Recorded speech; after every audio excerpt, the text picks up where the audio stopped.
Books on Tape presents Red Storm Rising by Tom Clancy. Read by Michael Pritchard. Preliminary quotation. From time immemorial, the purpose of a navy has been to influence, and sometimes decide, issues on land. This was so with the Greeks of antiquity, the Romans, who created a navy to defeat Carthage, the Spanish, whose armada tried and failed to conquer England, and most eminently in the Atlantic and Pacific during 2 world wars. The sea has always given man inexpensive transport and ease of communication over long distances. It has also provided concealment, because being over the horizon meant being out of sight and effectively beyond reach. The sea has supplied mobility, capability, and support throughout Western history, and those failing in the sea power test, notably Alexander, Napoleon, and Hitler, also failed the longevity one. Edward L. Beach, in Keepers of the Sea. Chapter 1. The Slow Fuse. Nizhnevartovsk, RSF-SR. They moved swiftly, silently, with purpose, under a crystalline, star-filled night in western Siberia.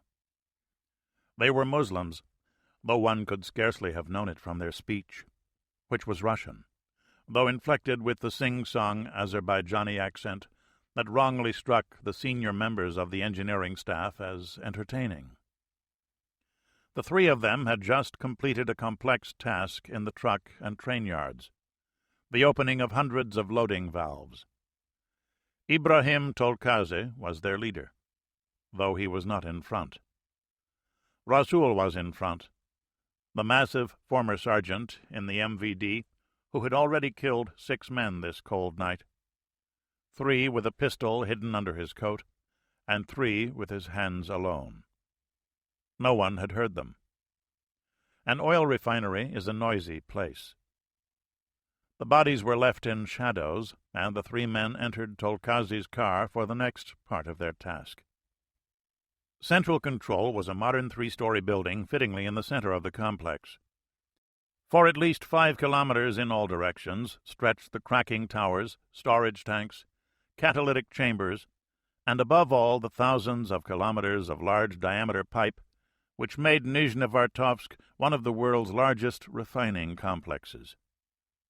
The sky was lit at uneven intervals by waste gas fires, and the air was foul with the stink of petroleum distillates, aviation kerosene, gasoline, diesel fuel, benzene, nitrogen tetroxide for intercontinental missiles, lubricating oils of various grades, and complex petrochemicals identified only by their alphanumeric prefixes.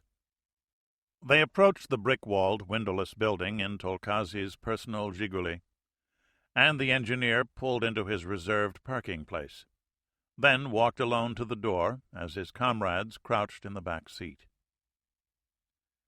Inside the glass door, Ibrahim greeted the security guard, who smiled back, his hand outstretched for Tolkazy's security pass.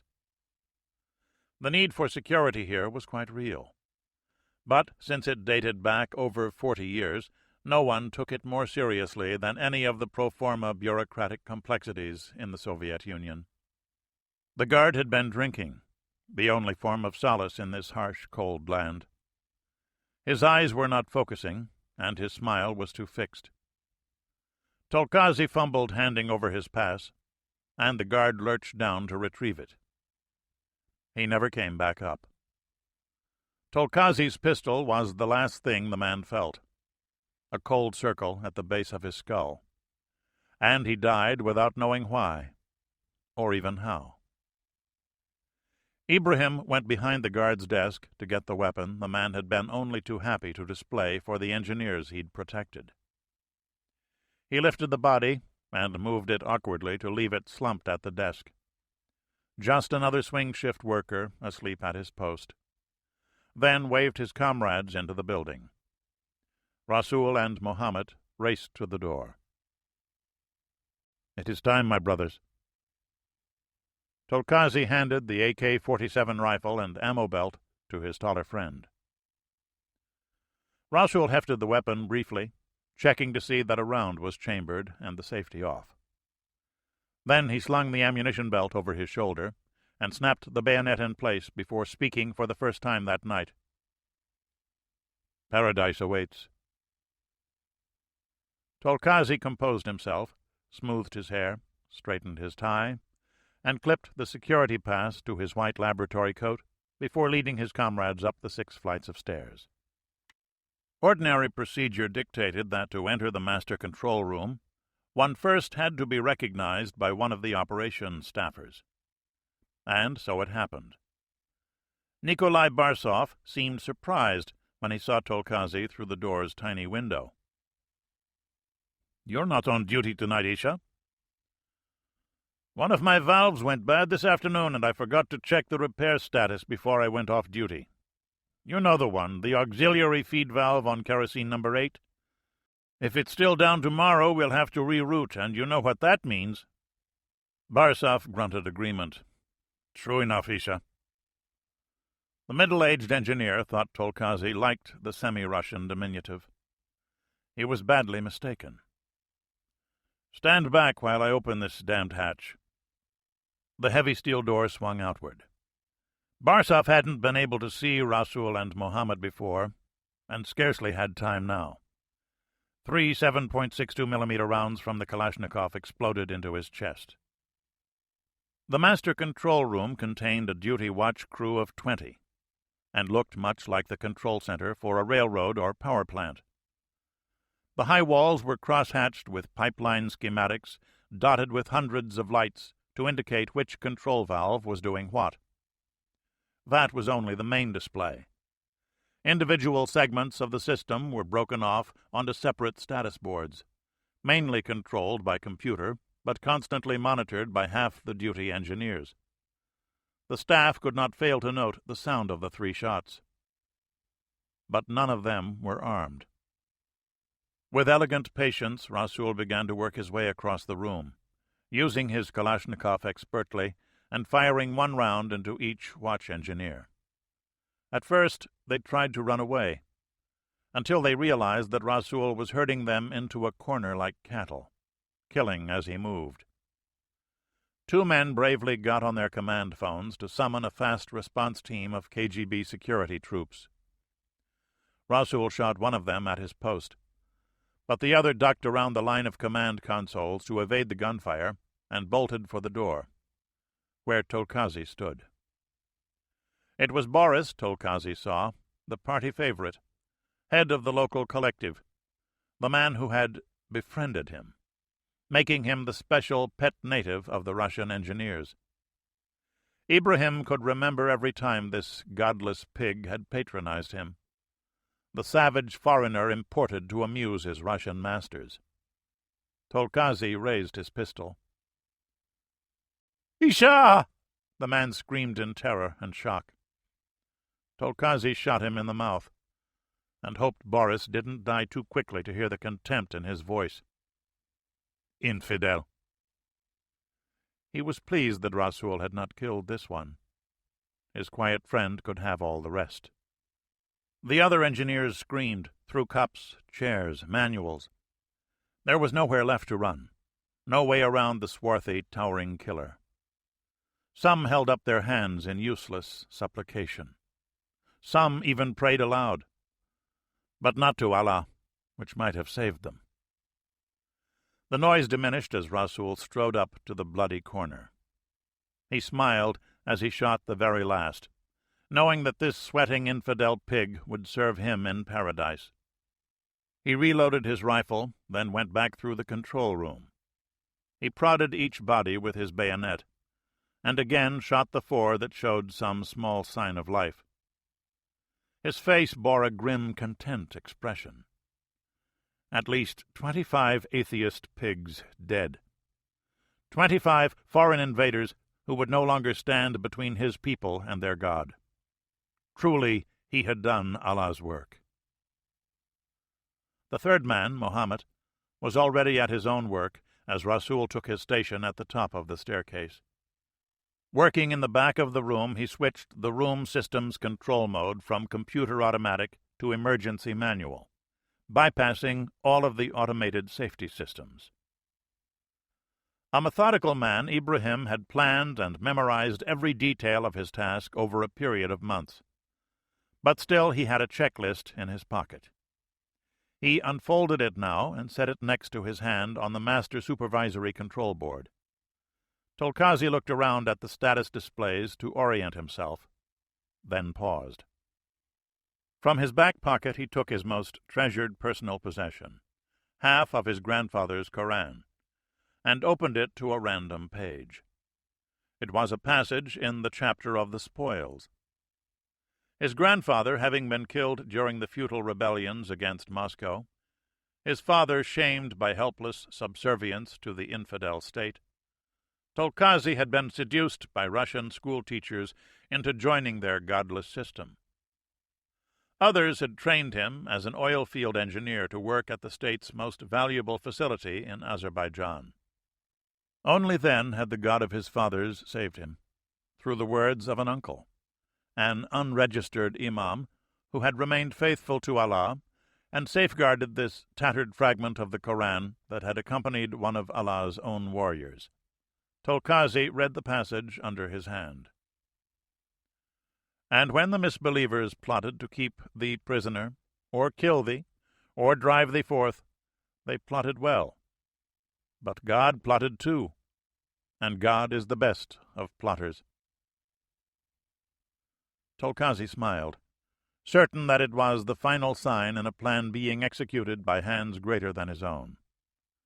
Serene and confident, he began to fulfill his destiny. First, the gasoline. He closed 16 control valves, the nearest of them 3 kilometers away, and opened 10, which rerouted 80 million liters of gasoline to gush out from a bank of truck-loading valves. The gasoline did not ignite at once.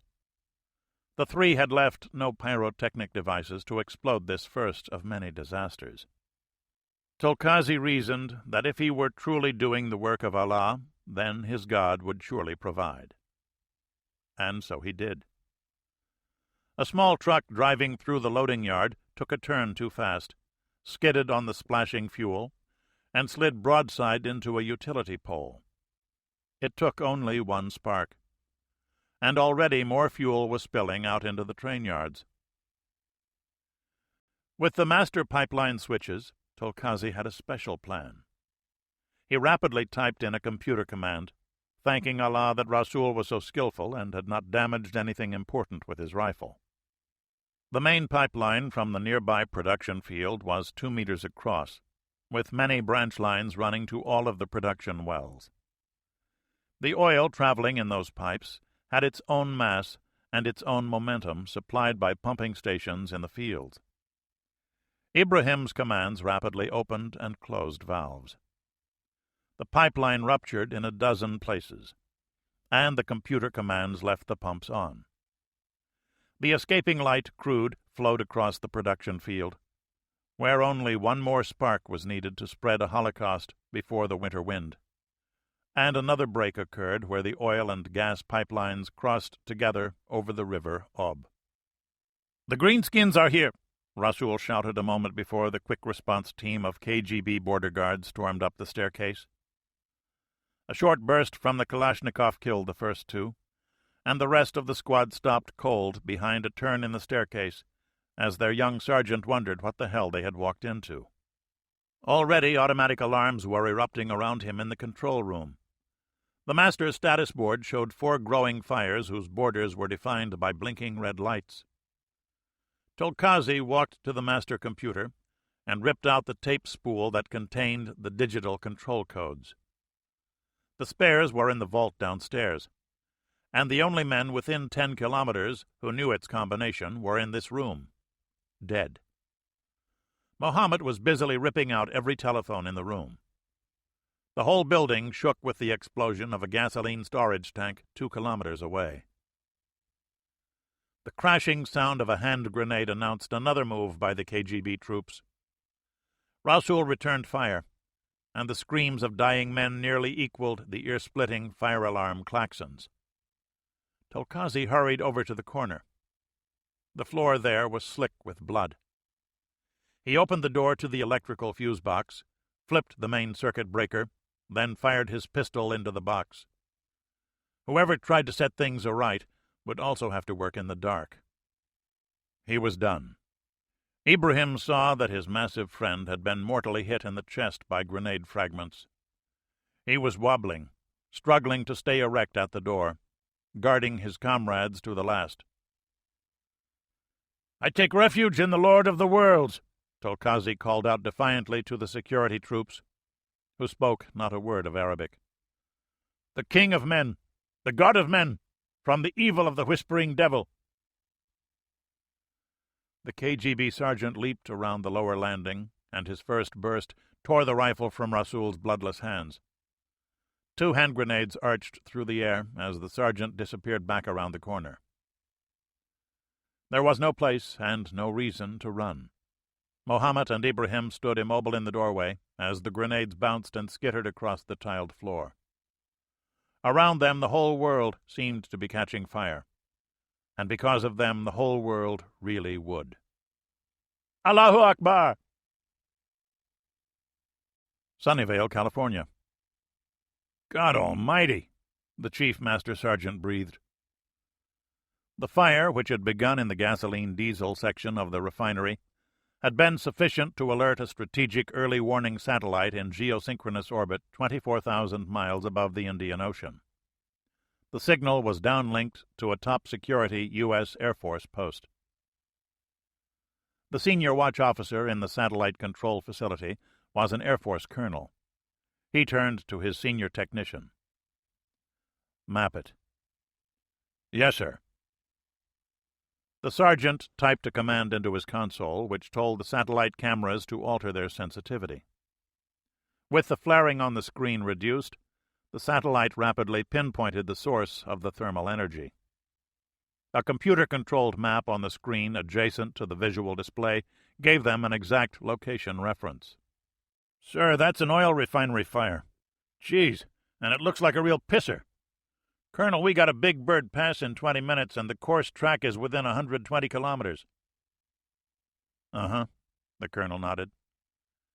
He watched the screen closely to make sure that the heat source was not moving, his right hand lifting the gold phone to NORAD headquarters, Cheyenne Mountain, Colorado. "This is Argus Control. I have flash traffic for Sync NORAD." "Wait one," said the first voice. "This is Sync NORAD," said the second, Commander-in-Chief of the North American Aerospace Defense Command. "Sir, this is Colonel Burnett at Argus Control. We show a massive thermal energy reading at coordinates 60 degrees 50 minutes north, 76 degrees 40 minutes east. The site is listed as a POL refinery. The thermal source is not moving. We have a KH-11 pass close to the source in 20 minutes. My preliminary evaluation, General, is that we have a major oil field fire here." "They're not doing a laser flash on your bird?" Sync NORAD asked. There was always a possibility the Soviets were trying to play games with their satellite. "Negative. The light source covers infrared and all of the visible spectrum, not monochromatic. We'll know more in a few minutes, sir. So far everything is consistent with a massive ground fire." 30 minutes later, they were sure. The KH-11 reconnaissance satellite came over the horizon close enough for all of its 8 television cameras to catalog the chaos. A side link transmitted the signal to a geosynchronous communications satellite, and Burnett was able to watch it all in real time. Live and in color. The fire had already engulfed half of the refinery complex and more than half of the nearby production field, with more burning crude oil spreading from the ruptured pipeline onto the river Ob. They were able to watch the fire spread. The flames carried rapidly before a 40-knot surface wind. Smoke obscured much of the area on visible light, but infrared sensors penetrated it, to show many heat sources that could only be vast pools of oil products burning intensely on the ground. Burnett Sargent was from East Texas and had worked as a boy in the oil fields. He keyed up daylight photographs of the site and compared them with the adjacent visual display to determine what parts of the refinery had already ignited. "God damn, Colonel!" The sergeant shook his head reverently. He spoke with quiet expertise. "The refinery? Well, it's gone, sir. That fire will spread in front of that wind, and ain't no way in hell they'll stop it. The refinery's gone. Total loss. Burned maybe 3-4 days. Maybe a week, parts of it. And unless they find a way to stop it, looks like the production field is going to go too, sir. By next pass, sir, it'll all be burning, all those wellheads spilling burning oil. Lord, I don't even think Red Adair would want any part of this job." "Nothing left of the refinery. Burnett watched a tape rerun of the Big Bird Pass. "It's their newest and biggest. Ought to put a dent in their POL production while they rebuild that from scratch. And once they get those field fires put out, they'll have to rearrange their gas and diesel production quite a bit. I'll say one thing for Ivan. When he has an industrial accident, he doesn't screw around. A major inconvenience for our Russian friend, Sergeant." This analysis was confirmed the next day by the CIA, and the day after that by the British and French security services. They were all wrong.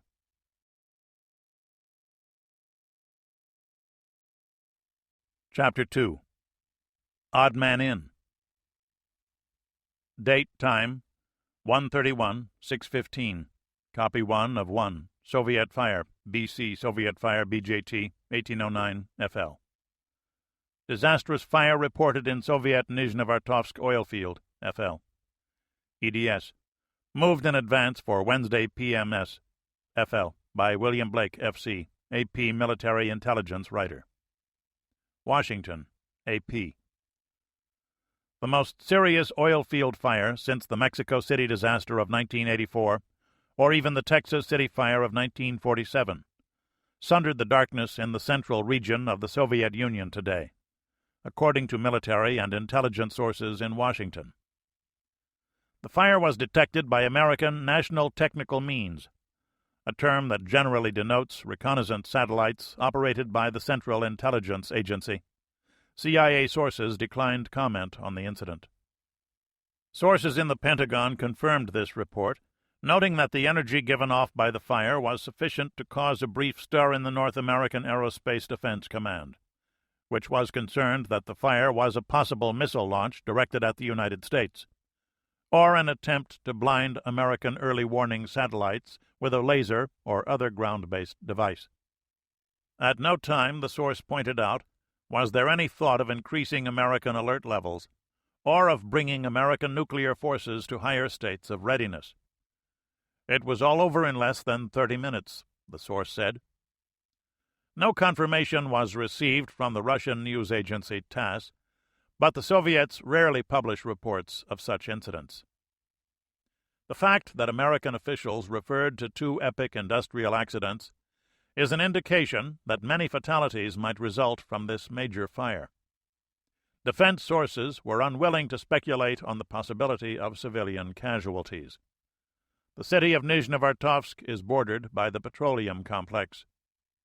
The Nizhnevartovsk oil production field accounts for roughly 31.3% of total Soviet crude oil, according to the American Petroleum Institute, and the adjacent newly built Nizhnevartovsk refinery for approximately 17.3% of petroleum distillate production. Fortunately for them, Donald Evans, a spokesman for the Institute, explained, oil underground is pretty hard to burn, and you can expect the fire to burn itself out in a few days. The refinery, however, depending on how much of it was involved, could be a major expense. When they usually go pretty big, Evans said. But the Russians have sufficient excess refining capacity to take up the slack, especially with all the work they've been doing at their Moscow complex. Evans was unable to speculate on the cause of the fire, saying, The climate could have something to do with it. We had a few problems in the Alaskan fields that took some careful work to solve. Beyond that, any refinery is a potential Disneyland for fire, and there simply is no substitute for intelligent, careful, well-trained crews to run them. This is the latest in a series of setbacks to the Soviet oil industry. It was admitted only last fall at the plenum of the Communist Party Central Committee that production goals in both the eastern Siberian fields had not entirely fulfilled earlier hopes. This seemingly mild statement is being seen in Western circles as a stinging indictment of the policies of now-departed Petroleum Industry Minister Zatizhin, since replaced by Mikhail Sergetov, former chief of the Leningrad party apparatus, regarded as a rising star in the Soviet Party. A technocrat with a background of engineering and party work, Sergetov's task of reorganizing the Soviet oil industry is seen as a task that could last years. APBA 0131, 0501 ESTFL, end of story. Moscow, RSFSR.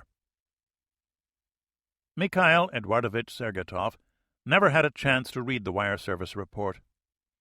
Summoned from his official dacha in the birch forests surrounding Moscow, he'd flown at once to Nizhnevartovsk and stayed for only 10 hours before being recalled to make his report in Moscow.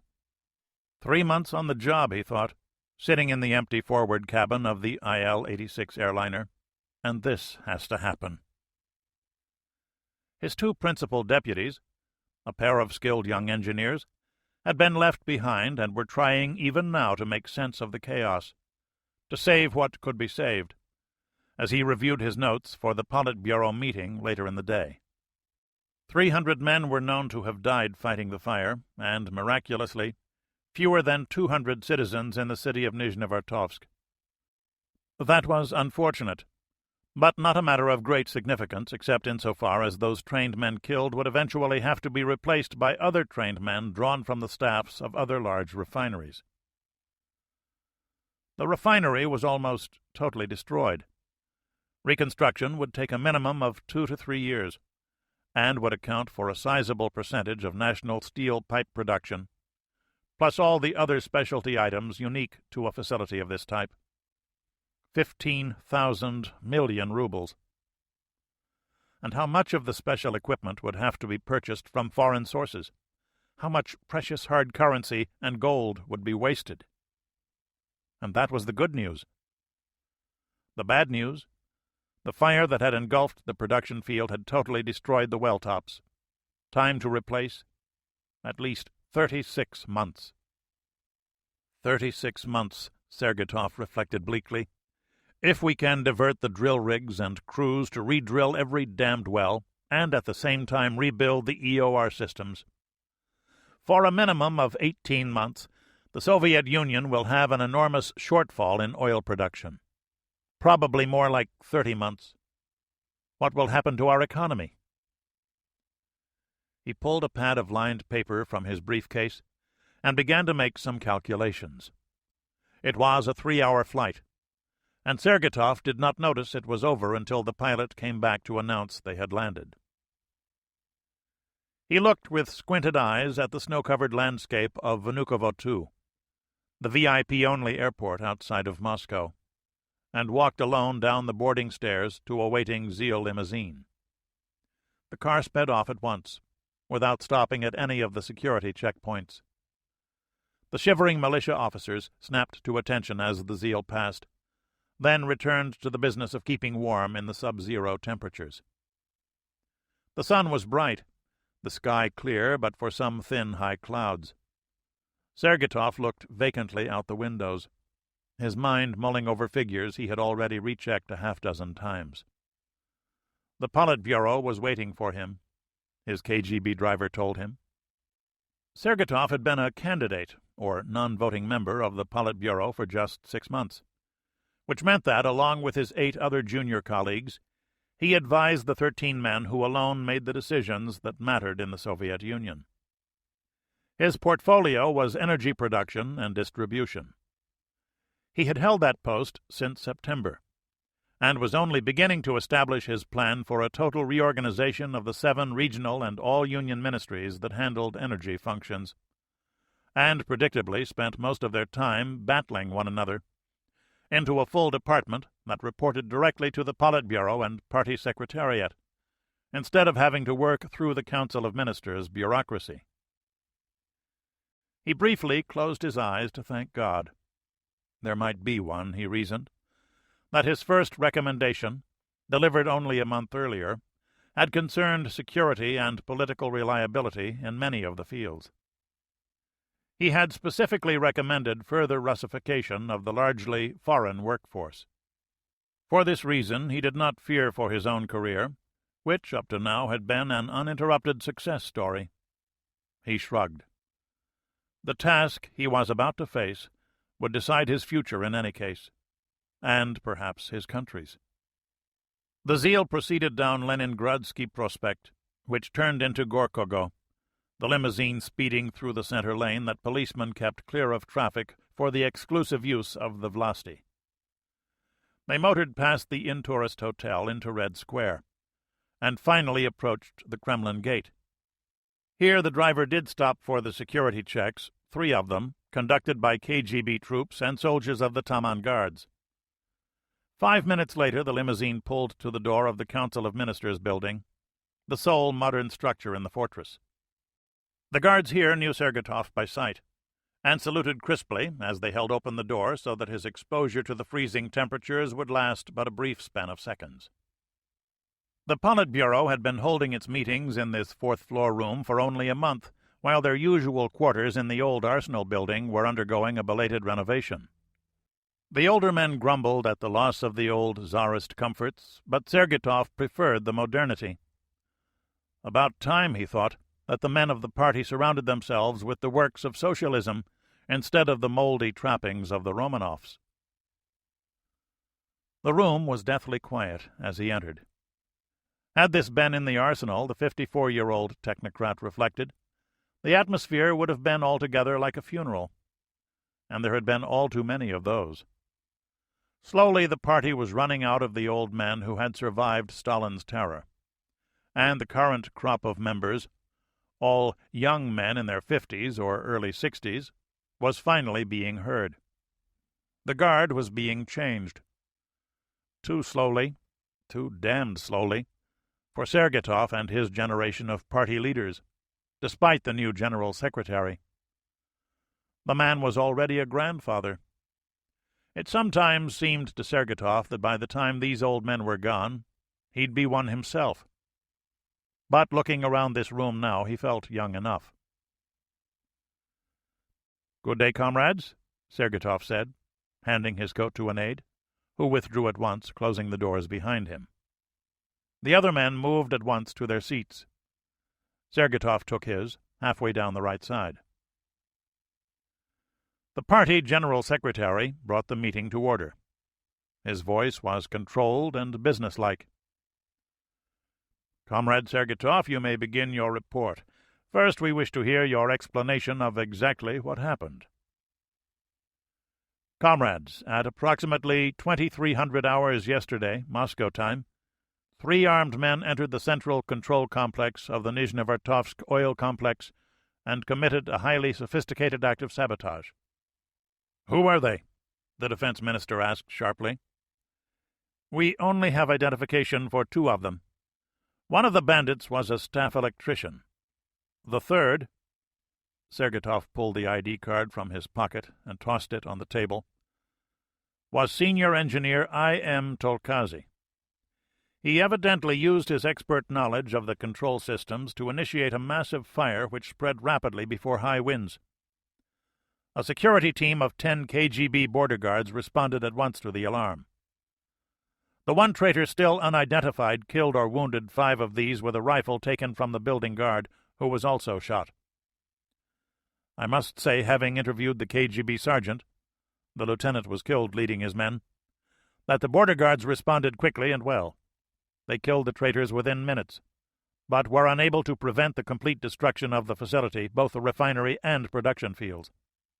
"And if the guards responded so fast, how then did they fail to prevent this act?" the defense minister demanded angrily. He examined the photographic pass with palpable hatred in his eyes. "What was this black-ass Muslim doing there in the first place?" "Comrade, work in the Siberian fields is arduous, and we have had serious difficulties in filling the posts we have there. My predecessor decided to conscript experienced oilfield workers from the Baku region to Siberia. This was madness. You will recall that my first recommendation last year was to change this policy." "We have noted it, Mikhail Eduardovich," the chairman said. "Go on."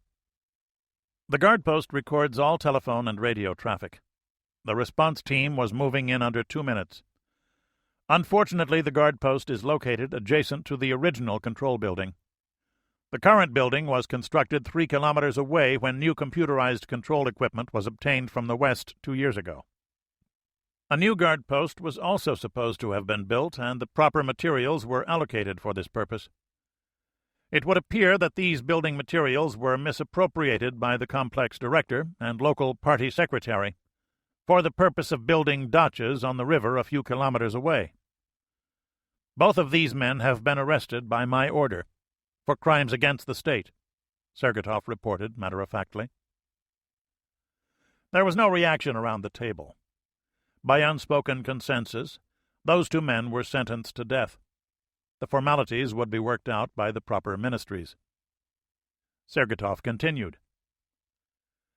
"I have already ordered greatly increased security at all petroleum sites. Also, on my orders, the families of the 2 known traitors have been arrested at their homes outside Baku and are being rigorously interrogated by state security, along with all who knew and worked with them. Before the border guards were able to kill the traitors, they were able to sabotage the oil field control systems in such a way as to create a massive conflagration. They were also able to wreck the control equipment so that even if the guard troops had been able to get a crew of engineers in to restore control, it is unlikely that anything would have been saved. The KGB troops were forced to evacuate the building, which was later consumed by the fire. There was nothing more they could have done." Sergatov remembered the sergeant's badly burned face, the tears flowing down over the blisters as he told his story. "The fire brigade?" the general secretary asked. "More than half of them died fighting the fire," Sergatov replied, "along with over 100 citizens who joined the battle to save the complex. Truly, there is no blame to be assessed here, comrade. Once this bastard Tolkazi began his devil's work, it would have been as easy to control an earthquake. For the most part, the fire has been put out by now, due to the fact that most of the fuels stored in the refinery were consumed in about 5 hours. Also because of the destruction of the wellheads in the oil field." "But how was this catastrophe possible?" a senior member asked. Sergatov was surprised by the quiet mood in the room. Had they met and discussed this affair already? "My report of December 20th described the dangers here. This room quite literally controlled the pumps and valves for over 100 square kilometers. The same is true of all of our large oil complexes. From the nerve center, a man familiar with control procedures could manipulate the various systems throughout the field at will, causing the entire complex quite simply to self-destruct. Tolkazi had such skill. He was an Azerbaijani chosen for special treatment for his intelligence and supposed loyalty, an honor student educated at Moscow State University, and a member in good standing of the local party. It would also seem that he was a religious fanatic capable of astounding treachery. All the people killed in the control room were friends of his, or so they thought. After 15 years in the party, a good salary, the professional respect of his comrades, even his own automobile, his last words were a shrill cry to Allah, Sergatov said dryly. The reliability of people from that region cannot be accurately predicted, comrades. The defense minister nodded again. "So, what effect will this have on oil production?" Half the men at the table leaned forward to hear Sergatov's answer. Comrades, we have lost 34% of our total crude oil production for a period of at least 1 year, possibly as many as 3. Sergeytov looked up from his notes to see the impassive faces cringe as though from a slap. It will be necessary to re-drill every production well and finally reconstruct the pipelines from the fields to the refinery and elsewhere. The concurrent loss of the refinery is serious, but not an immediate concern, since the refinery can be rebuilt, and in any case represents less than 1/7 of our total refining capacity. The major injury to our economy will come from the loss of our crude oil production. In real terms, due to the chemical makeup of the Nizhnevartovsk oil, the net total production loss understates the actual impact on our economy. Siberian oil is light, sweet crude, which means that it contains a disproportionately large amount of the most valuable fractions, those which we use to make gasoline, kerosene, and diesel fuel, for example. The net loss in these particular areas is 44% of our gasoline production, 48% of kerosene, and 50% of diesel. These figures are rough calculations I made on the flight back, but they should be accurate to within 2%. My staff will have more precise figures ready in a day or so. Half? The General Secretary asked quietly. Correct, comrade, Sergeytov responded. And how long to restore production? Comrade General Secretary, if we bring in every drilling rig and operate them around the clock, my rough estimate is that we can begin to restore production in 12 months. Clearing the site of wreckage will take at least 3 months, and another 3 will be needed to relocate our equipment and commence drilling operations. Since we have exact information for well locations and depths, the usual element of uncertainty is not part of the equation. Within a year, that is 6 months after we commence the re-drilling, we will begin to bring the production wells back on stream, and full restoration of the wells will be achieved within 2 more years. While all this is going on, we will need to replace the EOR equipment also. And what might that be? Defense asked. Enhanced oil recovery systems, Comrade Minister. Had these been relatively new wells, pressurized from underground gas, the fires might have lasted for weeks. As you know, comrades, these are wells from which a good deal of oil has already been extracted. To enhance production, we have been pumping water into the wells, which has the effect of forcing more oil out. It may also have had the effect of damaging the oil-bearing strata. This is something our geologists are even now attempting to evaluate. As it was, when power was lost, the force driving the oil from the ground was removed, and the fires in the production fields rapidly began to run out of fuel. They were, for the most part, dying out when my flight left for Moscow. So, even 3 years from now, production may not be completely restored?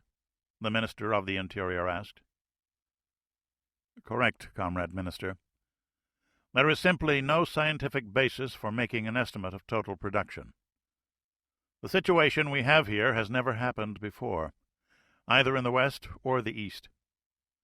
We can drill some test wells in the next 2 or 3 months that will give us some indications.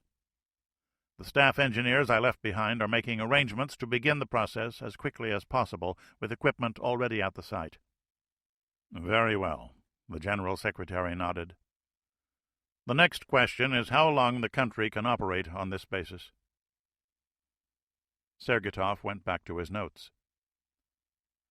Comrades, there is no denying that this is a disaster of unprecedented scale for our economy.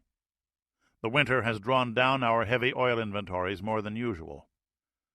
Certain energy expenditures must remain relatively intact. Electrical power generation last year, for example, accounted for 38% of our oil products, far more than planned, due to past disappointments in coal and gas production, which we had expected to reduce oil demand. The coal industry will require at least 5 years to restore due to failures in modernization, and gas drilling operations are currently slowed by environmental conditions. For technical reasons, it is extremely hard to operate such equipment in extreme cold weather. "So make those lazy bastards on the drilling crews work harder," suggested the chief of the Moscow party. "It is not the workers, comrade." Sergatov sighed. "It is the machines. Cold temperature affects metal more than men. Tools and equipment break simply because they are brittle with cold. Weather conditions make resupply of spare parts to the camps more difficult. Marxism-Leninism cannot dictate the weather." "How difficult would it be to conceal the drilling operations?" Defense asked. Sergatov was surprised. "Difficult? No, Comrade Minister, impossible. How can one conceal several hundred drilling rigs, each 20 to 40 meters high? One might as easily attempt to conceal Plesetsk's missile launch complexes." Sergatov noticed for the first time the glances being exchanged by Defense and the General Secretary. "Then we must reduce the consumption of oil by the electrical industry," the General Secretary pronounced. "Comrades, allow me to give you some rough figures on the way in which we consume our oil products. Please understand that I am going from memory, since the annual departmental report is in the process of formulation at this time. Last year, we produced 589 million tons of crude oil. This fell short of planned production by 32 million tons, and the amount actually produced was only possible due to the artificial measures that I have already discussed. Roughly half of that production was semi-refined into mazout, or heavy fuel oil, for use in electrical power plants, factory boilers, and the like. Most of this oil simply cannot be used otherwise, since we have only now only two, refineries with the sophisticated catalytic cracking chambers needed to refine heavy oil into light distillate products. The fuels we produce serve our economy in many ways. As we have already seen, 38% goes for electrical and other forms of power generation, and fortunately, much of this is mazout. Of the lighter fuels, diesel, gasoline, and kerosene, agricultural production and the food industries, transportation of goods and commodities, public consumption and passenger transportation, and finally military uses, these alone absorbed more than half of last year's production. In other words, comrades, with the loss of the Nizhnevartovsk field, the end users I just mentioned account for more than we are able to produce, leaving nothing at all for metallurgy, heavy machinery, chemical and construction uses, not to mention what we customarily export to our fraternal socialist allies in Eastern Europe and throughout the world. To answer your specific question, Comrade General Secretary, we can make perhaps a modest reduction in the use of light oils in electrical power usage. But even now we have a serious shortfall in electrical power production, resulting in occasional brownouts and complete power outages. Further cuts in power generation will adversely affect such crucial state activities as factory production and rail transport. You will recall that 3 years ago we experimented with altering the voltage of generated power to conserve fuels, and this resulted in damage to electric motors throughout the Donets industrial basin. What about coal and gas? Comrade General Secretary, coal production is already 16% below planned output, and getting worse, which has caused conversion of many coal-fired boilers and power plants to oil. Moreover, the conversion of such facilities from oil back to coal is costly and time-consuming.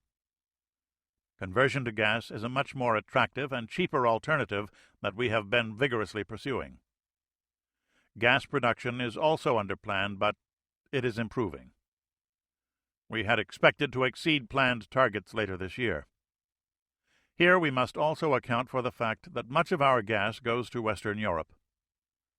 It is from this that we gain Western currency with which to purchase foreign oil and, of course, foreign grain. The Politburo member in charge of agriculture winced at this reference. How many men, Sergatov wondered, had been done in by their inability to make the Soviet agricultural industry perform?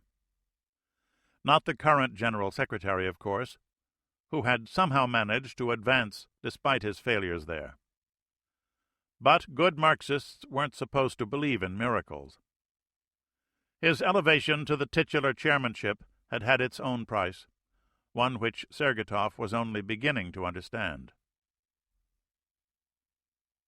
"So, what is your solution, Mikhail Eduardovich?" the defense minister inquired with unsettling solicitude. "Comrades, we must bear this burden as best we can, improving efficiency at every level of our economy." Sergeytov didn't bother talking about increasing imports of oil. The shortfall, he had explained, would result in more than a 30-fold increase in imports, and hard currency reserves would scarcely allow a doubling of foreign oil purchases. "We will need to increase production and quality control at the barricade drilling rig factory in Volgograd, and to purchase more drilling equipment from the West, so that we can expand exploration and exploitation of known fields. And we need to expand our construction of nuclear reactor plants. To conserve what production we do have, we can restrict supplies available to trucks and personal automobiles. There is much waste in this sector, as we all know, perhaps as much as a third of total usage. We can temporarily reduce the amount of fuel consumed by the military, and perhaps also divert some heavy machine production from military hardware to necessary industrial areas. We face 3 very hard years, but only 3, Sergeytov summarized on an upbeat note. "Comrade, your experience in foreign and defense areas is slim, no?" the defense minister asked. "I have never pretended otherwise, Comrade Minister," Sergeytov answered warily. "Then I will tell you why this situation is unacceptable. If we do what you suggest, the West will learn of our crisis. Increased purchases of oil production equipment and unconcealable signs of activity at Nizhnevartovsk will demonstrate to them all too clearly what is happening here. That will make us vulnerable in their eyes. Such vulnerability will be exploited. And at the same time," he pounded his fist on the heavy oak table, "you propose reducing the fuel available to the forces who defend us against the West." "Comrade Defense Minister, I am an engineer, not a soldier.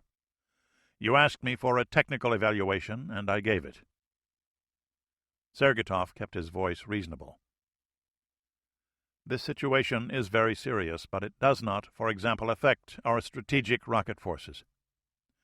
Cannot they alone shield us against the imperialists during our recovery period?" Why else had they been built? Sergeytov asked himself. All that money sunk into unproductive holes. Wasn't it enough to be able to kill the West 10 times over? Why 20 times? And now this wasn't enough? "And it has not occurred to you that the West will not allow us to purchase what we need?" the party theoretician asked. "When have the capitalists refused to sell us? When have the capitalists had such a weapon to use against us?" the General Secretary observed. "For the first time the West has the ability to strangle us in a single year. What if now they also prevent our purchase of grain?" Sergeytov hadn't considered that.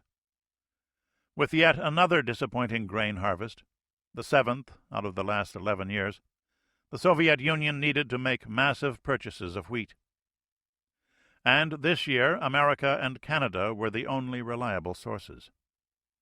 Bad weather in the southern hemisphere had damaged Argentina's harvest, and, to a lesser extent, Australia's, while the U.S. and Canada had enjoyed their customary record crops. Negotiations were even now underway in Washington and Ottawa to secure such a purchase, and the Americans were making no trouble at all, except that the high value of the dollar made their grain disproportionately expensive. But that grain would take months to ship. How easy would it be, Sergeytov wondered, for technical difficulties in the grain ports of New Orleans and Baltimore to slow or even stop shipments entirely at a crucial moment? He looked around the table.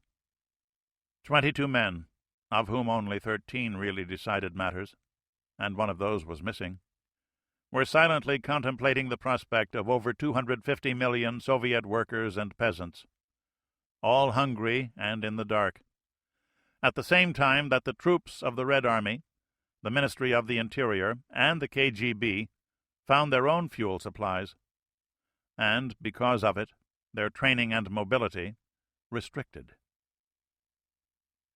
The men of the Politburo were among the most powerful in the world, far more so than any of their Western counterparts. They answered to no one, not the Central Committee of the Communist Party, not the Supreme Soviet, certainly not the people of their nation. These men had not walked on the streets of Moscow for years, but been whisked by chauffeured, hand-made cars to and from their luxury apartments within Moscow, or to their ceremonial dachas outside the city. They shopped, if at all, in guarded stores restricted to the elite, were served by doctors in clinics established only for the elite. Because of all this, these men regarded themselves as masters of their destiny. It was only now beginning to strike them that, like all men, they too were subject to a fate which their immense personal power merely made all the more intractable. Around them was a country whose citizens were poorly fed and poorly housed, whose only abundant commodities were the painted signs and slogans praising Soviet progress and solidarity. Some of the men at this table actually believed those slogans, Sergetov knew. Sometimes he still did, mainly in homage to his idealistic youth. But Soviet progress had not fed their nation. And how long would Soviet solidarity endure in the hearts of people hungry, cold, in the dark? Would they be proud of the missiles in the Siberian forests then? Of the thousands of tanks and guns produced every year? Would they then look to the sky that held a Salyut space station and feel inspired? Or would they wonder what kind of food was being eaten by that elite? Less than a year before, Sergetov had been a regional party chieftain, and in Leningrad he had been careful to listen to his own staff people's description of the jokes and grumblings in the lines which people endured for 2 loaves of bread, or toothpaste, or shoes. Detached even then from the harsher realities of life in the Soviet Union, he had often wondered if one day the burden of the ordinary worker would become too heavy to endure. How would he have known then? How would he know now? Would the older men here ever know? Narod, they called it, a masculine noun that was nonetheless raped in every sense. The masses, the faceless collection of men and women who toiled every day in Moscow and throughout the nation in factories and on collective farms, their thoughts hidden behind unsmiling masks. The members of the Politburo told themselves that these workers and peasants did not grudge their leaders the luxuries that accompanied responsibility. After all, life in the country had improved in measurable terms. That was the compact. But the compact was about to be broken. What might happen then? Nicholas II had not known. These men did. The defense minister broke the silence. We must obtain more oil. It is as simple as that. The alternative is a crippled economy, hungry citizens, and reduced defense capacity, the consequences of which are not acceptable. We cannot purchase oil, a candidate member pointed out. Then we must take it. Fort Meade, Maryland. Bob Toland frowned at his spice cake. I shouldn't be eating dessert, the intelligence analyst reminded himself. But the National Security Agency commissary served this only once a week, and spice cake was his favorite, and it was only about 200 calories. That was all. An extra 5 minutes on the exercise bike when he got home. What did you think of that article in the paper, Bob? A co-worker asked. The oil field thing? Toland rechecked the man's security badge. He wasn't cleared for satellite intelligence. Sounds like they had themselves quite a fire. You didn't see anything official on it. Let's just say that the leak in the papers came from a higher security clearance than I have. Top secret? Press? Both men laughed. Something like that. The story had information that I haven't seen, Toland said, speaking the truth, mostly.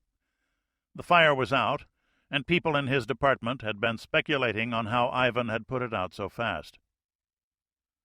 Shouldn't hurt them too bad. I mean, they don't have millions of people taking to the road on summer vacations, do they? Not hardly. How's the cake? Not bad. Toland smiled, already wondering if he needed the extra time on the bike. Moscow, RSFSR. The Politburo reconvened at 9:30 the next morning.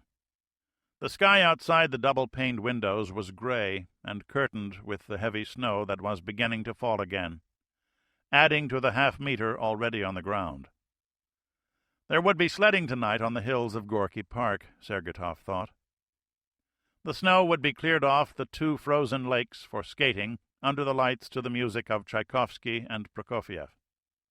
Muscovites would laugh and drink their vodka and savor the cold, blissfully ignorant of what was about to be said here, of the turns that all of their lives would take.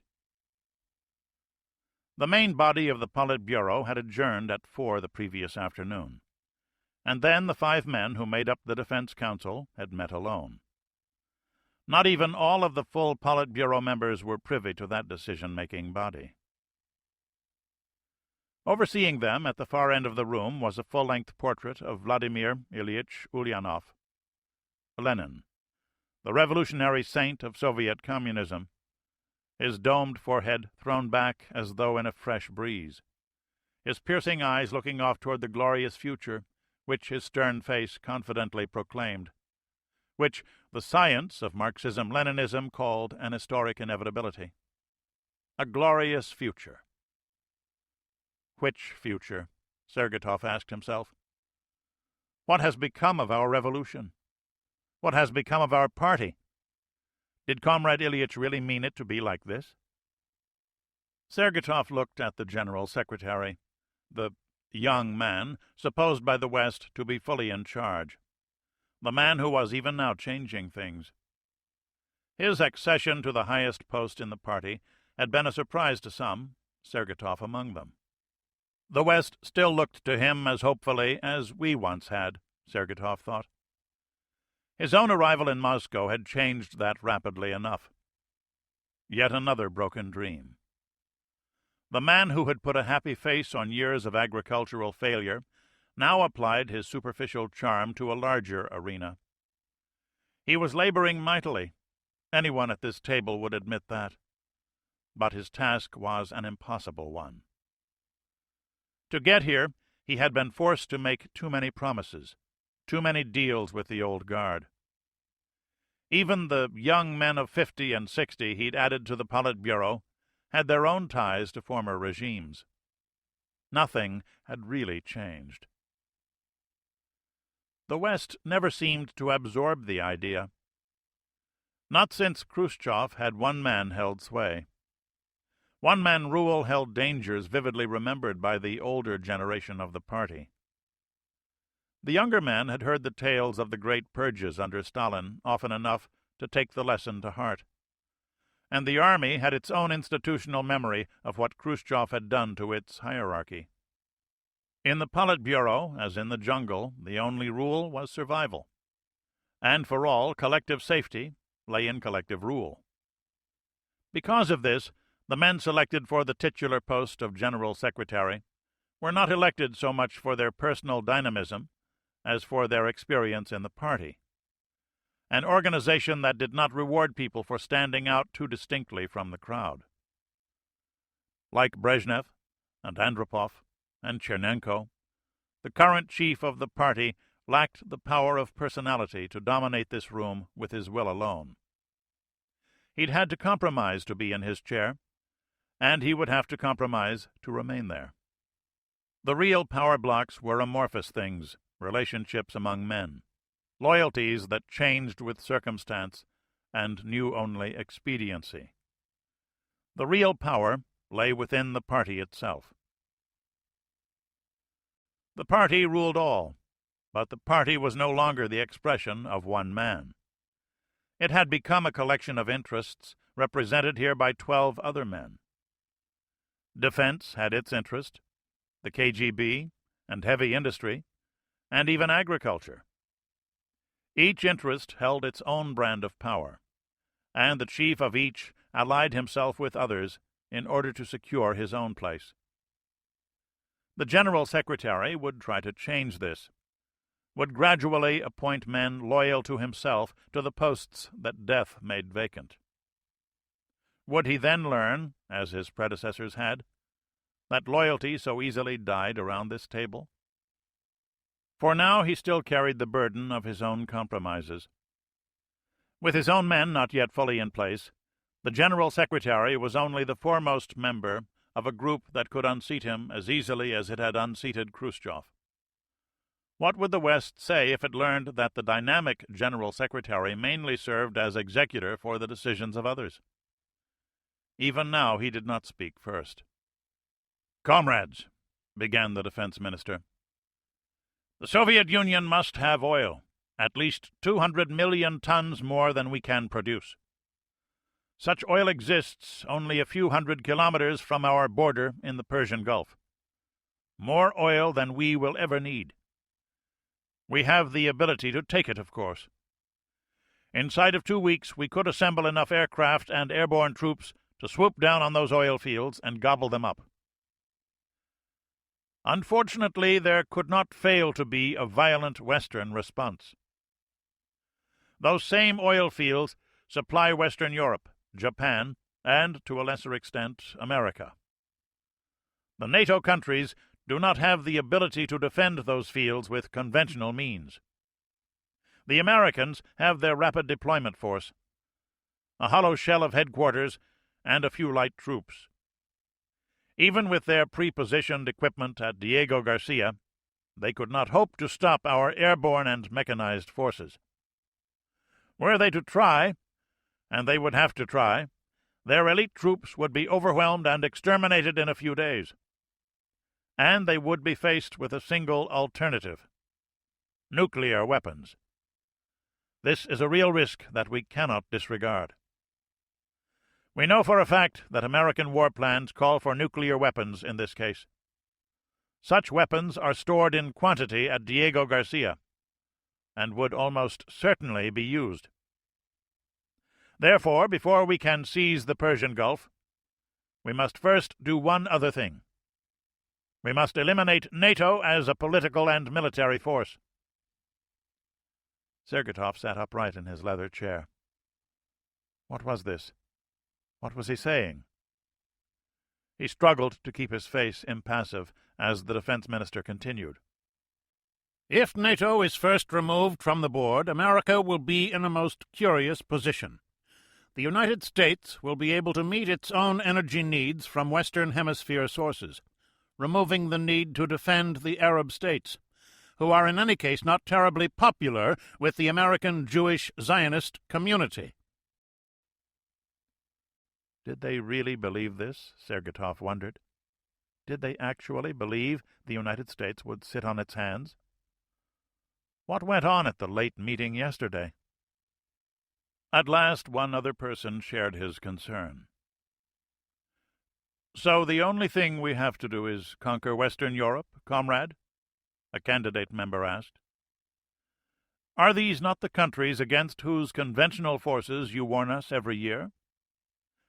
Every year you tell us of the threat the massed NATO armies present to us. And now you say casually that we must conquer them? Excuse me, Comrade Defense Minister, but do not France and England have their own nuclear arsenals? And why would America not fulfill its treaty promise to use nuclear weapons in the defense of NATO?" Sergeyov was surprised that a junior member had put the issues so quickly on the table. He was more surprised that the foreign minister answered. So, another piece of the puzzle. But what did the KGB think of this? Why were they not represented here?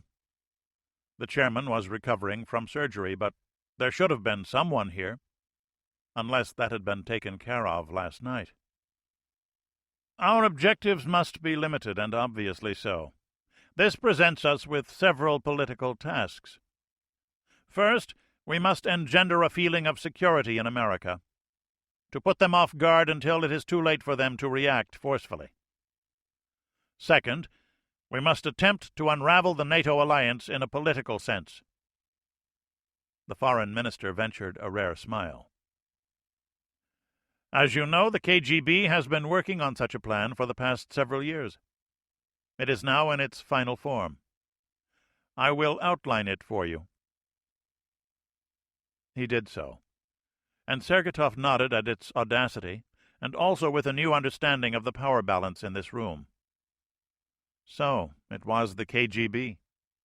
He should have known. But would the rest of the Politburo fall in line? The minister went on. You see how it would work. One piece after another would fall into place. Given these preconditions, the waters so thoroughly muddied, and the fact that we would proclaim our unwillingness to threaten directly the two independent NATO nuclear powers, we feel that the nuclear risk, while real, is less than the risk that we already face in our economy. Sergeytov leaned back in his leather chair. So, there it was. War was less risky than a cold, hungry peace. It had been decided. Or had it? Might some combination of other Politburo members have the power or prestige to reverse that decision? Could he dare to speak out against this madness? Perhaps a judicious question first. Do we have the ability to defeat NATO? He was chilled by the glib reply.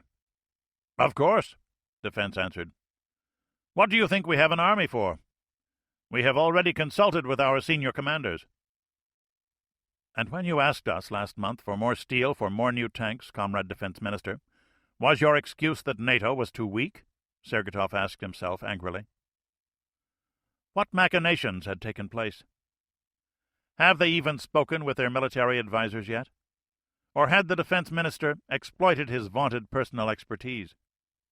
Had the general secretary allowed himself to be bullied by defense? And by the foreign minister? Had he even objected? Was this how the decisions were made to decide the fate of nations? What would Vladimir Ilyich have thought of this? Comrades, this is madness, said Pyotr Bromkovsky, the oldest man there, frail and past 80. His conversation occasionally rambled about the idealistic times long before, when Communist Party members really believed that they were the leading wave of history. The Yezhovshchina purges had ended that. Yes, we have a grave economic danger. Yes, we have a grave danger to the security of the state. But do we replace this with a greater danger? Consider what can happen. How long, Comrade Defense Minister, before you can initiate your conquest of NATO? I am assured that we can have our army fully ready for combat operations in 4 months. 4 months.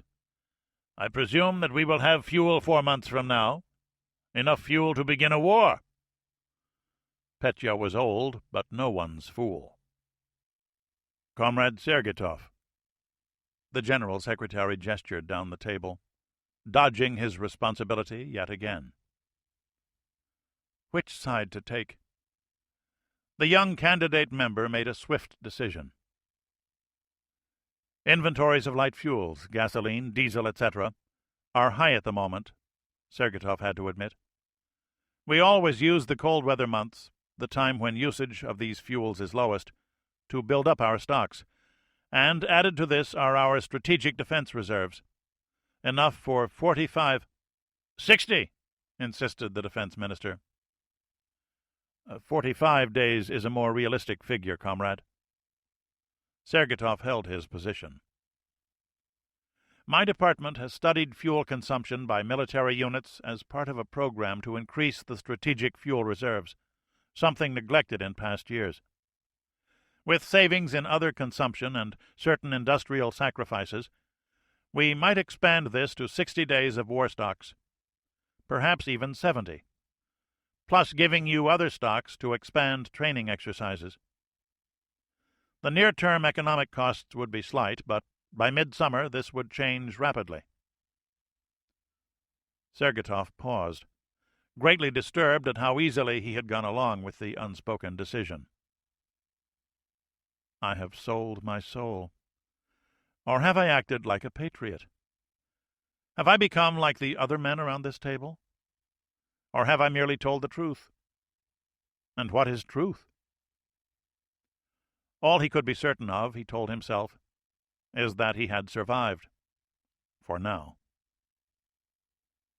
We do have the limited ability, as I told you yesterday, to restructure our distillate production. In this case, my staff feels that a 9% increase in the militarily important fuels can be accomplished, based on our reduced production. I caution, however, that my staff analysts also feel that all existing estimates of fuel usage in combat conditions are grossly optimistic. A last feeble attempt at protest. "Give us the fuel, Mikhail Eduardovich," the defense minister smiled coldly, "and we'll see it is properly used. My analysts estimate that we can accomplish our goals in 2 weeks, perhaps less. But I will grant you the strength of the NATO armies and double our estimates to 30 days. We will still have more than enough." "And what if NATO discovers our intentions?" old Petya demanded. "They will not. Already we are preparing our maskirovka, our trickery. NATO is not a strong alliance. It cannot be. The ministers bicker over each country's defense contribution. Their peoples are divided and soft. They cannot standardize their weapons, and because of it, their supply situation is utter chaos. And their most important, most powerful member is separated from Europe by 5,000 kilometers of ocean. The Soviet Union is only an overnight train ride from the German border. But, Petya, my old friend, I will answer your question. If everything fails and our intentions are discovered, we can always stop, say that we were running an exercise, and return to peacetime conditions, and be no worse off than if we do nothing at all. We need strike only if all is ready. We can always draw back." Everyone at the table knew that was a lie, though a clever one, because no one had the courage to denounce it as such. What army had ever been mobilized to be called back? No one else spoke up to oppose the defense minister. Bromkovsky rambled on for a few minutes, quoting Lenin's stricture about endangering the home of world socialism. But even that drew no response. The danger to the state, actually the danger to the party and the Politburo, was manifest. It could not become graver. The alternative was war. 10 minutes later, the Politburo voted. Sergeytov and his 8 fellow candidate members were mere spectators. The vote was 11-2 for war. The process had begun. Date, time, 2/3/1715, copy 1 of 1 of Soviet report. BC Soviet report BJT 2310FL. Task confirms oil field fire FL. EDS. Moved in advance for Saturday PMS FL by Patrick Flynn FC, AP Moscow correspondent. Moscow, AP. It was confirmed today by TASS, the Soviet news agency, that a serious fire had taken place in the western Siberian region of the Soviet Union. A back-page article in Pravda, the official Communist Party newspaper, noted the fire, commenting that the heroic fire brigade had saved countless lives by its skill and devotion to duty, also preventing more serious damage to the nearby oil facilities. The fire was reportedly begun by a technical malfunction in the automatic refinery control systems and spread rapidly, but was swiftly extinguished, not without casualties among the brave men detailed to attack the fire, and the courageous workmen who raced heroically to their comrades' side. Though somewhat at odds with Western reports, the fire in the area did not go out more quickly than had been expected.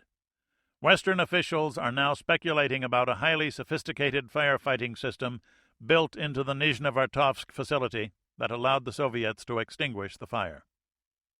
AB, BA 23-1601, ESTFL, end of story.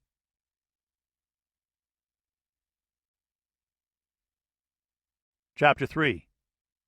Correlation of Forces. Moscow, RSFSR. "They didn't ask me," explained Chief of the General Staff Marshal Shavirin. "They didn't ask for my evaluation.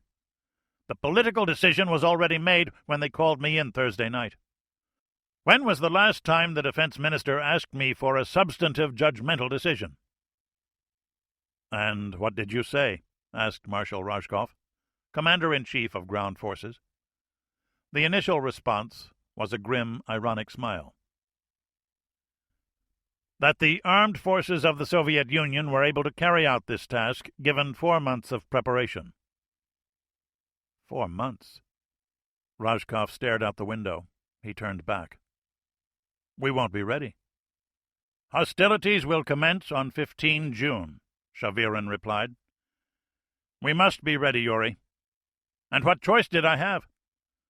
Would you have had me say, 'I am sorry, Comrade General Secretary, but the Soviet Army is unable to carry out this task'? I would have been dismissed and replaced by someone more tractable. You know who my replacement will be. Would you rather answer to Marshal Bukharin?" "That fool," Rajkov growled. It had been the then Lieutenant General Bukharin whose brilliant plan had led the Soviet Army into Afghanistan. Professionally a nonentity, his political connections had not only saved him, but continued his career to near the pinnacle of uniformed power. A clever man, Bukharin. Never involved in the mountain campaigns himself, he could point to his brilliant paper plan and complain that it had been poorly executed, after he had moved on to command of the Kiev military district, historically the shining gate to marshal's rank. "So, would you have him in this office, dictating your plans to you?" Shavirin asked. Rajkov shook his head. The two men had been friends and comrades since each had commanded a tank troop in the same regiment, just in time for the final surge toward Vienna in 1945. "How are we to go about it?" Rajkov asked. "Red Storm," the marshal replied simply.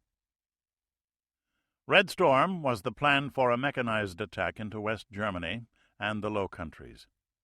Constantly updated for changes in the force structures of both sides, it called for a 2 to 3 week campaign commencing after a rapid escalation of tension between East and West. Despite this, in accordance with standard Soviet strategic doctrine, it called for strategic surprise as a precondition for success, and the use of conventional weapons only.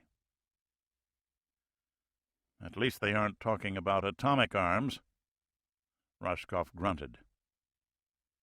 Other plans with other names applied to different scenarios, including many for the use of tactical and even strategic nuclear arms, something no one in uniform wished to contemplate. Despite all the saber-rattling of their political masters, these professional soldiers knew all too well that the use of nuclear arms made only for ghastly uncertainties. "And the Maskirovka?" "In 2 parts. The first is purely political, to work against the United States. The second part, immediately before the war begins, is from KGB. You know it, from KGB Group Nord. We reviewed it 2 years ago." Rajkov grunted. Group Nord was an ad hoc committee of KGB department chiefs, first assembled by then-chief of the KGB Yuri Andropov in the mid-1970s. Its purpose was to research means of splitting the NATO alliance, and in general to conduct political and psychological operations aimed at undermining Western will. Its specific plan to shake the NATO military and political structure in preparation for a shooting war was Nord's proudest example of legerdemain. But would it work? The two senior officers shared an ironic look. Like most professional soldiers, they distrusted spies and all their plans. 4 months, Rashkov repeated. We have much to do. And if this KGB magic fails to work? It is a good plan. It need only deceive the West for a week, though 2 weeks would be better. The key, of course, is how quickly NATO can reach full readiness. If we can delay the mobilization process 7 days, victory is assured. And if not? Rashkov asked sharply, knowing that even a 7-day delay was no guarantee.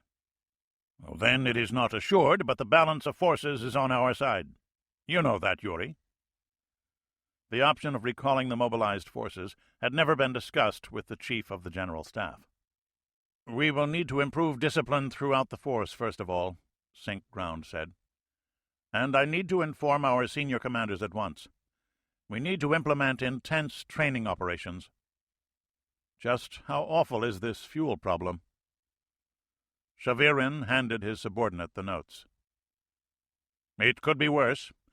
We have enough for extended unit training. Your task is no easy one, Yuri, but 4 months is a long time for this task, is it not? It wasn't, but there was no point in saying so. As you say, 4 months to instill fighting discipline. I will have a free hand? Within limits. It is one thing to make a private soldier snap to the orders of his sergeant. It might be another for officers conditioned to pushing paper to change into combat leaders.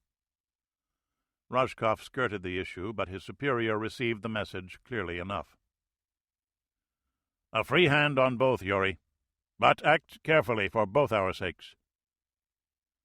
Rashkov nodded briefly. He knew whom he'd use to get this done. With the troops we led 40 years ago, Andrei, we could do this. Rashkov sat down. And in truth we have the same raw material now that we had then, and better weapons. The chief unknown remains the men. When we drove our tanks into Vienna, our men were tough, hard veterans. And so were the SS bastards we crushed. Shavirin smiled, remembering. Keep in mind that the same forces are at work in the West, even more so. How well will they fight? Surprised, divided. It can work. We must make it work. I'm meeting with our field commanders Monday. I will tell them myself. Norfolk, Virginia. I hope you take good care of it, the mayor said. It was a moment before Commander Daniel X. McCafferty reacted. USS Chicago had been in commission for only 6 weeks, her completion delayed by a yard fire, and her commissioning ceremony marred by the absence of the mayor of Chicago due to a strike of city workers. Just back from 5 tough weeks of workups in the Atlantic, his crew was now loading provisions for their first operational deployment. McCafferty was still entranced with his new command, and never tired of looking at her. He'd just walked the mayor along the curved upper deck, the first part of any submarine tour, even though there was almost nothing to be seen there. Excuse me? Take good care of our ship, said the mayor of Chicago. We call them boats, sir, and we'll take good care of her for you. Will you join us in the wardroom? More ladders. The mayor pretended to grimace, but McCafferty knew him to be a former fire chief. Would have been useful a few months back, the captain thought. Where are you heading tomorrow? To sea, sir. The captain started down the ladder. The mayor of Chicago followed him. I figured that. For a man in his late 50s, he handled the steel ladder easily enough. They met again at the bottom. What exactly do you do in these things? Sir, the Navy calls it oceanographic research. McCafferty led him forward, turning for a smile with his answer to the awkward question. Things were starting quickly for Chicago. The Navy wanted to see just how effective her new quieting systems were. Everything looked good in the acoustical test range off the Bahamas. Now they wanted to see how well things worked in the Barents Sea. The mayor laughed at that one. "Oh, I suppose you'll be counting the whales for Greenpeace." "Well, I can say that there are whales where we're heading." "What's with the tile on your deck? I never heard of rubber decks on a ship." "It's called anechoic tile, sir. The rubber absorbs sound waves. It makes us quieter to operate and makes it harder to detect us on sonar if somebody pings at us." "Coffee?" "You'd think that on a day like this." The captain chuckled. "Me too. But it's against regulations." The mayor hoisted his cup and clicked against McCafferty's. "Luck?" "I'll drink to that." Moscow, RSFSR. They met at the main officers' club of the Moscow military district on Ulitsa Krasno-Kazarmanaya, a massively impressive building dating back to Tsarist times. It was the normal time of year for senior field commanders to confer in Moscow, and such events were always punctuated by elaborate ceremonial dinners. Roscoff greeted his fellow officers at the main entrance, and when all were assembled, he led them downstairs to the ornate steam baths. Present were all theater commanders, each accompanied by his deputy, his Air Force commander, and the fleet commanders. A small galaxy of stars, ribbons, and braid.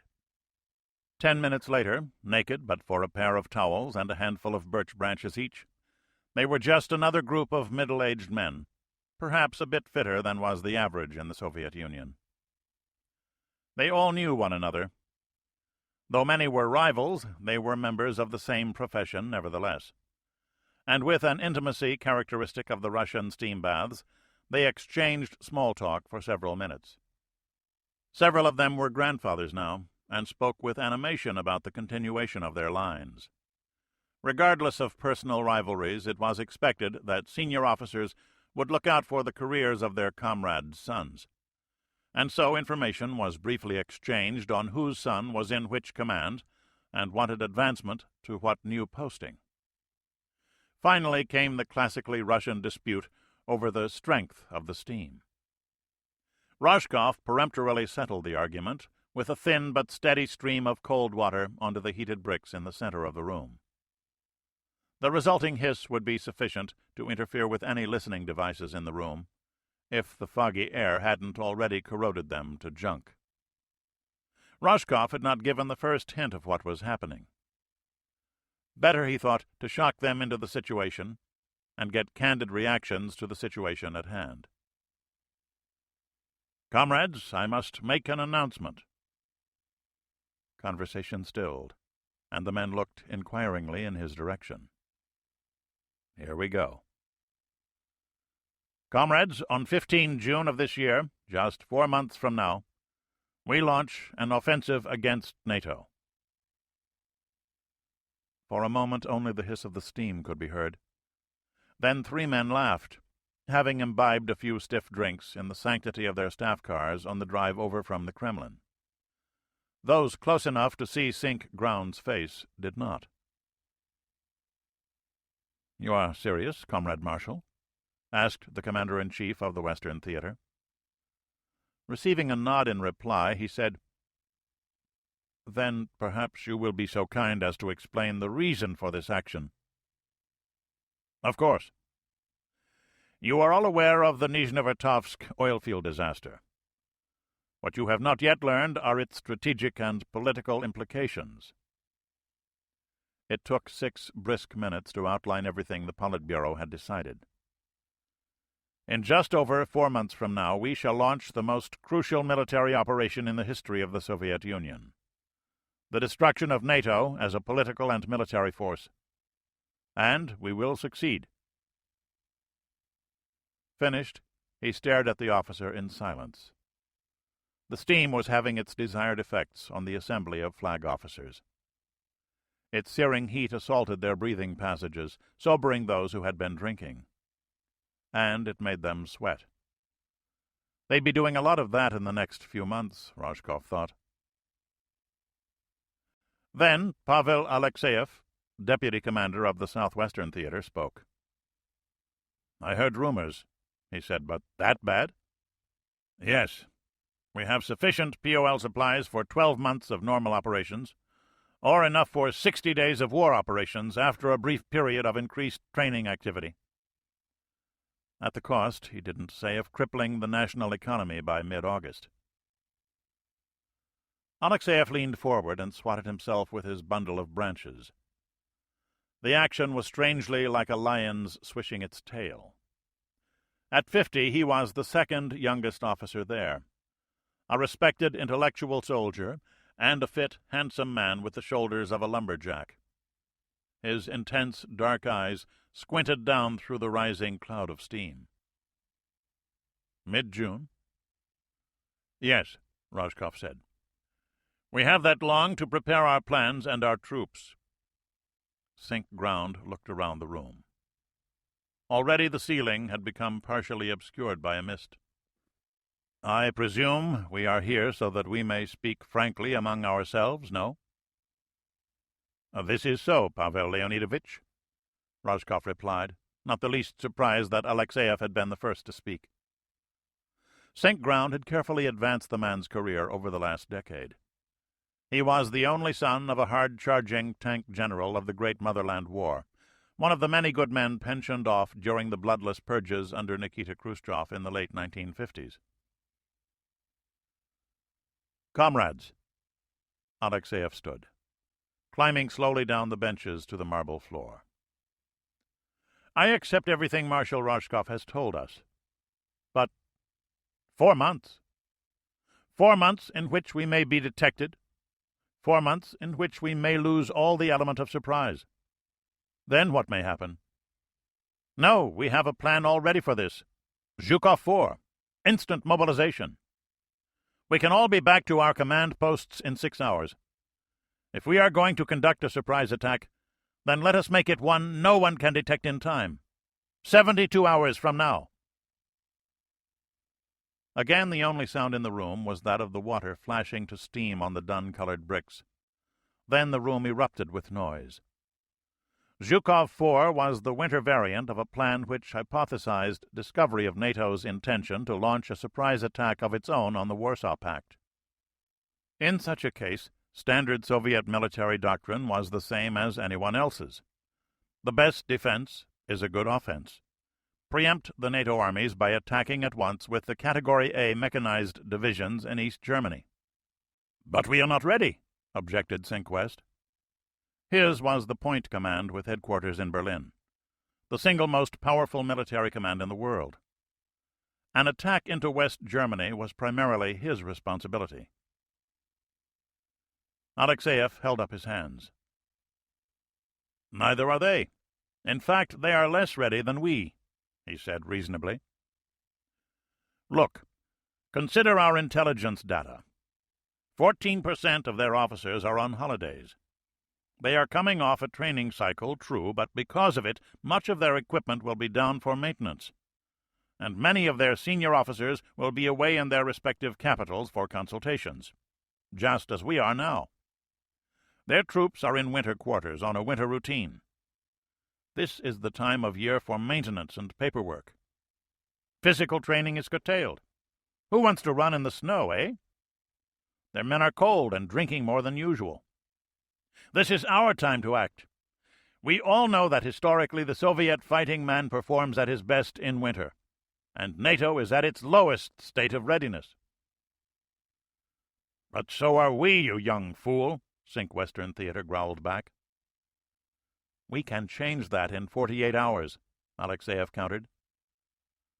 "Impossible," observed West's deputy, careful to back up his boss. "To reach our maximum readiness will take some months," Alexeyev agreed. His only chance to carry his point with his seniors was to reason with them. He knew that he was almost certainly doomed to failure, But he had to try. It will be difficult, if not impossible, for us to conceal it. As Marshal Roscoff told us, Pavel Leonidovich, we are promised political and diplomatic maskirovka, a general pointed out. I have no doubt that our comrades in the KGB and our skillful political leadership will perform miracles. The room just might have functioning bugs after all. But is it not asking too much to expect that the imperialists, as much as they fear and hate us, as active as their agents and spy satellites are, will fail to note a doubling of our training activity? We know that NATO increases its readiness when we go into major unit training, and their preparedness will automatically be increased by their own spring training cycles. If we continue our training beyond the normal pattern, they will be even more alert. Achieving full combat readiness requires that we do too many things out of the ordinary. If nothing else, East Germany is rife with Western spies. NATO will notice. NATO will react. They will meet us on the border with everything in their collective arsenals.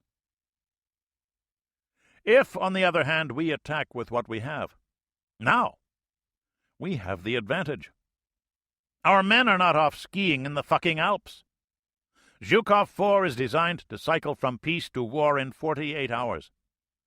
There is no way possible for NATO to react in so little time. They'll take 48 hours to get their intelligence information organized and presented to their ministers. By that time, our shells will be falling on the Fulda Gap, and our tanks will be advancing behind them. Too many things can go wrong. Sink West rose so swiftly that the towel nearly came off his waist. His left hand grabbed downward, while his right fist shook at the younger man. What about traffic control? What about training our men in their new battle equipment? What about getting my frontal aviation pilots ready for combat operations against the imperialists? There, right there is an insurmountable problem. Our pilots need at least a month of intensive training. And so do my tankers, and so do my gunners, and so do my riflemen. If you knew your job, they would be ready now, you worthless, whore-chasing son of a bitch, Alexeyev thought, but did not dare to say aloud. Sink West was a man of 61 who liked to demonstrate his manly prowess, boasted of it, to the detriment of his professional duties. Alexeyev had heard that story often enough, whispered jovially in this very room. But Sink West was politically reliable. Such is the Soviet system, the younger general reflected. We need fighting soldiers, and what do we get with which to defend the Rodina? Political reliability. He remembered bitterly what had happened to his father in 1958. But Alexeyev did not allow himself to begrudge the party its control of the armed forces. The party was the state, after all, and he was a sworn servant of the state. He had learned these truisms at his father's knee. One more card to play. Comrade General, you have good officers commanding your divisions, regiments, and battalions. Trust them to know their duties. It couldn't hurt to waive the standards of the Red Army, Alexeyev reasoned. Roscoff stood, and everyone in the room strained to hear his pronouncement. What you say has merit, Pavel Leonidovich, but do we gamble with the safety of the motherland? He shook his head, quoting doctrine exactly, as he had been doing for too many years. No. We rely on surprise, yes, on the first weighted blow to blast open a path for the daring thrust of our mechanized forces. And we will have our surprise. The Westerners will not wish to believe what is happening, and with the Politburo soothing them even as we prepare the first blow, we will have our strategic surprise. The West will have perhaps 3 days, 4 at most, to know what is coming, and even then they will not be mentally prepared for us. The officers followed Roscoff from the room to rinse the sweat from their bodies with cold water showers. 10 minutes later, refreshed and dressed in full uniform, the officers reassembled in a second-floor banquet room. The waiters, many of them KGB informers, noted the subdued mood and quiet conversations that frustrated their efforts to listen in. The generals knew that KGB's Lefortovo prison was a bare kilometer away. "Our plans?" Sink Southwest asked his deputy. "How many times have we played this war game?" Alexeyev responded. "All the maps and formulae we have examined for years. We know the troop and tank concentrations. We know the routes, the highways, the crossroads that we must use, and those that NATO will use. We know our mobilization schedules and theirs. The only thing we don't know is whether our carefully laid plans will in fact work.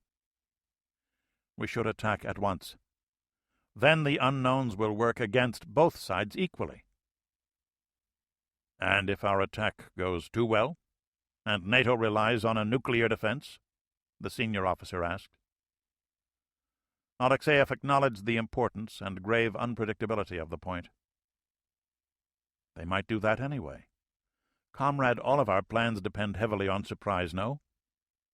A mixture of surprise and success will force the West to consider nuclear weapons." "Here you are wrong, my young friend," Sink Southwest chided. "The decision to use nuclear weapons is political. To prevent their use is also a political exercise for which time is required." "But if we wait over 4 months, how can we be assured of strategic surprise?" Alexeyev demanded. "Our political leadership has promised it." "The year I entered Frunze Academy, the party told us the date on which we would surely have true communism in our lifetime. A solemn promise. That date was 6 years ago." "Such talk is safe with me, Pasha. I understand you. But if you do not learn to control your tongue— Forgive me, Comrade General. We must allow for the chance that surprise will not be achieved. In combat, despite the most careful preparations, risks cannot be avoided," Alexeyev quoted from the syllabus of the Frunze Academy. "Attention must therefore be given, and the most detailed plans prepared for every reasonable exigency of the overall operation. For this reason, the unsung life of a staff officer is among the most demanding of those honored to serve the state." "You have the memory of a kulak, Pasha," Sink Southwest laughed, filling his deputy's glass with Georgian wine. "But you are correct. Failure to achieve surprise means that we are forcing a campaign of attrition on a vast scale, a high-technology version of the 1418 war." "Which we will win." Sinkground sat down next to Alexeyev. "Which we will win," Alexeyev agreed. All Soviet generals accepted the premise that the inability to force a rapid decision would force a bloody war of attrition that would grind each side down equally. The Soviets had far more reserves of men and material with which to fight such a war, and the political will to use them. If and only if we are able to force the pace of battle, and if our friends in the Navy can prevent the resupply of NATO from America. NATO has war stocks of materiel to sustain them for roughly 5 weeks. Our pretty expensive fleet must close the Atlantic. Maslov. Rashkov beckoned to the commander-in-chief of the Soviet Navy. "We wish to hear your opinion of the correlation of forces in the North Atlantic." "Our mission?" Maslov asked warily. "If we fail to achieve surprise in the West, Andrei Petrovich, it will be necessary for our beloved comrades in the Navy to isolate Europe from America," Rashkov pronounced. He blinked hard at the response. "Give me a division of airborne troops, and I can fulfill that task," Maslov responded soberly. He held a glass of mineral water, and had been careful to avoid drink on this cold February night. "The question is whether our strategic stance at sea should be offensive or defensive. The NATO navies, above all the United States Navy, is a direct threat to the Rodina. It alone has the aircraft and aircraft carriers with which to attack the homeland, at the Kola Peninsula. In fact, we know that they have plans to do exactly that." "So what?" Sink Southwest observed. No attack on Soviet soil is to be taken lightly, of course, but we will take severe losses in this campaign no matter how brilliantly we fight it. What matters is the final outcome. If the Americans succeed in attacking Kola, they effectively prevent our closure of the North Atlantic. And you are wrong to shrug off these attacks. American entry into the Barents Sea will constitute a direct threat to our nuclear deterrent forces, and could have more dire consequences than you imagine. Admiral Maslov leaned forward. On the other hand, if you persuade Stavka to give us the resources to execute Operation Polar Glory, we can seize the combat initiative and dictate the nature of operations in the North Atlantic on our chosen terms. He held up a closed fist. By doing this, we can first, he raised a finger, prevent an American naval attack against the Rodina. Second, another finger, use the majority of our submarine forces in the North Atlantic basin where the trade routes are, instead of keeping them on passive defense. And third, a final finger, make maximum use of our naval aviation assets. At one stroke, this operation makes our fleet an offensive rather than a defensive weapon. And to accomplish this, you need only one of our Guards' air rifle divisions? Outline your plan for us, please, Comrade Admiral, Alexeyev said. Maslov did so over a period of 5 minutes. He concluded, With luck, we will with one blow give the NATO navies more than they can deal with, and leave us with a valuable position for post-war exploitation. Better to draw their carrier forces in and destroy them. Sinkwest joined the discussion.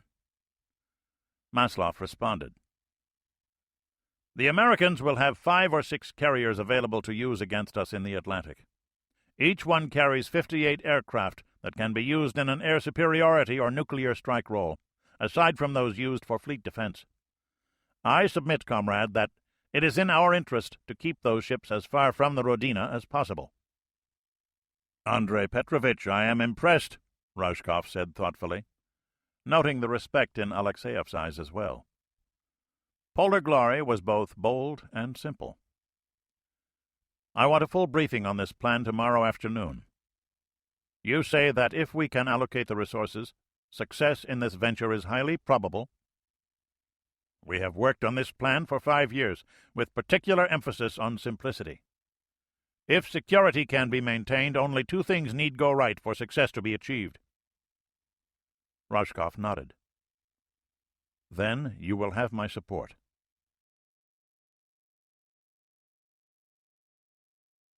Chapter 4. Maskirovka 1. Moscow, RSFSR. The foreign minister entered stage left, as he always did, and walked to the lectern with a brisk step that belied his 60 years. Before him was a mob of reporters arrayed by the Soviet Guards into their respective groups, the print press grasping at their pads and backed up by their photographers, the visual media arrayed in front of their portable Klieg lights. The foreign minister hated the damn things, hated the people in front of them. The Western press, with its lack of manners, always prying, always probing, always demanding answers that he need not give to his own people. How odd, he thought, while looking up from his notes, that he often had to speak more openly to these paid foreign spies than to members of the party Central Committee. Spies. Exactly what they were. They could be manipulated, of course, by a skilled man with a collection of carefully prepared disinformation, which was precisely what he was about to do. But on the whole they were a threat because they never stopped doing what it was they did. It was something the foreign minister never allowed himself to forget, and the reason he did not hold them in contempt. Dealing with them always held potential danger. Even while being manipulated, they could be dangerous in their quest for information. If only the rest of the Politburo understood. "Ladies and gentlemen," he began, speaking in English, "I will be making a brief statement, and I regret that I cannot answer any questions at this time. A full handout will be given to everyone as you leave. That is, I think they are ready by now." He gestured to a man at the back of the room, who nodded emphatically. The foreign minister arranged his papers one more time and began to speak with the precise diction for which he was known. The President of the United States has often asked for deeds, not words, in the quest for control of strategic arms. As you know, and to the disappointment of the entire world, the ongoing arms negotiations in Vienna have made no significant progress for over a year, with each side blaming the other for the lack of it.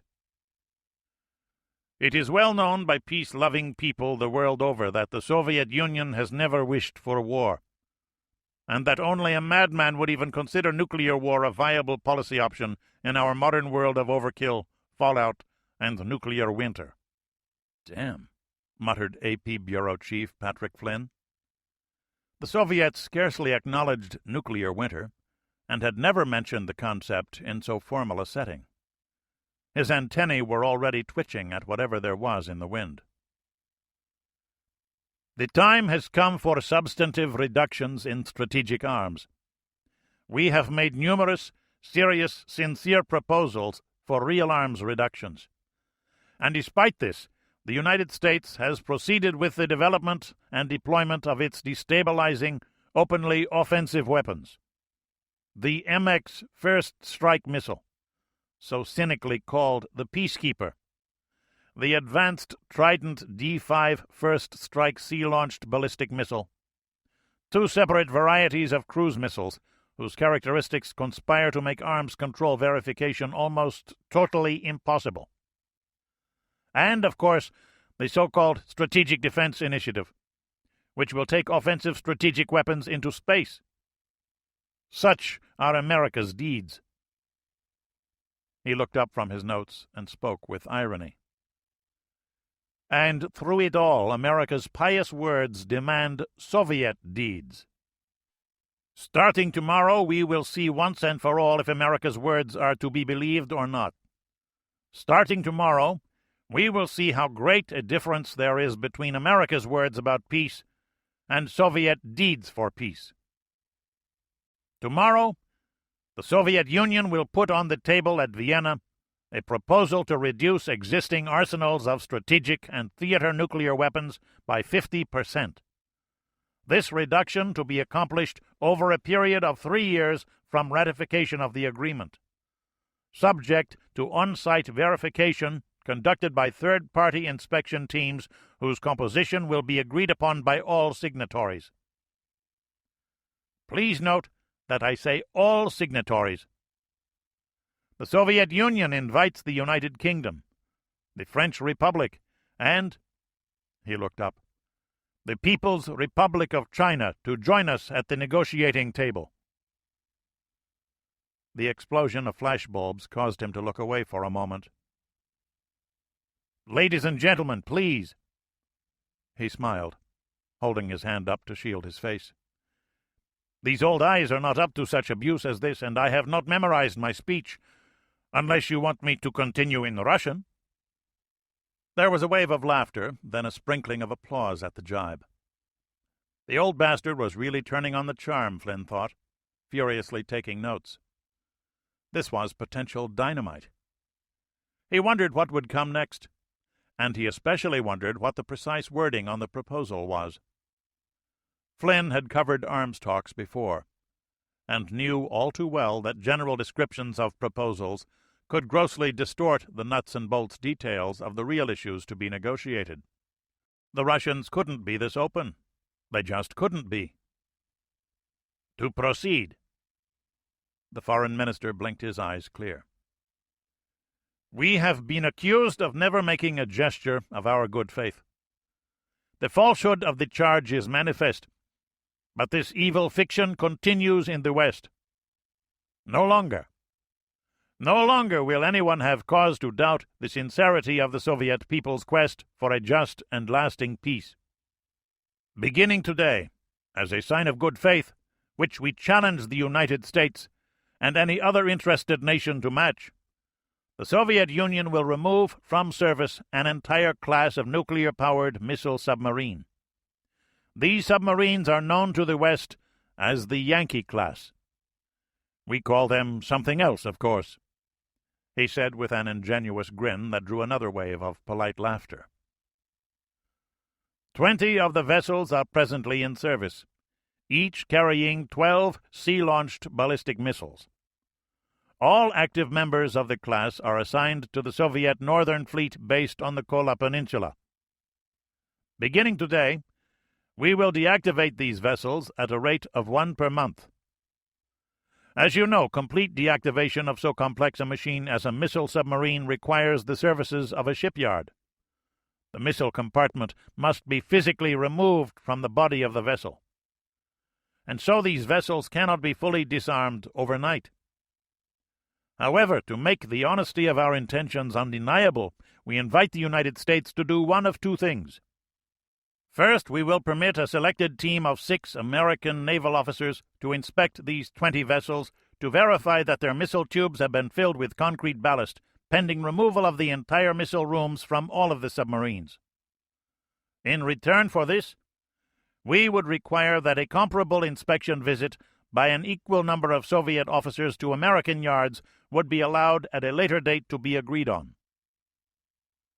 Second, as an alternative, should the United States be unwilling to allow reciprocal verification of arms reductions, we will permit another group of 6 officers to perform this service, these officers to be from a country or countries upon which the United States and the Soviet Union can agree within the next 30 days.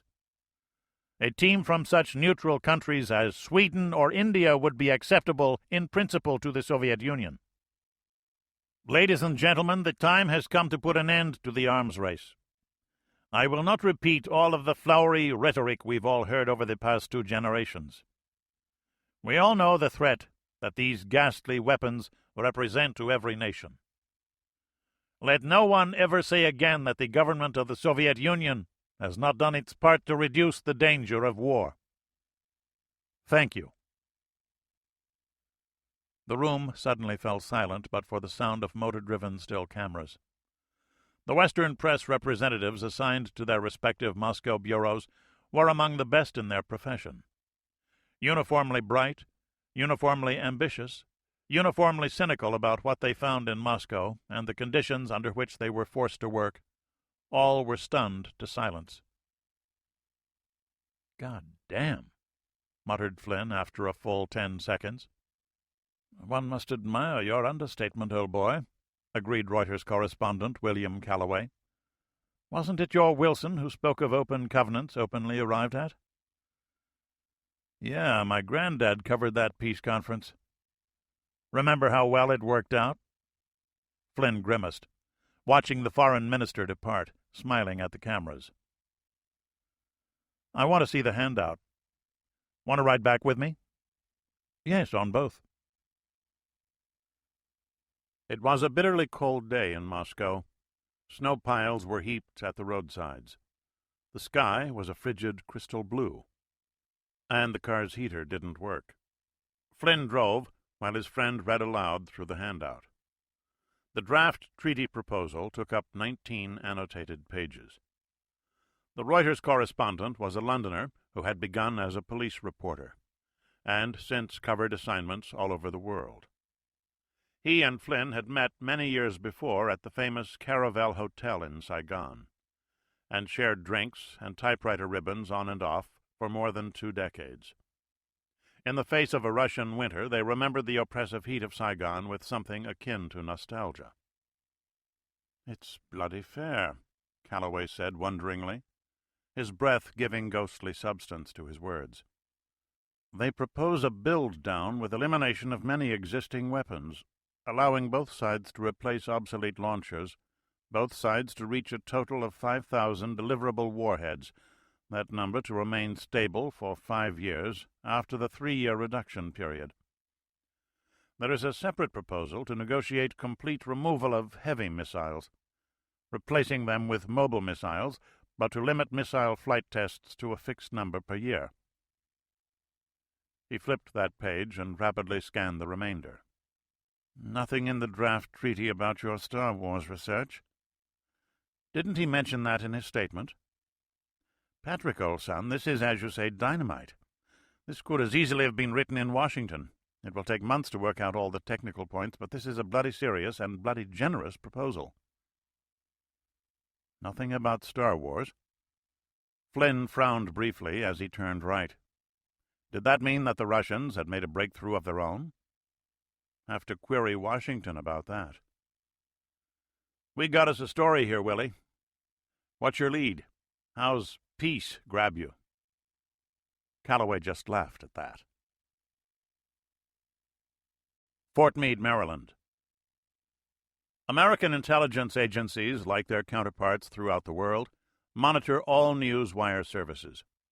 Toland was examining the AP and Reuters reports before most news bureau chiefs, and comparing them with the version transmitted over Soviet microwave circuits for publication in the regional editions of Pravda and Izvestia. The way items of hard news were reported in the Soviet Union was intended to show party members how their leaders felt. "We've been down this road before," his section chief said. "The last time things broke down on this issue of mobile missiles. Both sides want them, but both sides are afraid of the other side having them." "But the tone of the report. They're always euphoric about their arms control proposals, damn it. Hell, Bob, you know that." "True, sir, but it's the first time that I know of that the Russians have unilaterally removed a weapons platform from service." "The Yankees are obsolete." "So what? They never throw anything away, obsolete or not. They still have World War II artillery pieces sitting in warehouses in case they need them again. This is different, and the political ramifications—" "We're not talking politics, we're talking nuclear strategy," the section chief growled back. "As if there were a difference," Toland said to himself. Kiev, the Ukraine. "Well, Pasha?" "Comrade General, we truly have a man's work before us," Alexeyev answered, standing at attention in the Kiev headquarters of the Southwest Theater. "Our troops need extensive unit training. Over the weekend, I read through more than 80 regimental readiness reports from our tank and motor rifle divisions." Alexeyev paused before going on. Tactical training and readiness was the bane of the Soviet military. Their troops were almost entirely conscripts, in and out in 2 years, half of whose uniformed service was occupied just in acquiring basic military skills. Even the non-coms, the backbone of every army since the Roman legions, were conscripts selected for special training academies, then lost as soon as their enlistment periods ended. For that reason, the Soviet military leaned heavily on its officers, who often performed what in the West was sergeant's work. The professional officer corps of the Soviet Army was its only permanent, only dependable feature.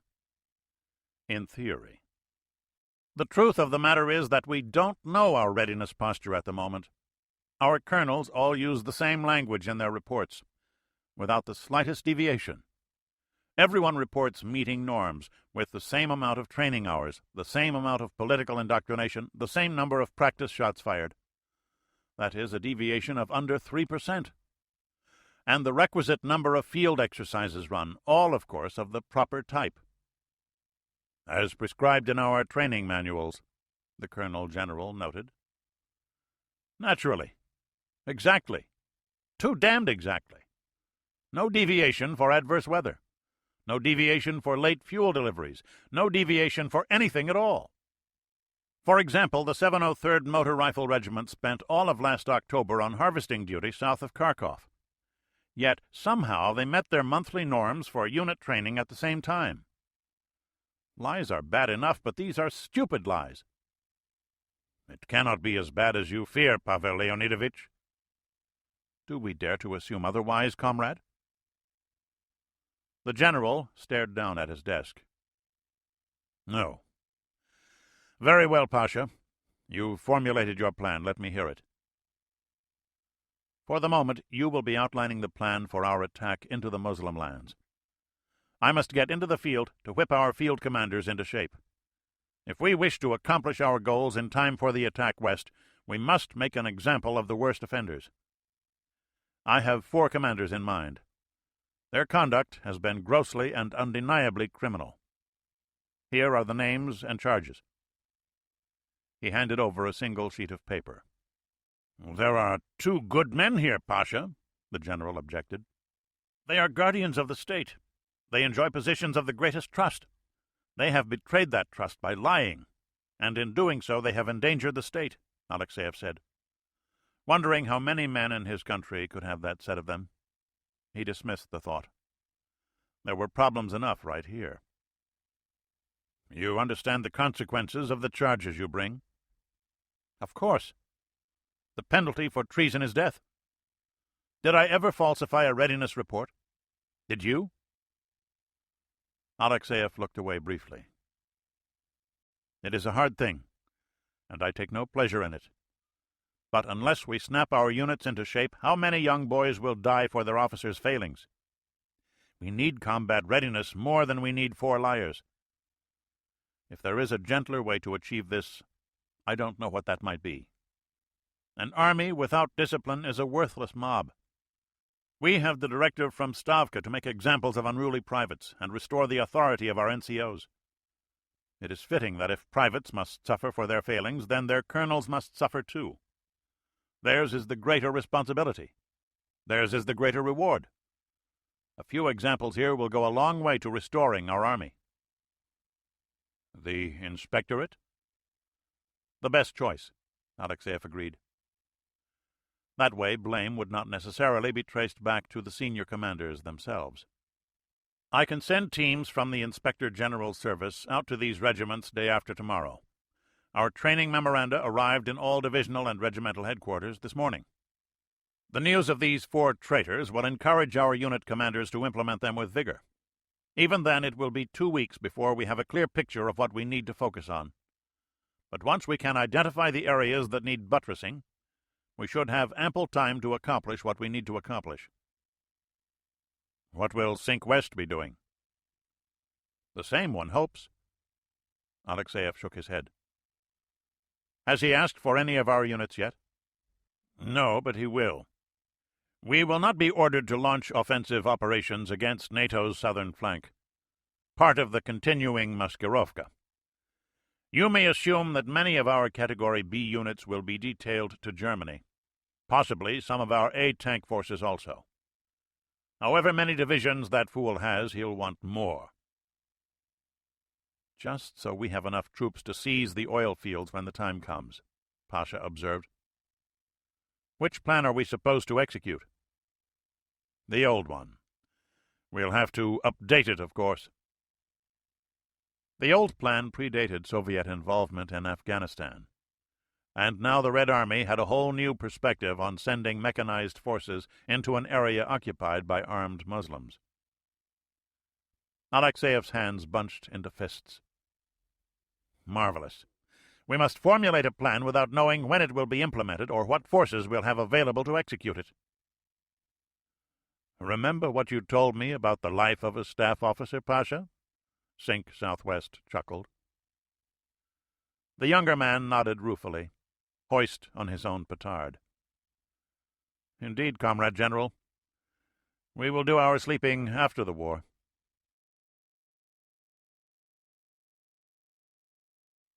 Chapter 5. Sailors and Spooks. The Chesapeake Bay, Maryland. His eyes squinted painfully at the horizon. The sun was only half a diameter above the green-brown line of Maryland's eastern shore, a reminder, if he needed one, that he'd worked late the day before, gone to bed later still, then arisen at 4:30 so that he could get in a day's fishing. A slowly receding sinus-like headache also let him know about the 6-pack of beer he'd consumed in front of the TV. But it was his first fishing day of the year, and the casting rod felt good in his hand as he gave it a gentle swing toward a ripple on the calm surface of the Chesapeake Bay. A blue or a rockfish? Whatever it was, it didn't nibble at his bucktail lure. But there was no hurry. "Coffee, Bob?" "Thanks, Pop." Robert Toland set his rod in its holder and leaned back into the midship's swivel chair of his Boston whaler Outrage. His father-in-law, Edward Keegan, held out the plastic cup cap from a large thermos jug. Bob knew the coffee would be good. Ned Keegan was a former naval officer who appreciated a good cup, preferably flavored with brandy or Irish whiskey, something to open the eyes and put a fire in the belly. "Cold or not, damn if it ain't nice to get out here." Keegan sipped at his cup, resting one foot on the bait box. It wasn't just the fishing, both men agreed. Getting out on the water was one sure cure for civilization. "Be nice if the Rock really are coming back too," Toland observed. "What the hell? No phones?" "What about your beeper?" "I must have left it with my other pants." Keegan chuckled. "DIA will have to manage without me today." "Think they can?" "Well, the Navy did." Keegan was an academy graduate who had put in his 30 and retired to become a double-dipper. In uniform, he'd been an intelligence specialist, and now he had essentially the same job, which added civil service salary to his pension. Toland had been a lieutenant, J.G., serving aboard a destroyer based at Pearl Harbor, when he'd first noticed Martha Keegan, a junior at the University of Hawaii, majoring in psychology and minoring in surfing. They'd been happily married for 15 years now. "So," Keegan stood and lifted his rod, "how are things at the fort?" Bob Toland was a middle-level analyst at the National Security Agency. He'd left the Navy after 6 years when the adventure of uniformed service had palled, but he remained an active reservist. His work at NSA dovetailed nicely with his Naval Reserve Service. A communications expert with a degree in electronics, his current job was monitoring Soviet signals gathered by the NSA's numerous listening posts and ferret satellites. Along the way, he'd also gotten a master's in the Russian language. "Heard something real interesting last week, but I couldn't convince my boss it meant anything." "Who's your section chief?" "Captain Albert Redman, U.S. Navy." Toland watched a bay-built fishing boat motoring a few miles away, her captain laying out his crab pots. "He's an asshole." Keegan laughed. "You want to be careful saying stuff like that out loud, Bob, especially seeing how you go on active duty next week. Bert worked with me, must have been 15 years ago. I had to slap him down a few times. He does tend to be slightly opinionated." "Opinionated?" Toland snorted.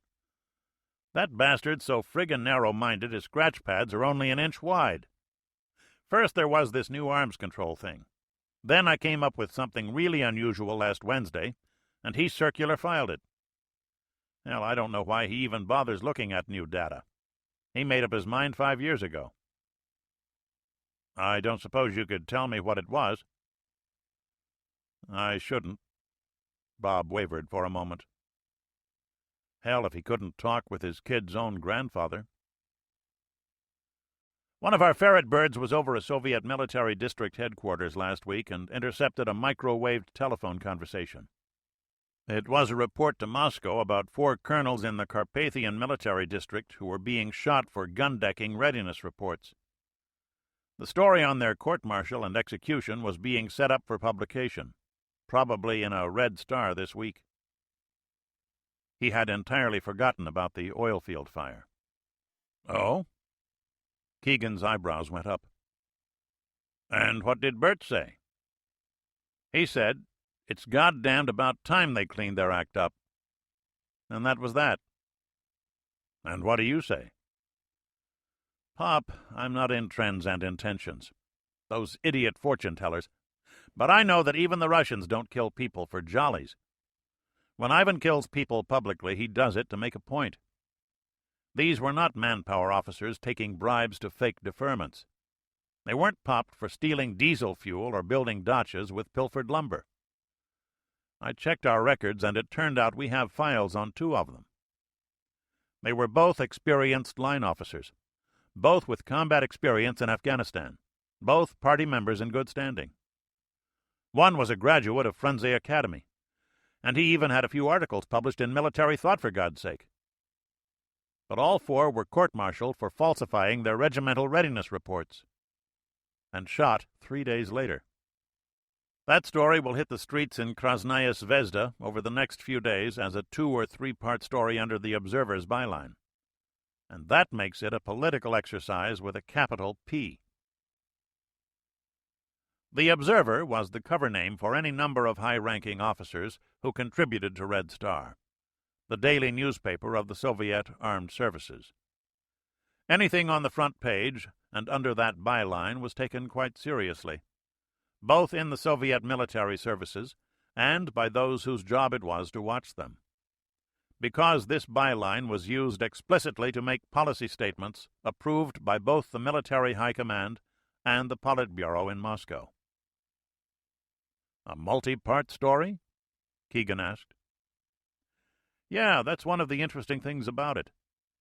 The repetition means they really want this lesson to sink in. Everything about this is out of pattern, Pop. Something funny is happening. They do shoot officers and EMs, but not full colonels who've written for the Journal of the General Staff, and not for faking a few lines in a readiness statement. He let out a long breath, happy to have gotten this off his chest. The workboat was proceeding south, her wake rippling out toward them in parallel lines on the mirrored surface. The image made Toland wish for his camera. "Makes sense," Keegan mumbled. "Huh?" "What you just said. That does sound out of pattern." "Yep. I stayed in late last night, running down a hunch. In the past 5 years, the Red Army has published the names of exactly 14 executed officers, none higher than a full colonel, and even then only one, a manpower officer in Soviet Georgia. The guy was taking payoffs for deferments. The others broke down into 1 case of spying, for us or somebody, 3 derelictions of duty while under the influence of alcohol, and 9 conventional corruption cases, selling everything from gasoline to a whole mainframe computer, Nalyevo, on the left, the shadow market. Now, all of a sudden, they waste 4 regimental commanders, all in the same military district." "You could take that to Redmond," Keegan suggested. "Waste of time." "Those other cases, I seem to remember the 3 guys who—" "Yeah, that was part of the temperance campaign. Too many guys turn up drunk on duty, and they pick 3 volunteers pour encourager les autres." Bob shook his head. "Geez, Voltaire would have loved these guys." "You talk with people who are into civilian intelligence?" "No, my crowd is all military telecommunications." "At lunch last Monday, I think, I was talking with a guy from Langley. Ex-Army, we go way back. Anyway, he was joking that there's a new shortage over there." "Another one?" Bob was amused. Shortages were nothing new in Russia. 1 month, toothpaste, or toilet paper, or windshield wipers. He had heard of many such things over lunch at the NSA commissary. "Yeah, car and truck batteries." "Really?" "Yeah, for the last month you can't get a battery for your car or truck over there. A lot of cars are not moving, and batteries are being stolen left and right. So people are disconnecting their batteries at night and taking them home, would you believe?" "But Toliadishtat," Toland said, and stopped. He referred to the massive auto factory city in European Russia, the construction of which was a hero project for which thousands of workers had been mobilized. Among the most modern auto complexes in the world, it had been built mainly with Italian technology. "They have a hell of a battery manufacturing facility there. Hasn't blown up, has it?" "Working 3 shifts. What do you think of that?" Norfolk, Virginia. Toland examined himself in the full-sized mirror in the Norfolk BOQ complex. He'd made the drive down the evening before. The uniform still fit, he noted. maybe a little tight at the waist, but that was nature at work, wasn't it? His salad bar of decorations was a bleak row and a half, but he had his surface warfare officer's badge, his water wings. He hadn't always been a glorified radio operator. His sleeves bore the 2.5 stripes of a lieutenant commander. A final swipe of a cloth across his shoes, and he was out the door, ready on this bright Monday morning for his annual 2 weeks of duty with the fleet. 5 minutes later, he was driving down Mitcher Avenue toward headquarters of the Commander-in-Chief Atlantic Fleet, Cinquelant Fleet, a flat, thoroughly undistinguished building that had once been a hospital. An habitual early riser, Toland found the Ingersoll Street parking lot half empty. But he was still careful to take an unmarked space, lest he incur the wrath of a senior officer. "Bob? Bob Toland!" a voice called. "Ed Morris." It was now Commander Edward Morris, USN, Toland noted, and a shiny gold star on his uniform jacket designated him as the commander of some ship or other. Toland saluted his friend before shaking hands. "Still playing bridge, Bob?" Toland, Morris, and 2 other officers had once established the most regular bridge foursome at the Pearl Harbor Officers' Club. "Some. Marty isn't much of a card player, but we got a bunch at work that meets once a week." "Good as we used to be?" Morris asked, as they headed off in the same direction. "Are you kidding? You know where I work now?" "I heard you ended up at Fort Meade after you hung it up." "Yeah, and there's bridge players at NSA who are wired into the damn computers. I'm talking assassins." "So, how's the family?" "Just great. How's yours?" "Growing up too damn fast. Makes you feel old." "That's the truth," Toland chuckled. He jabbed a finger at his friend's star. "Now you can tell me about your new kid." "Look at my car." Toland turned around. Morris's Ford had a personalized license plate, FF 1094. To the uninitiated, it was an ordinary license number, but to a sailor it advertised his command, Anti-Submarine Frigate Number 1094, USS Ferris. "You always were nice and modest," Toland noted with a grin. "That's all right, Ed. How long you had her?" 2 years. She's big, she's pretty, and she's mine. You should have stayed in, Bob. The day I took command, hell, it was like the day Jimmy was born." "I hear you. The difference, Ed, is that I always knew you'd have your ship, and I always knew I wouldn't." In Toland's personnel jacket was a letter of admonishment for grounding a destroyer while he had the deck. It had been no more than bad luck.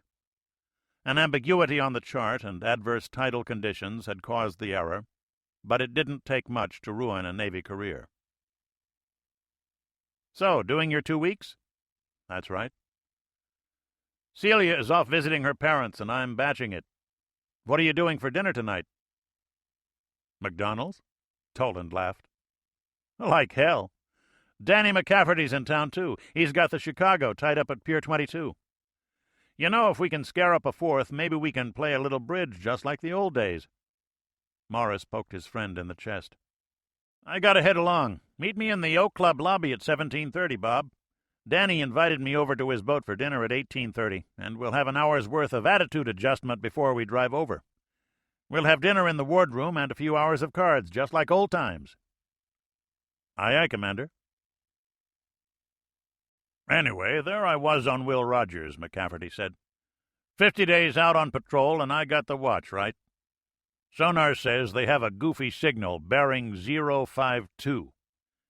We're at periscope depth, so I put the search scope up, train it out to 052, and sure enough, there's this Gulfstream 36 sailboat, moving along at 4 or 5 knots with the auto-steering rig set. What the hell, it's a dull day, so I flipped the scope to high power. And guess what? The captain and the mate, there's one gal who'll never drown, are on top of the deckhouse, horizontal and superimposed. The boat was maybe 1,000 yards away, just like being there. So we turn on the scope TV camera and get the tape machine running. Had to maneuver for a better view, of course. Lasted 15 minutes. The crew ran the tape for the next week. Great for morale to know just what you're fighting for." All three officers laughed. "Like I always told you, Bob," Morris noted, "these sub-drivers are a nasty, sneaky bunch. Not to mention perverts." "So, how long you had the Chicago, Danny?" Toland asked over his second cup of after-dinner coffee.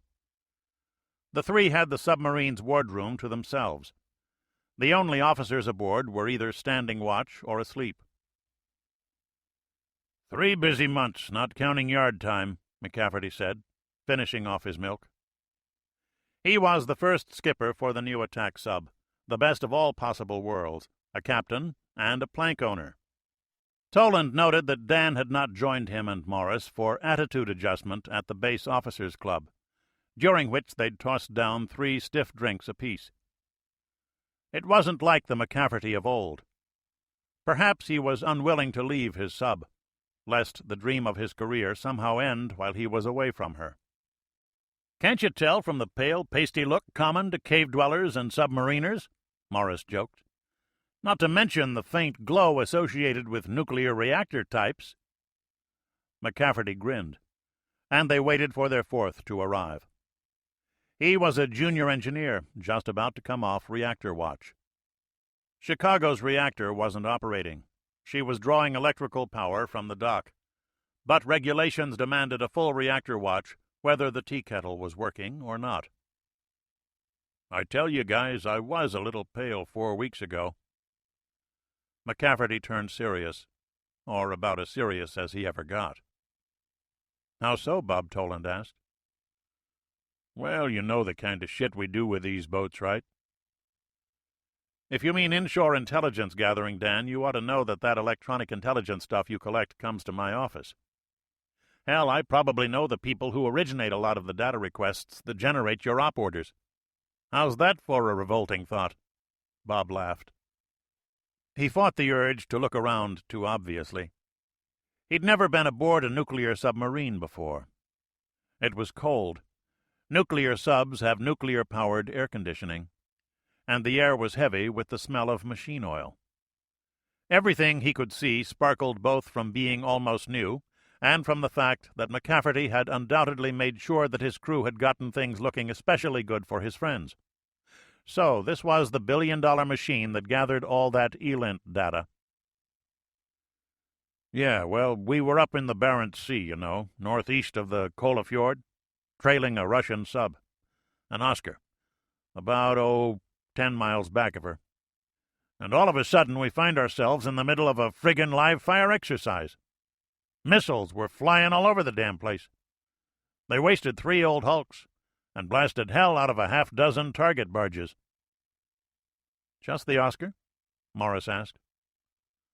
"Turned out there was a Papa and a Mike out there, too. That's one problem with us being so quiet in these babies. If they don't know we're there, we can find ourselves in the middle of some really unpleasant shit. Anyway, sonar starts screaming, 'Transients! Transients!' from all the missile tubes being flooded. No way we could be sure they weren't getting ready to put some real torpedoes in the water, but we stuck up the ESM and picked up their periscope radars. Then I saw some of the things whipping over our heads. Damn, guys, for about 3 minutes there it was just a little hairy, you know." McCafferty shook his head. "Anyway, 2 hours after that, all 3 boats crack on 20 knots and head back to the barn. Your basic out-and-in live fire. How's that for a lively first deployment?" "You get the feeling that the Russians are doing anything out of the ordinary, Dan?" Toland asked, suddenly interested. "You didn't hear?" "Hear what?" "They've cut back their diesel sub-patrols up north quite a bit, too. I mean, normally they're pretty hard to hear, but mostly over the past 2 months, they just ain't there. I heard one. Just one. Wasn't like that the last time I was up north. There have been some satellite photos of them, a lot of diesel boats tied up alongside for some reason or another. In fact, their patrol activity up north is down across the board, with a lot of maintenance activity going on. The current guess is that they're changing their training cycle. This isn't the usual time of year for live firing." McCafferty laughed. Of course, it could be that they finally got tired of chipping and painting those old cans and decided to use 'em up. Best thing to do with a can anyway. Bubblehead, Morris snorted. Give me a reason you'd have a bunch of diesel boats out of service all at once, Toland said. He was wishing that he'd passed on the second and third rounds during happy hour. Something important was flashing lights inside his head, and the alcohol was slowing his thinking down. Shit, McCafferty observed. There isn't any. So what are they doing with the diesel boats?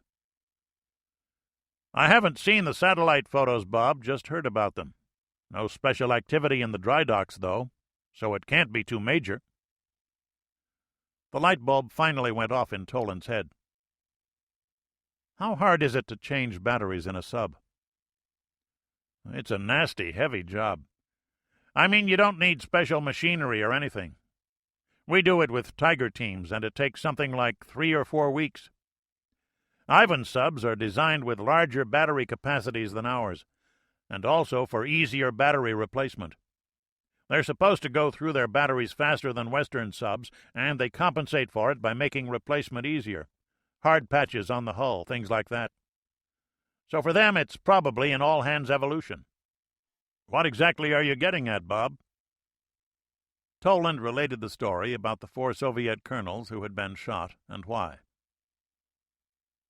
Then I hear this story about how the supply of batteries in Russia has dried up. No batteries for cars or trucks. The car batteries I can understand, but the trucks... Hey, every truck in Russia is government-owned. They all have mobilization uses. Same sort of batteries, right? Yeah, they all use lead-acid batteries. The factory burned down? Commander Morris asked. I know Ivan likes one big factory rather than a bunch of little ones. It's working 3 shifts. McCafferty sat back, away from the table. So, what uses batteries? Morris asked rhetorically. Submarines, McCafferty pronounced. Tanks, armored vehicles, command cars, starter carts for planes. Lots of stuff painted green, you know. Bob, what you're saying... What you're saying is that all of a sudden, Ivan has decided to increase his readiness across the board. Question. Do you know what the hell you're talking about? You can bet your ass on it, Danny. The bid on the 4 colonels crossed my desk. I eyeballed that report myself. It was received on one of our ferret satellites. Ivan doesn't know how sensitive those hitchhiker birds are, and he still sends a lot of stuff in the clear on surface microwave nets. We listen into voice and telex transmissions all the time. You guys can forget you heard that, okay? Toland got nods from the others. The thing about the batteries I picked up by accident, but I confirmed it with a guy I know in the Pentagon. Now we have your story about increased live fire exercises, Dan. You just filled in a blank space. Now, if we can confirm that those diesel boats really are down for battery replacement, we have the beginnings of a picture. Just how important are new batteries for a diesel boat? Very important, the sub-skipper said. Depends a lot on quality control and maintenance, but new ones can give you up to double the range and power of old ones. And that's obviously an important tactical factor. Jesus, you know what this sounds like? Ivan's always ready to go to sea, and now it looks like he wants to be real ready, Morris observed. But the papers all say that they're acting like born-again angels with this arms control stuff. Something does not compute, gentlemen. I have to get this to someone in the chain of command. I could drop this on a desk at Fort Meade, and it might never get anywhere, Toland said, remembering his section chief. You will, McCafferty said after a moment's pause. I have an appointment tomorrow morning with ComSublant. I think you're coming with me, Bob. The last member of the foursome arrived 10 minutes later. He was disappointed with the quality of the game. He'd thought his skipper was better than this. Toland spent 20 minutes reviewing his data in front of Vice Admiral Richard Pipes, Commander, Submarine Force, U.S. Atlantic Fleet. Pipes was the first black submariner to make 3-star rank. a man who had paid his dues with performance as he'd climbed up the ladder in what had traditionally been a whites-only profession, and he had the reputation of a tough, demanding boss. The Admiral listened without a word as he sipped coffee from a 3-starred mug. He'd been annoyed to have McCafferty's patrol report supplanted by a speech from a reservist, but that attitude had lasted only 3 minutes. Now the lines around his mouth deepened. "Son, you violated a few security restrictions to give me some of that." "I know that, sir," Toland said.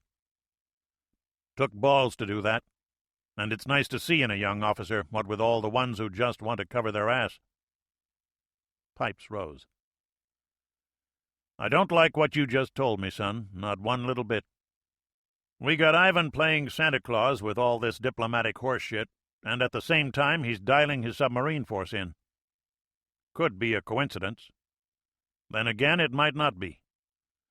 How about you and me go over to talk with Sinklant and his intelligence chief?" Toland winced. "What have I got myself into?"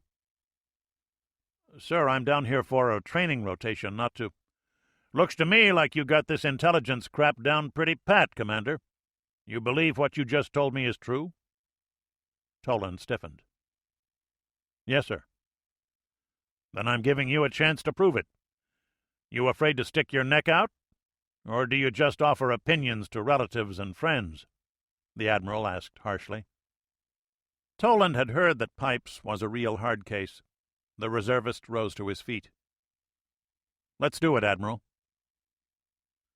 Pipes picked up his phone and dialed in a 3-digit number, his direct line to Sinklant. "Bill? Dick. I got a boy in my office I think you ought to talk to. Remember what we discussed last Thursday? We may have confirmation." A brief pause. "Yeah, that's exactly what I'm saying." Aye, sir, on the way." Pipes set the phone down. "McCafferty, thank you for bringing this man in with you. We'll go over your patrol report this afternoon. Be here at 15:30. Toland, you come along with me." An hour later, Lieutenant Commander Robert M. Toland, USNRR, was informed that he had been placed on extended active duty by order of the Secretary of Defense. In fact, it was by order of Sinklant, but the forms would be correctly filled out in a week or so. At lunch that day in Flag Country of Building 1 of the complex, Sinklant called in all his type commanders, the 3-star admirals who controlled the aircraft, surface ships, submarines, and replenishment ships. The conversation was subdued and ceased entirely when the stewards came in to change the courses. They were all in their 50s, experienced, serious men who both made and implemented policy, preparing for something they hoped would never come. This hope continued, but by the time each had finished his second cup of coffee, it was decided that fleet training cycles would be increased, and a few surprise inspections would be made. Sinklant made an appointment with the Chief of Naval Operations for the following morning, and his Deputy Intelligence Chief boarded a commercial airliner for a quick trip to Pearl Harbor, to meet with his opposite number in the Pacific. Toland was relieved of his post and transferred to Intentions, part of Sinklant's personal intelligence advisory staff. Chapter 6. The Watchers. Norfolk, Virginia. Intentions was a small second-floor office normally occupied by 4 officers. Shoehorning Toland in there was difficult, mainly because all the classified material had to be covered up while the civilian movers got the desk in place. When they finally left, Bob found he had just about enough space to get into and out of his swivel chair. The office door had a cipher lock with 5 rocker switches concealed in a steel container. Located in the northwest corner of Sinklant headquarters, the office's barred windows overlooked a highway and little else. The drab curtains were closed anyway.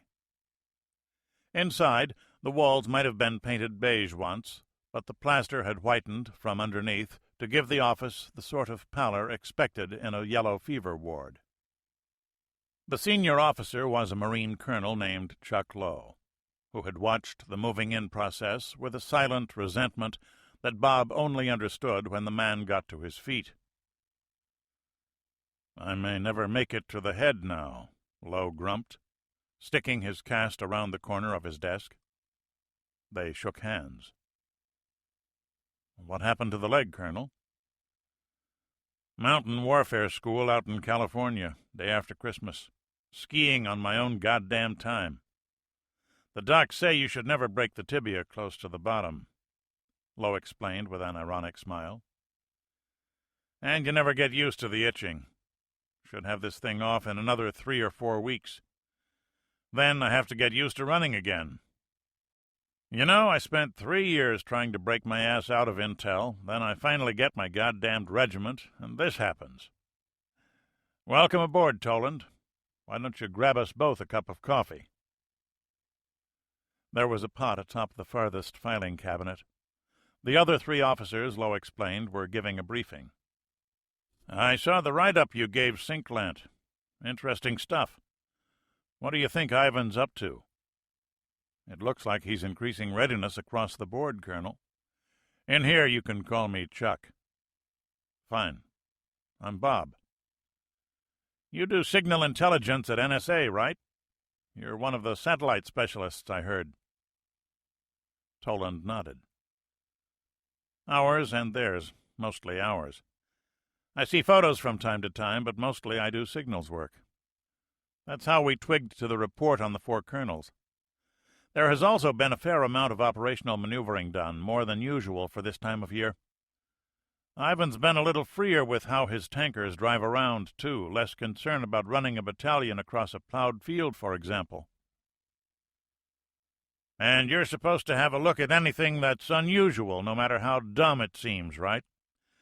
That gives you a pretty wide brief, doesn't it? We got something interesting along those lines from DIA. Have a look at these."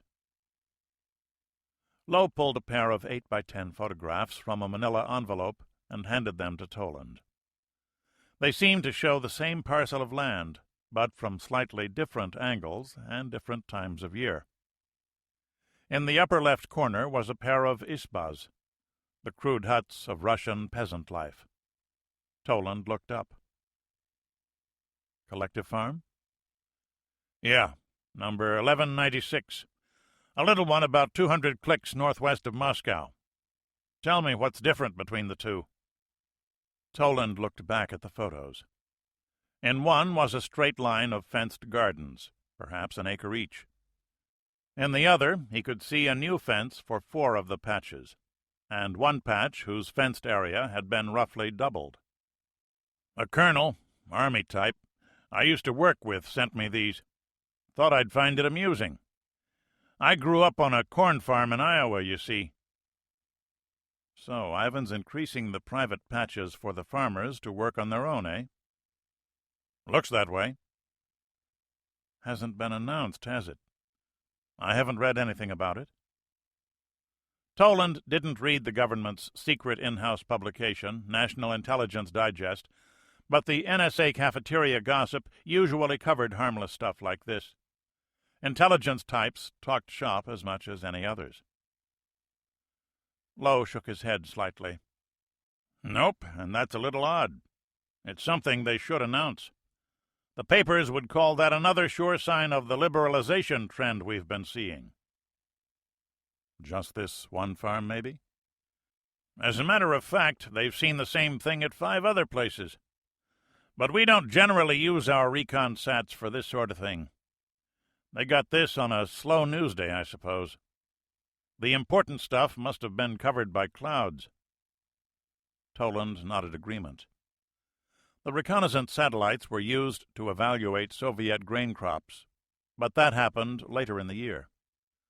The Russians knew it also, since it had been in the open press for over a decade, explaining why there was a team of agronomists in the U.S. Department of Agriculture with special intelligence compartmented security clearance. Kind of late in the season to do that, isn't it? I mean, will it do any good to give 'em this land this time of year? "I got these a week ago. I think they're a little older than that. This is about the time most of their farms start planting. It stays cold there quite a long time, remember, but the high latitudes make up for it with longer summer days. Assume that this is a nationwide move on their part. Evaluate that for me, Bob." The colonel's eyes narrowed briefly. Smart move on their part, obviously. It could solve a lot of their food supply problems, particularly for truck farm stuff, I guess. Tomatoes, onions, that sort of thing. Maybe. You might also note that this sort of farming is manpower-intensive but not machinery-intensive. What about the demographic aspect of the move? Toland blinked. There was a tendency in the U.S. Navy to assume that since they made their living by charging into machine gun fire, Marines were dumb. Most of the Kokolzniki are relatively old folks. The median age is in the late 40s, early 50s. So most of the private plots are managed by the older people, while the mechanized work, like driving the combines and trucks, which pays a hell of a lot better, is done by the younger workers. You're telling me that this way they can increase some food production without the younger men of military service age. One way to look at it, Lowe said. Politically, it's dynamite. You can't take away things people already have.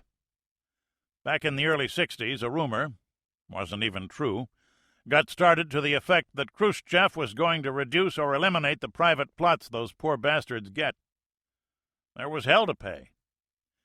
I was in the language school at Monterey then, and I remember the Russian papers that came through the language school.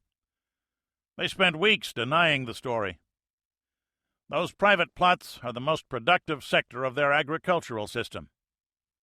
Less than 2% of their arable land, it produces about half of their fruit and potatoes, more than a third of their eggs, vegetables, and meat. Hell, it's the only part of the damned agricultural system that works. The big shots over there have known for years that by doing this, they could solve their food shortage problems, and still they haven't done it for political reasons. They couldn't run the risk of state sponsorship for a whole new generation of kulaks. Until now. But it appears they've done it without making a formal announcement. And it just so happens that they are increasing their military readiness at the same time. I never believe in coincidences, even when I'm a dumb line officer running across a beach. Lowe's uniform blouse hung in the corner. Toland sipped at his coffee and surveyed its 4 rows of decorations. There were 3 repeat pips on his Vietnam service ribbon, and a Navy cross. Dressed in the olive-green sweater affected by Marine officers, Lowe was not a big man, and his Midwest accent gave evidence of a relaxed, almost bored outlook on life. But his brown eyes said something else entirely. Colonel Lowe was thinking along Toland's lines already, and he was not the least happy about it. Chuck, if they are really preparing for some action on a large scale, they just can't mess with a few colonels. Something else will start showing up. They'll have to do some work at the bottom, too. Yeah, that's the next thing we have to look for. I sent a request into DIA yesterday. From now on, when Red Star comes out, the attaché in Moscow will send a photo facsimile to us via satellite. If they start doing that, it'll sure as hell turn up in Krasnaya Zvezda. Bob, I think you've opened a very interesting can of worms, and you're not going to be alone examining it. Toland finished his coffee. The Soviets had taken an entire class of fleet ballistic missile submarines out of service. They were conducting arms talks in Vienna. They were buying grain from America and Canada under surprisingly favorable terms, even allowing American hulls to handle 20% of the cargo. How did this jibe with the signs he had seen? Logically, it didn't, except in one specific case. And that wasn't possible. Was it? Shpola. The Ukraine. The crashing sound of the 125mm tank gun was enough to strip the hair off your head, Alexeyev thought. But after 5 hours of running this exercise, it came through his ear protectors as a dull ringing sound. This morning the ground had been covered with grass and dotted with new saplings. But now it was a uniform wasteland of mud, marked only with the tread marks of T-80 main battle tanks and BMP armored infantry fighting vehicles. 3 times the regiment had run this exercise, simulating a frontal assault of tanks and mounted infantry against an enemy of equal strength. 90 mobile guns had supplied fire support, along with a battery of rocket launchers. 3 times. Alexeyev turned, removing his helmet and earmuffs, to look at the regimental commander. "A Guards regiment, eh, Comrade Colonel? Elite soldiers of the Red Army. These tit-sucking children couldn't guard a Turkish whorehouse, much less do anything worthwhile inside of it. And what have you been doing for the past 4 years commanding this rolling circus, Comrade Colonel? You have learned to kill your whole command 3 times. Your artillery observers are not located properly. Your tanks and infantry carriers still can't coordinate their movements, and your tank gunners can't find targets 3 meters high. If that had been a NATO force holding that ridge, you and your command would be dead." Alexeyev examined the colonel's face. His demeanor was changing from red fear to white anger. Good. "The loss of these people is no great penalty for the state, but that is valuable equipment, burning valuable fuel, shooting valuable ordnance, and taking up my valuable time. Comrade Colonel, I must leave you now. First I will throw up. Then I will fly to my command post. I will be back. When I come back, we will run this exercise again. Your men will perform properly, Comrade Colonel, or you will spend the rest of your miserable life counting trees." Alexeyev stomped off, not even acknowledging the colonel's salute. His adjutant, a full colonel of tank troops, held open the door and got in behind his boss. "Shaping up rather well, eh?" Alexeyev asked. "Not well enough, but there has been progress," the colonel allowed. "They have only another 6 weeks before they have to start moving west." It was the wrong thing to say. Alexeyev had spent 2 weeks chivying this division toward combat readiness, only to learn the day before that it had been allocated to Germany instead of toward his own as yet incomplete plan to descend into Iraq and Iran. Already 4 divisions, all of his elite Guards tank units, had been taken away, and each change in Sink Southwest's order of battle forced him to restructure his own plan for the Gulf. An endless circle. He was being forced to select less ready units, forcing Alexeyev to devote more time to unit training and less time to the plan that had to be completed in another 2 weeks. "Those men are going to have a very busy 6 weeks. What about the commander?" the colonel asked. Alexeyev shrugged. "He's been in this job too long. 45 is too old for this kind of command. And he reads his fucking parade manuals too much instead of going out in the field. But a good man. Too good to be sent counting trees." Alexeyev chuckled heavily. It was a Russian saying that dated back to the Tsars. People exiled to Siberia were said to have nothing to do but count trees. Another of the things Lenin had changed.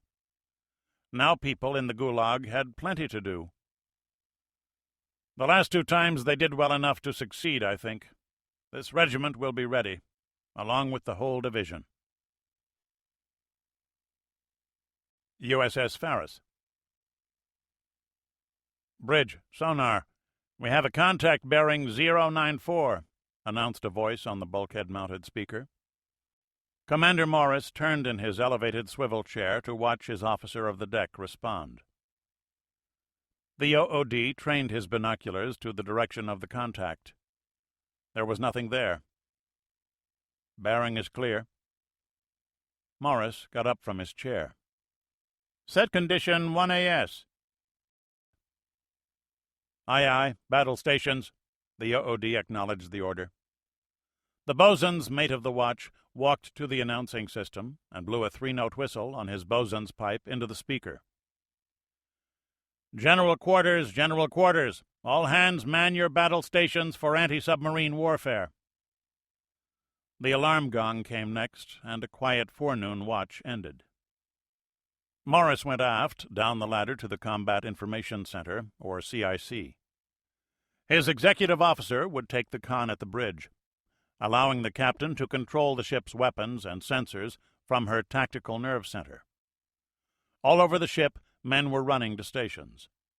Watertight doors and hatches were dropped into place and dogged down to give the ship full watertight integrity. Damage control parties donned emergency equipment. It took just over 4 minutes. Getting better, Morris noted, as the manned and ready calls were relayed to him by the CIC talker. Since leaving Norfolk 4 days before, Ferris was averaging 3 GQ calls per day, as ordered by Commander, Naval Surface Forces, Atlantic. No one had confirmed it, but Morris figured that his friend's information had kicked over an anthill. His training routines had been doubled, and the orders for the increase of activity were classified as high as anything he had ever seen. More remarkably, the increased training tempos would interfere with maintenance scheduling, something not lightly set aside. "All stations report manned and ready," the talker finally announced. "Condition Zebra set throughout the ship." "Very well," the tactical action officer acknowledged. "Report, mister," Morris ordered. "Sir, the navigation and air search radars are in standby and the sonar is in passive mode," replied the TAO. "Contact looks like a snorkeling submarine. Came in clear all at once. We've got a target motion analysis track going. His bearing is changing fore to aft and pretty fast, too. A little soon to be sure, but it's shaping up like he's on a reciprocal heading, probably no more than 10 miles out." "Contact report off to Norfolk yet?" "Waiting for your say-so." "Very well. Let's see how well we can run a hold-down exercise, mister." Within 15 minutes, Ferris's helicopter was dropping sonobuoys on the submarine, and the frigate was lashing it with her powerful active sonar. They wouldn't stop until the Soviet submarine admitted defeat by coming back to snorkeling depth, or until he evaded the frigate, which would put a large black mark in Morris's copybook. The objective of this non-lethal exercise was nasty enough: to break the submarine captain's confidence in his vessel, his crew, and himself. USS Chicago. They were 1,000 miles offshore, heading northeast at 25 knots. The crew was decidedly unhappy, though they'd all been through this before. What should have been a 3-week layover at Norfolk had been cut short at 8 days, a bitter pill after a long first cruise. Trips and vacations had been interrupted, and some minor maintenance work supposed to have been done by shoreside technicians was now being done round the clock by her own crew. McCafferty had announced his sealed orders to the crew 2 hours after diving. Conduct 2 weeks of intensive tracking and torpedo drills. Then proceed to the Barents Sea for further intelligence gathering. It was important, he told them. They'd heard that one before, too.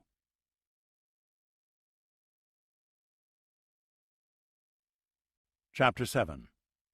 Initial Observations. Norfolk, Virginia.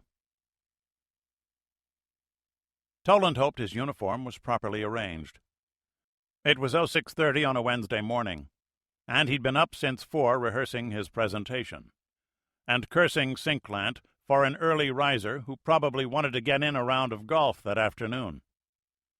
He would spend the afternoon, as he had for several weeks, sifting through endless intel documents and copies of Soviet publications in the Intentions cubbyhole half a building away. The flag officer's briefing room seemed a different world from the rest of the tawdry building, but that was hardly a surprise. Admirals liked their comforts. Bob made a quick trip to the nearby head to eliminate a distraction caused by too much wake-up coffee. By the time he came back, the flag officers were filing in. They exchanged greetings, but there were no jokes. None of the banter one would expect this early in the morning. The officers selected their leather seats by order of rank. Those few who smoked had ashtrays. Each had a notepad. Stewards brought in several pots of coffee, cream, and sugar on silver trays, then withdrew. The cups were already in place. Each officer poured himself a cup as part of the morning ritual. Sinklant nodded to Toland. "Good morning, gentlemen." Approximately a month ago, 4 colonels in the Soviet Army, all regimental commanders in mechanized divisions, were court-martialed and executed for falsifying data on their unit training and readiness reports, Toland began, explaining the significance of this. Earlier this week, Krasnaya Zvezda, Red Star, the daily newspaper of the entire Soviet military, publicized the execution of a number of privates in the Soviet Army.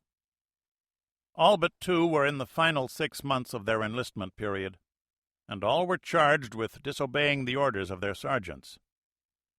Why is this significant? The Russian army has long been known for its tough discipline. But as with many aspects of the Soviet Union, not everything is as it seems. A sergeant in the Soviet Army is not a professional soldier, as is the case in most armies.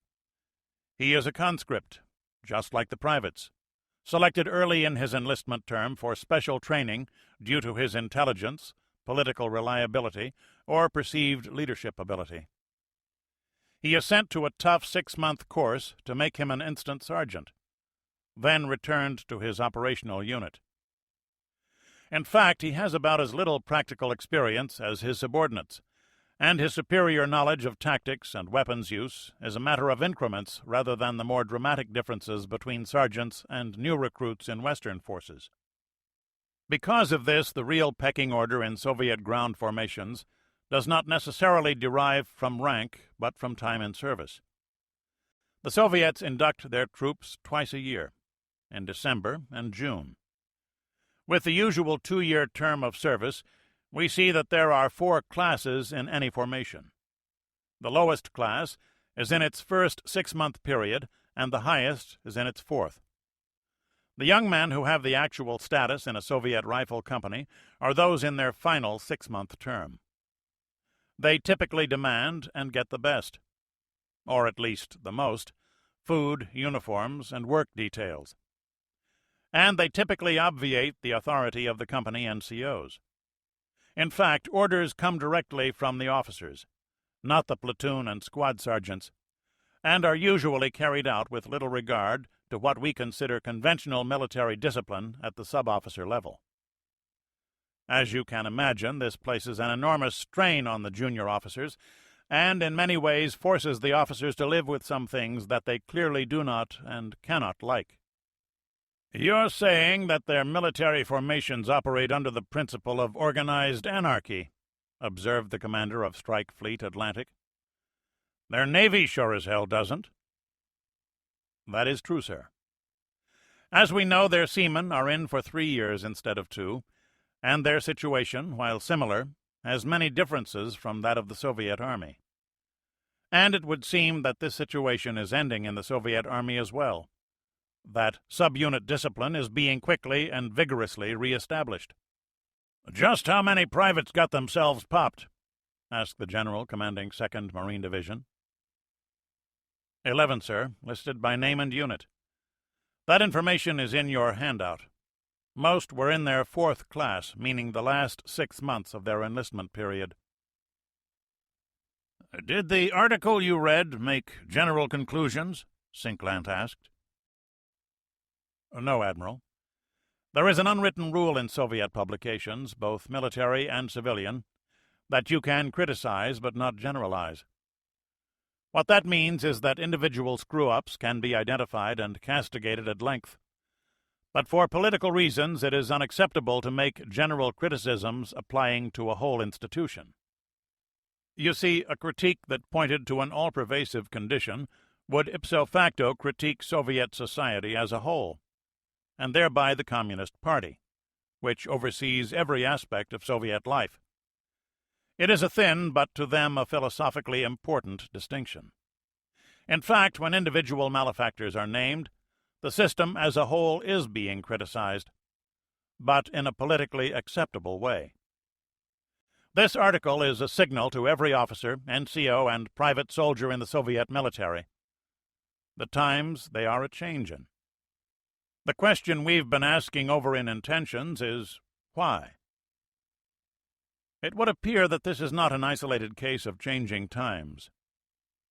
Toland flipped on an overhead projector and set a view graph in place. Within the Soviet Navy, surface-to-surface missile live fires are up 70% from last year. Not quite an all-time high, but, as you can see from this graph, pretty close to it. Submarine deployments, mainly those for diesel subs, are down. And intelligence reports tell us that an unusually high number of submarines are in the yards for what appears to be routine but unscheduled maintenance. We have reason to believe that this situation is connected with a nationwide shortage of lead-acid batteries. It appears likely that all Soviet submarines are undergoing battery replacement, and that regular battery production is being redirected to militarily important segments of the Soviet economy. We have also noted higher levels of activity by Soviet naval surface forces, naval aviation units, and other long-range aircraft formations, again with increased weapons exercises. Finally, there has been an increase in the time away from port days of Soviet surface combatants. Although this number represents a small increase, operational patterns are different from what we've become accustomed to. Instead of sailing from one point to another and just dropping the hook, their surface combatants appear to be running more realistic exercises. They've done this before, but never without announcing it. So what we are seeing in the Soviet Navy is an extensive stand-down accompanied by increasing tempos in the actual exercises that are being run. Matched with what we are seeing in the Soviet Army and Air Force, it appears that their military readiness is being increased across the board. At the same time that they are proposing reductions in strategic nuclear weapons, their conventional forces are rapidly improving their ability to engage in combat operations. We, in Intentions, regard this combination of factors as potentially dangerous. "Looks kind of hazy to me," an admiral said around his pipe.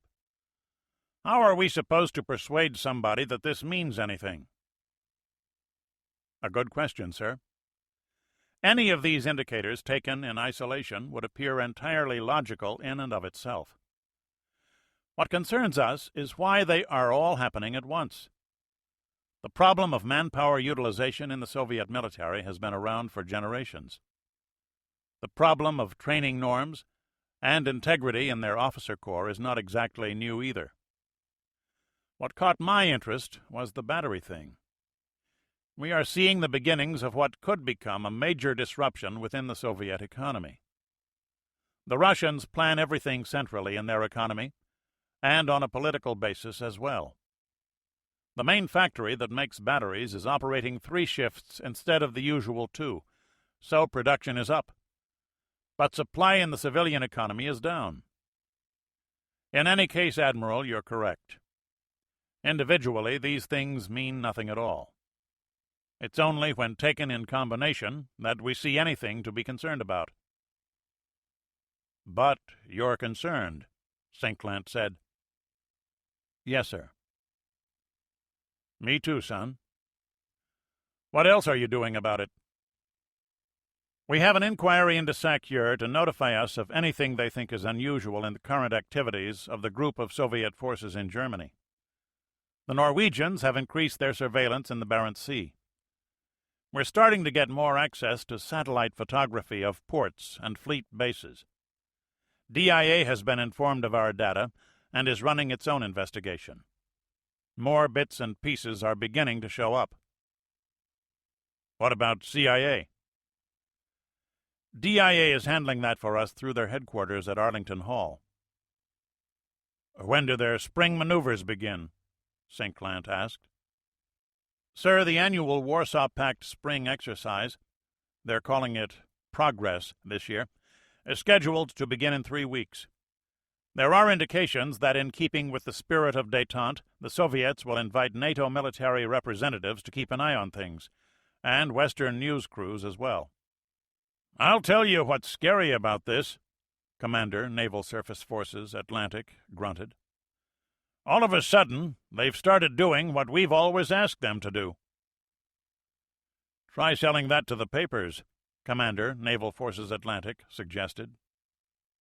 Recommendations? Cinquelant asked his operations officer. We're already running a pretty active training schedule ourselves. I don't suppose it would hurt to beef that up. Toland, you said that what tipped you to this situation was this battery thing in the civilian economy. Are you looking for other economic disruptions? Yes, sir, we are. That's DIA's brief, and my contact in Arlington Hall is also asking CIA to run some additional checks. If I might amplify on this point, gentlemen, the Soviet economy is centrally managed, as I said earlier. Those industrial plans they have are fairly rigid. They don't deviate from them lightly, since those deviations tend to have a ripple effect throughout the economy as a whole. Disruption may be too strong a word at present. You just have a nasty suspicion, Cinquelant said. Fine, Toland. That's what we pay you for. Good brief. Bob took his cue and left. The admirals stayed put to talk things over. It was a relief to leave. Much as he liked the attention, being examined by senior officials like a tissue culture on a petri dish could make you old rather quickly. He walked through a covered walkway back to his building and watched the late arrivals wander about looking for parking places. The grass was greening up. A civilian crew was mowing while another was fertilizing. The shrubbery was already beginning to grow, and he hoped they'd let the bushes expand a bit before they trimmed them back again. Norfolk could be pleasant in the spring, he knew, with the fragrance of azaleas on the salt-laden air. He wondered how pleasant it would be in summer. How'd it go? Chuck asked. Toland stripped off his jacket and allowed his knees to sag theatrically in front of the Marine. Pretty well. Nobody snapped my head off. Didn't want to worry you before, but there's people in there been known to do that. They say Cinquelant likes nothing better for breakfast than fried commander garnished with diced lieutenant. Big surprise. He's an admiral, isn't he? I've done briefs before, Chuck. All Marines thought all sailors were wimps, Toland reminded himself. No sense giving Chuck more encouragement for that view. Any conclusions? Cinquelant Ops talked about increasing training schedules. I got excused right after that. Good. We ought to have a packet of satellite shots later today. There are some questions coming in from Langley and Arlington. Nothing firm yet, but I think they might be stumbling onto some odd data. If it turns out you're right, Bob, well, you know how it works. Sure. Somebody closer to D.C. will make the discovery. Shit, I don't care about that, Chuck. I want to be wrong. I want this whole friggin' thing to blow over. Then I can go home and play in my garden. Well, maybe I got some good news for you. We got our TV tied into a new satellite receiver. I talked the communications guys into letting us tap into Russian television to catch their evening news. We won't learn anything hard, but it's a good way of catching moods. Just tried it out before you got here, and found out Ivan's running a film festival for all of Sergei Eisenstein's classics. Tonight, the battleship Potemkin, followed by all the others, and ending on May 30th with Alexander Nevsky. Oh? I have Nevsky on tape. Yeah?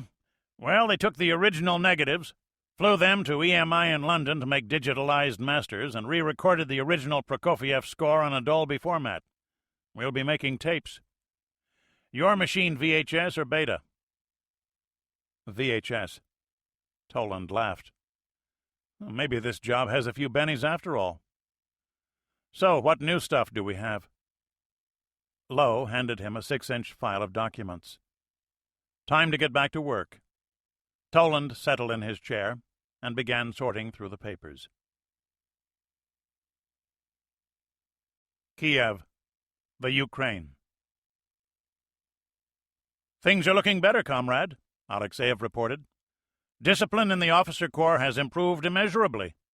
The exercise with 261st Guards went very well this morning. And 173rd Guards? Sink Southwest asked.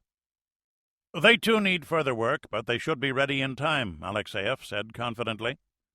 The officers are acting like officers. Now we need to get the privates to act like soldiers. We'll see when progress begins. We must have our officers turn away from the usual set-piece choreography and seek realistic engagement scenarios.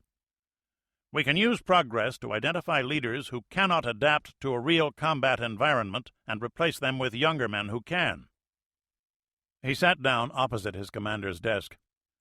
Alexeyev calculated that he was exactly 1 month behind in his sleep. You look weary, Pasha, Sink Southwest observed. No, Comrade Colonel, I haven't had the time, Alexeyev chuckled. But if I make one more helicopter trip, I think I shall sprout wings. Pasha, I want you to go home and not return for 24 hours. If you were a horse, the general observed, you would have broken down by now. This is an order from your commander-in-chief. 24 hours of rest. I would prefer it that you spend it all sleeping, but that is your affair. Think, Pavel Leonidovich. Were we now engaged in combat operations, you would be better rested. Regulations require it. A harsh lesson from our last war with the Germans. I need your talents unhindered. And if you drive yourself too hard now, you won't be worth a damn when I really need you. I will see you at 1600 tomorrow to go over our plan for the Persian Gulf. You will be clear of eye and straight of back. Alexeyev stood. His boss was a gruff old bear, so much like his own father had been, and a soldier's soldier. Let the record show that I obey all orders from my commander-in-chief. Both men laughed. Both needed it. Alexeyev left the office and walked downstairs to his official car. When it arrived at the apartment block a few kilometers away, the driver had to awaken his general. USS Chicago. Close approach procedures, McCafferty ordered.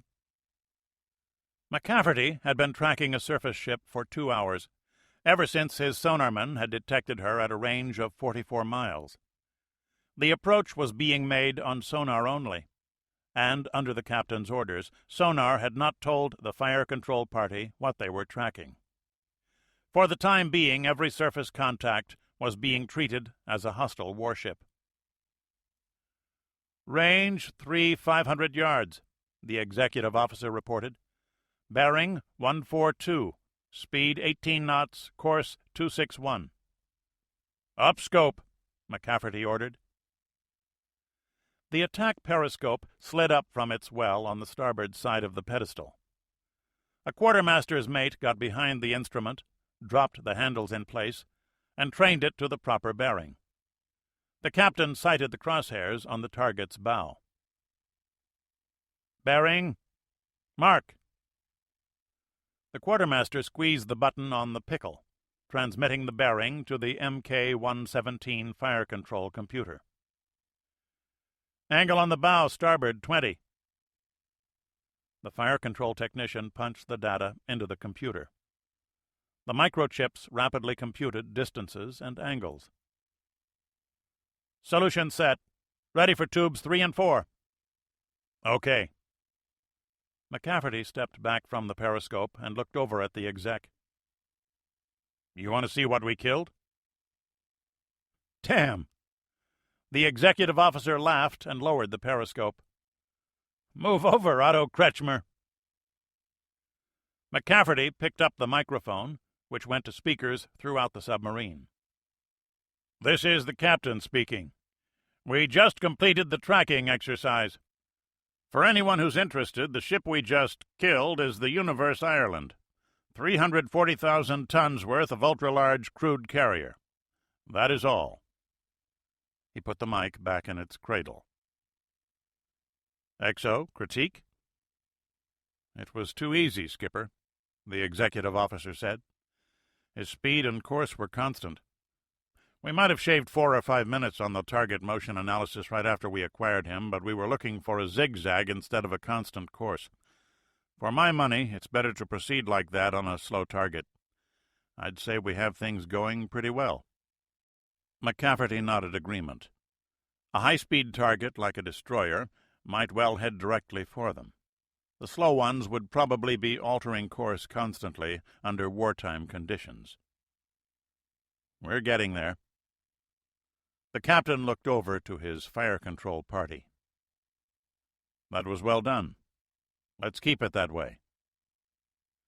The next time, McCafferty thought, he'd arrange for sonar not to report a target until it got really close. Then he'd see how fast his men could handle a snapshot engagement. Until then, he decided on a strenuous series of computer-simulated engagement drills. Norfolk, Virginia. "Those are batteries." "Okay, it's confirmed." Lowe handed over the satellite photographs. A number of trucks were visible, and though most had their load beds covered by canvas, the load beds of 3 were exposed to the high-flying satellite. What he saw were the bathtub shapes of oversized battery cells, and gangs of seamen manhandling them across a pier. "How old are these shots?" Toland asked. 18 hours. "Would have been useful this morning," the younger man grumped. "Looks like 3 tangos nested together. These are 10-ton trucks. I count 9 of them. I checked around. Each individual battery cell weighs 218 kilograms empty." "Ouch. How many to fill up a sub?" "A lot." Toland grinned. "We don't know that exactly. I found 4 different estimates with a 30% spread. It probably differs from ship to ship anyway. The more you build of a design, the more you're tempted to fool around with it. That's what we do." Toland looked up. "We need more access to these." "Already taken care of. From here on, we're on the distribution list for all shots of naval sites. What do you think of the activity for the surface ships?" Toland shrugged. The photographs showed perhaps a dozen surface combatants, ranging from cruisers to corvettes. The decks of all were littered with cables and crates. A large number of men were visible. "You can't tell much from this. No cranes, so nothing massive was being unloaded, but cranes can move too. That's the problem with ships. Everything you need to know about is under cover. All we can tell from these photos is that they're tied alongside. Anything else is pure supposition. Even with the subs, we're inferring that they're loading batteries aboard." "Come on, Bob," Lowe snorted. "Think about it, Chuck," Toland replied. "They know what our satellites are for, right? They know what their orbital paths are, and they know when they will be at any given point in space. If they really want to fake us out, how hard is it? If your mission was to fake out satellites, and you knew when they came, you think you might play games with the other guy's head? We depend too much on these things. They're useful as hell, sure, but they have their limitations. It'd be nice to get some human intelligence on this." Polyarny, RSFSR. "There's just something weird about watching a guy pour cement into a ship," Flynn observed on the ride back to Murmansk. No one had ever told him about ballast. "Ah, but it can be a beautiful thing," exclaimed their escort, a junior captain in the Soviet Navy. "Now, if only your navies can do the same." The small press group that had been allowed to stand on a pier and watch the neutralization of the first 2 Yankee-class fleet ballistic missile submarines was being carefully managed, Flynn and Calloway noted. They were being driven around in groups of 2 and 3, each group with a naval officer and a driver. Hardly unexpected, of course. Both men were amazed that they were being allowed onto so sensitive a base at all. "A pity that your president did not allow a team of American officers to observe this," the escort went on. "Yeah, I have to agree with you there, Captain," Flynn nodded. It would have made a much better story. As it was, a Swede and an Indian officer, neither a submariner, had gotten a closer look at what the reporters called the cement ceremony, and reported somberly afterward that, yes, cement had been poured into each missile launch tube on the 2 submarines. Flynn had timed the length of each pour, and would do some checking when he got back. What was the volume of a missile tube? How much cement to fill it? How long to pour the cement? "Even so, Captain, you must agree that the American response to your country's negotiating position has been extremely positive." Through all this, William Calloway kept his peace and stared out the car's window. He'd covered the Falkland Islands War for his wire service and spent a lot of time with the Royal Navy, both afloat and in naval shipyards watching preparations for sending the Queen's fleet south. They were now passing by the piers and work areas for a number of surface warships. Something was wrong here, but he couldn't quite pin it down. What Flynn did not know was that his colleague often worked informally for the British Secret Intelligence Service. Never in a sensitive capacity, the man was a correspondent, not a spy, but, like most reporters, he was a shrewd, observant man, careful to note things that editors would never allow to clutter up a story. He didn't even know who the station chief in Moscow was, but he could report on this to a friend in Her Majesty's embassy. The data would find its way to the right person. "So what does our English friend think of Soviet shipyards?" the captain inquired with a broad smile. "Far more modern than ours," Calloway replied. "And I gather you don't have dockyard unions, Captain?" The officer laughed. "We have no need for unions in the Soviet Union. Here the workers already own everything." That was the standard party line, both reporters noted. Of course. "Are you a submarine officer?" the Englishman inquired. "No," the captain exclaimed. A hearty laugh. Russians are big on laughs when they want to be, Flynn thought. "I come from the steppes. I like blue sky and broad horizons. I have great respect for my comrades on submarines, but I have no wish to join them." "My feelings exactly, Captain," Calloway agreed. "We elderly Brits like our parks and gardens. What sort of sailor are you?" "I have shore assignment now, but my last ship was Leonid Brezhnev, icebreaker. We do some survey work and also make a way for merchant ships along the Arctic coast to the Pacific." "That must be a demanding job," Calloway said. "And a dangerous one." "Keep talking, old boy." "It demands caution, yes, but we Russians are accustomed to cold and ice. It is a proud task to aid the economic growth of your country." "I could never be a sailor," Calloway went on. He saw a curious look in Flynn's eyes. "The hell you couldn't." "Too much work, even when you're in port. Like now. Are your shipyards always this busy?" "Ah, this is not busy," the captain said without much thought. The man from Reuters nodded. The ships were cluttered, but there was not that much obvious activity. Not so many people moving about. Many cranes were still. Trucks were parked. But the surface warships and auxiliaries were cluttered as if— He checked his watch. 3:30 in the afternoon. The workday was hardly over. "A great day for East-West détente," he said to cover his feelings. "A great story for Pat and me to tell our readers." "This is good." The captain smiled again. "It is time we had real peace." The correspondents were back in Moscow 4 hours later, after the usual uncomfortable ride on an Aeroflot jet with its Torquemada seats. The two reporters walked to Flynn's car. Calloway's was still hors de combat with mechanical problems. He grumbled at having gotten a Soviet car instead of bringing his Morris over with him. Bloody impossible to get parts.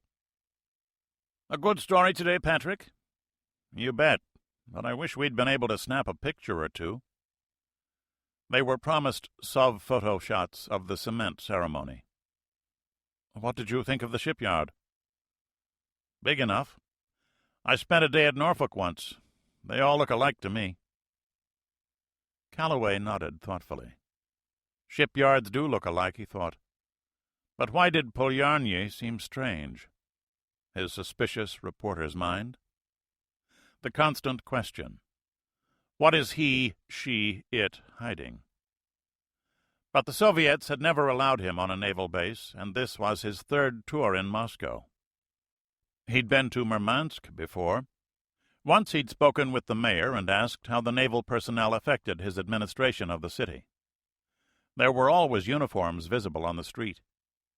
The mayor had tried to evade the question and finally said, "There are no navy in Murmansk." A typical Russian answer to an awkward question. But now they'd let a dozen Western reporters into one of their most sensitive bases. QED, they were not hiding anything. Or were they? After he filed his story, Calloway decided, he'd have a brandy with his friend at the embassy. Besides, there was a party celebrating something or other. He arrived at the embassy on Marisa Teresa embankment across the river from the Kremlin walls just after 9 o'clock that night. It turned into 4 brandies. By the 4th, the correspondent was going over a map of the naval base and using his trained memory to indicate just what activity he'd seen where. An hour later, the data was encrypted and cabled to London.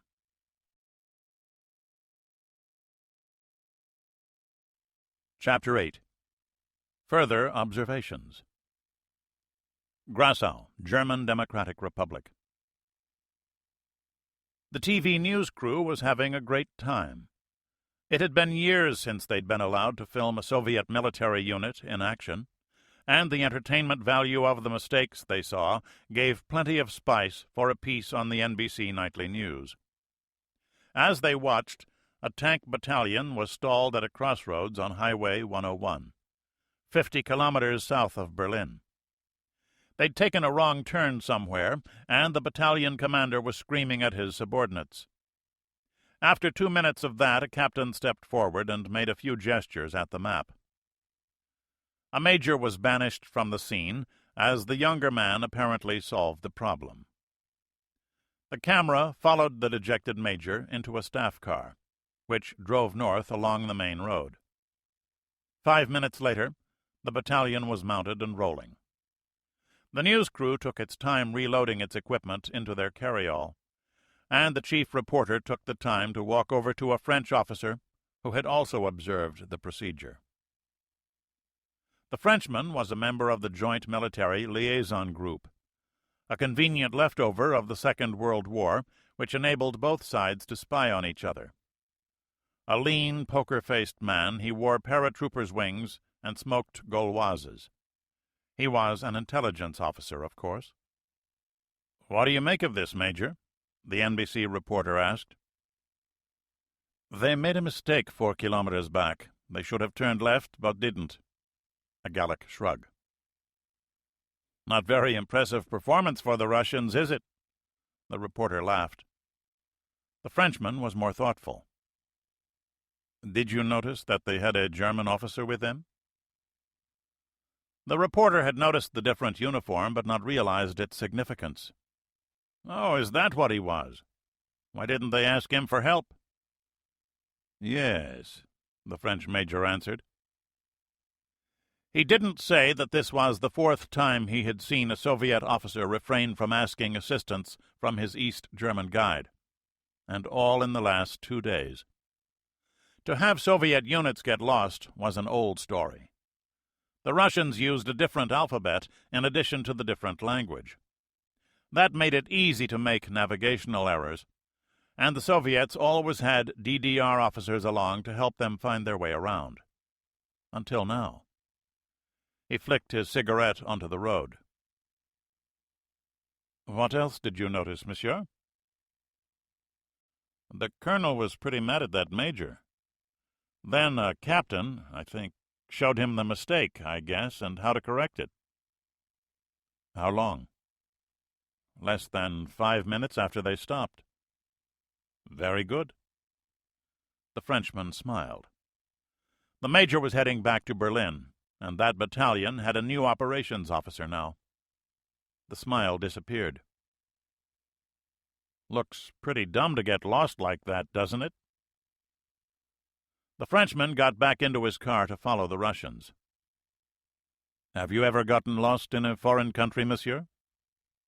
"Yes, who hasn't?" "But they found their mistake quickly, no?" The major waved to his driver to pull off. And all by themselves this time, he thought. Intéressant. The TV reporter shrugged and walked back to his own vehicle.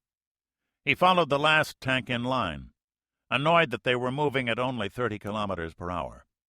The tanks moved northwest at that speed until they reached Highway 187, where, miraculously, they joined up with another Soviet unit, and, dropping back to their normal speed of 20 kilometers per hour, resumed their progress west toward the exercise area. Norfolk, Virginia. It was impressive. As they watched the Moscow television news program, a whole regiment of tanks advanced across a flat landscape. Their objective turned to a horizontal fountain of dirt as an artillery barrage pounded the simulated enemy positions. Fighter-bombers streaked across the sky, and helicopters performed their own death dance. The voice-over commentary proclaimed the readiness of the Soviet Army to meet any foreign threat. It certainly looked that way.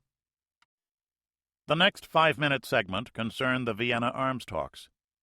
There was the usual complaint about how the United States was fighting over certain aspects of the clearly generous original Soviet proposal. But the speaker went on to say that real progress was being made despite American intransigence, and that a comprehensive agreement was possible by the end of summer. Toland was puzzled by the nature of the Soviet description of the negotiations. He'd never paid much attention to this sort of rhetoric before, and found the good guy, bad guy descriptions curious. "Pretty normal stuff," Lowe responded to the question. "You'll know the deal is close to being struck when the beefs start disappearing. Then they talk about how enlightened our president is for a class enemy. They can get real euphoric around signing time. Really, this stuff is pretty mild. Think about it. What sort of language do they usually use about us?" The exercise looked normal. "It's normal, all right. Ever think about how much fun it is to face 100 tanks? You did notice that they all carry 5-inch guns. Then think about the artillery support they get. Then think about the aircraft. The Russians are real believers in this combined arms stuff. When they come at you, they come with the whole inventory. They have this set-piece stuff down cold. How do we counter it? You take the initiative. You let the other guy get all set to fight his battle his way, son, you might as well bag it." Same story at sea. "Yeah."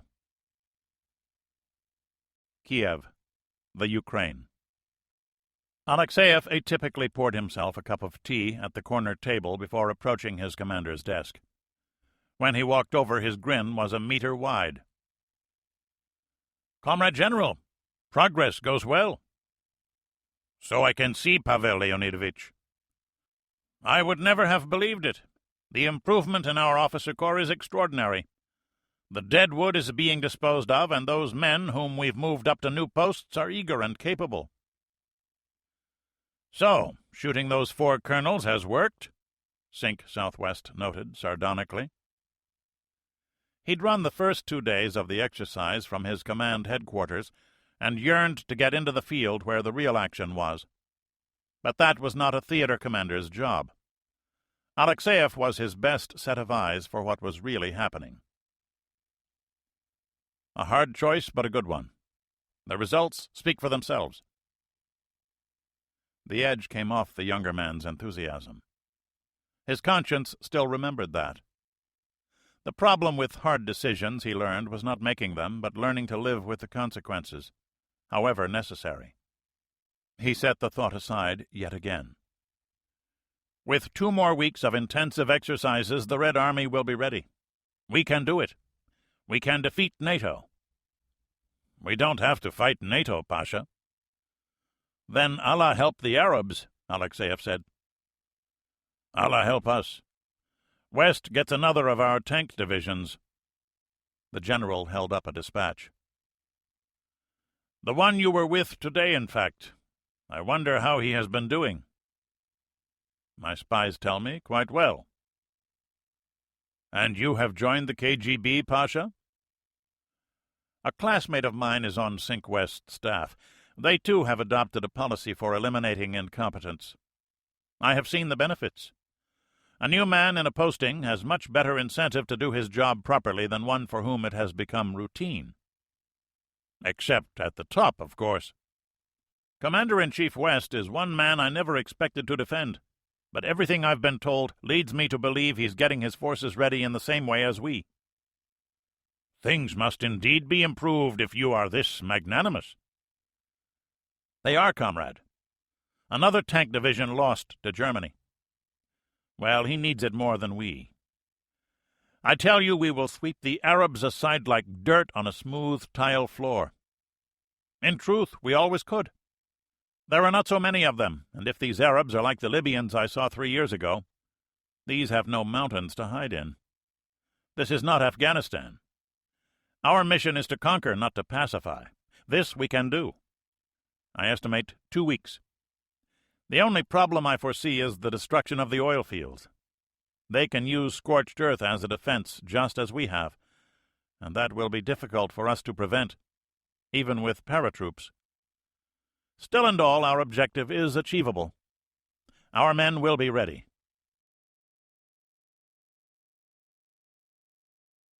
Chapter 9.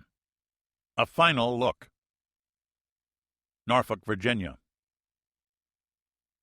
There's something to be said for instant traditions, Chuck. This was their 4th Russian movie via satellite. Toland handed over the bowl of popcorn. It'll be a pity to lose you back to the Corps. Bite your tongue. 1600 hours Tuesday, Colonel Charles de Winter Lowe goes back into the marine business. I'll leave the paper shuffling to you squids. Toland laughed. And you won't miss the evening movie? Maybe a little. Half a mile away, a satellite receiver was tracking a Soviet communications satellite. They'd been pirating signals off this satellite and 2 of her sisters for weeks now, to keep tabs on the Soviet TV news, and also to catch the evening movie. Both men admired the work of Sergei Eisenstein.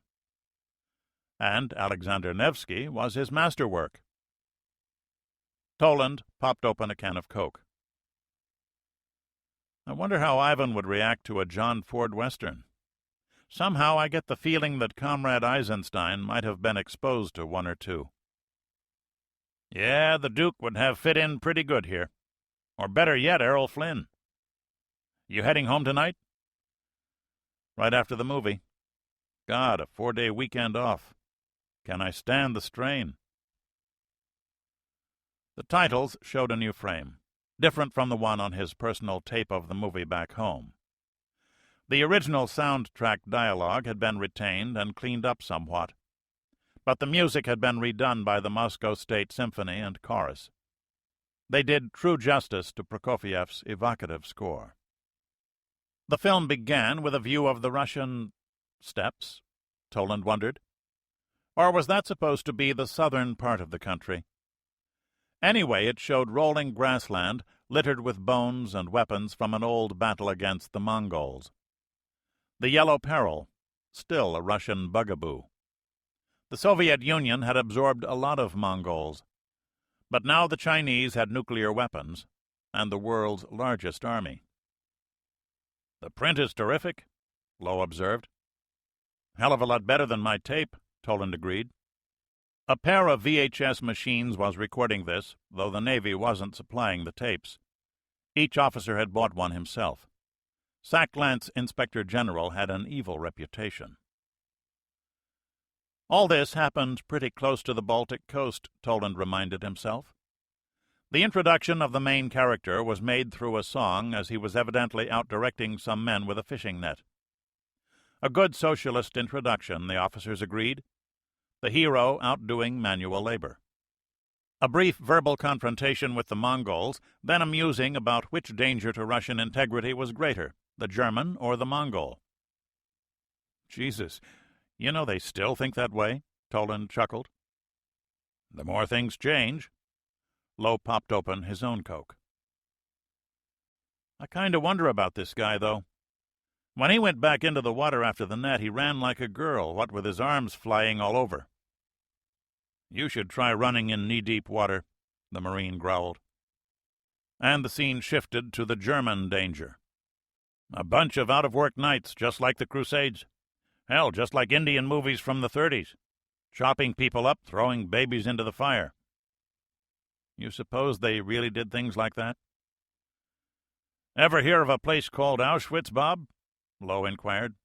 "You know, in the civilized 20th century. Those guys didn't bring a bishop with them. Try reading up on the Crusaders' liberation of Jerusalem. Either they killed or raped first and then killed, all for the greater glory of God, with bishops and cardinals cheering them on. Nice bunch. Yeah, it's probably true enough. Christ knows the Eastern Front in 41 to 45 saw a lot of it on both sides. Nasty campaign that was. Want some more popcorn?" Finally, the people mobilized themselves, especially the peasants. "Vystavайте, люди русские, na slavny boy, na smертny boy." Damn, Toland sat forward. They really punched that song up. The soundtrack was almost perfect, even accounting for the satellite transmission difficulties. "Arise, you Russian people, in a just battle, in a fight to the death. Arise, you people free and brave. Defend our fair native land." Toland counted more than 20 specific uses of the word Russia or Russian. "That's odd," he observed. "They're trying to get away from that. The Soviet Union is supposed to be all one happy family, not the new Russian Empire." "I guess you'd call it an historical quirk," Lowe commented. "Stalin commissioned the film to alert his people to the Nazi threat. Old Joe was a Georgian, but he turned out to be one hell of a Russian nationalist. Strange, but he was one strange dude." The movie was clearly a production of the 1930s. The strident characters were right out of John Ford or Raoul Walsh. A standalone heroic figure in Prince Alexander Nevsky. Two brave but buffoonish sidekicks. And the de rigueur love interest. The German enemies were arrogant and, for the most part, invisible behind unlikely helmets designed by Eisenstein himself. The invading Germans had already divided up Russia amongst themselves. One knight made Prince of Pskov, where in a horrible example of pacification the invaders had slaughtered men, women, and children. The children were thrown into a bonfire to show who was boss. The great battle scene took place on a frozen lake. "What kind of lunatic is going to fight on a frozen lake when he's wearing a half-ton of sheet steel?" Toland groaned. Lowe explained that it had really happened that way, more or less. "I'm sure they played around with it some, like they died with their boots on," the colonel observed. "But the battle really happened." The battle was a truly epic scene. The German knights attacked with casual disregard for proper tactics, and the Russian peasants, ably led by Alexander and his two sidekicks, encircled them with a canny-like envelopment maneuver. Then, of course, came single combat between Prince Alexander and the German chieftain. There was no doubt of the outcome. Their commander vanquished in single combat, the German ranks came apart, and when they tried to rally on the edge of the lake, the ice gave way, drowning nearly everyone. "That's realistic enough," Lowe chuckled. "Think how many armies have been swallowed up by the Russian countryside." The remainder of the movie resolved the love interest. Each buffoon got himself a pretty girl, and liberated Pskov. Curiously, while the prince hoisted a bunch of children into his saddle for the ride in, he never showed the slightest interest in female company, and ended with a sermon, Alexander standing alone and speaking about what happens to people who invade Russia. Trying to make Nevsky look like Stalin, eh? "There is some of that," Lowe agreed. "The strong man, all alone, a fatherly benefactor. Some benefactor. Any way you cut it, this is just about the best propaganda movie ever made. The punchline is that when Russia and Germany signed their non-aggression pact a year later, Eisenstein was detailed to direct a stage production of Wagner's The Valkyries. Call it penance for offending the German sensibilities." Oof. You study these guys more than I do, Chuck. Colonel Lowe pulled a cardboard box from under his desk and began to load up his personal effects. "Yeah, well, if you have to face the possibility of fighting a man, you might as well learn all you can about him." "You think we will?" Lowe frowned briefly. "I saw enough of that in Nam, but that's what they pay us for, isn't it?" Toland stood and stretched. He had a 4-hour drive ahead of him. "Colonel, it has been a pleasure for this squid to work with you." "It hasn't been half bad for this jarhead. Hey, when I get the family set up down in Lejeune, why don't you come on down sometime? There's some great fishing down there." "Deal." They shook hands. "Good luck with your regiment, Chuck." "Good luck here, Bob." Toland walked out to his car. He'd already packed up and drove quickly out Terminal Boulevard to Interstate 64. The worst part of the drive home was the traffic to the Hampton Roads tunnel, after which things settled down to the usual superhighway rat race. All the way home, Toland's mind kept going over the scenes from Eisenstein's movie. The one that kept coming back was the most horrible of all. A German knight, wearing a crusader's cross, tearing a Pskov infant from his mother's breast and throwing her, into a fire. Who could see that and not be enraged? No wonder the rabble-rousing song, "Arise, you Russian people," had been a genuinely popular favorite for years. Some scenes cried out for bloody revenge, the theme for which was Prokofiev's fiery call to arms. Soon he found himself humming the song. "A real intelligence officer you are," Toland smiled to himself, "thinking just like the people you're supposed to study. Defend our fair native land. Za nashu zemlyu chestnyu." "Excuse me, sir?" the toll collector asked. Toland shook his head. Had he been singing aloud? He handed over the 75 cents with a sheepish grin. What would this lady think? An American naval officer singing in Russian? Moscow, RSFSR. It was just after midnight when the truck drove north across the Kemeny Bridge to Borovitskaya Square and turned right, toward the Kremlin. The driver stopped for the first group of Kremlin guards. Their papers were fully in order, of course, and they were waved through. The truck pulled up to the second checkpoint by the Kremlin Palace, where their papers were also in order. From there it was 500 meters to the service entrance of the Council of Ministers building. "What are you delivering this time of day, comrades?" the Red Army captain asked. "Cleaning supplies. Come, I will show you." The driver got out and walked slowly around the back of the truck. "Must be nice working here at night when things are so peaceful." "True enough," the captain agreed. He'd go off duty in another 90 minutes. "Here." The driver pulled back the canvas cover. There were 12 cans of industrial-strength solvent and a crate of hardware parts. German supplies? The captain was surprised.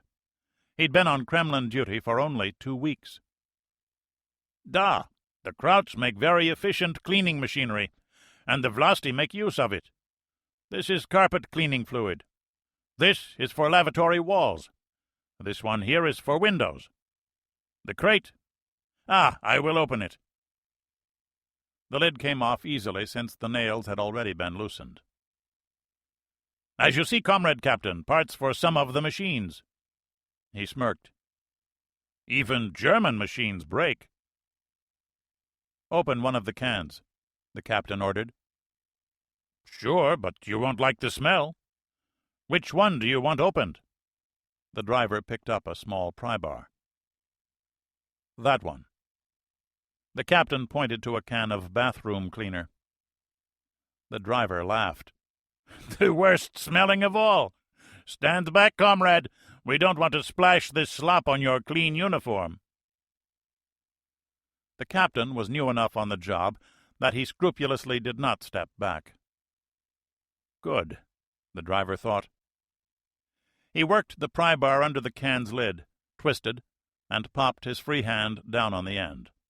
The lid flew off, and the captain was splashed by some flying solvent. Shit!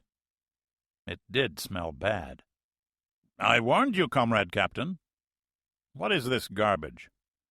It's used to clean mildew off bathroom tiles. It will come right out of the uniform, Comrade Captain. But be sure you have it dry cleaned soon. An acid solution, you see, it could damage the wool. The captain wanted to be mad, but the man had warned him, hadn't he? Next time I'll know better, he thought. Very well, take it in. Thank you. I'm sorry about the uniform. Don't forget to have it cleaned. The captain waved to a private and walked off. The soldier unlocked the door. The driver and his assistant went inside to get a 2-wheeled hand truck. I warned him, the driver said to the private. You certainly did, comrade. The soldier was amused. He, too, was looking forward to going off duty, and it wasn't often that you saw an officer get caught. The driver watched his assistant load the cans onto the hand truck and followed him as he wheeled it into the building to the service elevator. Then both returned for the second load. They took the elevator to the 3rd floor, shut the power off, and moved their loads to a storage room directly below the large 4th-floor conference room. That was good with the captain, the assistant said. Now let's get to work. Yes, Comrade Colonel, the driver answered at once. The 4 cans of carpet-cleaning fluid had false tops, which the lieutenant removed and set aside. Next, he took out the satchel charges. The colonel had memorized the blueprints of the building. The wall pillars were in the outside corners of the room. 1 charge went to each, fixed to the inboard side. The empty cans were placed next to the charges, hiding them. Next, the lieutenant removed 2 of the false ceiling panels, exposing the steel beams supporting the 4th-floor slab. The remaining charges were attached there, and the ceiling panels replaced. The charges already had their detonators attached. The colonel took the electronic triggering device out of his pocket.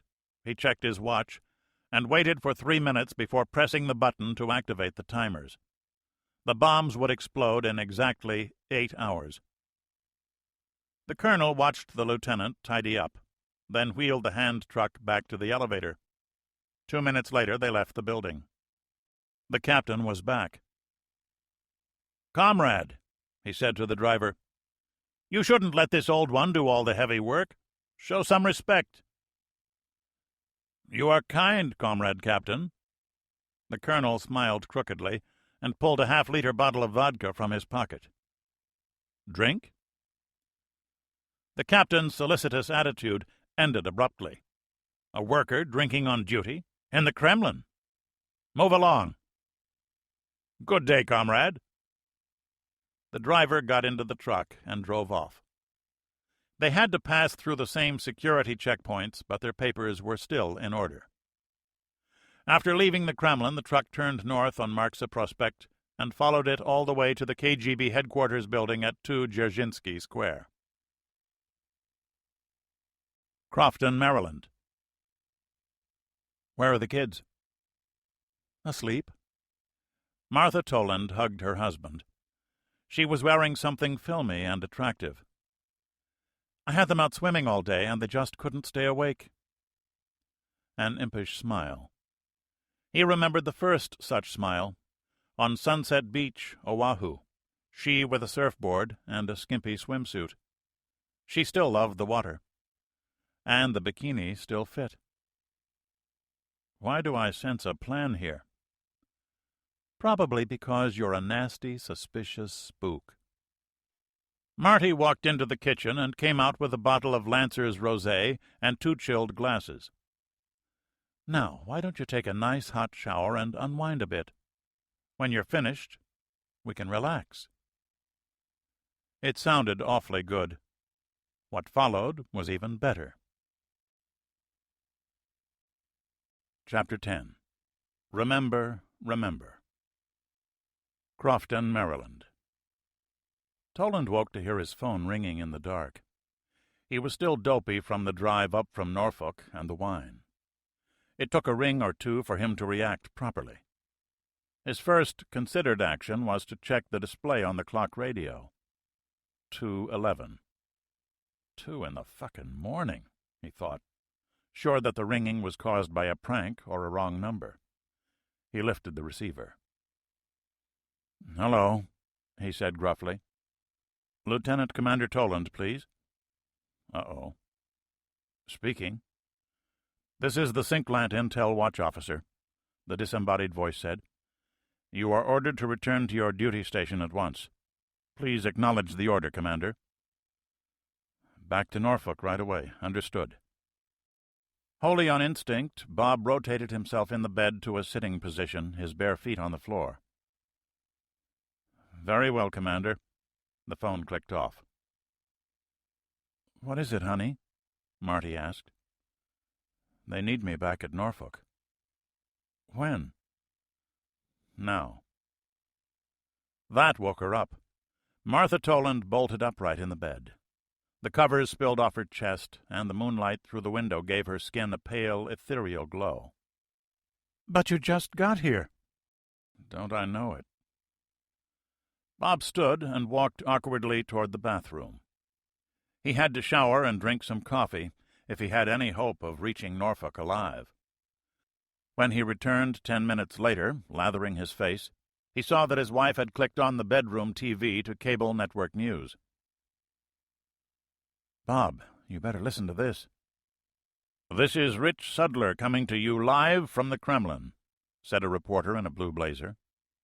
Behind him, Toland could see the grim stone walls of the ancient citadel fortified by Ivan the Terrible, now being patrolled by armed soldiers in combat dress. Toland stopped what he was doing and walked toward the TV. Something very strange was going on.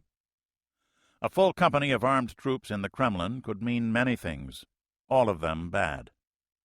"There has been an explosion in the Council of Ministers building here in Moscow.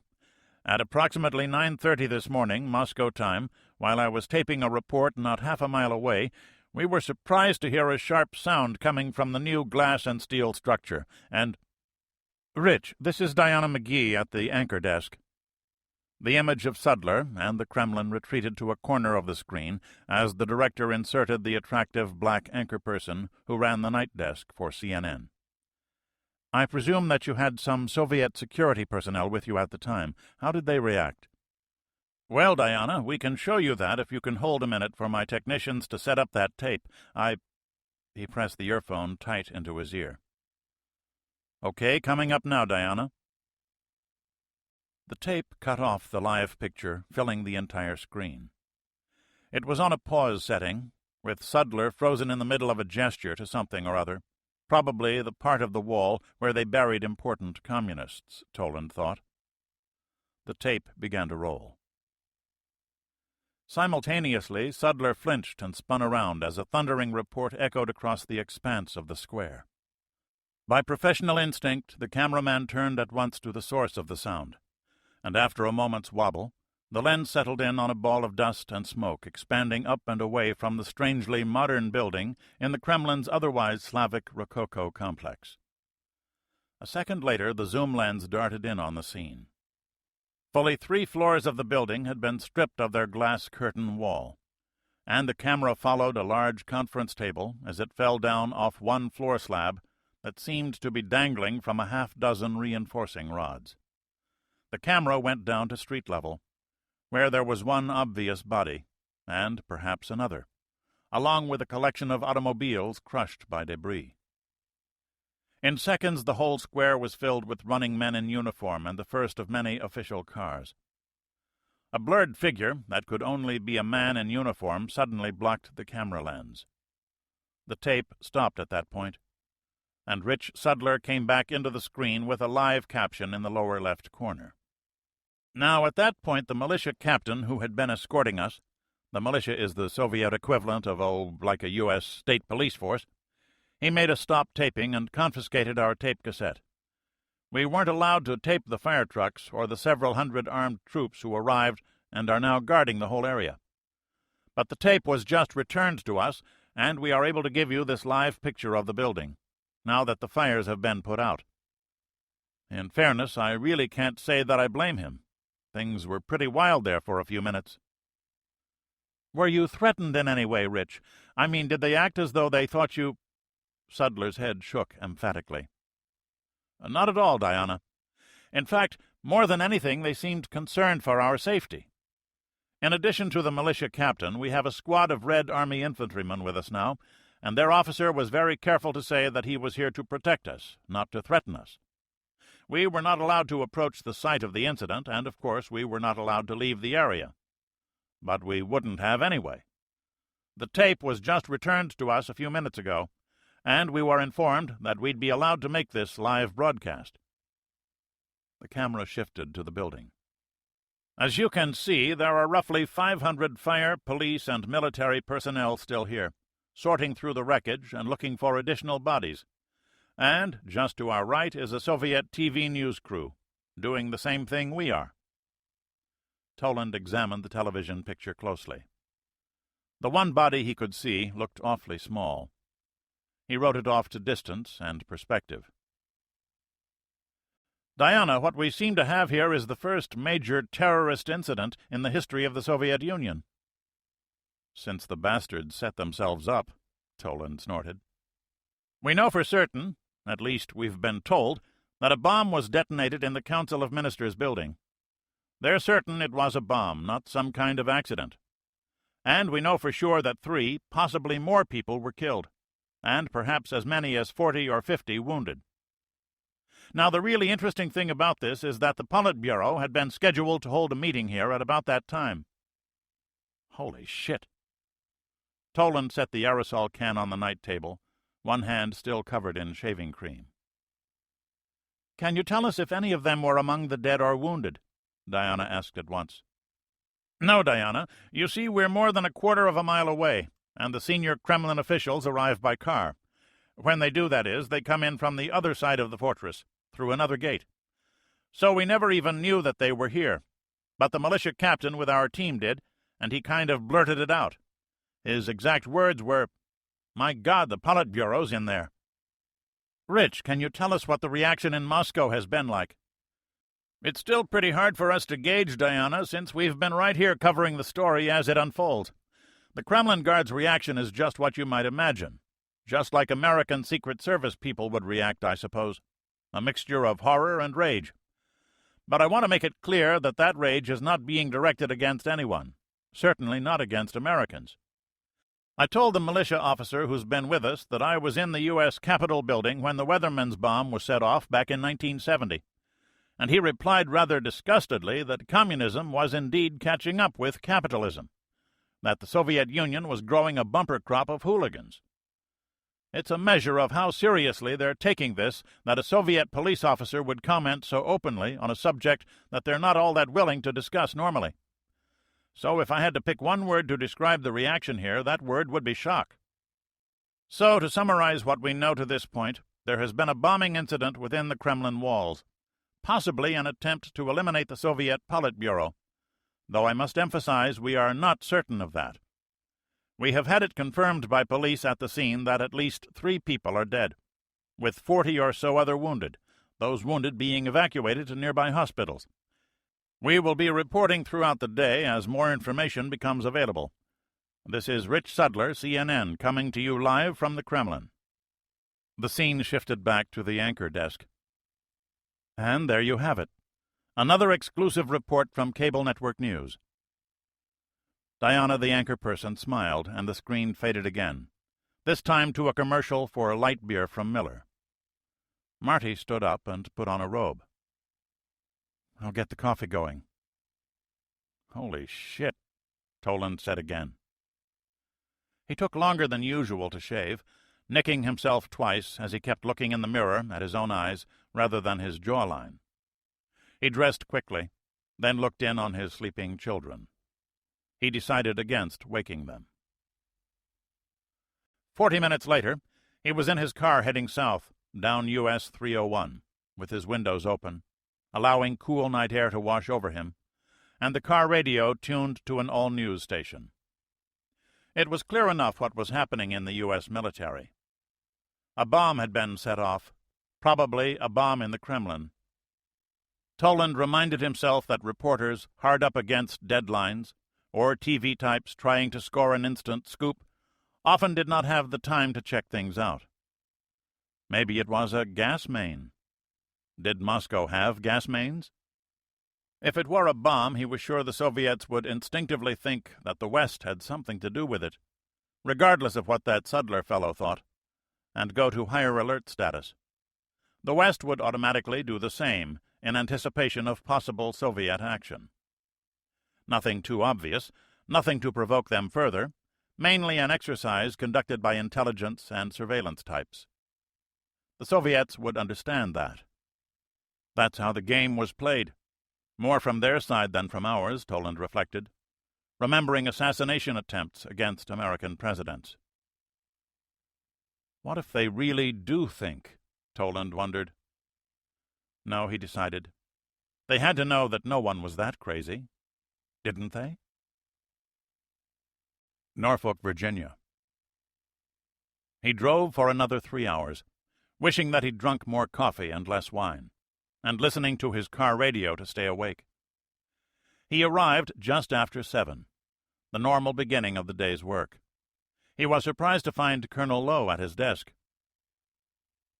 I don't report to Lejeune until Tuesday, so I decided to come in and take a look at this. How was the drive? I made it alive. That's about all I can say. What's happening? You'll love it. Lowe held up a telex sheet. We pirated this off the Reuters wire half an hour ago, and CIA confirms, meaning they probably stole it too, that the KGB has arrested one Gerhard Falken, a West German national, and accused him of setting off a bomb in the fucking Kremlin. The Marine let out a long breath. He missed the big shots, but now they're saying that among the victims are 6 young Octobrists, from Pskov, by God, who were making a presentation to the Politburo. Kids. There's going to be hell to pay. Toland shook his head. It couldn't get much worse than that. And they say a German did it? A West German, Lowe corrected. NATO intel services are already going ape trying to run him down. The official Soviet statement gives his name and address, some suburb of Bremen, and business, a small import-export house. Nothing else yet on that subject, but the Russian Foreign Ministry did go on to say that they expect this despicable act of international terrorism to have no effect on the Vienna arms talks, that while they do not believe at this time that Falken was acting on his own, they have no wish to believe that we had anything to do with it. Cute. It's going to be a shame to lose you back to your regiment, Chuck. You have such a nice way of finding the important quotes. Commander, we just might need that regiment soon. This whole thing smells like dead fish to me. Last night, the final film in the Eisenstein Film Festival, Alexander Nevsky. A new digitalized print, A new soundtrack. And what's the message? Arise, ye Russian people, the Germans are coming. This morning we have 6 dead Russian kids, from Pskov, and a German is supposed to have planted the bomb. The only thing that doesn't fit is that it ain't exactly subtle. Maybe, Toland said speculatively. He spoke like a half-hearted devil's advocate. You think we could sell this combination of factors to the papers or anybody in Washington? It's too crazy, too coincidental. What if it is subtle, or backward subtle? Besides, the object of the exercise wouldn't be to convince us, it would be to convince their own citizens. You could say it works both ways. That makes sense, Chuck? Lowe nodded. Enough to check out. Let's do some sniffing around. First thing, I want you to call CNN in Atlanta and find out how long this Sudler guy has been trying to tape his story about the Kremlin. How much lead time did he have? When was this approved? Who he worked through to get it? And if someone other than his regular press contact finally did approve it. Set up. Toland said it out loud. He wondered if they were being clever or clinically paranoid. He knew what most people would think. You can't smuggle a penthouse into Russia without using the diplomatic bag. And now we're supposed to believe a German smuggled a bomb in? Then tries to blow up the Politburo? Could we do it? Toland wondered aloud. If CIA was crazy enough to try it, God, that's more than just crazy. Lowe shook his head.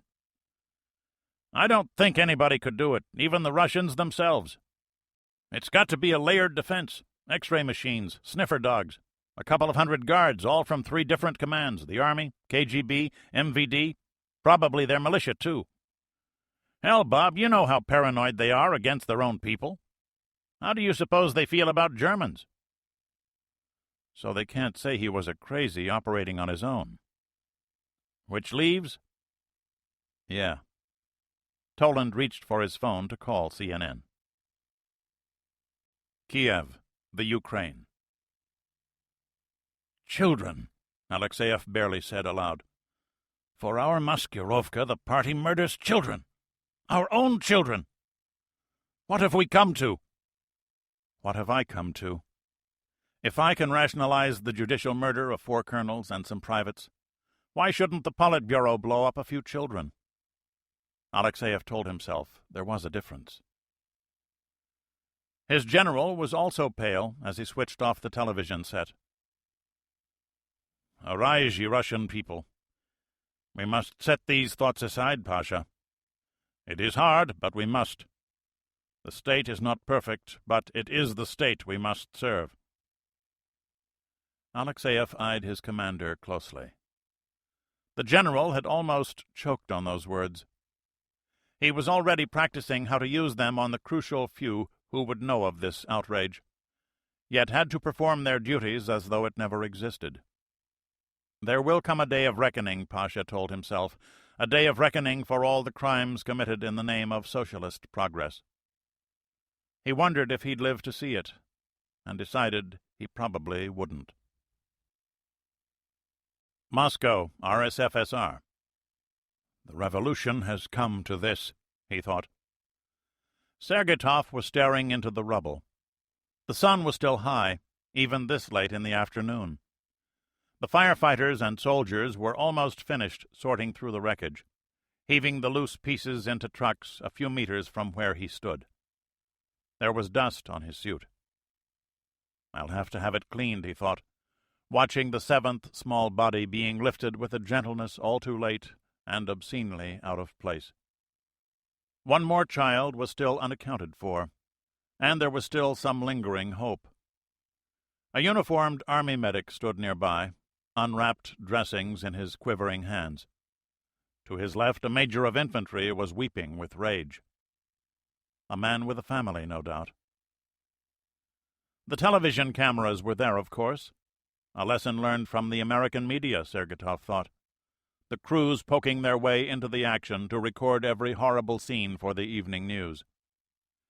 He was surprised to see an American crew with their Soviet counterparts. So, we have made mass murder and international spectator sport, Sergeyov was far too angry for visible emotion.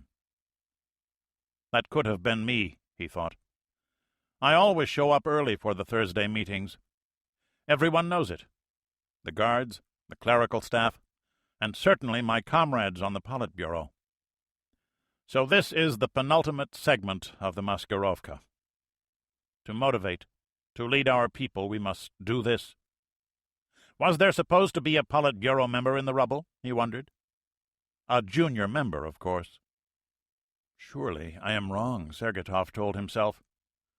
One part of his mind examined the question with chilling objectivity, while another considered his personal friendships with some of the senior Politburo members. He didn't know what to think. An odd position for a leader of the party. Norfolk, Virginia. I am Gerhard Falken, the man said. I entered the Soviet Union 6 days ago through the port of Odessa. I have been for 10 years an agent of the Bundesnachrichtendienst, the intelligence apparat of the government of West Germany. My assignment was to kill the Politburo at its Thursday morning session by means of a bomb placed in a storage room directly beneath the fourth-floor conference room in which they meet. Lowe and Toland watched their televisions in total fascination. It was perfect. Falken spoke perfect Russian, with the precise syntax and diction that school teachers in the Soviet Union sought to achieve. His accent was that of Leningrad. I have run an import-export business in Bremen for many years, and I have specialized in trade with the Soviet Union. I have traveled into the Soviet Union many times, and on many of these occasions I have used my business identity to run agents whose mission was to weaken and spy upon the Soviet party and military infrastructures. The camera closed in. Falken was reading in a monotone from a script, his eyes seldom rising to the cameras. Behind the glasses on one side was a large bruise. His hands shook slightly when he changed pages of the script. Looks like they beat up on him some, Lowe observed. Interesting, Toland replied. They're letting us know that they work people over. Lowe snorted. A guy who blows little kids up? You can burn the bastard at the stake, and who'll give a good goddamn? Some serious thought went into this, my friend. I wish to make it clear, Falken went on in a firmer voice, that I had no intention of injuring children. The Politburo was a legitimate political target, but my country does not make war on children. A howl of disgust came from off-camera. As though on cue, the camera backed away to reveal a pair of uniformed KGB officers flanking the speaker, their faces impassive. The audience was composed of about 20 people in civilian clothes. "Why did you come into our country?" demanded one of them. "I have told you this." "Why does your country wish to kill the leaders of our Soviet party?" "I am a spy," Falken replied. "I carry out assignments. I do not ask such questions. I follow my orders." "How were you captured?" "I was arrested at the Kiev railroad station. How I was caught, they have not told me." "Cute," Lowe commented. "He called himself a spy," Toland objected. "You don't say that. You call yourself an officer. An agent is a foreigner who works for you, and a spy is a bad guy. They use the same terms that we do." The CIA-DIA report arrived on the telex printer an hour later. Gerhard Eugen Falken, age 44, born in Bonn. Educated in public schools, good marks on his records. But his picture was missing from his high school yearbook. Military service as a draftee in a transport battalion whose records had been destroyed in a barracks fire 12 years before.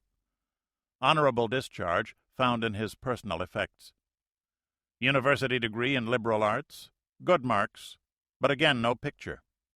And 3 professors who gave him B grades can't seem to recall him. A small import-export business. Where did the money come from to start it? Nobody could answer that one. Lived in Bremen quietly, modestly, and alone. Friendly man, after a fashion. Always nodded to his neighbors, but never socialized with them. A good, very correct, his elderly secretary said, boss to his employees. Traveled a lot. In short, many people knew he existed.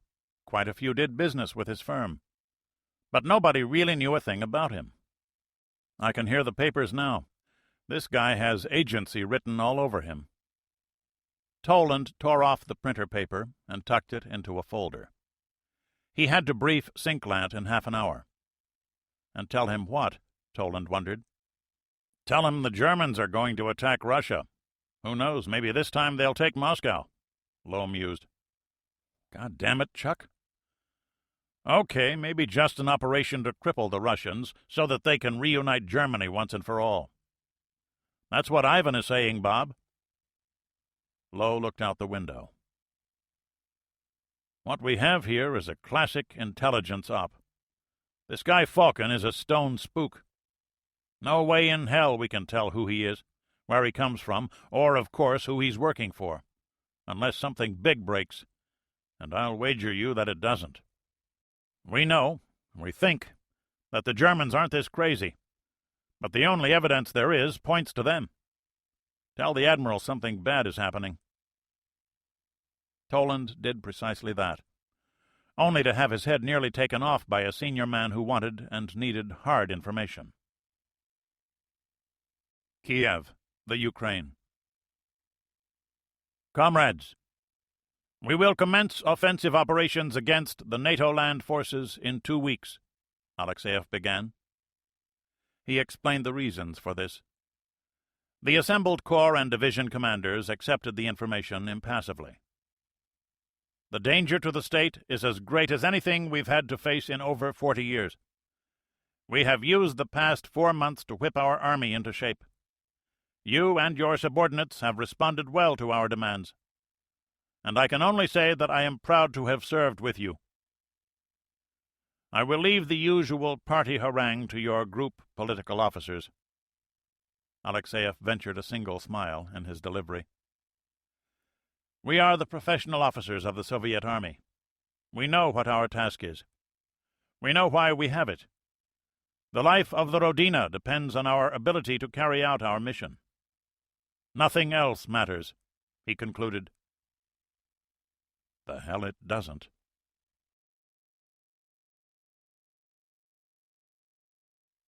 Chapter 11. Order of Battle. Shpola, the Ukraine. You may proceed, Comrade Colonel, Alexeyev said over his radio circuit. He didn't say, make a fool of me now, and you will be counting trees. The general stood on a hill 500 meters west of the regimental command post. With him was his aide, and Politburo member Mikhail Sergetov. As if I need that distraction, the general thought bleakly. First the guns. They saw the flashes long before they heard the rolling thunder of the reports. Fired from behind another hill 3 kilometers away, the shells arced through the sky to their left, cutting through the air with a sound like the ripping of linen. The party man cringed at the noise, Alexeyev noted. Another soft civilian. I never did like that sound, Sergetov said shortly.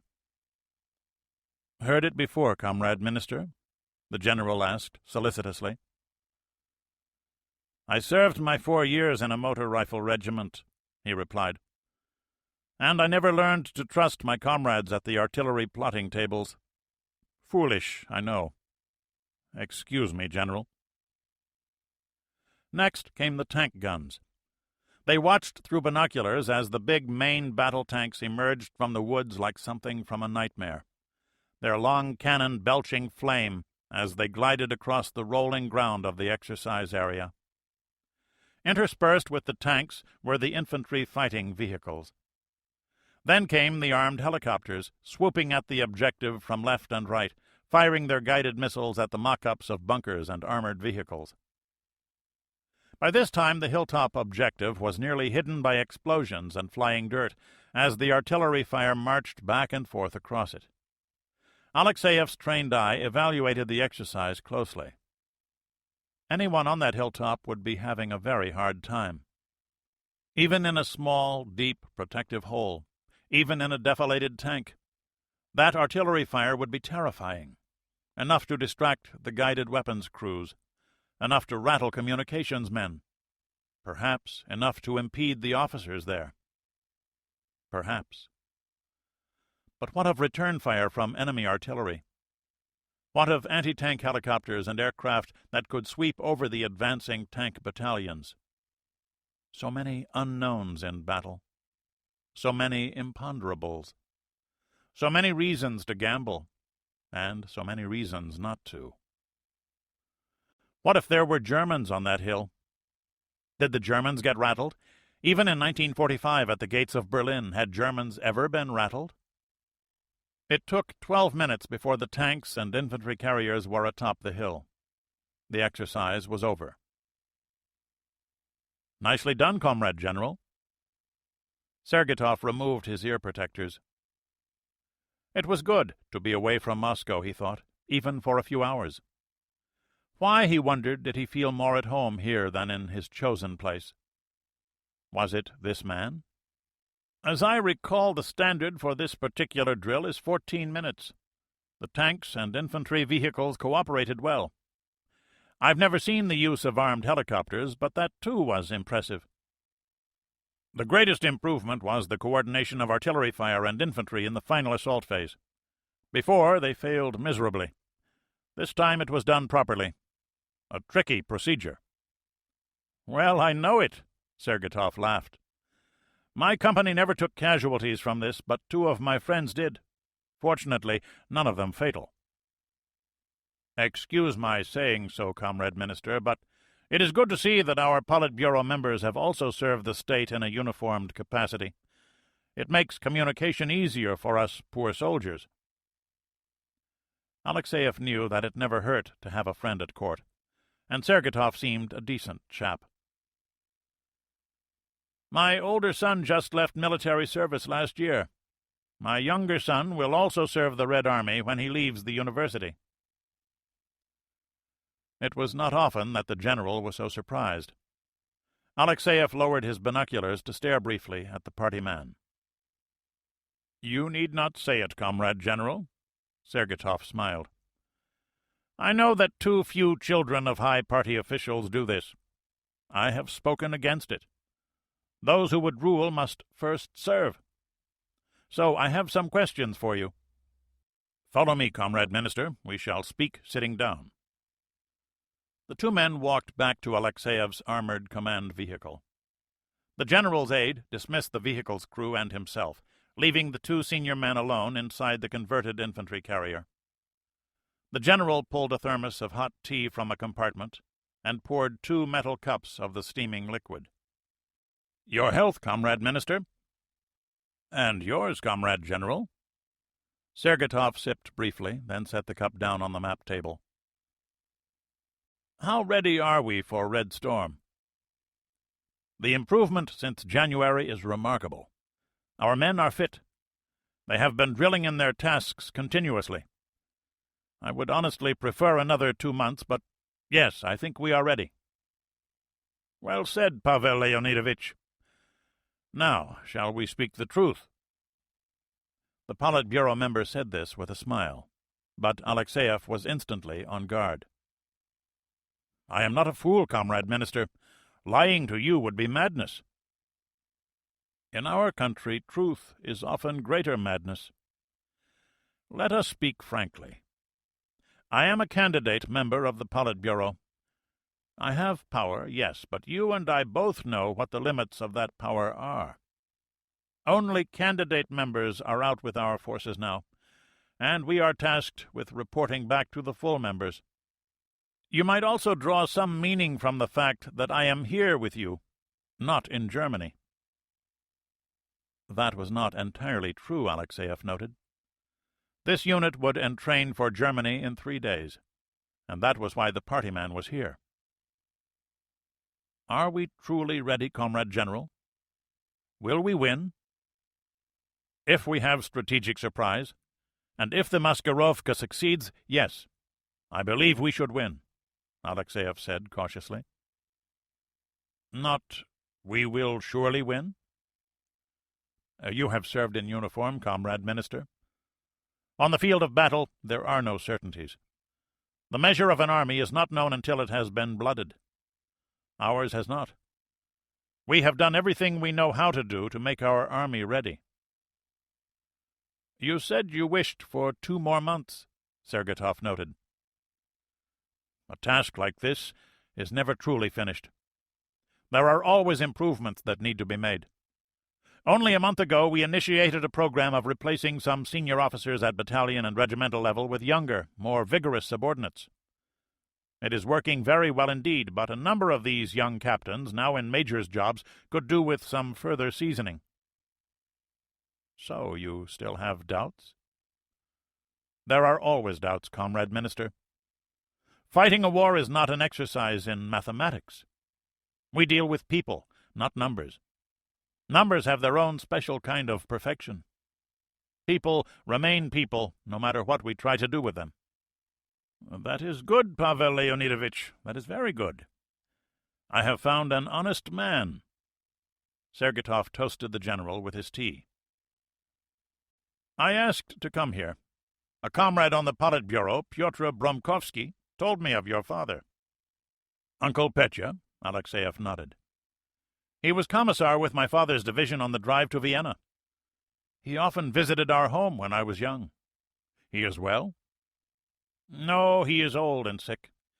He says that the attack on the West is madness. The ramblings of an old man, perhaps, but his war record is distinguished. And because of that, I want your evaluation of our chances. I will not inform on you, General. Too many people are fearful of telling us, we of the Politburo, the truth. But this is a time for that truth. I need your professional opinion. If I can trust you to give it to me, you can trust me not to harm you for it. The entreaty ended as a harsh command. Alexeyev looked his guest hard in the eyes. The charm was gone now. The blue was the color of ice. There was danger here, danger even for a general officer. But what the man had said was true. Comrade, we plan on a rapid campaign. The projections are that we can reach the Rhine in 2 weeks. Those are actually more conservative than our plans of only 5 years ago. NATO has improved its readiness, particularly its anti-tank capabilities. I would say 3 weeks is more realistic, depending on the degree of tactical surprise and the many imponderables present in war. So the key is surprise? The key is always surprise, Alexeyev answered at once. He quoted Soviet doctrine exactly. Surprise is the greatest factor in war. There are 2 kinds, tactical and strategic. Tactical surprise is an operational art. A skilled unit commander can generally achieve it. Strategic surprise is attained on the political level. That is your mission, not mine. And it is far more important than anything we in the Army can do. With true strategic surprise, if our Maskirovka works, yes, we will almost certainly win on the battlefield. And if not? Then we have murdered 8 children for nothing, Alexeyev thought. And what part did this charming fellow have in that? Then we might fail. Can you answer me a question? Can we split NATO politically? Sergetov shrugged, annoyed at being caught in one of his own traps. As you said, Pavel Leonidovich, there are many imponderables. If it fails, then what? Then the war will become a test of will and a test of reserves. We should win. It is far easier for us to reinforce our troops. We have more trained troops, more tanks, more aircraft close to the zone of action than do the NATO powers. And America? America is on the far side of the Atlantic Ocean. We have a plan for closing the Atlantic. They can fly troops to Europe, but only troops, not their weapons, not their fuel. Those require ships, and ships are easier to sink than it is to destroy a fighting division. If full surprise is not achieved, that operational area will become quite important. And what of NATO surprises? The general leaned back. By definition, you cannot predict surprises, comrade. That is why we have the intelligence organs, to reduce or even eliminate them. That is why our plans allow for a number of contingencies. For example, what if surprise is totally lost and NATO attacks first? He shrugged.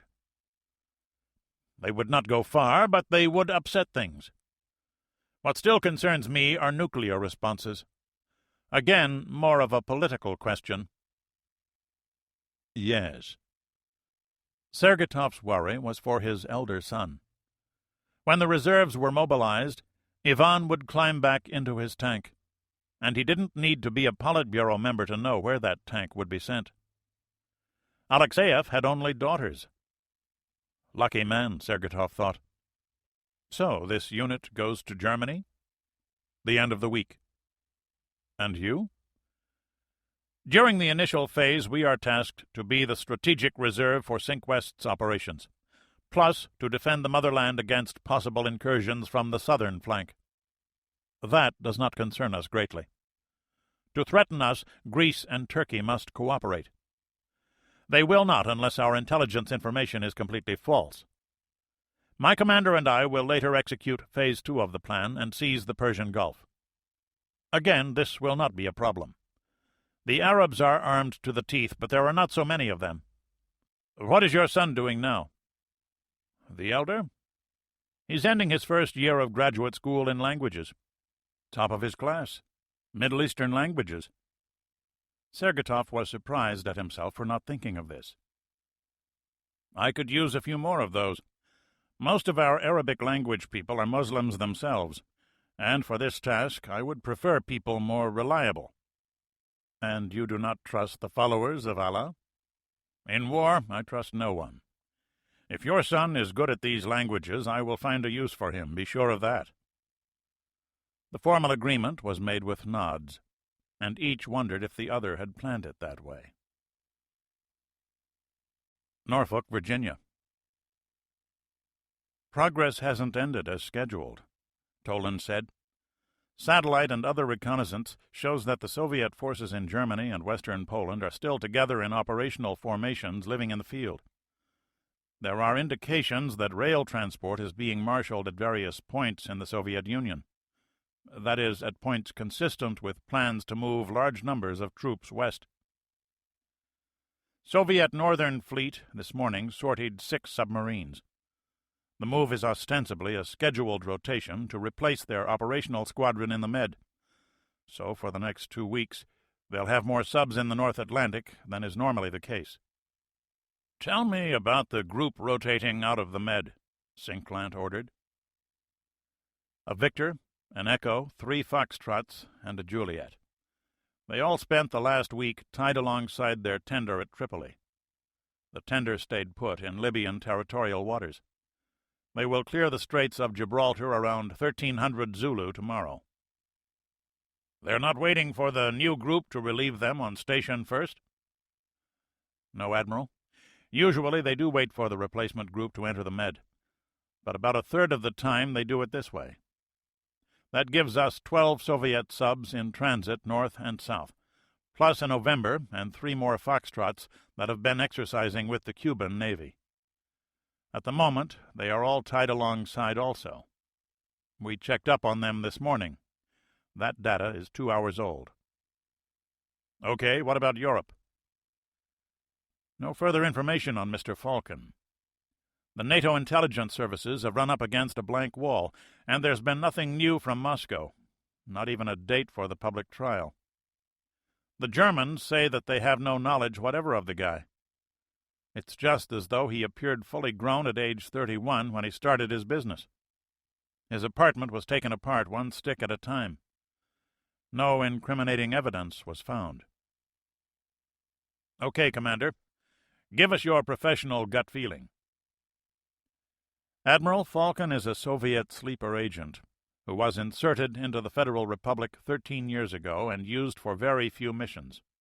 Or, more probably, none at all, until this.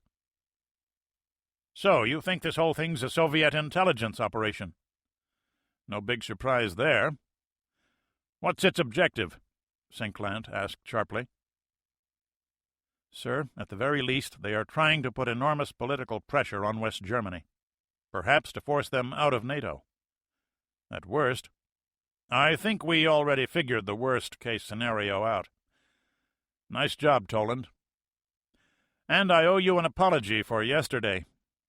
Not your fault that you didn't have all the information I wanted. Toland blinked. It was not that often that a four-star admiral apologized to a reserve lieutenant commander in front of other flag officers. What's their fleet doing? Admiral, we have no satellite photos of the Murmansk area. Too much cloud cover, but we expect clear weather tomorrow afternoon. The Norwegians are running increased air patrols in the Barents Sea, and they say that, aside from submarines, the Russians have relatively few ships at sea at the moment. Of course, they've had relatively few ships at sea for a month. And that can change in 3 hours, an admiral noted. Your evaluation of their fleet readiness? The best it's been since I've been studying them, Toland replied. As close to 100% as I've ever seen it. As you just said, sir, they can put to sea at any time with almost their whole inventory. If they sortie, we'll know it quick. I have 3 subs up there keeping an eye on things, Admiral Pipes said. I talked with the Secretary of Defense right before I came here. He's going to meet with the President today and request a DEFCON 3 alert, global. The Germans are requesting that we keep Spiral Green in operation until the Russians show signs of easing things off. What do you think the Russians will do, Commander? Sinclair asked. Sir, we'll know more later today. The Soviet Party Secretary will be speaking at an emergency meeting of the Supreme Soviet, maybe also at the funeral tomorrow. Sentimental bastard, Pipes growled. In front of the office television, an hour later, Toland missed having Chuck Lowe around to back up his translation. The chairman had an annoying tendency to speak rapidly, and Toland's Russian was barely up to it. The speech took 40 minutes, 3/4 of which was standard political phraseology. At the end, however, the chairman announced mobilization of Category B reserve units to meet the potential German threat.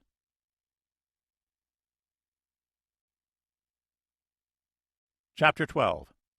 Funeral Arrangements. Norfolk, Virginia. The House of Unions was unusually crowded, Toland saw. Ordinarily, they only buried one hero at a time with such ceremony. Once there had been 3 dead cosmonauts, but now there were 11 heroes. 8 young Octobrists from Pskov, 3 boys and 5 girls ranging in age from 8 to 10, and 3 clerical employees, all men who worked directly for the Politburo, were laid out in polished birchwood coffins, surrounded by a sea of flowers. Toland examined the screen closely. The caskets were elevated so that the victims were visible, but 2 of the faces were covered with black silk, a framed photograph atop the coffins to show what the children had looked like in life. It was a piteous, horrible touch for the television cameras to linger on. The Hall of Columns was draped in red and black, with even the ornate chandeliers masked for this solemn occasion. The families of the victims stood in an even line. Parents without their children, wives and children without fathers. They were dressed in the baggy, ill-cut clothes so characteristic of the Soviet Union. Their faces showed no emotion but shock, as if they were still trying to come to terms with the damage done to their lives, still hoping that they'd awake from this ghastly nightmare to find their loved ones safe in their own beds, and knowing that this would not be. The chairman of the party came somberly down the line, embracing each of the bereaved, a black mourning band on his sleeve to contrast with the gaudy Order of Lenin emblem on his lapel. Toland looked closely at his face. There was real emotion there. One could almost imagine that he was burying members of his own family. One of the mothers accepted the embrace, then the kiss, and nearly collapsed, falling to her knees and burying her face in her hands. The chairman dropped down to her side even before her husband did, and pulled her head into his shoulder. A moment later he helped her back to her feet, moving her gently toward the protective arm of her husband, a captain in the Soviet army whose face was a stone mask of rage. God Almighty, Toland thought. They couldn't have staged that any better with Eisenstein himself directing. Moscow, RSFSR. You cold-hearted bastard, Sergetov said to himself. He and the rest of the Politburo stood in another line to the left of the caskets.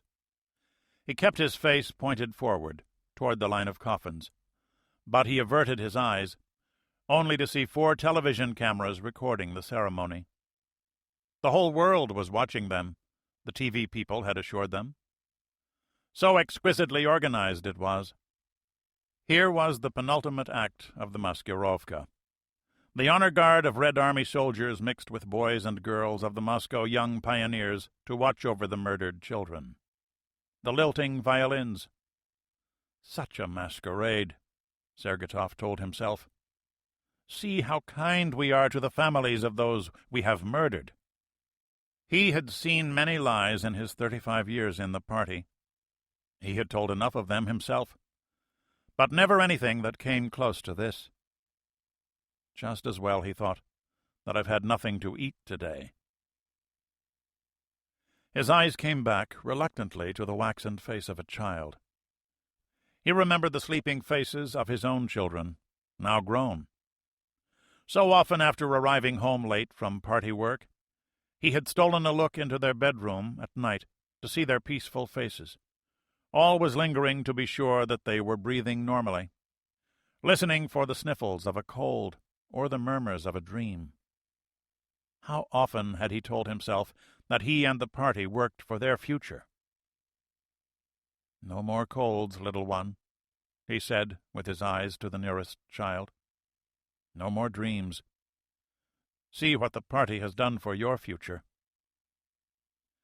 His own eyes filled with tears, and he hated himself for it. His comrades would think it part of the performance. He wanted to look around, to see what his comrades of the Politburo thought of their handiwork. He wondered what the KGB team that had done the deed thought of their mission now. If they were still alive, he reflected. So easy to put them on an airplane and crash it into the ground so that not even executioners would know of them. All records of the bomb plot were already destroyed, he was sure, and of the 30 men who knew of it, more than half were right there, standing in line with him. Sergetov almost wished he had entered the building 5 minutes sooner. Better to be dead than to be a beneficiary of such infamy. But he knew better. In that case, he would have played an even larger role in this brutal farce. Norfolk, Virginia. Comrades, we see before us the innocent children of our nation, the chairman began, speaking with slow, quiet diction that made Toland's translation job easier. Cinklant's intelligence chief was at his side. Killed by the infernal engine of state terrorism. Killed by a nation that has twice defiled our motherland with unholy dreams of conquest and murder.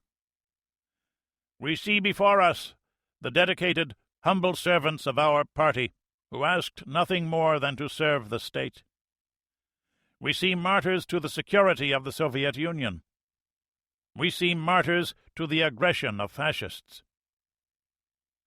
Comrades, to the families of these innocent children, and to the families of these 3 fine men, I say that a reckoning will come. I say that their deaths will not be forgotten. I say that there will be justice for this vicious crime." Jesus. Toland stopped translating and looked over at his senior. "Yeah, there's going to be a war. We have a linguistic team across the street doing a full translation, Bob. Let's go see the boss." "You're sure?" Sinclair asked.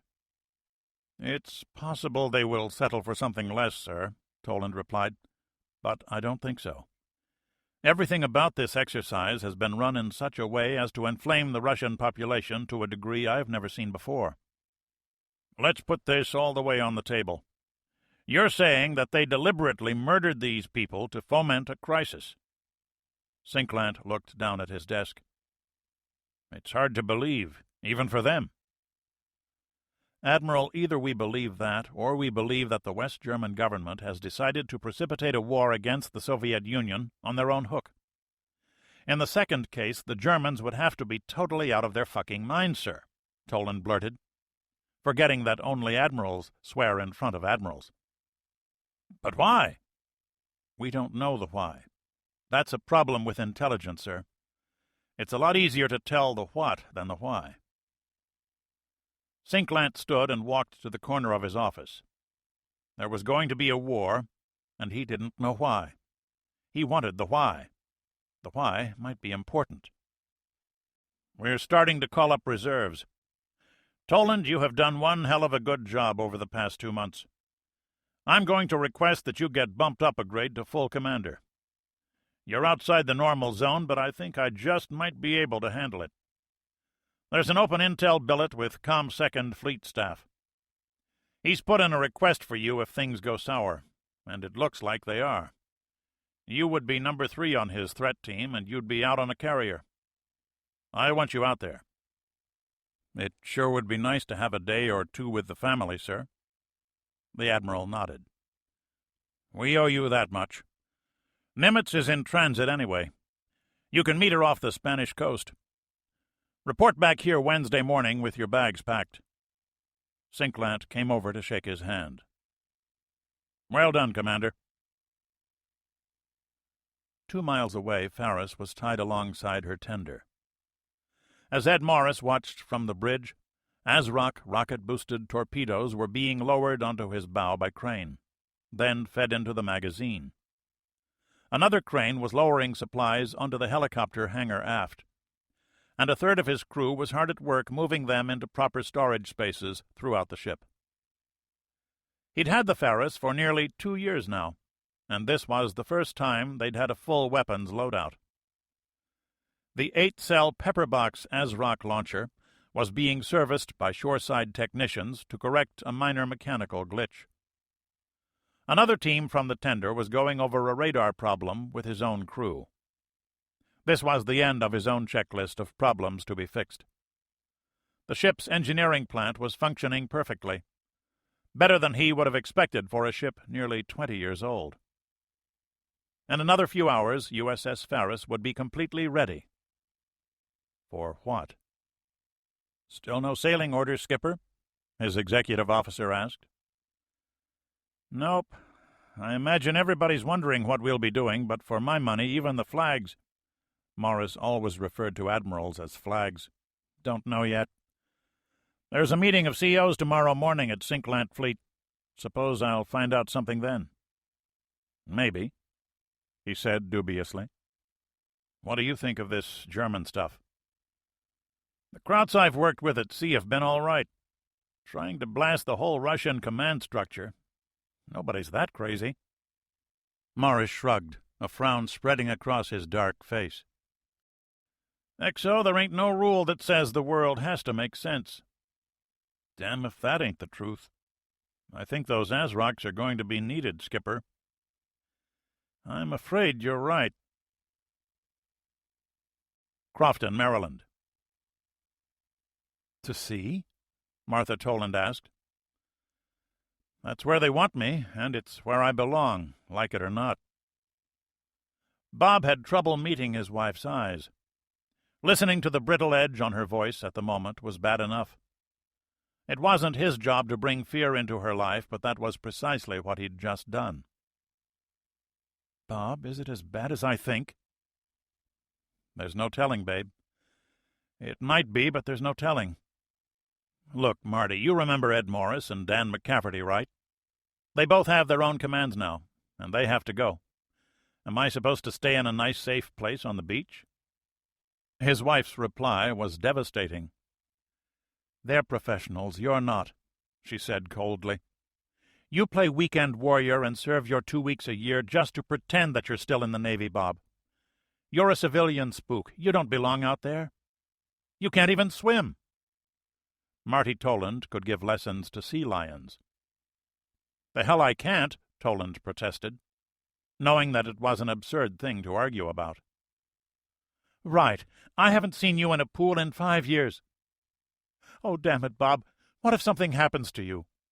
You go out there to play your damned games and leave me behind with the kids. What do I tell them?" "You tell them I didn't run away. I didn't hide. Toland looked away. He hadn't expected this. Marty came from a Navy family. She was supposed to understand. But there were tears on her cheeks now, and her mouth was quivering. He took a step forward to wrap his arms around her. "Look, I'm going to be on a carrier, okay?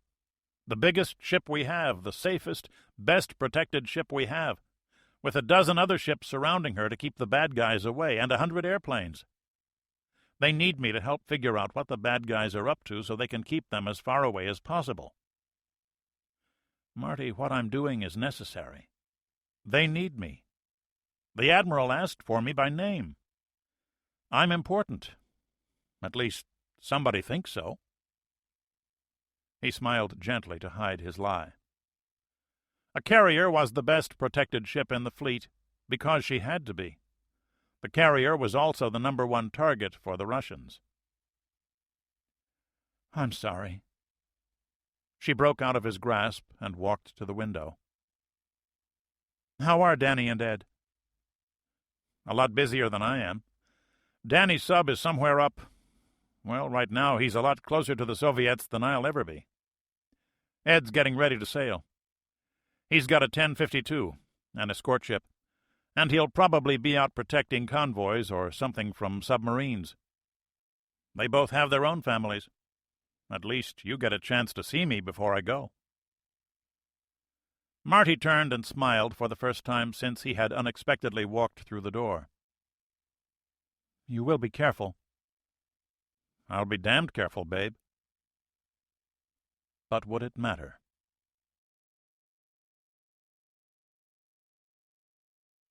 Chapter 13.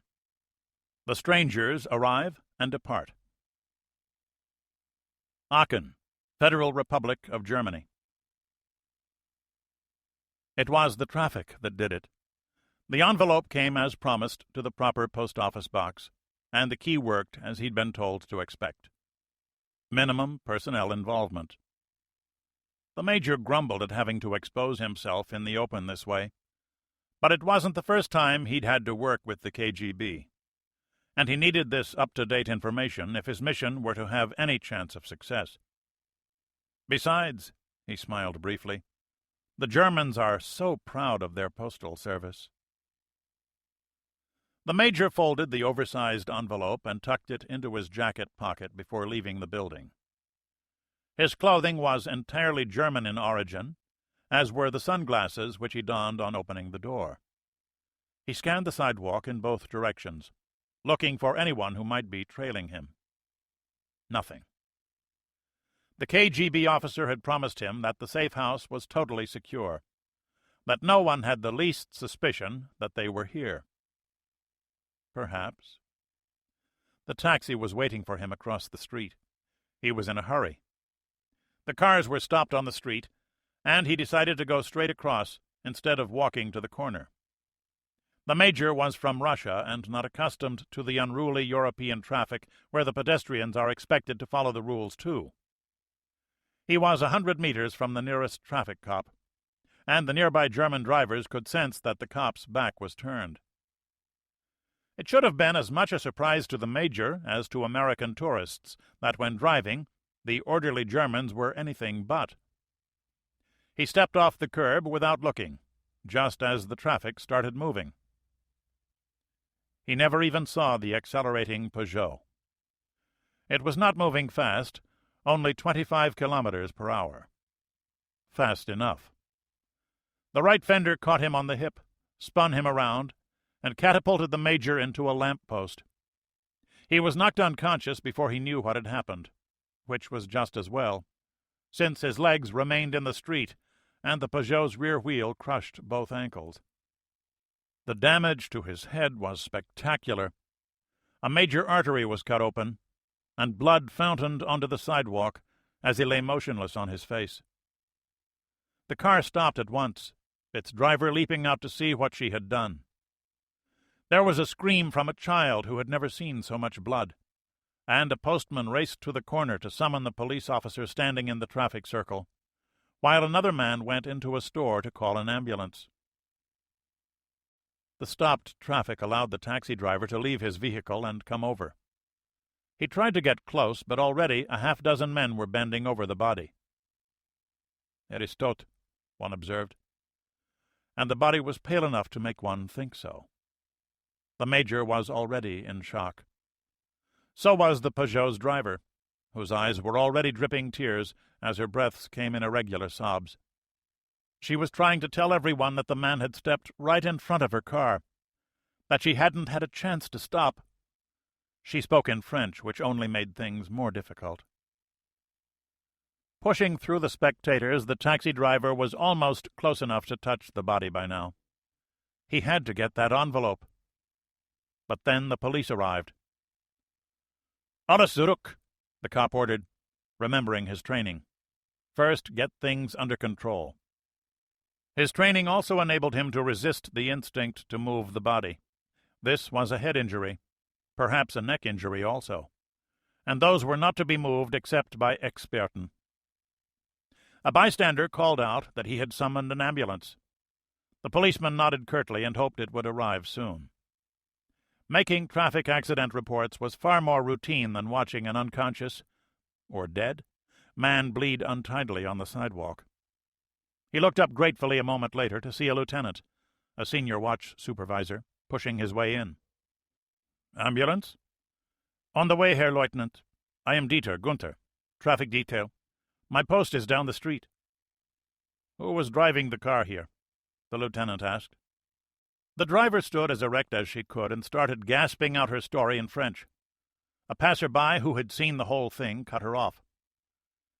"This one just stepped off the curb without looking. The lady had no chance to stop. I am a banker, and I came out of the post office right behind this one. He tried to cross at the wrong place and stepped into the street without looking at the traffic. My card." The banker handed the lieutenant his business card. "Thank you, Dr. Müller. You have no objection to making a statement?" "Of course. I can come directly to your station if you wish." "Good." The lieutenant rarely had one this clean-cut. The taxi driver just stood at the edge of the crowd. An experienced KGB case officer, he'd seen operations go bad before, but this was absurd. There was always something new that could ruin an operation, so often the most simple, most foolish thing. This proud Spetsnaz commando cut down by a middle-aged French woman driving a sedan. Why hadn't he looked at the damned traffic? I should have gotten someone else to fetch the envelope and screw the damned orders. Security, he swore behind an impassive face. Orders from Moscow Center. Minimum personnel involvement. He walked back across the street to his cab, wondering how he'd explain this to his control. Mistakes were never the center's fault. The ambulance arrived next. The sergeant removed the victim's wallet from his pants. The victim was one Siegfried Baum. Wonderful, the lieutenant thought, a Jew, from the Altona district of Hamburg. The driver of the car was French. He decided he had to ride into the hospital with the victim. An international accident. There'd be extra paperwork on this. The lieutenant wished he'd stayed in the Gasthaus across the street and finished his after-lunch Pilsner. So much for devotion to duty. Then there was his possible mobilization to worry about. The ambulance crew worked quickly. A cervical collar was fitted around the victim's neck, and a backboard brought in before they rolled him over onto the stretcher. The broken lower legs were immobilized with cardboard splints. The paramedic clucked over them. Both ankles looked to be badly crushed. The whole procedure took 6 minutes by the lieutenant's watch, and he boarded the ambulance, leaving 3 police officers to manage the rest of the incident and clear the accident scene. "How bad is he?" "Probably fractured his skull. He has lost a lot of blood." "What happened?" "Walked out into traffic without watching." "Idiot," the paramedic commented. "As if we don't have work enough." "Will he live?" "Depends on the head injury." The ambulanceman shrugged. "The surgeons will be working on him within the hour. You know his name? I have a form to fill out." "Baum, Siegfried. Kaiserstrasse 17, Altona District, Hamburg." "Well, he'll be in the hospital in 4 minutes." The paramedic took his pulse and made a notation. "Doesn't look Jewish." "Be careful saying things like that," the lieutenant cautioned. "My wife is Jewish." "His blood pressure is dropping rapidly." The ambulanceman debated starting an IV, but decided against it. Better to let the surgeons make that decision. "Hans, have you radioed in?" "Yeah, they know what to expect," the driver replied. "Isn't Ziegler on duty today?" "I hope so." The driver horsed the ambulance into a hard left turn, and all the while the 2-tone siren cleared traffic ahead of them. 1 minute later he halted the Mercedes and backed it into the emergency receiving area. A doctor and 2 orderlies were already waiting. German hospitals are nothing if not efficient. Within 10 minutes the victim, now a patient, had been intubated to protect his airway, punctured for a unit of O-positive blood and a bottle of IV fluids, and wheeled up to neurosurgery for immediate surgery at the hands of Professor Anton Ziegler. The lieutenant had to stay in the emergency room with the registrar. "So, who was he?" the young doctor asked. The policeman gave the information over. "A German?" "Does that seem strange?" the lieutenant asked. "Well, when the radio call came in and said you were coming also, I assumed that this was, sensitive, as though a foreigner were injured." "The auto was driven by a French woman." "Ah, that explains it. I thought he was the foreigner." "Why so?" "His dental work. I noticed when I intubated him. He has a number of cavities, and they've been repaired with stainless steel. Sloppy work." "Perhaps he originally comes from the East Zone," the lieutenant observed. The registrar snorted. "No German ever did that work. A carpenter could do better." The doctor filled out the admission form rapidly. "What are you telling me?" "He has poor dental work." "Strange. He is very fit, dressed well, Jewish. But he has miserable dental work." The doctor sat down. "We see many strange things, of course." "Where are his personal effects?" The lieutenant was a naturally curious type. One reason he'd become a policeman after his service in the Bundeswehr. The doctor walked the officer to a room where the personal effects were inventoried for secure storage by a hospital employee. They found the clothing neatly arranged, with the jacket and shirt separate so that their bloodstains would not damage anything else. Pocket change, a set of keys, and a large envelope were set aside for cataloging. The orderly was filling out a form, looking up to list exactly what had come in with the patient. The policeman lifted the manila envelope. It had been mailed from Stuttgart yesterday evening. A 10-mark stamp. On an impulse, he pulled out a pocket-knife and slit the top of the envelope open. Neither the doctor nor the orderly objected. This was a police officer, after all. A large and two smaller envelopes were inside. He opened the large one first and extracted the contents. First, he saw a diagram. It looked ordinary enough until he saw that it was a photocopy of a German army document stamped Geheim, secret. Then the name, Lammersdorf. He was holding a map of a NATO communications headquarters not 30 kilometers from where he stood. The police lieutenant was a captain in the German Army Reserves, and held an intelligence billet. Who was Siegfried Baum? He opened the other envelopes. Next, he went to a phone. Rota, Spain. The transport jet arrived right on time. A fair breeze greeted them from the sea as Toland emerged from the cargo door. A pair of sailors was there to direct the arrivals. Toland was pointed to a helicopter 100 yards away, its rotor already turning. He walked quickly toward it, along with 4 other men. 5 minutes later he was airborne, his first visit to Spain having lasted exactly 11 minutes. No one attempted conversation. Toland looked out one of the small windows available. They were over a patch of blue water, evidently flying southwest.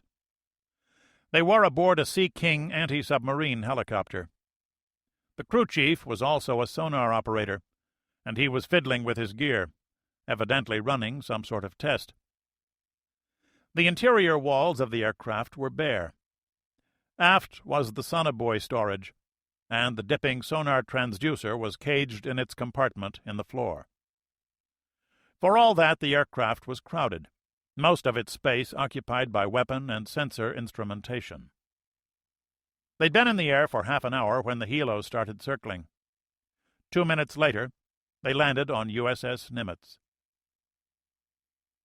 The flight deck was hot, noisy, and stank of jet fuel. A deck crewman motioned them toward a ladder which led down to the catwalk surrounding the deck, and into a passageway beneath it. Here they encountered air conditioning and relative quiet, sheltered from the flight operations going on overhead. "Lieutenant Commander Toland?" a yeoman called out. "Here." "Please come with me, sir." Toland followed the sailor through the rabbit warren of compartments below the flight deck, and was finally pointed to an open door. "You must be Toland," observed a somewhat frazzled officer. "Must be, unless the time zone changes did something."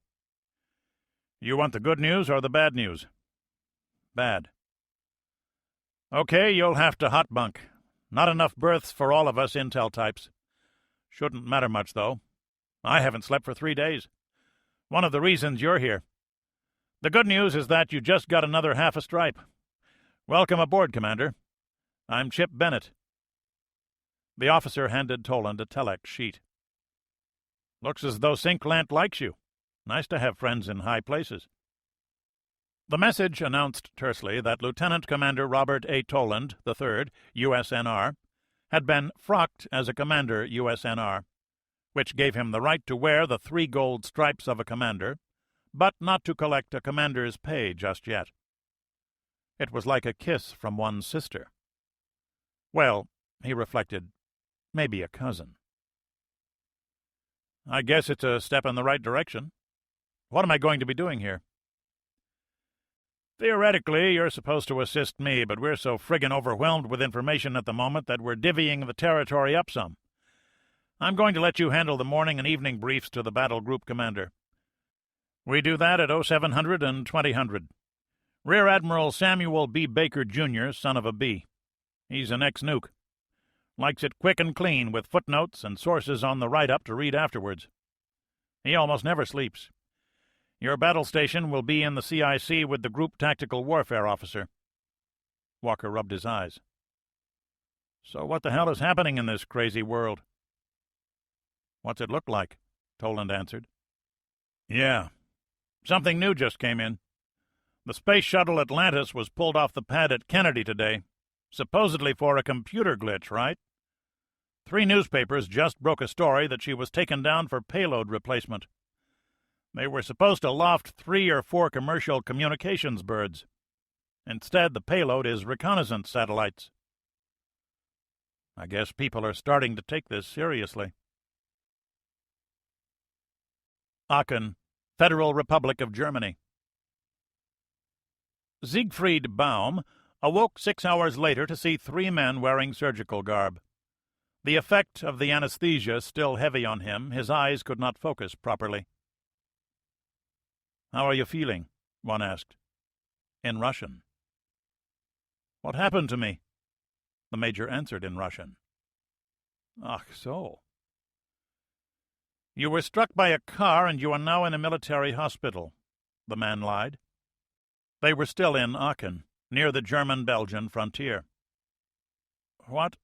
I was just coming out to—" The major's voice was that of a drunken man, but it stopped abruptly.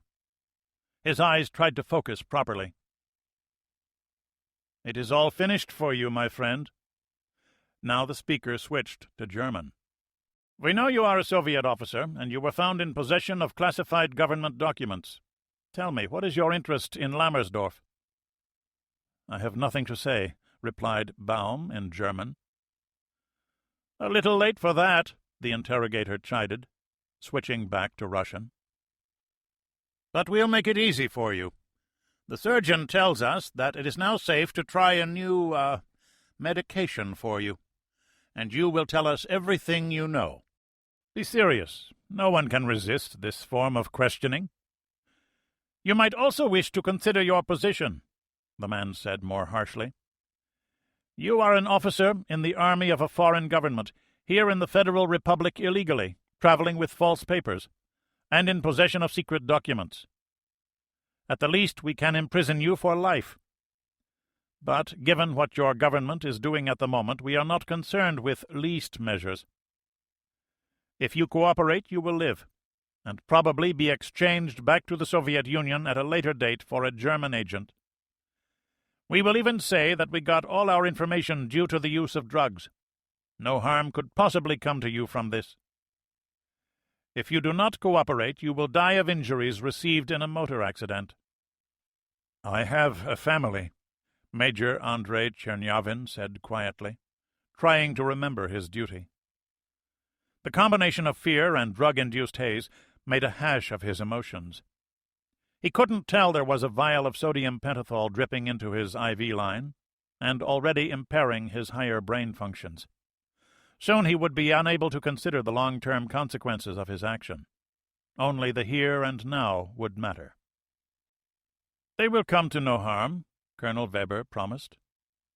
An army officer assigned to the Bundesnachrichtendienst, he had interrogated many Soviet agents. "Do you think they punish the family of every spy we catch?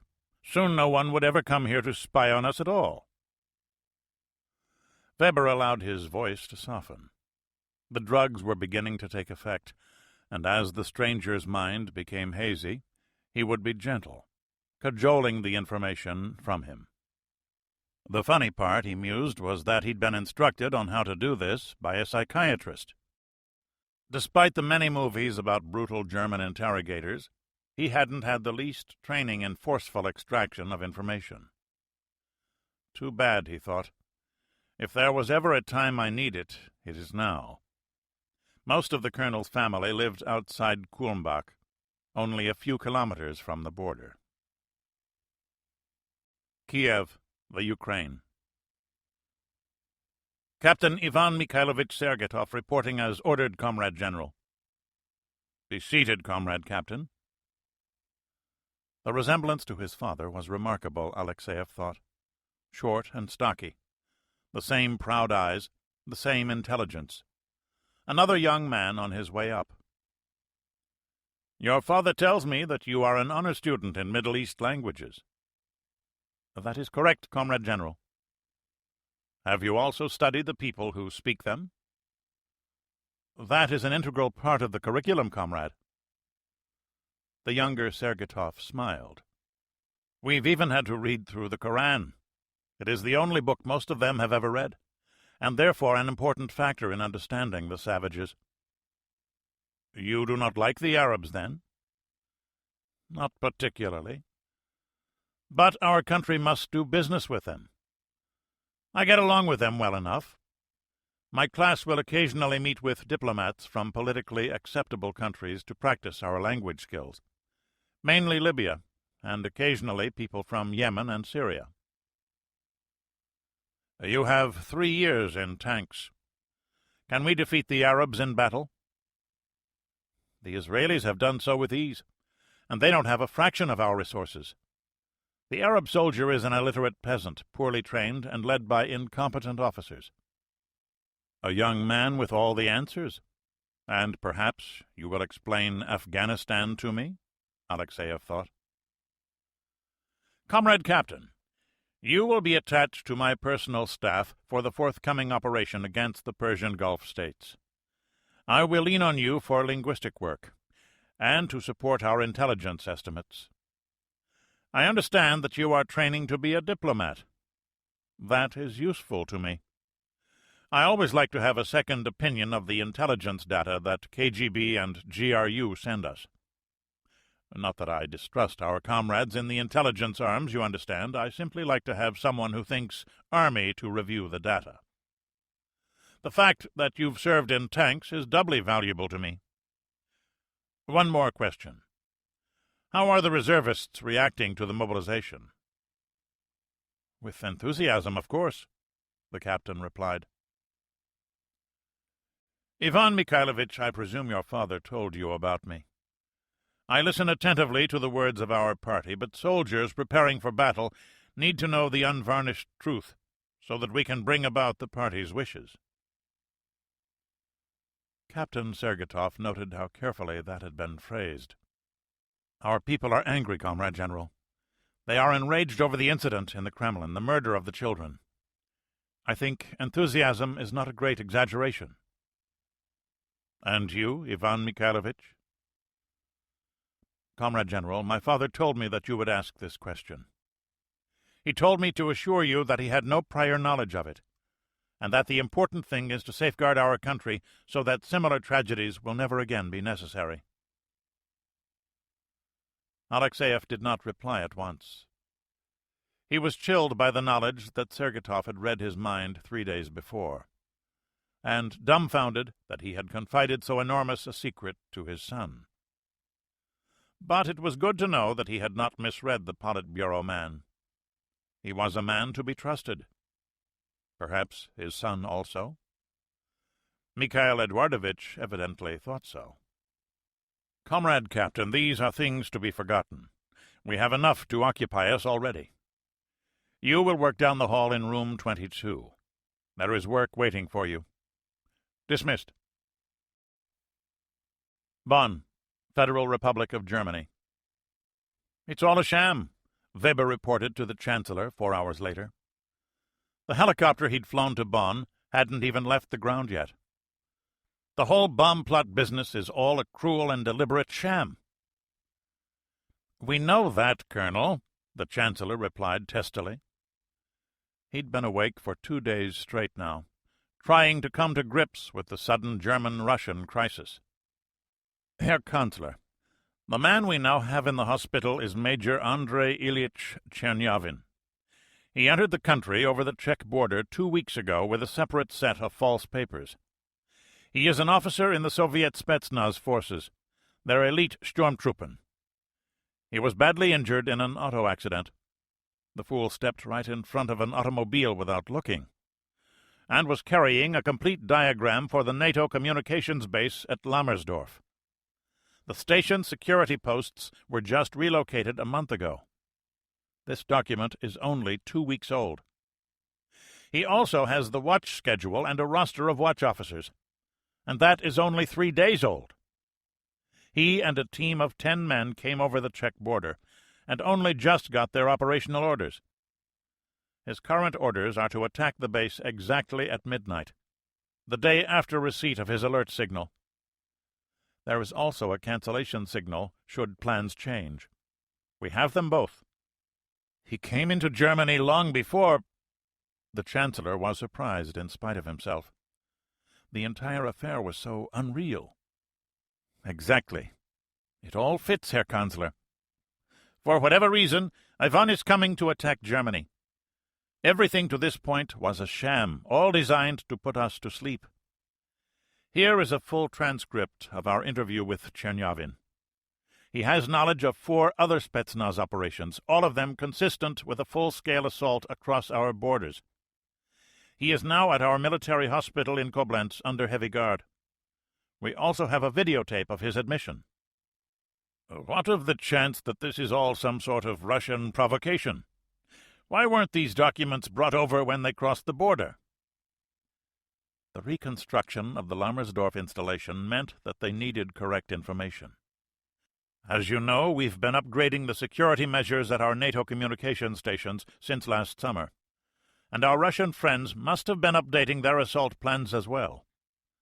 The fact that they have these documents at all, just days old some of them, is most frightening. And for how we happened to get hold of this man, Weber explained the circumstances of the accident. We have every reason to believe that it was a genuine accident, not a provocation. The driver, a Madame Anne-Marie Lecourt, is a fashion agent.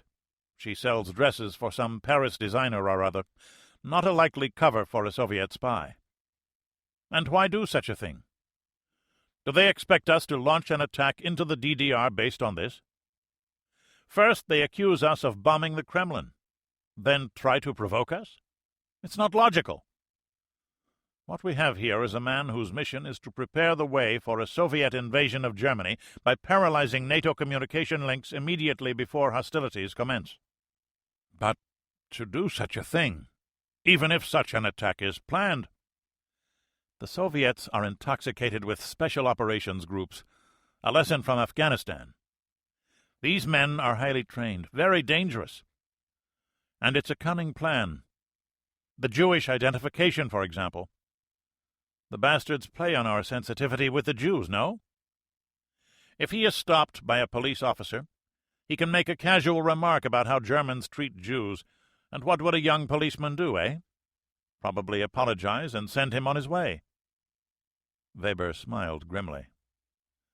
That had been a carefully thought-out touch. He had to admire it.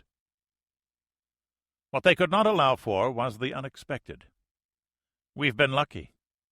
We should now make use of this luck.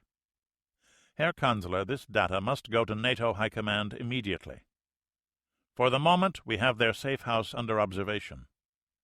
We may wish to assault it. GSG-9 is ready for the mission, but perhaps it should be a NATO operation. I must meet with my cabinet first.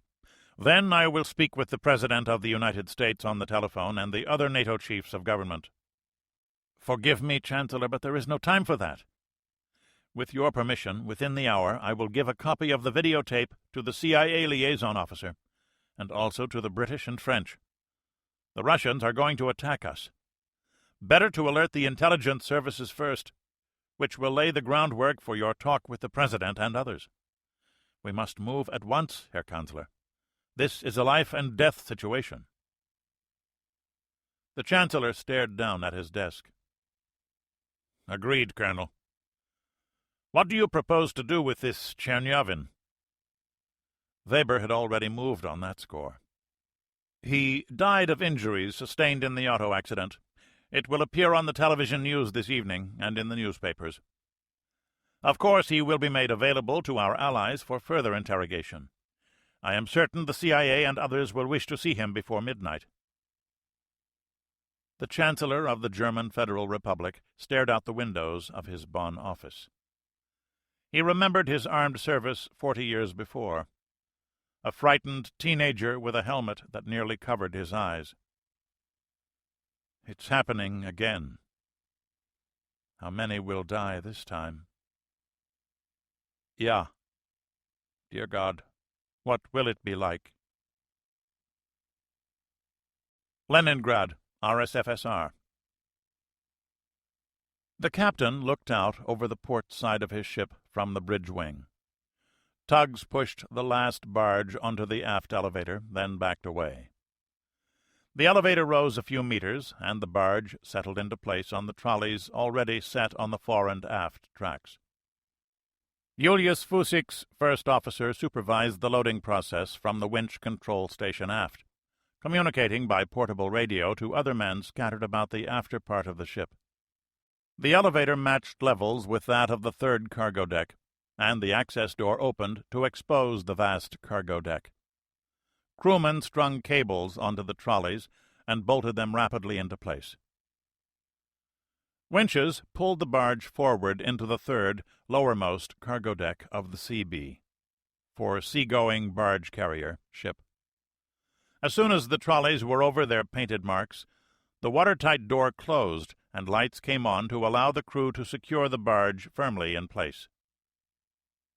Neatly done, the first officer thought.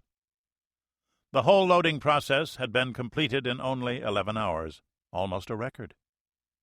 He supervised the process of securing the after portion of the ship for sea. "The last barge will be fully secured in 30 minutes, the boatswain reported to the first officer, who forwarded the information to the bridge. Captain Kiroff switched buttons on his phone to talk to the engineering spaces. "You will be ready to answer bells in 30 minutes. "Very well. 30 minutes. The engineer hung up. On the bridge, the captain turned to his most senior passenger, a general of paratroops wearing the blue jacket of a ship's officer. "How are your men?" "Some are seasick already." General Andreev laughed. They had been brought aboard inside the sealed barges, except for the general, of course, along with tons of military cargo. "Thank you for allowing my men to walk around the lower decks." "I run a ship, not a prison, just so they don't tamper with anything." "They've been told," Andreev assured him. "Good. We will have plenty of work for them to do in a few days." "You know, this is my first trip aboard ship." "Really?" "Fear not, Comrade General. It is much safer and much more comfortable than flying in an aircraft. And then jumping out of it." The captain laughed. "He is a big ship, and he rides very well, even with so light a load." "Light load?" the general asked. "This is more than half of my division's equipment you have aboard." "We can carry well over 35,000 metric tons of cargo. Your equipment is bulky, but not that heavy." This was a new thought for the general, who usually had to calculate in terms of moving equipment by air. Below, over 1,000 men of the 234th Guards Air Assault Regiment were milling about under the control of their officers and NCOs. Except for brief periods at night, they'd be stuck down here until the Fusik cleared the English Channel. They tolerated it surprisingly well. Even when crammed with barges and equipment, the cavernous cargo spaces were far larger than the military transport aircraft they were accustomed to. The ship's crew was rigging planks from one barge top to another, so that there would be more room for them to use for sleeping, and to get the soldiers off the oily workspaces that the crew needed to patrol. Soon the regimental officers were to be briefed on shipboard systems, with special attention to the firefighting systems. A strict no-smoking rule was being enforced, but the professional seamen took no chances. The crewmen were surprised at the humble demeanor of the swaggering paratroopers. Even elite troops, they learned, could be cowed by exposure to a new environment. It was a pleasant observation for the merchant seaman. 3 tugs pulled on lines hanging from the ship's side, drawing her slowly away from her dock. 2 others joined as soon as she was clear, pushing the bow around to face out to sea from the Leningrad terminal. The general watched the ship's captain control the procedure as he raced from one bridge wing to another with a junior officer in tow, often giving rudder orders as he passed. Captain Kiroff was nearly 60, and more than 2/3 of his life had been spent at sea. "Rudder amidships," he called. "Ahead slow." The helmsman accomplished both commands in under a second, the general saw. Not bad, he thought, remembering the surly comments he'd heard from time to time about merchant seamen. The captain rejoined him. "Ah, that's the hardest part behind us." "But you had help for that," the general observed. "Some help. Damn tugboats are run by drunks. They damage ships all the time here." The captain walked over to the chart. "Good. A deep, straight channel all the way to the Baltic." He could relax a bit. The captain walked over to his bridge chair and settled in. "Tea." A steward appeared at once with a tray of cups. "There is no liquor aboard?" Andreev was surprised. "Not unless your men brought it, Comrade General. I do not tolerate alcohol on my ship." "That is true enough." The first officer joined them. "All secure aft. The special sea detail is set. Lookouts posted. The deck inspection is underway." "A deck inspection?" "We normally check at the turn of every watch for open hatches, Comrade General," the first officer explained. "With your men aboard, we will check every hour." "You do not trust my men?" The general was mildly offended. "Would you trust one of us aboard one of your airplanes?" the captain replied. "You are right, of course. Please excuse me." Andreev knew a professional when he saw one. "Can you spare a few men to teach my junior officers and sergeants what they need to know?" The first officer pulled a set of papers from his pocket. "The classes begin in 3 hours. In 2 weeks your men will be proper seamen." "We are particularly worried about damage control," the captain said. "That concerns you?" "Of course. We stand into danger, Comrade General. I would also like to see what your men can do for ship defense." The general hadn't thought of that. The operation had been thrown together too quickly for his liking, without the chance to train his men in their shipboard duties. Security considerations. Well, no operation was ever fully planned, was it? "I'll have my anti-air commander meet with you as soon as you are ready." He paused. "What sort of damage can this ship absorb and still survive?" "He is not a warship, Comrade General." Kirov smiled cryptically. "However, you will note that nearly all of our cargo is on steel barges. Those barges have double steel walls with a meter of space between them, which may even be better than the compartmentalization on a warship. With luck, we will not have to learn. Fire is what concerns me most. The majority of ships lost in battle die from fire. If we can set up an effective firefighting drill, we may well be able to survive at least one, perhaps as many as 3 missile hits." The general nodded thoughtfully. "My men will be available to you whenever you wish." "As soon as we clear the channel." The captain got up and checked the chart again. "Sorry that we cannot offer you a pleasure cruise. Perhaps the return trip." The general lifted his tea. "I will toast that, comrades. My men are at your disposal until the time comes. Success!" "Yes, success!" Captain Kirov lifted his cup also, almost wishing for a glass of vodka to toast their enterprise properly. He was ready. Not since his youth in Navy minesweepers had he had the chance to serve the state directly, and he was determined to see this mission through. Koblenz, Federal Republic of Germany. "Good evening, Major." In a guarded wing of the military hospital, the chief of CIA's Bonn station sat down with his British and French counterparts and a pair of translators. "Shall we talk about Lammersdorf?" Unbeknownst to the Germans, the British had a file on Major Chernyavin's activities in Afghanistan, including a poor but recognizable photograph of the man remembered by the Mujahideen as the Devil of the Kandahar. General Jean-Pierre de Ville of the French DGSE handled the questioning, since he spoke the best Russian. By this time, Chernyavin was a broken man.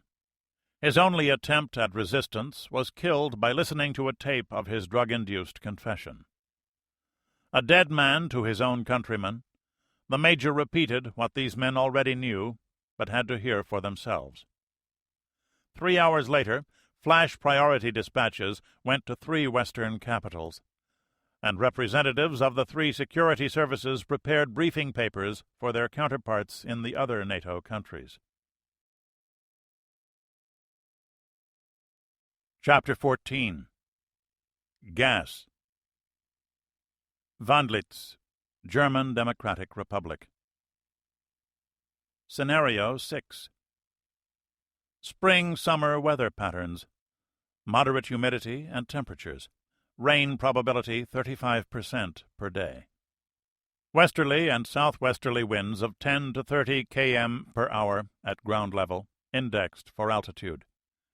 Use of highly persistent agents against communications nexi, POMCA sites, airfields, supply, and nuclear weapon storage facilities. Normal computed delivery error rate. See Appendix F of Annex 1. The chief of the Communist Party of the German Democratic Republic read on to the bottom of the abstract, despite the acid churning in his stomach. As with scenarios 1, 3, 4, and 5, any warning of over 15 minutes will ensure virtually complete MOP 4 protection of alerted combat and support personnel. The problem of civilian casualties remains, since over 100 targets of the categories cited above are near major population centers. Biodegradation of persistent agents such as GD, the expected Soviet agent of choice. For an analysis of Soviet literature on this topic, see Appendix C of Annex 2. Will be slowed by generally mild temperatures and weather-reduced sunlight photochemical action. This will allow the agents in aerosol form to drift on wind currents.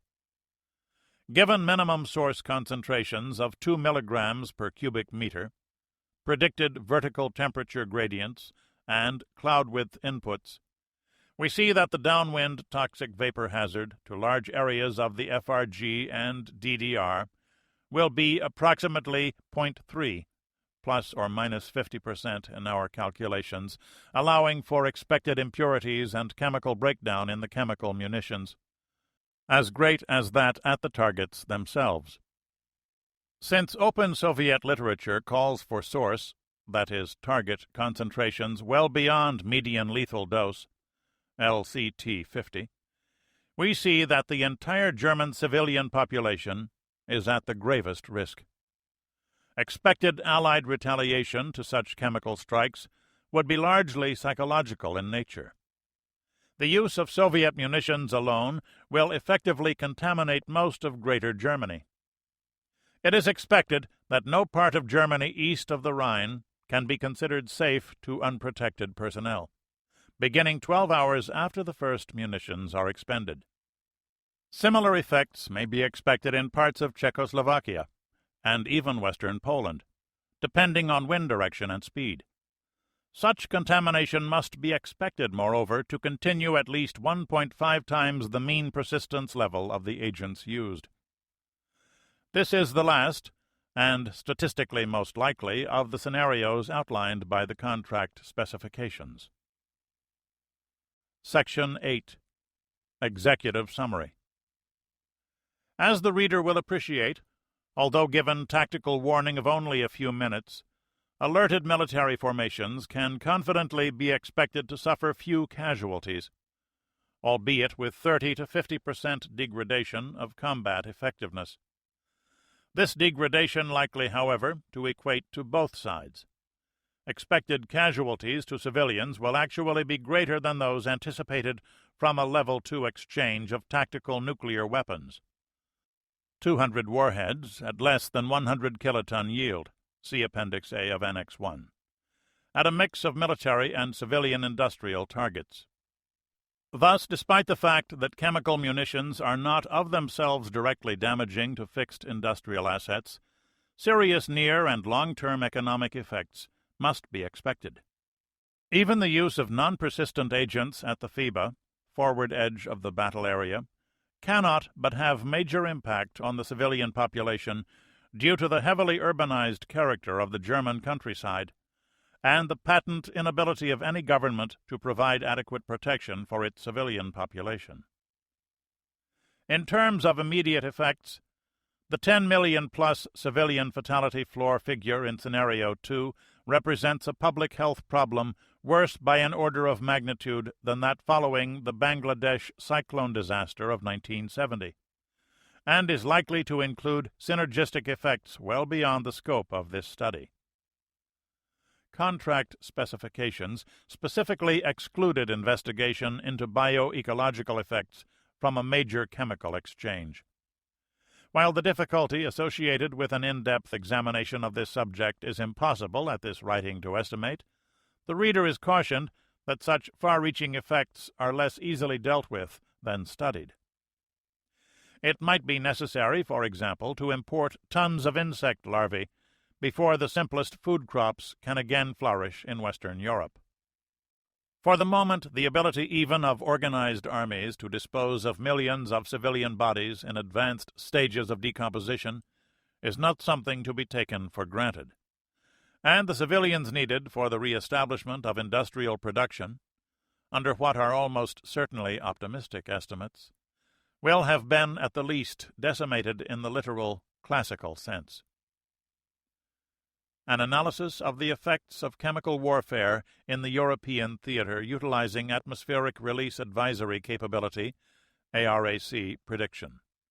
Lawrence Livermore National Laboratories, LLNL 88-2504, CR 8305 89178, Sigma 2. Specified external distribution only. Secret. Johannes Bittner did not throw the report into his trash basket. He felt like washing his hands. Yet another similarity between East and West, he thought coldly. Their government reports are written by computers to be read by calculators. Just like ours. Just like ours. Herr Generaloberst. The chief of the Communist Party of the DDR looked up at his commander-in-chief. He and another officer had come early in the morning, and in civilian clothes, to visit him at his plush private residence in Wandlitz, the enclave of the party elite outside Berlin. They had delivered the document obtained only 2 days earlier through a highly placed DDR agent in West Germany's Ministry of Defense. Just how accurate is this document? Comrade Secretary, we cannot check their computer models, of course, but their formulae, their estimates for the persistence of Soviet chemical weapons, their predicted weather patterns, that is, all of the data which supposedly underlies this study, has been examined by members of my intelligence staff and rechecked by some chosen faculty members at the University of Leipzig. There is no reason to believe that it is anything but genuine. In fact, said Colonel Melatin, Director of Foreign Operations Analysis. He was a spare, austere man with eyes that clearly had not known sleep for some days. The Americans underestimate the total quantities of munitions employed, because they consistently overstate the accuracy of Russian delivery systems. The other 2 men in the room noted at once that Russian had been substituted for Soviet. There is something else you wish to say, Melatin? Bittner asked sharply. Comrade Secretary, from the Russian point of view, what is the objective of this war? The neutralization of NATO and access to greater economic assets. Say what you have to say, Comrade Colonel, Bittner ordered. Comrade, success for the Warsaw Pact would leave a united Germany. I point out that a united Germany, even a united socialist Germany, would be viewed as a strategic threat by the Soviet Union. After all, we are better socialists than they, nicht wahr? Melatin took a deep breath before going on. Was he risking his life? Did it matter? The family name had once been von Melatin, and unwavering loyalty to the state was not something that communism had taught his line of professional soldiers. Comrade Party Secretary, Soviet success in this operation will leave Germany, socialist and capitalist, as barren as the surface of the moon. a minimum of 10 to 30% of our people dead, our land poisoned, even without Western chemical retaliation. Comrade, we learned today that the Americans have begun airlifting Big Eye chemical aircraft bombs into their base at Ramstein. If our allies use their chemical weapons, and then NATO retaliates in kind, it is entirely possible that our country, that German culture itself, will completely cease to exist. Such an objective is not militarily defensible, but I suggest, comrade, that this could be an additional political objective of the Russian plan. Bittner's expression didn't change a whit, and his visitors couldn't see the chill that was enveloping their national leader. The meeting he'd had the previous week in Warsaw had been unsettling enough, but now the reason behind the greasy reassurances offered him by the Soviet leadership seemed all too clear. "There is no way to protect our civilian population?" Bittner asked. "Comrade," the general sighed, "these persistent agents need not be breathed. They also work through the skin. If one touches a contaminated surface, one is poisoned. Even if we order our people to remain in their homes with windows and doors closed, houses and apartment blocks are not airtight. And people still must eat. Factory workers in certain essential industries still must work. Medical personnel, police, and internal security personnel, some of our most valuable citizens, will be the most gravely exposed. These aerosols will travel invisibly across our country, virtually undetectable. They will leave a toxic film on lawns, trees, fences, walls, trucks, nearly anything. The rain will wash much off, but tests made years ago show that some of these poisons, those on the undersides of fences, for example, will persist for weeks, even months. We would need thousands of decontamination teams even to begin the task of making our country safe enough for our citizens to walk to their markets. Colonel Meliton is correct. If the Russians use their gas weapons, and then the Americans reply in kind, we would be fortunate if half our citizens were alive 6 months from today. It is actually easier to protect our citizens from nuclear weapons than against gases, and nuclear effects are shorter-lived. Du lieber Gott. Moscow, RSFSR. They said what? The defense minister almost screamed. Our fraternal socialist comrades of the German Democratic Republic have informed us that they can only view the use of chemical munitions inside their territory as a matter of the gravest national concern. The foreign minister spoke dryly. Moreover, they have forwarded to us intelligence reports which show clearly that the use of such weapons would only serve to harden NATO resolve, and possibly open the door to other weapons of mass destruction. But they are part of the plan, Defense objected. Comrades, Sergetov observed, we all know that the use of chemical munitions will have calamitous effects on civilians. Wouldn't this compromise our political maskirovka? Aren't we saying that our quarrel is with the West German government? How might it look, then, if on the first day of the war we coldly exterminate many thousands of civilians? How many more innocents shall we slaughter, he thought. And there is another question, said Bromkovsky. Old and frail though he was still an experienced man from the last war against the Germans, and his views on defense affairs still commanded respect. If we use these weapons against all the NATO armies, and how can we restrict them to German formations? America and France have made it clear that they consider gas as a weapon of mass destruction, to which they would respond in kind. The American chemical arsenal is a joke, replied Defense. I have seen studies from your ministry that suggest otherwise, Bromkovsky shot back. And perhaps you will laugh at their nuclear weapons. If we kill many thousands of German civilians, their government will demand the use of atomic weapons against targets in our territory. If our gas weapons kill some thousands of American soldiers, do you think the American president will refrain from using his own weapons of mass destruction? Comrades, we have discussed this before. This war against NATO is a political operation, no? Do we cast away our political camouflage by using a weapon like this? We have the assurance now that at least one NATO country will not join in a Russian-German war. This is a great victory for our political policy. The use of chemical weapons will cast away that advantage and open political dangers from more than one direction. I feel that we should retain control of these weapons in the Politburo. Comrade Defense Minister, are you telling us that we can win only if weapons of mass destruction are used? The old man leaned forward and spoke with harsh determination. Has the situation changed? You will remember telling us that if strategic Surprise were lost, our armies could be recalled. Has Surprise been lost? The defense minister's face went rigid for a moment. The Soviet army is ready and able to carry out its mission. It is now too late to retreat. This is also a political question, Petya. NATO is mobilizing, Sergetov said. Too late and too half-heartedly, replied the director of the KGB.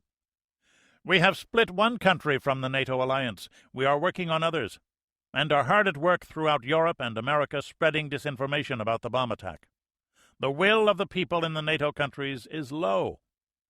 They will not want to fight a war for German murderers, and their political leaders will find a way to disassociate themselves from the conflict.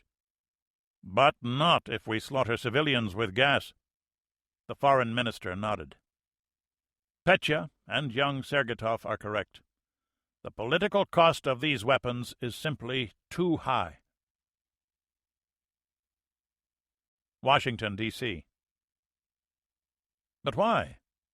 Why are they doing this? The president demanded. We simply do not know, sir. The director of Central Intelligence was clearly uncomfortable with the question. We know that this Kremlin bomb plot was a complete fabrication. Did you see what the Post said this morning? The press says that this guy Falcon has agency, or its German equivalent, written all over him. Mr. President, the truth of the matter is that Herr Falcon was almost certainly a Soviet sleeper agent under KGB control. The Germans have been unable to uncover very much about him. It's as though he just sprang into being 13 years ago, and he's been quietly running his import-export business for the last 12 years. Sir, every indication we have is that the Soviets are prepared for an attack against NATO. There is no indication, for example, that they are demobilizing their conscripts who are at the end of their enlistment periods, nor any evidence of preparations for the new class of conscripts that should have begun to arrive several days ago. Finally, there's the case of this Spetsnaz major the Germans picked up. He was infiltrated into the Federal Republic before the bomb plot, with orders to attack a NATO communications base. As to why, Mr. President, we simply do not know. We can describe what the Russians are doing, but not the reason for it. I told the country last night that we would be able to control this situation through diplomatic means. We still might. We need to communicate directly with the Soviets, the President's National Security Advisor said.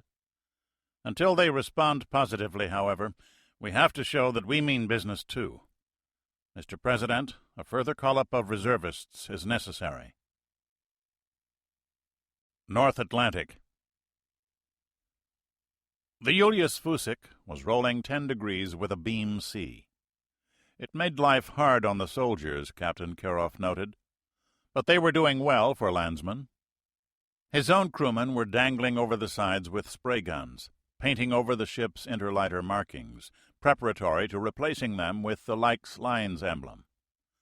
The soldiers were cutting away parts of the superstructure to conform with the silhouette of the Dr. Lykes, a U.S. flag CB carrier remarkably similar to the Fusik. The Soviet ship had been built years before in Finland's Valmet yard from plans purchased in America.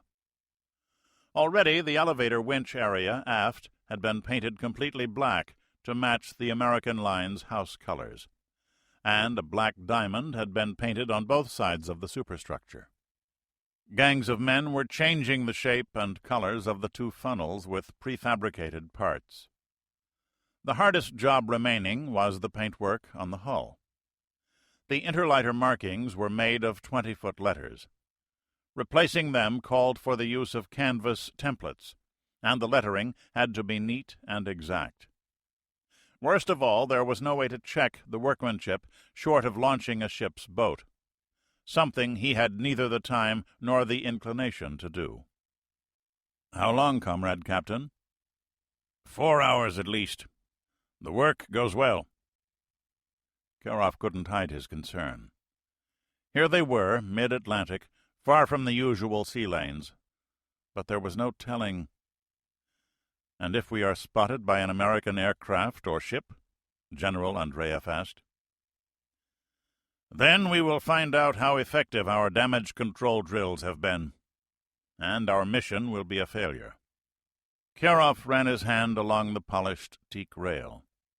He'd commanded this ship for 6 years, taken her into nearly every port on the North and South Atlantic. "We'll get some way on. The ship will ride more easily on a bow sea."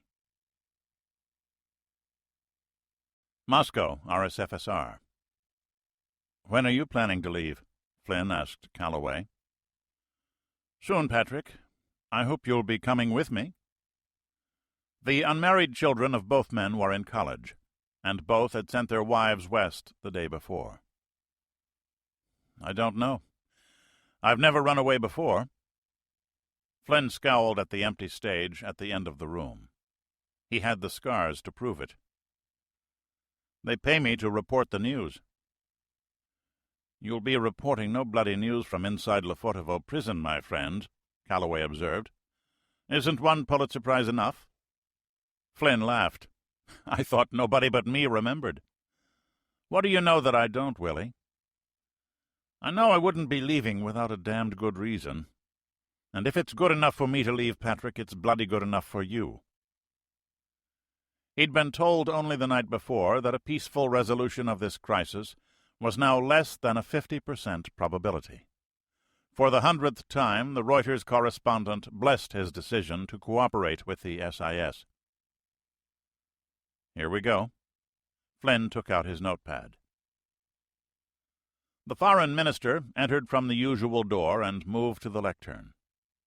He looked uncharacteristically frazzled, his suit rumpled, his shirt collar dingy, as though he'd been up all the previous night laboring to resolve the German crisis through diplomatic means. When he looked up, his eyes squinted through his reading glasses. "Ladies and gentlemen, a year that has gone so well for East-West relations has turned to ashes in the mouths of us all. The United States, the Soviet Union, and the other nations that accepted our invitation to Vienna are within weeks of a comprehensive agreement on the control of strategic nuclear arms. America and the Soviet Union have agreed upon and implemented a grain sales agreement with unprecedented speed and cooperation.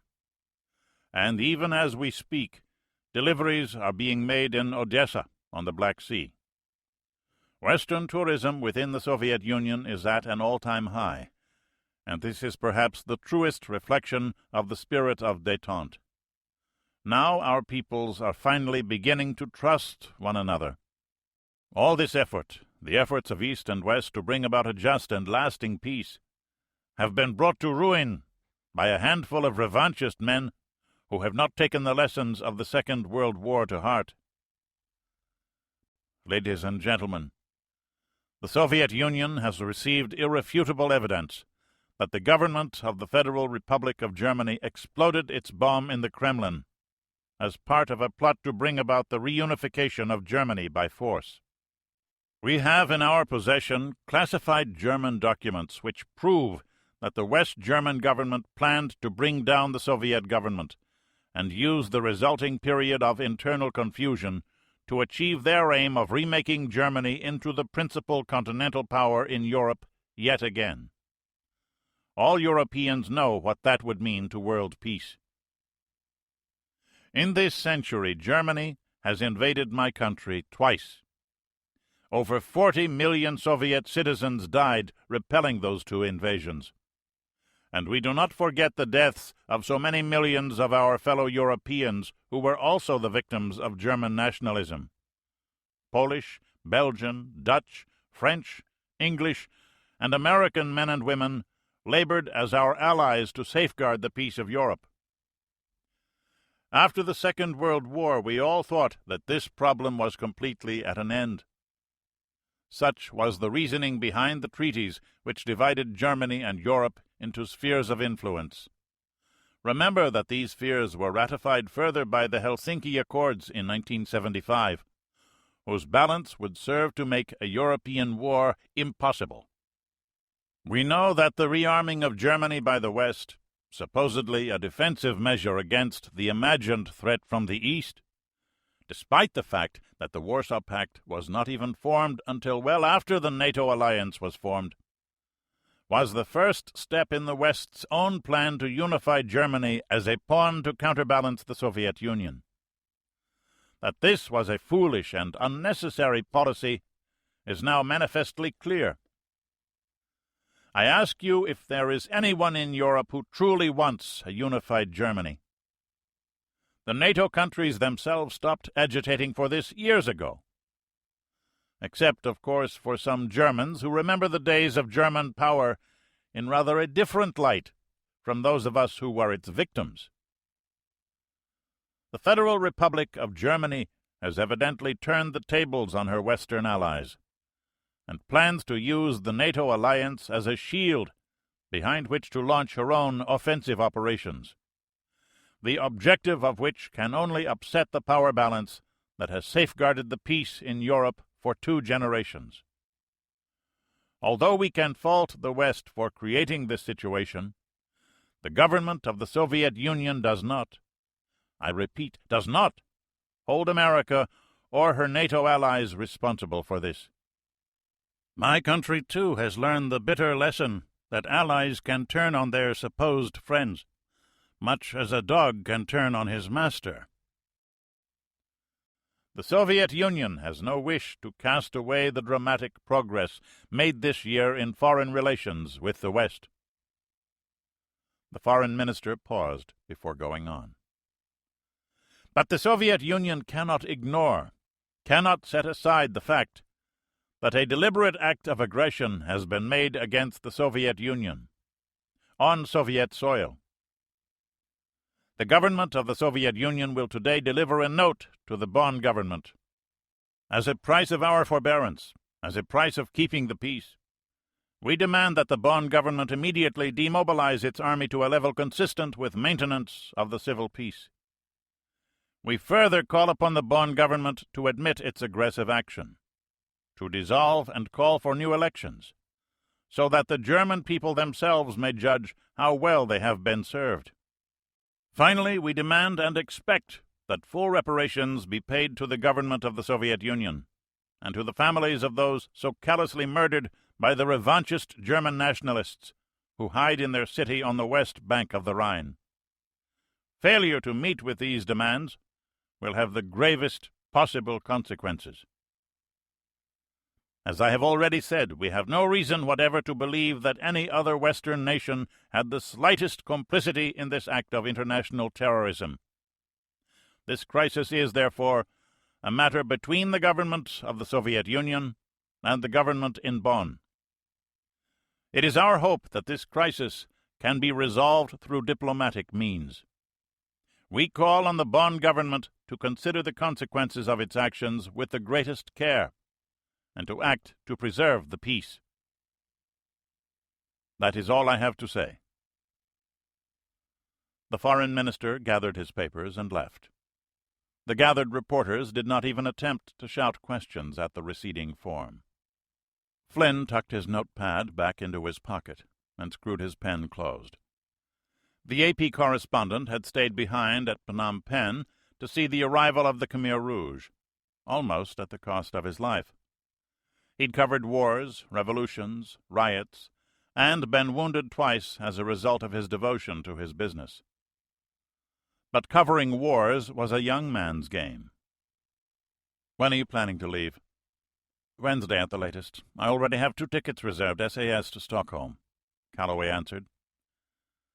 I'm going to cable New York to shut down the Moscow office tomorrow. I'll stick around until you leave, but really it's time to go. If I cover any more of this story, it'll be from a safer place. How many wars have you covered, Patrick? Korea was my first. Haven't missed many since then. Damn near bled to death at a place called Kantien. Caught 2 mortar fragments in the Sinai in '73. USS Faris. DEFCON 2. Rules of Engagement Option Bravo now in effect. This message is to be understood as a war warning, Morris read in the privacy of his stateroom.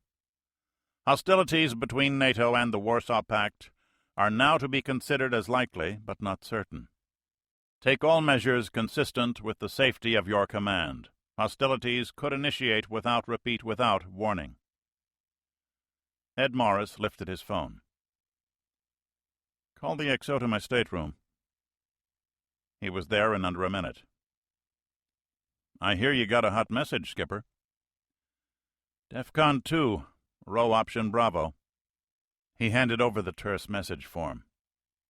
We start maintaining round-the-clock Condition 3 steaming at once. The ASROC and torpedo tube directors are to be manned at all times. What do we tell the men? I want to go over this with the wardroom first. Then I'll speak to the crew. We haven't got specific operations orders yet. I figure we head either to Norfolk or New York for convoy duty. USS Nimitz. Okay, Toland, let's hear it. Baker sat back in his chair. Admiral, NATO has increased its alert level. The President has authorized DEFCON 2. The Naval Defense Reserve Fleet is being mobilized. Reforger will begin at 0100 Zulu. The commercial jets are already being taken into military service. The Brits have enacted Queen's Order 2. A lot of airports in Germany are going to be busy as hell. How long to complete Reforger? 8 to 12 days, sir. We may not have that long. Yes, sir. Tell me about their satellite reconnaissance, Baker ordered. Admiral, they currently have 1 radar ocean reconnaissance satellite up, Cosmos 1801. It's paired with Cosmos 1813, an electronic intelligence bird. 1801 is the nuclear-powered radar bird, and we think it may have a photographic capability to back up the radar system. I've never heard that before. NSA detected indications of a video signal several months ago, but that information was never released to the Navy because it was unconfirmed. Toland didn't say that it had been decided at the time the Navy didn't need to know this. They needed to know now, Toland judged. I'm here now. I'd expect that Ivan has another of his radar satellites ready for immediate launch, probably a few more in the barn. They've been launching an unusual number of their low-altitude communications birds, plus a lot of electronic intelligence satellites. Ordinarily, they have 6 or 7 of them up, but now the total is 10. That gives them awfully good ELINT coverage. If we make electronic noise, they'll hear it. And not a goddamn thing we can do about them. Not for a while, sir, Toland agreed. The Air Force has its anti-satellite missiles, 6 or 7 as I recall, but they've only been tested once against a real satellite. And there's been a moratorium on the ASAT tests since last year. The Air Force can probably dust them off and try to reactivate the program, but that'll take a few weeks. Their first priority is the radar satellites, Toland concluded hopefully.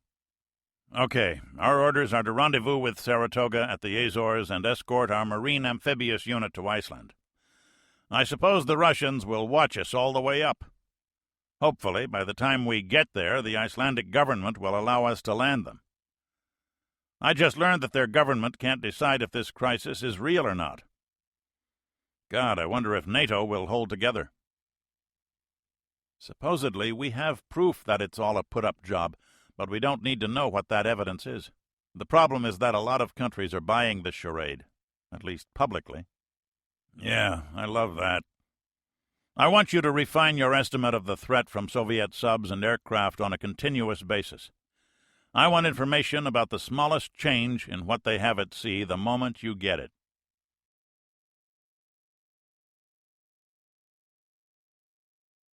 Chapter 15. The Bastion Gambit.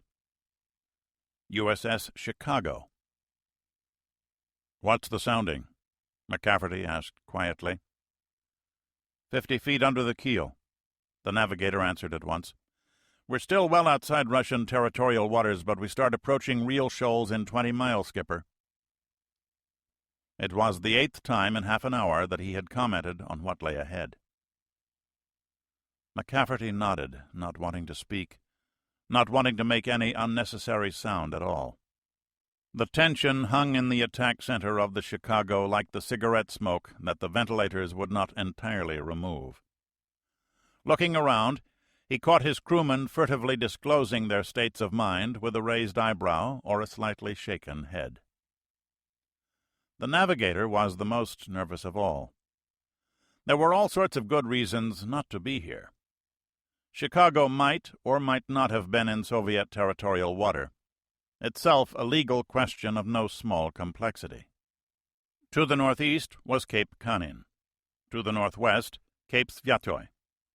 The Soviets claimed the entire region as an historic bay, while the United States chose to recognize the international 24-mile closure rule. Everyone aboard knew that the Russians were more likely to shoot today than request a decision under the International Law of the Sea Convention. Would the Russians find them? They were in a bare 30 fathoms of water, and like the great pelagic sharks, nuclear attack submarines are creatures of the deep, not the shallows. The tactical plot showed bearings to 3 Soviet patrol craft, 2 Grisha-class frigates, and a Poti-class corvette, all specialized anti-submarine ships. All were miles away, but they were still a very real threat. The only good news was a storm overhead. The 20-knot surface wind and sheets of falling rain made noise that interfered with sonar performance. But that included their own sonar, and sonar was their only safe means for getting information. Then there were the imponderables. What sensing devices did the Soviets have in these waters? Might the water be clear enough that a circling helicopter or ASW aircraft could see them? Might there be a Tango-class diesel boat out there, moving slowly on her quiet, battery-powered electric motors? The only way they'd learn the answer to any of those questions was the metallic whine of a torpedo's high-speed propellers, or the simple explosion of a falling depth bomb. McCafferty considered all these things, and weighed the dangers against the priority of his flash directive from ComSublant. Determine at once the operating areas of Red Fleet SSBNs. That sort of language gave him little leeway.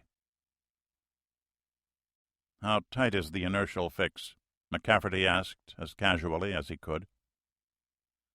"Plus or minus 200 yards. The navigator didn't even look up. The captain grunted, knowing what the navigator was thinking. They should have gotten a Navstar satellite fix a few hours ago, but the risk of detection was too high in an area crawling with Soviet surface craft. 200 yards, plus or minus, was fine accuracy by any rational standard, but not while submerged in shallow water off a hostile coast. How accurate were his charts? Were there unmarked wrecks out there? Even if his navigational data were completely accurate, quarters would be so tight in another few miles that a goof of 200 yards could ground them, damaging the submarine and making noise. The captain shrugged to himself. The Chicago was the best platform in the world for this mission. He'd done this sort of thing before, and he couldn't worry about everything at the same time. McCafferty took a few steps forward and leaned into the sonar compartment. "How's our friend doing?" "Continuing as before, Skipper. No changes at all in the target's radiated noise level. Just tooling right along at 15 knots, dead ahead, no more than 2,000 yards off." "Pleasure cruise, like," the sonar chief concluded, with no small irony. Pleasure cruise. The Soviets were sortying their ballistic missile submarines at intervals of one sub every 4 hours. Already a majority of them were at sea. They had never done that before, and all seemed to be heading east, not north and northeast, as they usually did to cruise in the Barents or Kara seas, or, most recently, under the Arctic ice cap itself. Sackland had learned that piece of information from Norwegian P-3 aircraft patrolling Checkpoint Charlie, the spot 50 miles offshore where Soviet submarines always submerged. Chicago, the nearest sub to the area, had been sent to investigate. They'd soon detected and gotten into trail position behind a Delta III, a modern Soviet boomer, as missile subs were known. Trailing her, they'd stayed within the 100-fathom curve the whole way, until the target had turned southeast into shallow water toward Mys Sviatoynos, which led to the entrance to the White Sea, all of which was Soviet territorial water. How far did they dare follow? And what was going on? McCafferty returned to control and went to the periscope pedestal. "Look around," he said. "Up scope." A petty officer turned the hydraulic ring control, and the port-side search periscope slid upward from its well. "Hold." McCafferty stooped at the conning station, catching the instrument as the quartermaster stopped it below the surface. From a position that was murderously uncomfortable, the skipper duck-walked the scope in a full circle. On the forward bulkhead was a television monitor which worked off a camera built into the scope. It was watched by the executive officer and a senior petty officer. "No shadows," McCafferty said. "Nothing to make him suspect that something was there." "Concur, Skipper," the XO agreed. "Check with sonar." Forward, the sonar watch listened carefully. Circling aircraft made noise, and there was about an even chance that they'd heard it. But now they heard nothing, which didn't mean that nothing was there, like maybe a high-flying chopper or another Grisha laying to, her diesels shut down as she drifted, listening for someone like Chicago. "Sonar says they don't have anything, Skipper," the XO reported. "2 more feet," McCafferty ordered. The quartermaster worked the lever again, bringing the periscope up by 23 inches, just barely out of the water in the troughs of the waves. "Skipper!" It was the senior ESM technician. The highest item on Chicago's periscope was a miniature antenna array which fed signals to a broadband receiver. The instant it projected above the surface, 3 lights flickered on the ESM tactical warning board. "I read 3, 5, maybe 6 India band search radars. Signature characteristics say ship and land-based search radar, sir. Not, repeat, not aircraft sets. Nothing in the Juliet band." The technician started reading off the bearings. McCafferty allowed himself to relax. There was no way a radar could detect so small a target as his periscope in these waves. He turned the periscope in a complete circle. "I see no surface ships, no aircraft. Sea's about 5 feet. Estimate the surface wind from the northwest at, about 25 knots. He snapped up the handles and stepped back. "Downscope." The oiled steel tube was heading down before he'd spoken the second word. The captain nodded approval at his quartermaster, who held out a stopwatch. The scope had been up above the surface for a total of 5.9 seconds. After 15 years in submarines, it still amazed him how so many people could do so much in 6 seconds. When he'd gone through submarine school, the criterion had been a 7-second exposure. The navigator examined his chart quickly, a quartermaster assisting him to plot the bearings to the signal sources. "Captain," the navigator looked up. "Bearings are consistent with 2 known shore radar transmitters, and 3 Don 2 sets match the bearings of Sierra 2, 3, and 4. He referred to the plotted positions of the 3 Soviet surface ships. "We got one unknown bearing 047. What's that one look like, Harkins?" "A land-based India band surface search. One of those new shore cans," the technician responded, reading off frequency and pulse width numbers. "Weak signal and kind of fuzzy, sir. Lots of activity, though, and all the transmitters are dialed into different frequencies." The technician meant that the radar searches were well coordinated, so that the radar transmitters would not interfere with one another. An electrician rewound the videotape, allowing McCafferty to re-examine what he'd seen through the periscope. The only difference was that the periscope TV camera was black and white. The tape had to be run at slow speed to avoid blurring, so rapidly had the captain made his visual search. "Amazing how good nothing can look, eh, Joe?" he asked his executive officer. The cloud ceiling was well below 1,000 feet, and the wave action had rapidly coated the periscope lens with water droplets. No one had ever invented an efficient gadget for keeping that lens clear, McCafferty reflected. You'd think that after 80-some years. "Water looks a little murky, too," Joe answered hopefully. A visual sighting by anti-submarine warfare aircraft is one of the nightmares all submariners share. "Doesn't look like a nice day to fly, does it? I don't think we have to worry about somebody getting an eyeball sight on us." The captain spoke loudly enough for the control room crew to hear. "The water deepens out some for the next 2 miles, the navigator reported. "How much?" 5 fathoms, skipper." McCafferty looked over at the XO, who was conning the boat at the moment. "Use it. On the other hand, some helicopter jockey might get lucky." "Aye. Diving officer, take her down another 20 feet. Gently." "Aye." The chief gave the necessary orders to the plainsman, and you could feel the sighs through the attack center. McCafferty shook his head. "When was the last time you saw your men look relieved over a 20-foot change in depth?" he asked himself. He went forward to sonar. He did not remember being there only 4 minutes earlier. "How are our friends doing, Chief?" "The patrol boats are still faint, sir. They seem to be circling. The bearings are changing back and forth like they've been doing.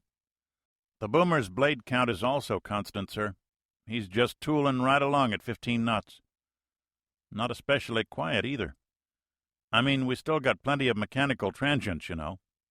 There's maintenance work, a lot of it going on in there by the sound he's making. Want to listen in, skipper?" The chief held up a pair of earphones. Most sonar scanning was done visually. The onboard computers converted acoustical signals into a display on TV-type tubes that looked most of all like some sort of arcade game. But there was still no real substitute for listening in. McCafferty took the phones. First he heard the Delta's whirring reactor pumps. They were running at medium speed, driving water out of the reactor vessel into the steam generator. Next he concentrated on the screw sounds. The Russian boomer had a pair of 5-bladed screws, and he tried to make his own count of the chugga-chugga noise made as each blade made its circuit. No good. He'd have to take the chief's word, as he usually did. Clang. What was that? The chief turned to another senior operator. Hatch slammin'? The first-class sonarman shook his head judiciously. More like somebody dropped a wrench. Close, though. Pretty close. The captain had to smile. Everybody aboard was trying to affect a casual manner that had to be outrageously faked. Certainly everyone was as tense as he was, and McCafferty wanted nothing more than to get the hell out of this miserable lake. Of course, he couldn't act in such a way as to allow his crew to become overly concerned. The captain must be in total control at all times. What fucking games we play, he told himself. What are we doing here? What is going on in this crazy world? I don't want to fight a fucking war. He leaned against the doorframe just forward of the control room, only a few feet from his own stateroom, wanting to go in, just to lie down for a minute or two, to take a few deep breaths, maybe go to his sink and splash a little cold water. But then he might accidentally look in the mirror. None of that, he knew. Command of a submarine was one of the last truly godlike jobs left in the world, and at times it required a truly godlike demeanor. Like now. Play the game, Danny, he told himself. The captain withdrew a handkerchief from his back pocket and rubbed his nose with it, his face locked into a neutral, almost bored expression, as his eyes traced over the sonar displays. The cool captain. McCafferty returned to the attack center a moment later, telling himself that he'd spent just enough time to inspire his sonar crewmen without pressuring them with too much attention from the CO. A fine balance. He looked around casually. The room was as crowded as an Irish bar on St. Patrick's Day. His men's outwardly cool faces were sweating, despite the nuclear-powered air conditioning. The plainsmen especially were concentrating on their instruments, guiding the submarine down an electronically defined display, with the diving officer, Chicago's most senior chief, right behind them. In the center of the control room, the two side-by-side attack periscopes were fully retracted, with a quartermaster's mate poised to raise them. The XO paced as much as he could, looking at the chart every 20 seconds or so as he turned at the rear of the compartment. Not much here to complain about. Everybody was tense, but all the work was getting done. All things considered, McCafferty said for all to hear, things are going pretty good. Surface conditions are working against them detecting us. Con, sonar. Con, aye. The captain took the phone. Hull-popping noises. He seems to be surfacing. Yeah, target is now blowing tanks, skipper. Understood. Keep us posted, Chief. McCafferty put the phone back. He took 3 steps back to the chart table. Why surface now? The navigator stole a cigarette from an enlisted man and lit it. McCafferty knew he didn't smoke. The lieutenant nearly gagged on it, drawing a brief smirk from a second-class quartermaster and a rueful grin from the navigator. He looked over at the captain. Sir, something is wrong about this, the lieutenant said quietly. Just one thing, the captain asked. Why did he surface here? Con, sonar. McCafferty went forward and took the phone again. Skipper, the boomer's doing a long blow, really blowing his tanks out like, sir. Anything else unusual? No, sir, but he must have just used a lot of his reserve air, sir. Okay, Chief, thank you. McCafferty hung up and wondered if that meant anything. Sir, you ever done this before? The navigator asked. I've trailed a lot of Russian boats, but no, never in here. The target has to surface eventually. Only 60 feet of water down here along Tersky Bereg. The navigator traced his finger along the chart. And we have to break off the trail, McCafferty agreed. But that's another 40 miles. Yeah. The navigator nodded agreement. But starting 5 miles back, this gulf starts to narrow down like a funnel. And for a submerged sub, it eventually closes down to 2. Then only 1 safe passage. Geez, I don't know. McCafferty came aft again to examine the chart. He was content to run 15 knots at periscope depth all this way down from Kola. The usable depth has been about the same for the past 5 hours. Just bottomed out some, and figures to be the same for another hour or two. But he surfaces anyway. So, McCafferty said, the only change in environmental conditions is the width of the channel, and that's still over 20 miles. The captain mulled this over, staring down at the chart. The sonar room called yet again. Khan, aye. What is it, Chief? New contact, sir. Bearing 192. Designate target Sierra 5. Twin-screw surface ship, diesel engines. They just came on all at once, sir. Sounds like a Natya class. Bearing changing right to left slowly. Seems to be converging with the boomer. Blade count puts her speed at about 12 knots. What's the boomer doing? Speed and bearing are unchanged, Skipper. The blow has ended. She's on the surface, sir. We're starting to get pounding and some racing on her screws. Wait a minute. An active sonar just started up. We're getting reverbs. Bearing seems to be about 190, probably from the Natya. It's a very high-frequency sonar, above aural range. I make it 22,000 hertz. An icy ball suddenly materialized in McCafferty's stomach. XO, I'm taking the con. Aye, Captain, you have the con. Diving officer. Get her up to 60 feet, high as you can without broaching her. Observation. Upscope. The search scope came up, and McCafferty met it, as he had before, and quickly checked the surface of the sea for shadows. 3 more feet. Okay, still nothing. What's the ESM reading? Now 7 active radar sources, Skipper. Plot out about the same as before, plus the new one at 191. Another India band. Looks like another Don, too. McCafferty turned the periscope handle to 12 power, its highest setting. The Soviet missile submarine was sitting extremely high in the water. Joe, tell me what you see, McCafferty asked, wanting a quick second opinion. That's a Delta III, all right. Looks like she's blown dry, Captain. They come out pretty far, and that looks like about 3 or 4 feet higher than they usually do. He just used up a lot of his air. That might be the Natya's mast ahead of her. Hard to be sure. McCafferty could feel that his own Chicago was rolling. His hands tingled with the transmitted wave slaps against the periscope.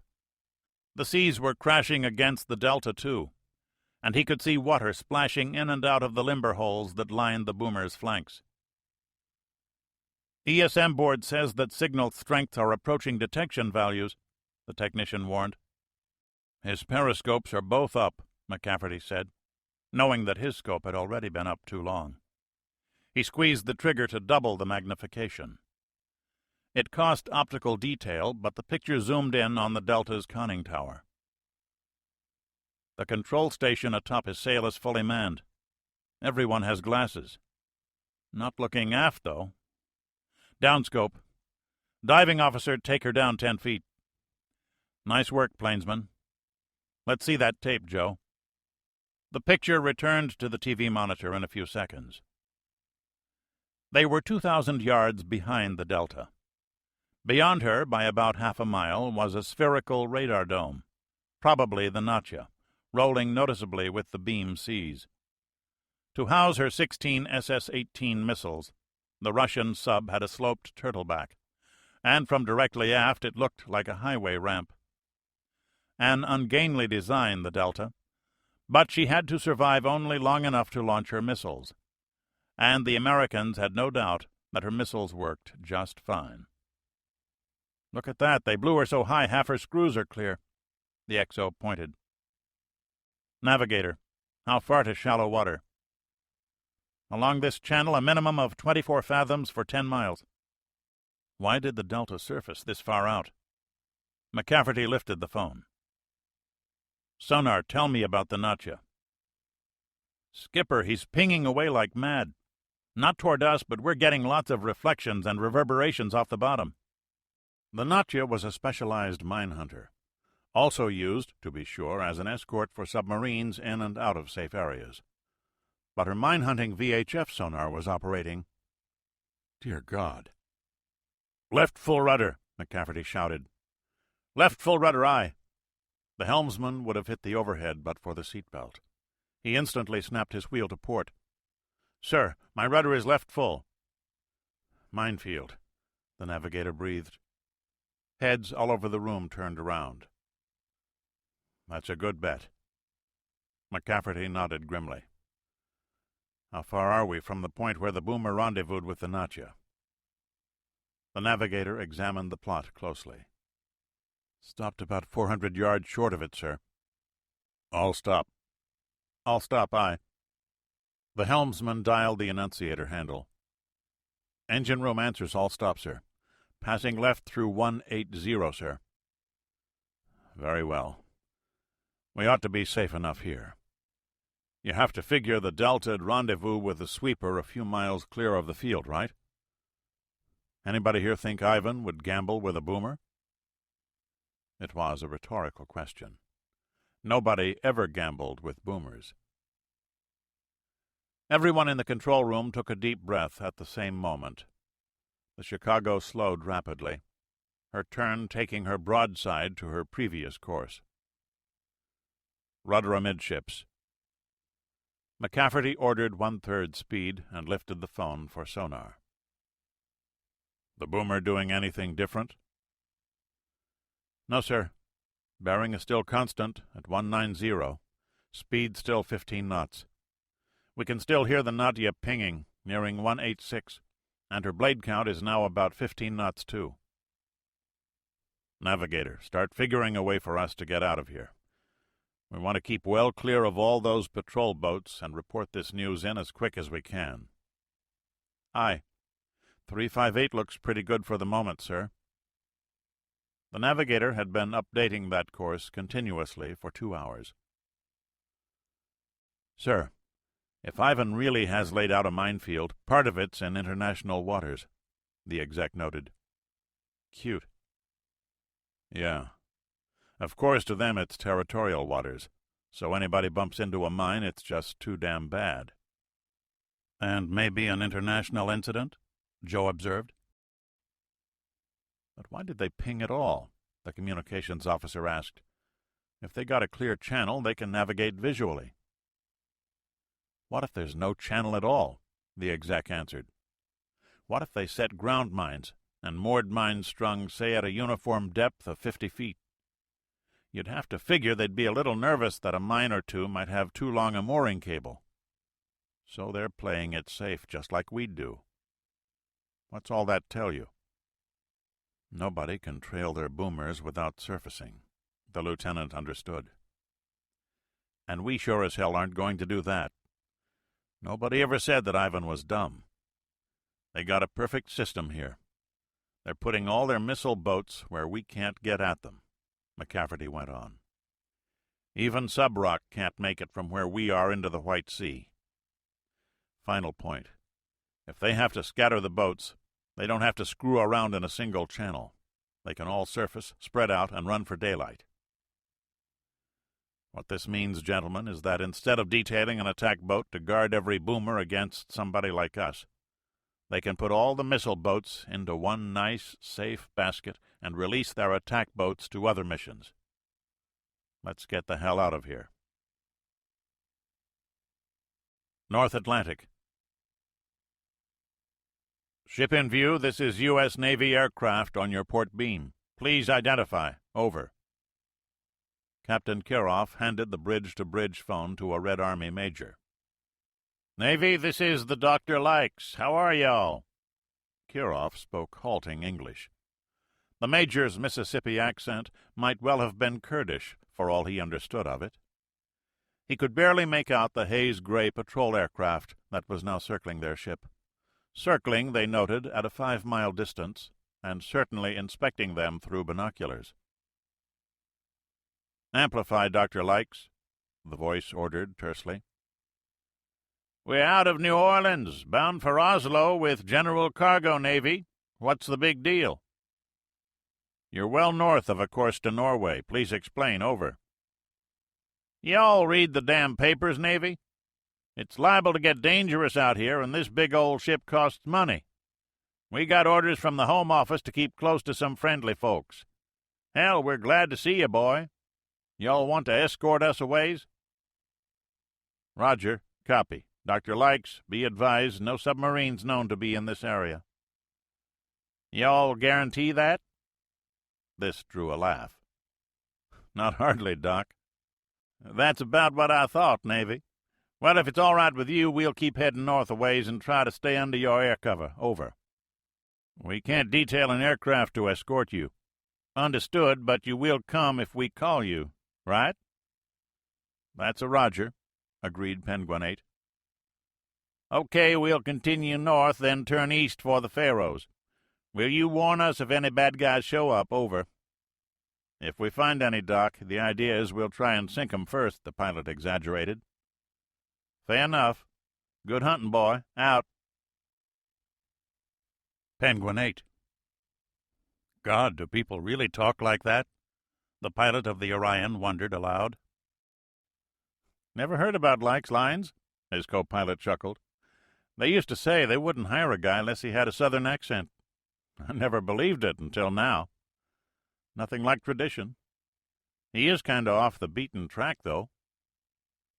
"Yeah, but until the convoys form up, hell, I'd try to bounce from one protected area to another. Anyway, let's finish the visual." The pilot increased power and headed in closer, while his co-pilot lifted the recognition book. "Okay, we have an all-black hull with Likes lines on the side midships. White superstructure with black diamond, a block L inside the diamond." He lifted his binoculars. "Lookout mast forward of the superstructure. Check. Superstructure is nicely raked. Electronics mast is not. Proper ensign and house flag. Black funnels. Winches aft by the barge elevator. Doesn't say how many winches. Damn, she's carrying a full load of barges, isn't she? Paintwork looks a little shabby. Anyway, it all checks with the book. That's a friendly. Okay, let's give her a wave." The pilot turned the yoke to the left, taking the Orion directly over the barge carrier. He waggled his wings slightly as he passed overhead, and 2 men on the bridge waved back at them. The flyers couldn't pick out the 2 men tracking them with handheld SAMs. "Good luck, fella. You might need it." M.V. Julius Fusik. "The new paint scheme will make visual spotting difficult, Comrade General," the air defense officer said quietly. "I saw no air-to-surface missiles attached." "That will change quickly enough. As soon as our fleet puts to sea, they will load them. Besides, if they identify us as enemy, how far can we run while they call up other aircraft, or simply fly to their base to rearm?" The general watched the aircraft depart. His heart had been in his throat for the whole episode, but now he could walk out to where Kirov stood on the open bridge wing. Only the ship's officers had been issued American-style khaki uniforms. "My compliments to your language officer. I presume he was speaking English?" Andreev laughed jovially, now that the danger was past. "So I am told. The Navy requested a man with his particular skills. He's an intelligence officer, served in America." "In any case, he succeeded. Now we may approach our objective safely," Kirov said, using the last word relatively. "It will be good to be on land again, Comrade Captain." The general didn't like being on such a large, unprotected target, and would not feel safe until he had solid ground under his feet. At least, as an infantryman, you had a rifle with which to defend yourself, usually a hole to hide in, and always 2 legs to run away. Not so on a ship, he had learned. A ship was one large target, and this one was virtually unprotected. Amazing, he thought, that anything would feel worse than being on a transport aircraft. But there he had a parachute. He had no illusions about his ability to swim to land. Sunnyvale, California. "There goes another one," the chief master sergeant said. It was almost boring now. Never in the colonel's memory had the Soviets had more than 6 photographic reconnaissance satellites in orbit. There were now 10, plus 10 electronic intelligence gatherers, some launched from the Baikonur Cosmodrome outside Leninsk in the Kazakh SSR, the other half from Plesetsk in northern Russia. "That's an F-type booster, Colonel. Burn time is wrong for the A-type," the sergeant said, looking up from his watch.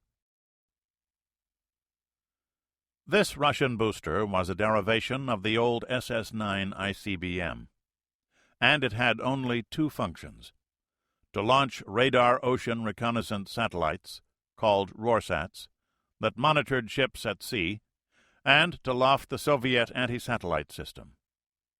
The Americans were watching the launch from a newly launched KH-11 reconnaissance satellite of their own, sweeping over the central region of the USSR. The colonel lifted the phone to Cheyenne Mountain. USS Faris. "I should be sleeping," Morris told himself. "I should stockpile sleep, bank it away against the time when I can't have any." But he was too keyed up to sleep. USS Faris was steaming figure-eights off the mouth of the Delaware River. 30 miles north, at the piers of Philadelphia, Chester, and Camden, ships of the National Reserve Defense Fleet that had been held in readiness for years were getting ready to sail. Cargo holds were loading with tanks, guns, and crates of explosive ordnance. His air search radar showed the tracks of numerous troop transports lifting out of Dover Air Force Base. The Military Airlift Command's huge aircraft could ferry the troops across to Germany, where they would be mated with their prepositioned equipment. But when their unit loads of munitions ran out, the resupply would have to be ferried across the way it had always been, in ugly, fat, slow merchant ships. Targets. Maybe the Murchies weren't so slow anymore, and were larger than before, but there were fewer of them. During his naval career, the American merchant fleet had fallen sharply, even supplemented by these federally funded vessels. Now a submarine could sink one ship and get the benefit it would have achieved in World War II by sinking 4 or 5. The merchant crews were another problem. Traditionally held in contempt by Navy sailors, a truism in the U.S. Navy was to steer well clear of any merchantman, lest he decide to liven up his day by ramming you. The average age of the crews running the ships was about 50, more than double that in any American naval vessel. How would those grandfathers take the stress of combat operations? Morris wondered. They were quite well paid. Some of the senior seamen made as much as he did. But would their comfortable union-negotiated salaries devalue in the face of missiles and torpedoes? He had to erase the thought from his mind. These old men with kids in high school and college were his flock. He was the shepherd, and there were wolves hiding under the gray surface of the Atlantic. Not a large flock. He had seen the figures only a year ago. The total number of privately owned cargo ships in operation under the American flag was 170, and averaged about 18,000 tons apiece. Of those, a mere 103 were routinely engaged in overseas trade. The supplemental National Defense Reserve Fleet consisted of only 172 cargo ships. To call the situation a disgrace was to describe gang rape as a mild social deviation. They couldn't allow even one to be lost.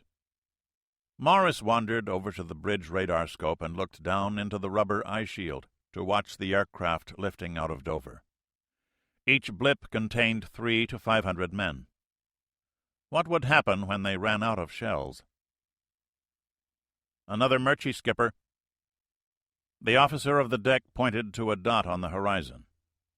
"She's a Dutch container boat. I expect she's inbound for military cargo." Morris grunted. "We need all the help we can get."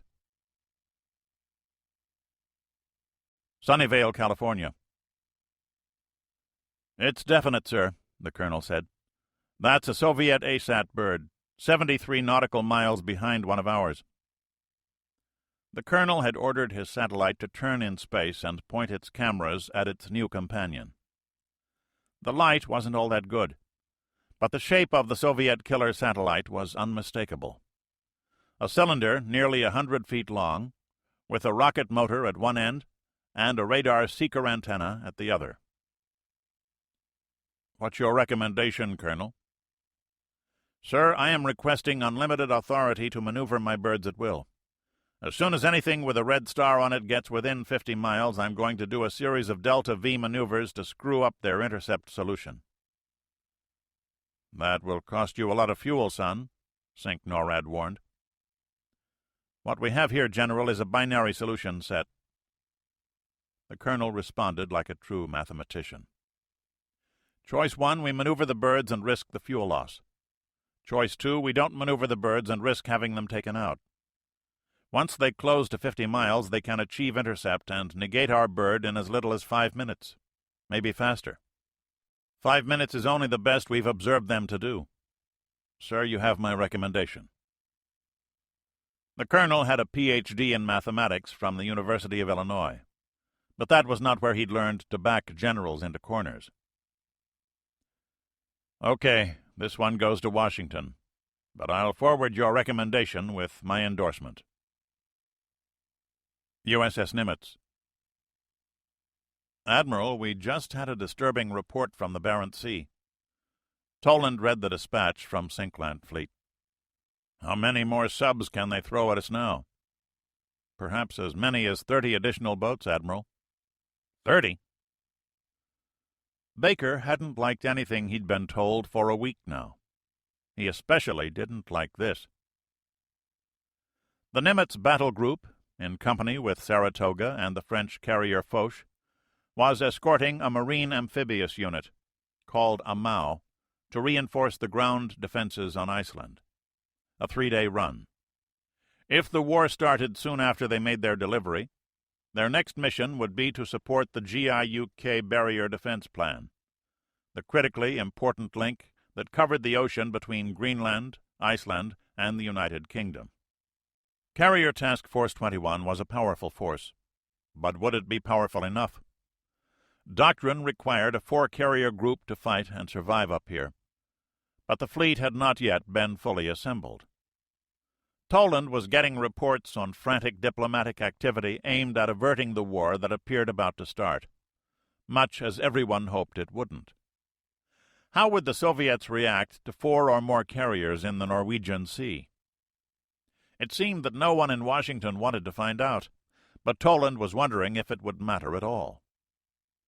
As it was, Iceland had approved the reinforcements they were escorting only 12 hours before, and this NATO outpost needed immediate reinforcement.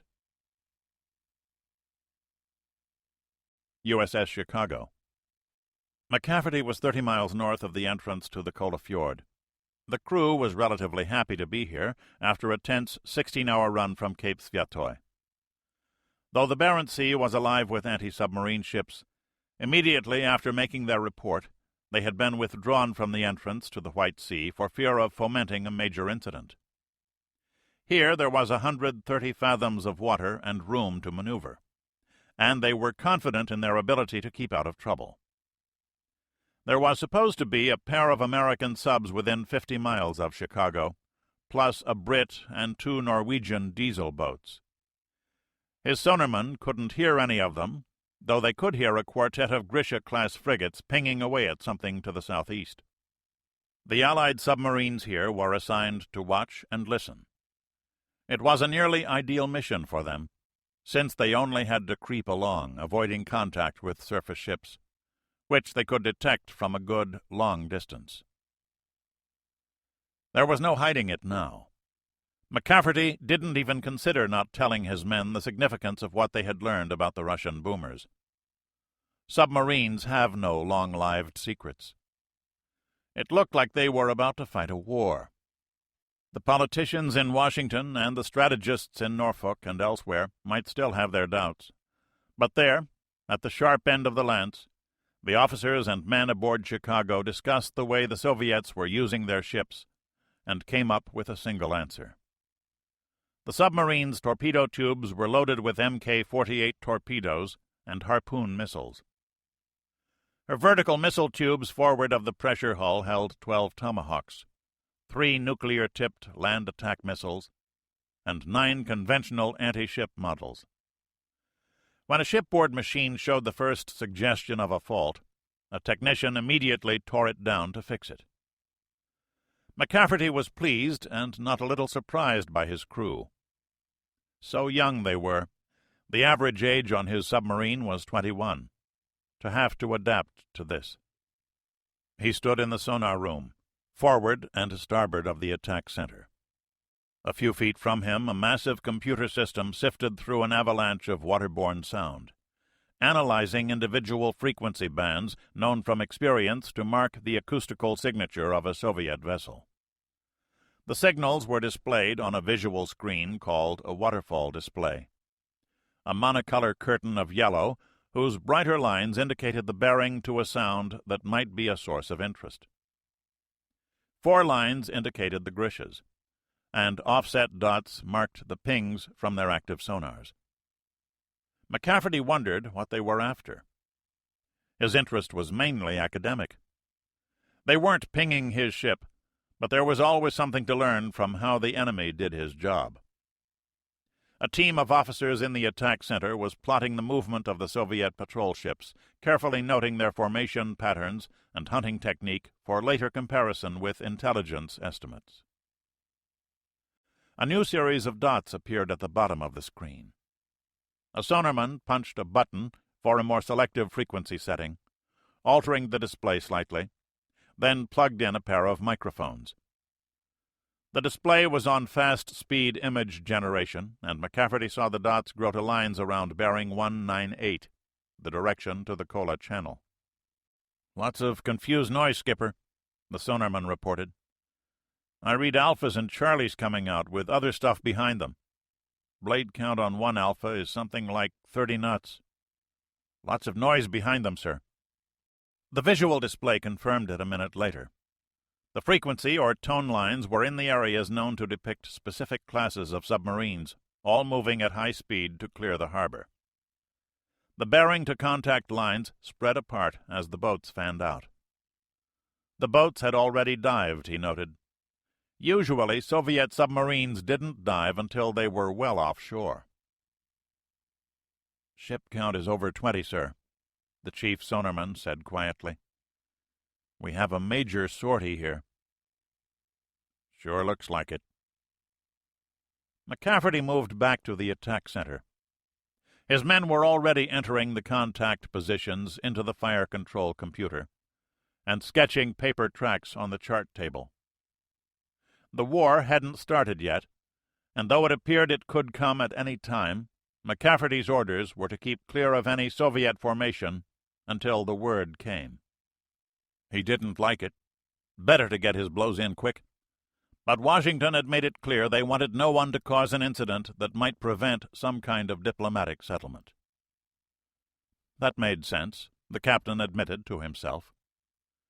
Maybe the lace-panty folks could still get things under control.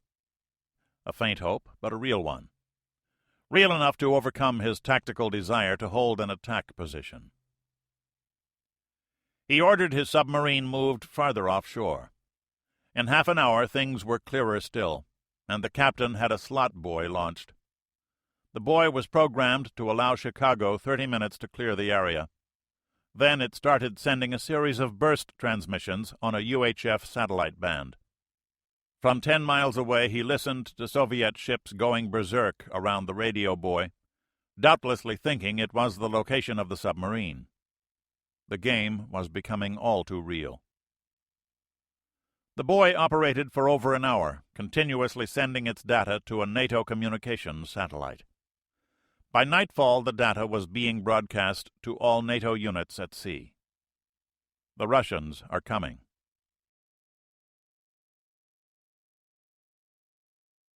Chapter 16. Last moves, first moves. USS Nimitz. The speaker had announced sunset 2 hours before, but Bob had to finish his work. Sunsets at sea far away from the polluted city air, with a sharp horizon for the sun to slide under, were always something he enjoyed watching. What he saw now was almost as good.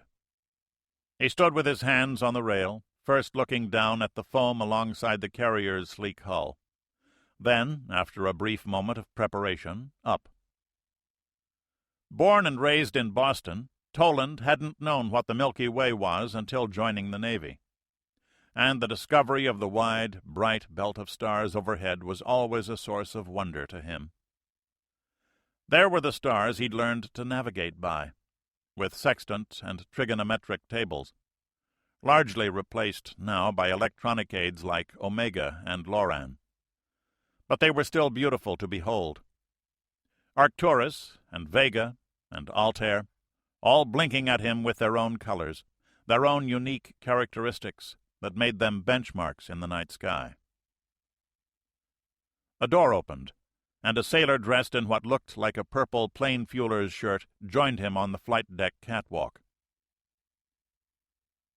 "Darkened ship, sailor. I dumped that cigarette," Toland said sharply, more annoyed to have his precious solitude destroyed. "Sorry, sir." The butt sailed over the side. The man was silent for a few minutes, then looked at Toland. "You know about the stars, sir?" "What do you mean?" "This is my first cruise, sir, and I grew up in New York. Never saw the stars like this, but I don't even know what they are. The names, I mean. You officers know all that stuff, right?" Toland laughed quietly. "I know what you mean. Same with my first time out. Pretty, isn't it?" "Yes, sir." "What's that one?" The boy's voice sounded tired. Small wonder, Toland thought, with all the flight operations they've been through today. The youngster pointed to the brightest dot in the eastern sky, and Bob had to think for a few seconds. "That's Jupiter, a planet, not a star. With the quartermaster's spyglass, you can pick out her moons. Some of them, anyway." He went on to point out some of the stars used for navigation. "How do you use them, sir?" the sailor asked. "You take a sextant and plot their height above the horizon. Sounds harder than it is, just take some practice. And you check that against a book of star positions." "Who does that, sir?" "The book? Standard stuff. I imagine the book we use comes from the Naval Observatory in D.C., but people have been measuring the tracks of the stars and planets for 3,000 or 4,000 years, long before telescopes were invented. Anyway, if you know the exact time, and you know where a particular star is, you can plot out where you are on the globe pretty accurately, within a few hundred yards if you really know your stuff. Same thing with the sun and the moon. That knowledge has been around for hundreds of years. The tricky part was inventing a clock that kept good time. That happened about 200 and some years ago." "I thought they used satellites and stuff like that." "We do now, but the stars are just as pretty." "Yeah." The sailor sat down, his head leaning way back to watch the curtain of white points. Beneath them the ship's hull churned the water to foam with the whispering sound of a continuously breaking wave. Somehow the sound and the sky matched each other perfectly. "Well, at least I learned something about the stars." "When's it going to start, sir?" Toland looked up at the constellation of Sagittarius. The center of the galaxy was behind it. Some astrophysicists said there was a black hole in there. The most destructive force known to physics, it made the forces under man's control appear puny by comparison. But men were a lot easier to destroy. Soon. USS Chicago. The submarine was far offshore now, west of the surging Soviet submarine and surface forces. They'd heard no explosions yet, but it couldn't be far off. The nearest Soviet ship was about 30 miles off to the east, and a dozen more were plotted, All were blasting the sea with their active sonars. McCafferty was surprised by his flash operational order. Chicago was being pulled out of the Barents Sea and shifted to a patrol area in the Norwegian Sea. Mission: to interdict Soviet submarines expected to head south toward the North Atlantic. A political decision had been made. It must not appear that NATO was forcing the Soviets into a war. In a stroke, the pre-war strategy of engaging the Soviet fleet in its own backyard had been tossed away. Like every pre-war battle plan in this century, the sub-skipper reflected, this one too was being torn up, because the enemy wasn't going to cooperate and do what we'd thought he'd do. Of course. He was putting many more submarines in the Atlantic than had been expected. Even worse, we were making it easier for him. McCafferty wondered what other surprises were in store. The submarine's torpedoes and missiles were now fully armed, her fire control systems continuously manned, her crew standing Condition 3 wartime watch routine. But their orders at present were to run away. The captain swore to himself, angry with whoever had made this decision, yet still hoping in a quiet corner of his mind that somehow the war could be stopped. Brussels, Belgium. It's got to happen soon, Comair Sent observed. Shit, they got their troops as ready as I've ever seen. They can't wait until all our reforger units are fully in place. They have to hit us soon. I know what you're saying, Charlie, but we can't move first. Any word on our visitors? The Air Force General referred to Major Chernyavin's team of Spetsnaz commandos. Still sitting tight. A unit of the elite GSG-9 German border guards had the safe house under continuous surveillance, with a second English ambush team between them and their supposed target in Lammersdorf. Intelligence officers from most of the NATO countries were part of the surveillance team, each with a direct line to his government. What if they're bait, trying to get us to strike first? I know we can't do that, General. What I want is a green light to initiate Dreamland when we know it's all for real. We have to get our licks in fast, boss. Sackyer leaned back. Trapped by his duties in his underground command post, he hadn't been to his official residence in 10 days. He wondered if any general officer in the whole world had gotten any sleep in the past 2 weeks. If you put the orders up, how fast can you react? I have all the birds loaded and ready now. My crews are briefed. If I order them to stand to, I can have Dreamland running 30 minutes from your signal. Okay, Charlie. The President has given me authority to react to any attack. Tell your people to stand to. Right. Sakyer's phone rang.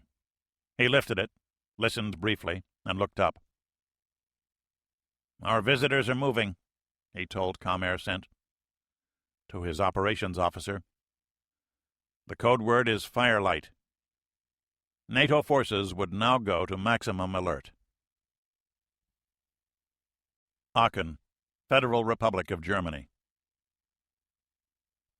The Spetsnaz team left the safe house in 2 small vans and drove south on the road to Lammersdorf.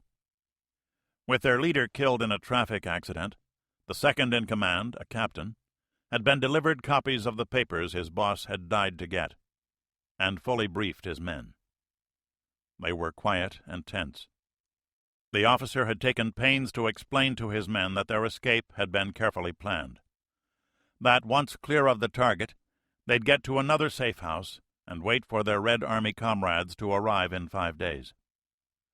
They were the cream of the Red Army, he'd told them, thoroughly trained to carry out dangerous missions behind enemy lines, hence valuable to the state.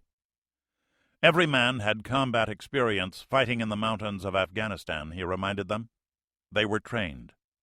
They were ready. The men accepted this speech, as elite troopers usually did, in total silence. Chosen most of all for their intelligence, each of them knew that the speech was merely that. The mission depended largely on luck, and their luck had already gone bad. Every one of them wished that Major Chernyavin were there, and wondered if somehow the mission might have been blown. One by one they set these thoughts aside. Soon every man was reviewing his part in the mission to destroy Lammersdorf. The drivers were KGB agents well experienced at working in foreign lands, and wondering exactly the same thing. Both vehicles stayed together, driving conservatively, wary of vehicles that followed them. Each had a scanner radio tuned to the local police frequencies, and another for communicating with each other. The KGB officers had discussed the mission an hour before. Moscow Center had told them that NATO was not yet fully alerted. The lead driver, whose regular cover job was driving a taxi, wondered if a full NATO alert meant a parade through Red Square. Turning right now. Car 3, close in. Car 1, turn left at the next intersection and get ahead of them. Colonel Weber spoke over a tactical radio of the sort used by FIST, Fire Support Team, units. The ambush had been ready for several days now, and as soon as their targets had emerged from their safe house, the word had been flashed all over the Federal Republic. NATO establishments already on alert were brought to full battle readiness. This could only be the opening move in a shooting war. Unless, Weber admitted to himself, they were simply moving from one secure place to wait further in another one. He didn't know which way things would turn, though surely it had to begin soon. Didn't it? The two trucks were now in a rural part of western Germany, driving southeast through the German-Belgian Nature Park, a scenic route often traveled by tourists and sightseers. They had chosen this side road to avoid the military traffic on the major highways, but as they passed through Mühlart-Schutte, the lead driver frowned as he saw a military convoy of tanks on low-hauler trailers.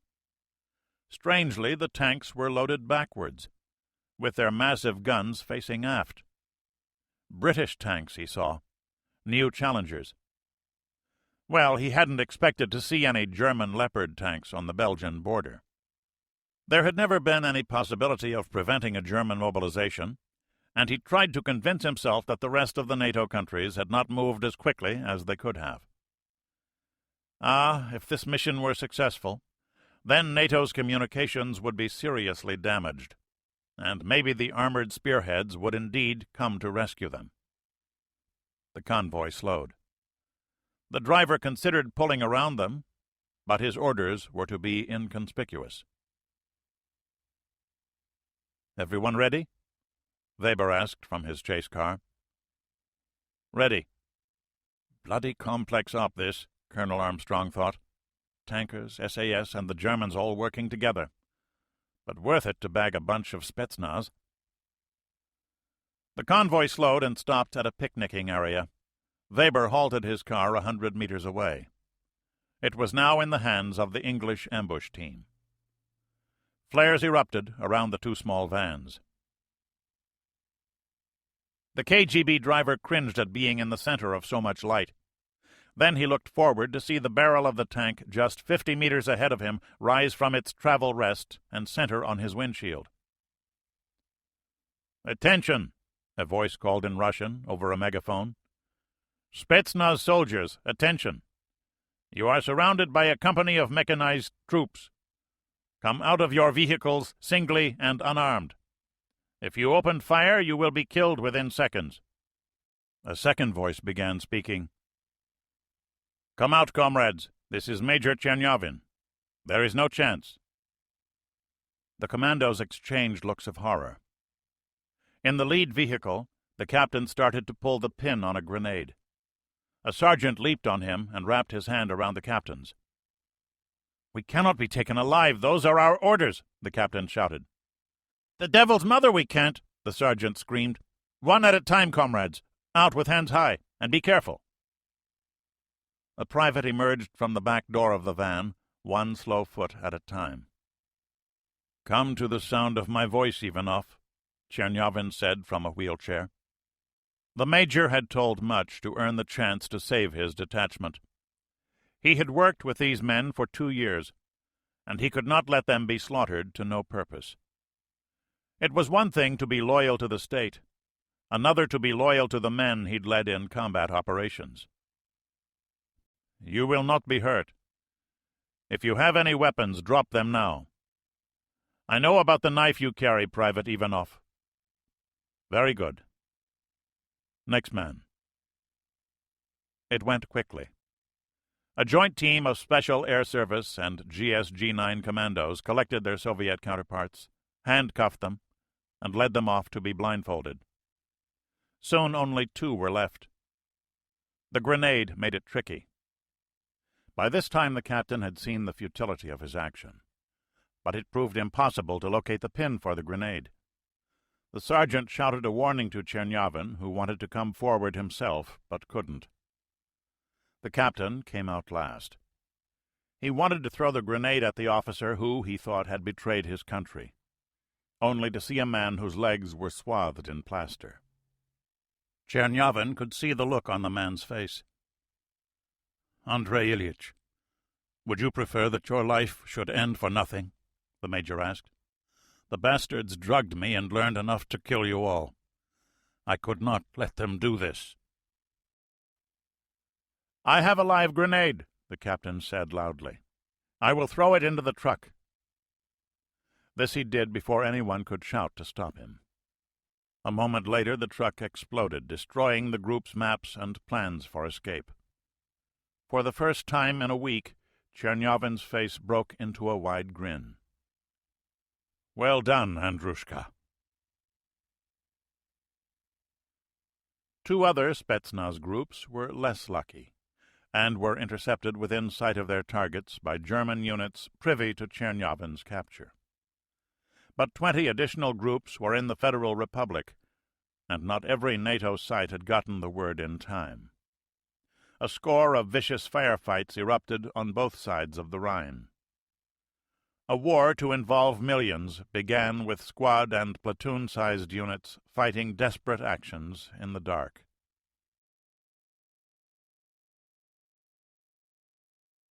Chapter 17. The Frisbees of Dreamland.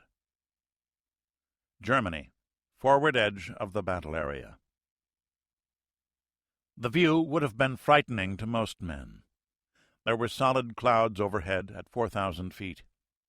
He flew through showers that he more heard than saw on this black night, and the dark outlines of trees appeared to reach up and snatch at his speeding fighter. Only a madman would be so low on such a night.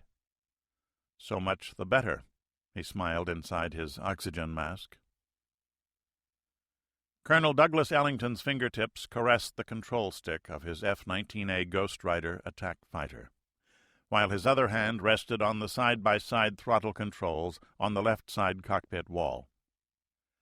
The head-up display projected on the windshield in front of him reported 625 knots indicated airspeed, 106 feet of altitude, a heading of 013, and around the numbers was a monocular holographic image of the terrain before him. The image came from a forward-looking infrared camera in the fighter's nose, augmented by an invisible laser that interrogated the ground 8 times per second. For peripheral vision, his oversized helmet was fitted with low-light goggles.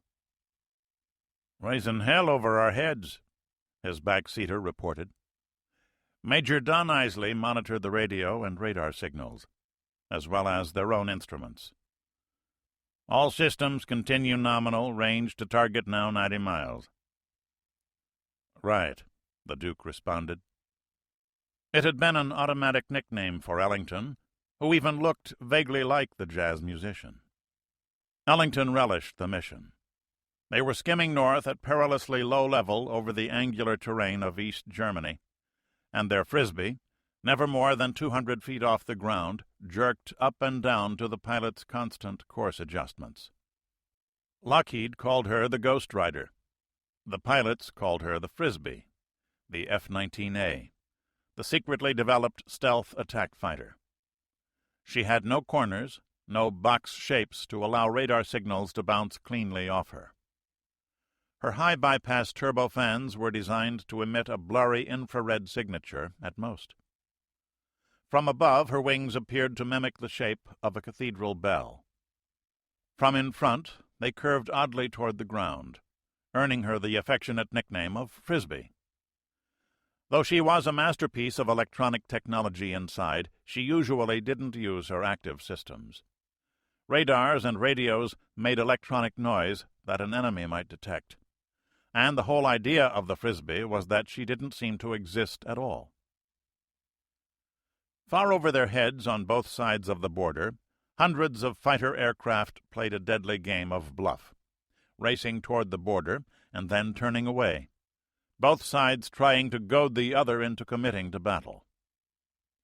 Each side had airborne radar aircraft with which to control such a battle, and so gain the advantage in a war which, though few yet knew it, had already begun. "And we're getting a quick one in," Ellington thought. "We're finally doing something smart." He'd had 100 missions over Vietnam in the first production F-111A fighters. The Duke was the Air Force's leading expert on covert, low-level missions, and it was said that he could bullseye a chuck hole in a Kansas tornado at midnight. That wasn't quite true. The Frisbee could never handle a tornado. The sad truth was that the F-19 handled like a pig, a consequence of her ungainly design. But Ellington didn't care. Being invisible was better than being agile, he judged, knowing that he was about to prove or disprove that proposition. The Frisbee squadron was now penetrating the most concentrated SAM belt the world had ever known. "Range to primary target is now 60 miles, Isley advised. "All on-board systems continue nominal. No radars are locked onto us. Looking good, Duke." "Roger." Ellington pushed the stick forward and dived as they passed over the crest of a small hill, then bottomed out at 80 feet over a wheat field. The Duke was playing his game to the limit, drawing on years of experience in low-level attacks.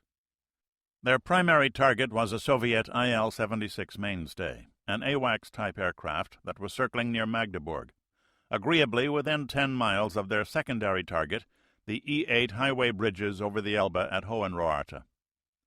The mission was getting a lot hairier. The closer they got to the mainstay, the more radar signal hit their aircraft, its intensity growing at a square function. Sooner or later, enough signal would be reflected back to the mainstay to be detectable, even by curved wings made of radar-transparent composites.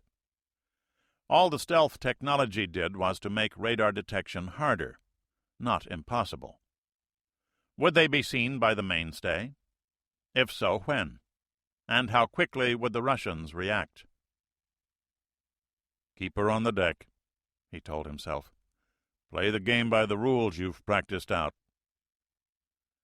They had rehearsed this mission for 9 days in Dreamland, the top-secret exercise area in the sprawl of Nellis Air Force Base, Nevada.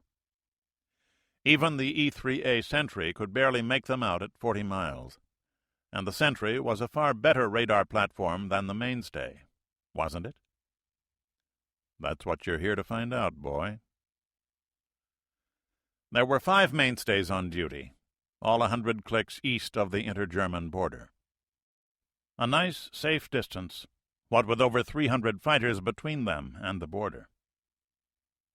20 miles, Duke? Right. Call it off, Don. Raj, still no fire control emanations on us, and no search stuff is lingering our way.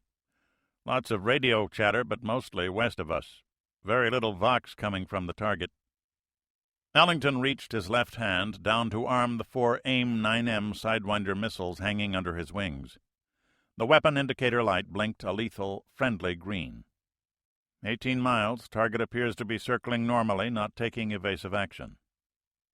10 miles to the minute, Ellington computed in his mind. 1 minute, 40 seconds. 16 miles. Isley read the numbers off a computer readout keyed to the Navstar satellite navigation system. The mainstay would not have a chance. The Frisbee would not begin to climb until she was directly underneath the target. 14 miles. 12. 10. 8. 6 miles to the converted air transport. The mainstay just reversed her turn. Yeah, she's jinking. A foxfire just swept over us, Isley said evenly. A MiG-25 interceptor, presumably acting on instructions from the IL-76, was now searching for them. With its high power and small arc, the Foxfire stood a good chance of acquiring them, stealth technology or not. The mainstay might have us. Anything locked on us? Not yet. Isley's eyes were glued to the threat receiver instruments. No missile control radars had centered on the Frisbee yet. Coming under the target. Right. Climbing now. Ellington eased back on his stick and punched up full afterburners. The Frisbee's engines could only give him Mach 1.3, but this was the place to use all the power he had. According to the weather people, these clouds topped out at 20,000 feet, and the IL-76 would be about 5,000 above that. Now the Frisbee was vulnerable. No longer lost in the ground clutter, her engines radiating their maximum signature, the stealth aircraft was broadcasting her presence. Climb faster, baby. Tally-ho! Ellington said too loudly over the intercom as he burst through the clouds, and the night vision systems instantly showed him the mainstay, 5 miles away and diving for cover in front of him. Too late. The head-on closing speed was nearly 1,000 miles per hour. The colonel centered his gun sight Pipper on the target.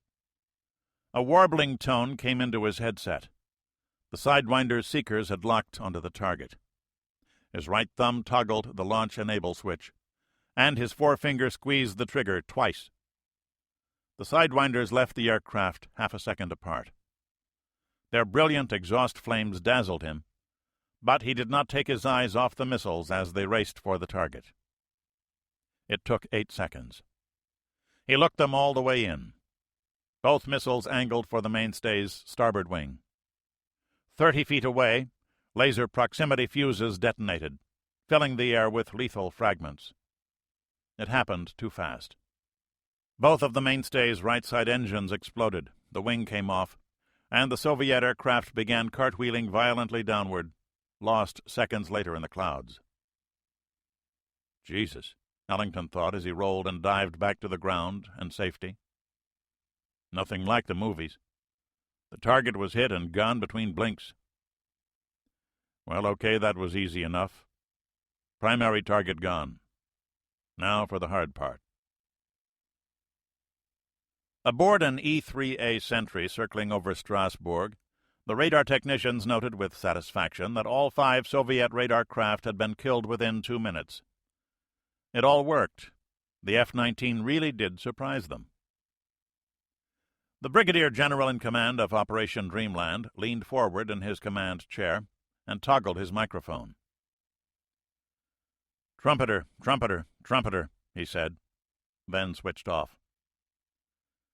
"Okay, boys," he breathed, "make it count." Amid the clouds of NATO tactical fighters hovering near the border, 100 low-level attack fighters broke clear and dove for the ground. Half were F-111F Aardvarks, the other half GR-1 Tornadoes, their wings heavy with fuel tanks and smart bombs. They followed the second wave of Frisbees, already 60 miles into East Germany, fanning out to their ground targets. Behind the strike aircraft, all-weather Eagle and Phantom interceptors, directed by the sentries circling over the Rhine, began to launch their radar-guided missiles at Soviet fighters that had just lost their airborne controllers.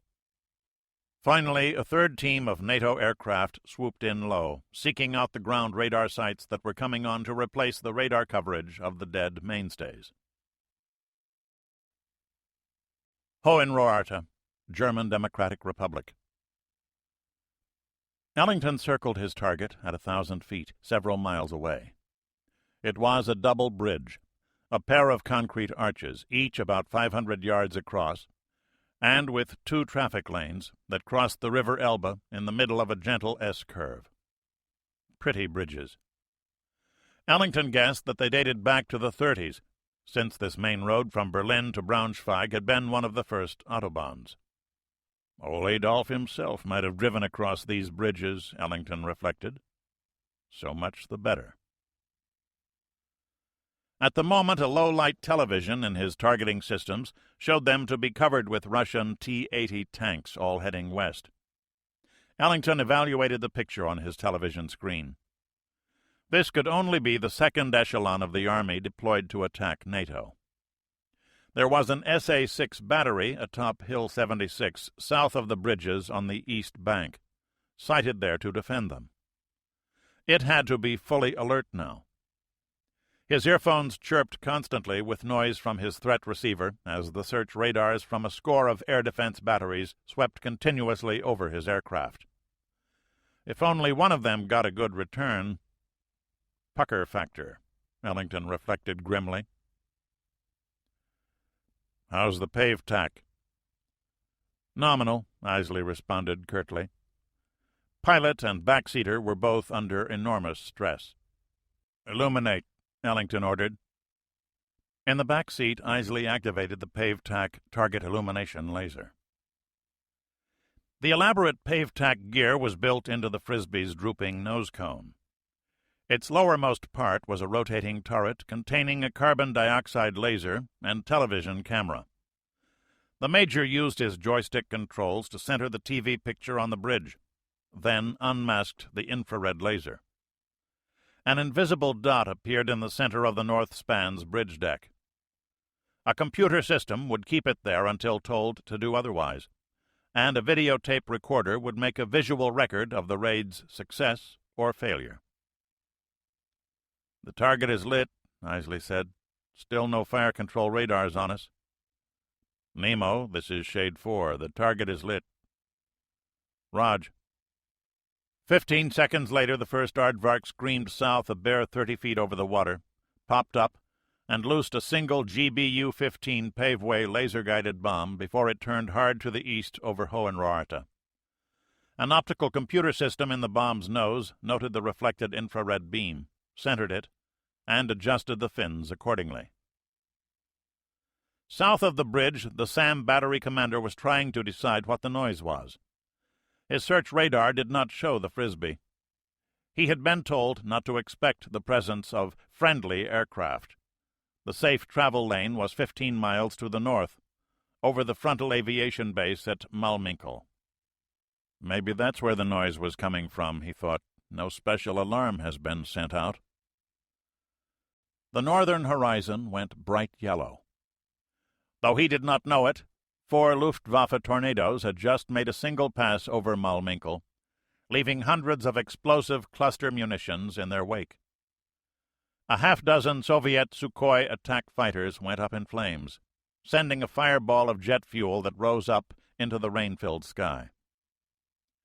The battery commander hesitated not at all.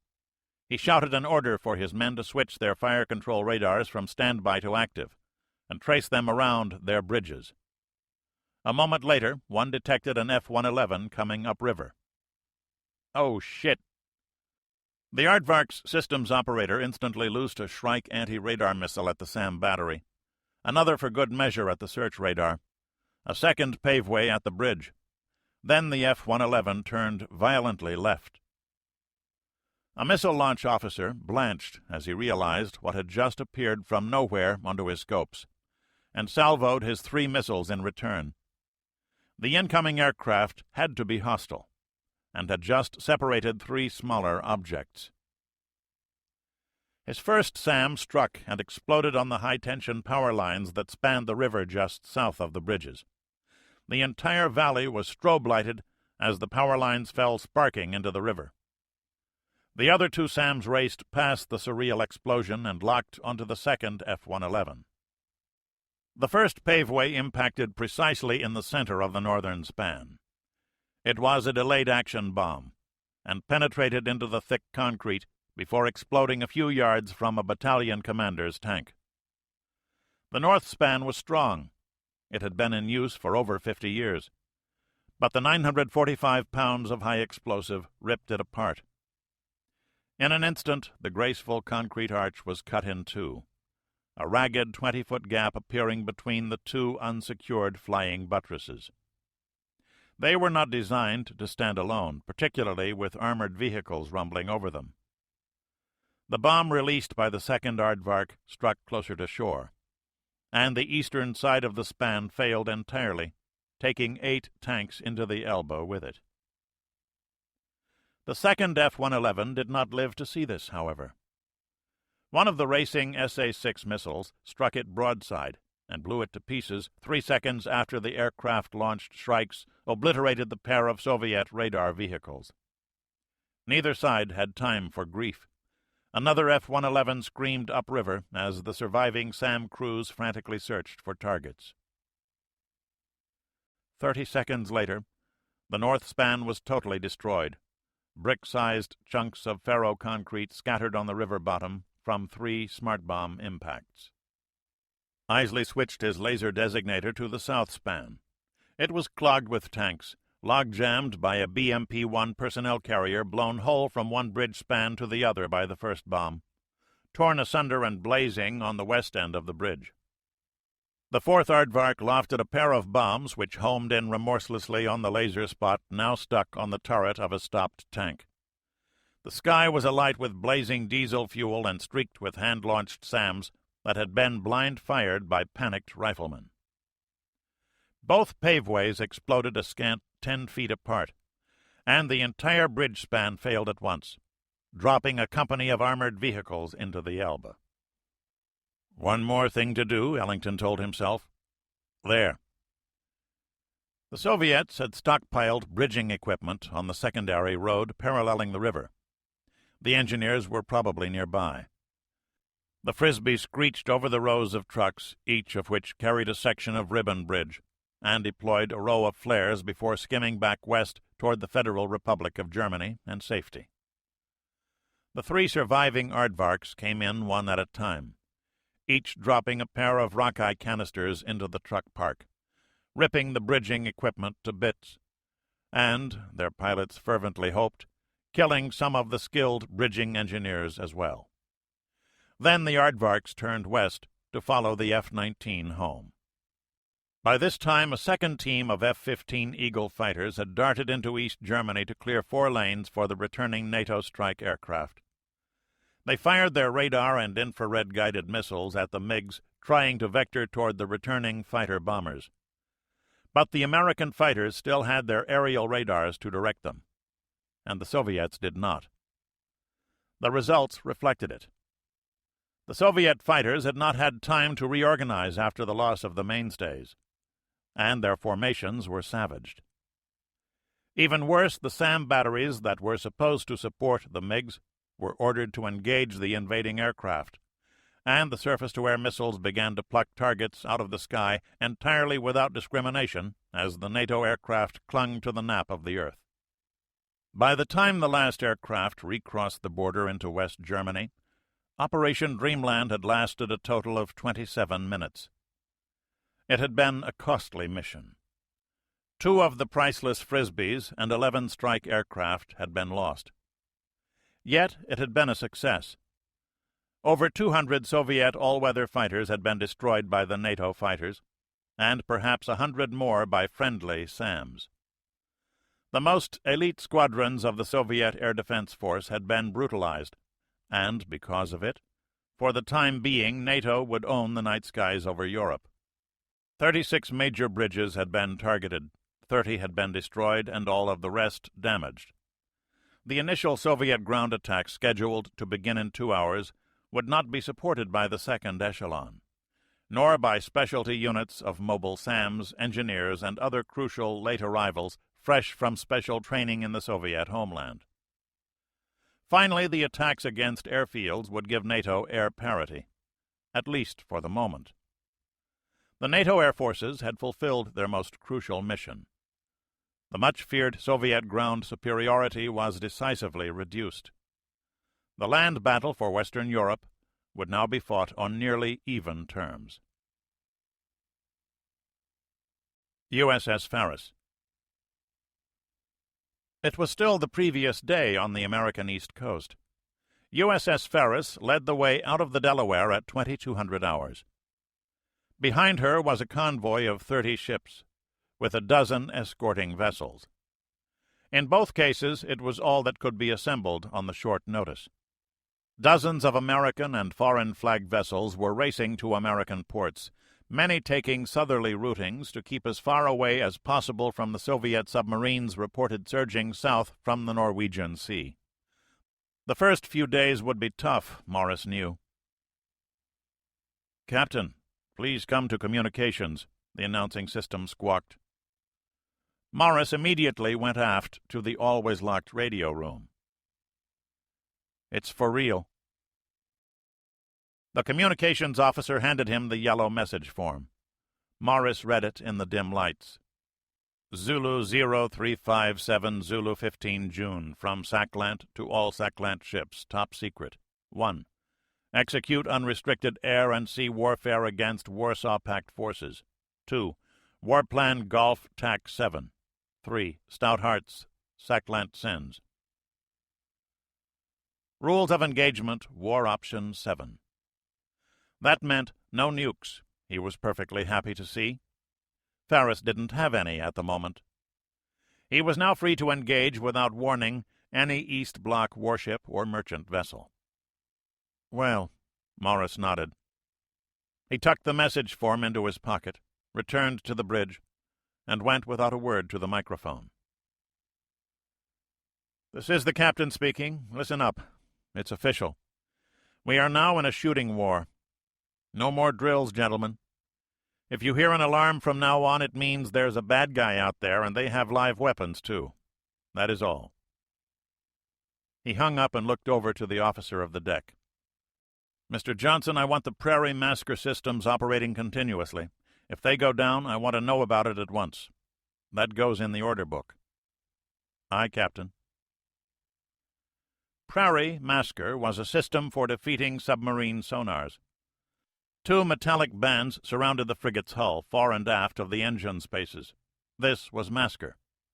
It took compressed air and bled it into the water around the ship in the form of millions of tiny bubbles. The Prairie part of the system did the same with the propeller blades. The air bubbles created a semi-permeable barrier that tended to trap sounds made by the ship, letting only a fraction of her propulsion noises escape, which made the ship extremely difficult for a submarine to detect. "How long till we clear the channel?" Morris asked. "We'll be at the Seaboy in 90 minutes. "Okay, tell the bosun's mate of the watch to be ready to steam the tail and the Nixie," the towed array sonar and the Nixie torpedo decoy, "at 23:45. I'm going to take a nap. Wake me at 23:30. Anything happens, call me." "Aye, aye, sir." A trio of P-3C Orion anti-submarine aircraft swept the area ahead of them. The only hazard was that of normal navigation. And suddenly the prospect of grazing the bottom or smashing an errant buoy looked like a minor affair. He'd need his sleep now, Morris knew, and he would not be at all surprised to find a submarine waiting right on the continental shelf in 3 hours. He'd want to be rested for that eventuality. Sunnyvale, California. What was holding Washington up? The colonel asked himself. All he needed was a simple yes or no. He checked his boards. 3 KH-type photo-reconnaissance satellites were currently in orbit, plus 9 electronic surveillance birds. That was his low-level constellation. He didn't fear for his higher-flying navigation and communication satellites, but the 12 in low Earth orbit, especially the KHs, were valuable and vulnerable.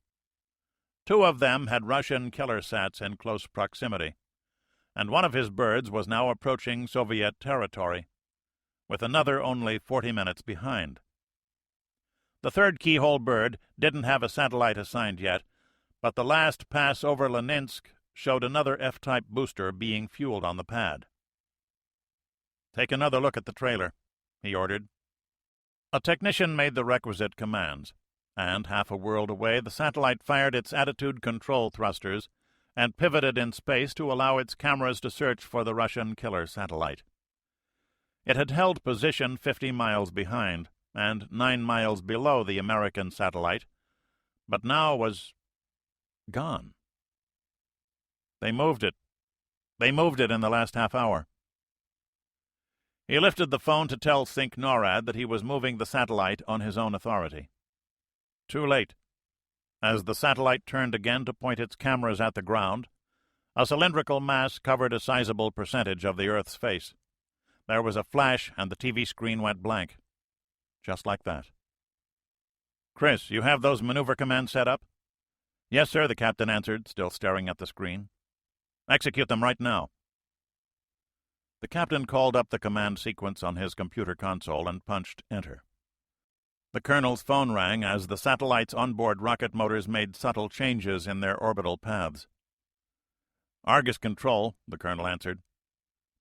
"This is Sync NORAD. What the hell happened?" "That Russian killer sat closed and detonated. We have no signal from the KH-11, sir. I must assume they have successfully negated the bird.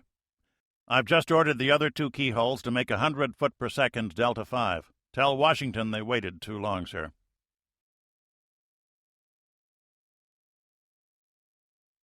Chapter 18. Polar Glory. Kiev, the Ukraine. It had been decided that all Soviet theater and front commanders would be briefed on developments in Germany. Alexeyev and his superior knew why. If anyone were to be relieved from his command, the new man would have to know the situation. They listened to the intelligence report with fascination. Neither of them had expected many of the Spetsnaz attacks to fare well, but it seemed that some had been successful, especially those in the German ports. Then the operational intelligence brief got to the bridges on the Elbe. "Why weren't we warned about this?" Sync Southwest demanded. "Comrade General," the Air Force officer responded, "our information was that this stealth aircraft was a prototype, not yet in regular service. Somehow the Americans have managed to construct a number of them, at least part of a squadron. They used it to eliminate our airborne radar coverage, thus paving the way for a massive penetration raid against our airfields and lines of supply, plus a well-planned air battle against our all-weather fighter aircraft. Their mission was successful, but not decisively so." "Oh? And the commander of Air Forces West was arrested for successfully repelling it, eh?" Alexeyev snarled. "How many aircraft did we lose?"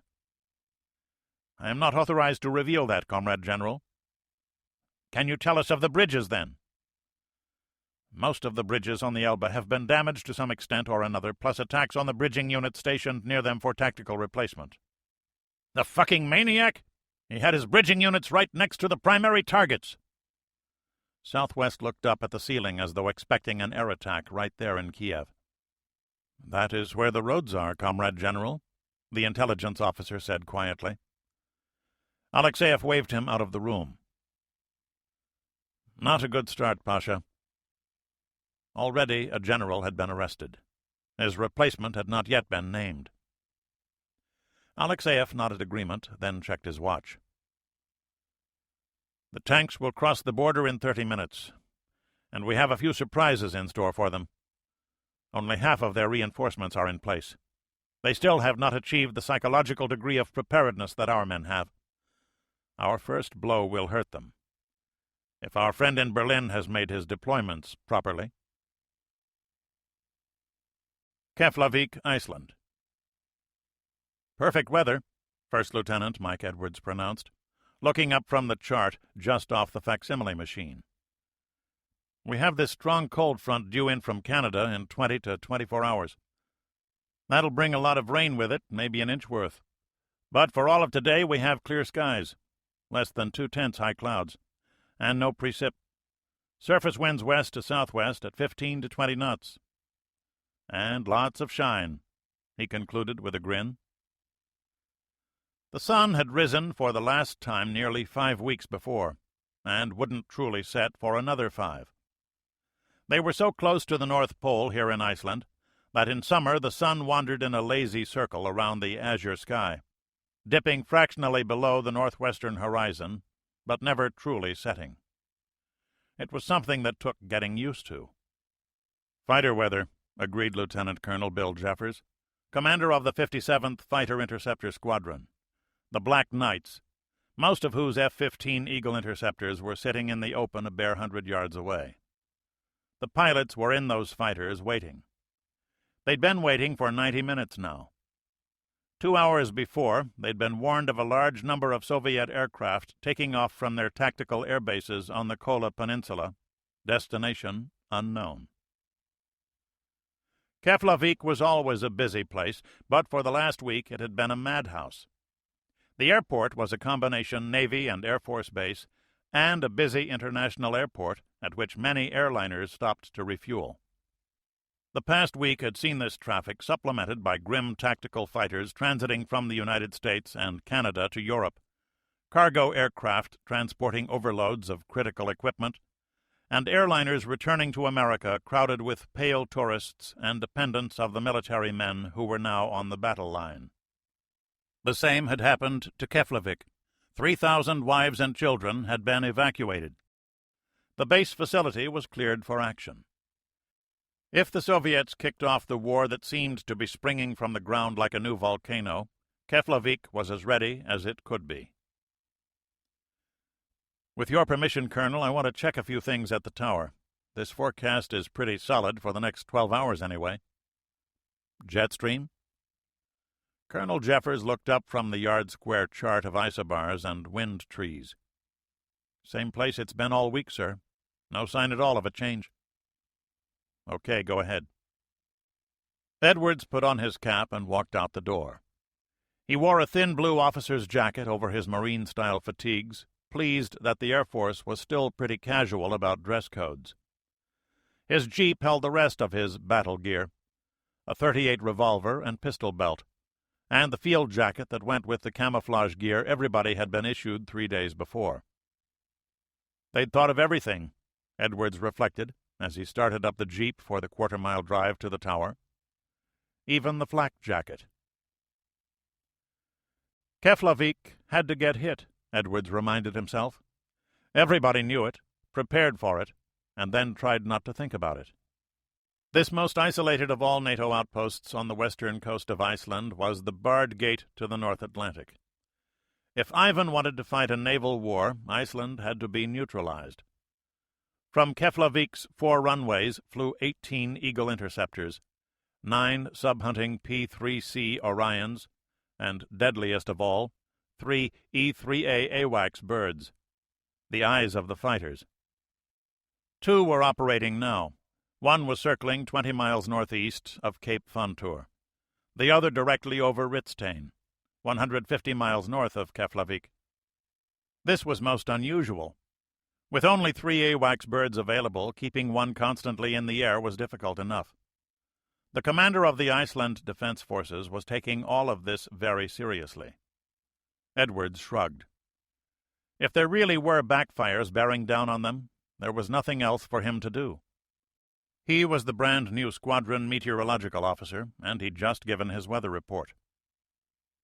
Edwards parked his Jeep in an officer's slot next to the tower and decided to take his .38 with him.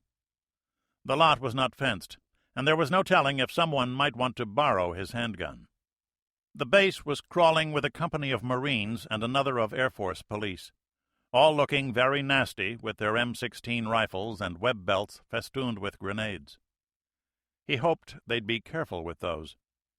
Late the next day, a whole Marine amphibious unit was due to arrive to beef up base security, something that should have been done a week earlier but had been delayed, partly because of the Icelandic sensitivity regarding large numbers of armed foreigners, but mainly due to the unreal speed with which this crisis had developed. He trotted up the outside stairs and found the tower's control room crowded with 8 people rather than the usual 5. "Hi, Jerry," he said to the boss, Navy Lieutenant Jerry Simon. The Icelandic civilian controllers who usually worked here were nowhere to be seen. Well, Edwards thought, there's no civilian traffic for them to control. "Morning, Mike," was the response. The ongoing joke at Keflavik. It was 03:15 hours local time. Morning. The sun was already up, glaring in at them from the northeast through roll-down shades inside of the tilted glass windows. "Let's have an attitude check," Edwards said as he walked over to his meteorological instruments. "I hate this fucking place," the tower crew answered at once. "Let's have a positive attitude check." "I positively hate this fucking place." "Let's have a negative attitude check." "I don't like this fucking place." "Let's have a short attitude check." "Fuck it." Everyone had a good laugh. They needed it. "Nice to see that we're all maintaining our equilibrium," Edwards observed. The short, scrawny officer had become instantly popular on his arrival 2 months earlier. A native of East Point, Maine, and a graduate of the Air Force Academy, his glasses prevented him from flying. His diminutive size, 5'6" and 120 pounds, was not designed to command respect, but his infectious grin, ready supply of jokes, and recognized expertise at making sense of the confused North Atlantic weather patterns had combined to make him an acceptable companion for anyone at Keflavik. Everyone thought he would make one hell of a TV weatherman one day. "Mac Flight 520, Roger. Roll her out, big guy. We need the room," said a tired controller. A few hundred yards away, a C-5A Galaxy cargo plane began to accelerate down runway 18. Edwards took a pair of binoculars to watch. It was hard to get used to the fact that something so monstrous could actually fly. "Any word from anywhere?" Simon asked Edwards. "Nope, nothing since the Norwegian report. Lots of activity at Kola." "You know I picked a hell of a time to come here to work," Mike replied. He went back to checking the calibration of his digital barometer. It had started 6 weeks before. The Soviet naval and long-range aviation groups based at a half-dozen airfields around Severomorsk had exercised almost continuously, flying attack profile missions that could have been directed at nearly anyone or anything. Then, 2 weeks before, the activity had been cut way back. That was the ominous part. First, they drilled all their flight crews to perfection, and then they went to a stand-down maintenance period to make sure that every bird and every instrument was also fully operational. What were they doing now? An attack against Bodo in Norway, or Iceland, maybe? Another exercise? There was no telling. Edwards lifted a clipboard to sign off for having checked his tower instruments that day. He could have left it to his enlisted technicians, but they were backstopping the aircraft techs with the fighter squadron, and he could handle it for them. Besides, it gave him an excuse to visit the tower and— "Mr. Simon," the senior enlisted controller said rapidly, "I just copied a flash from Sentry 1. Warning red.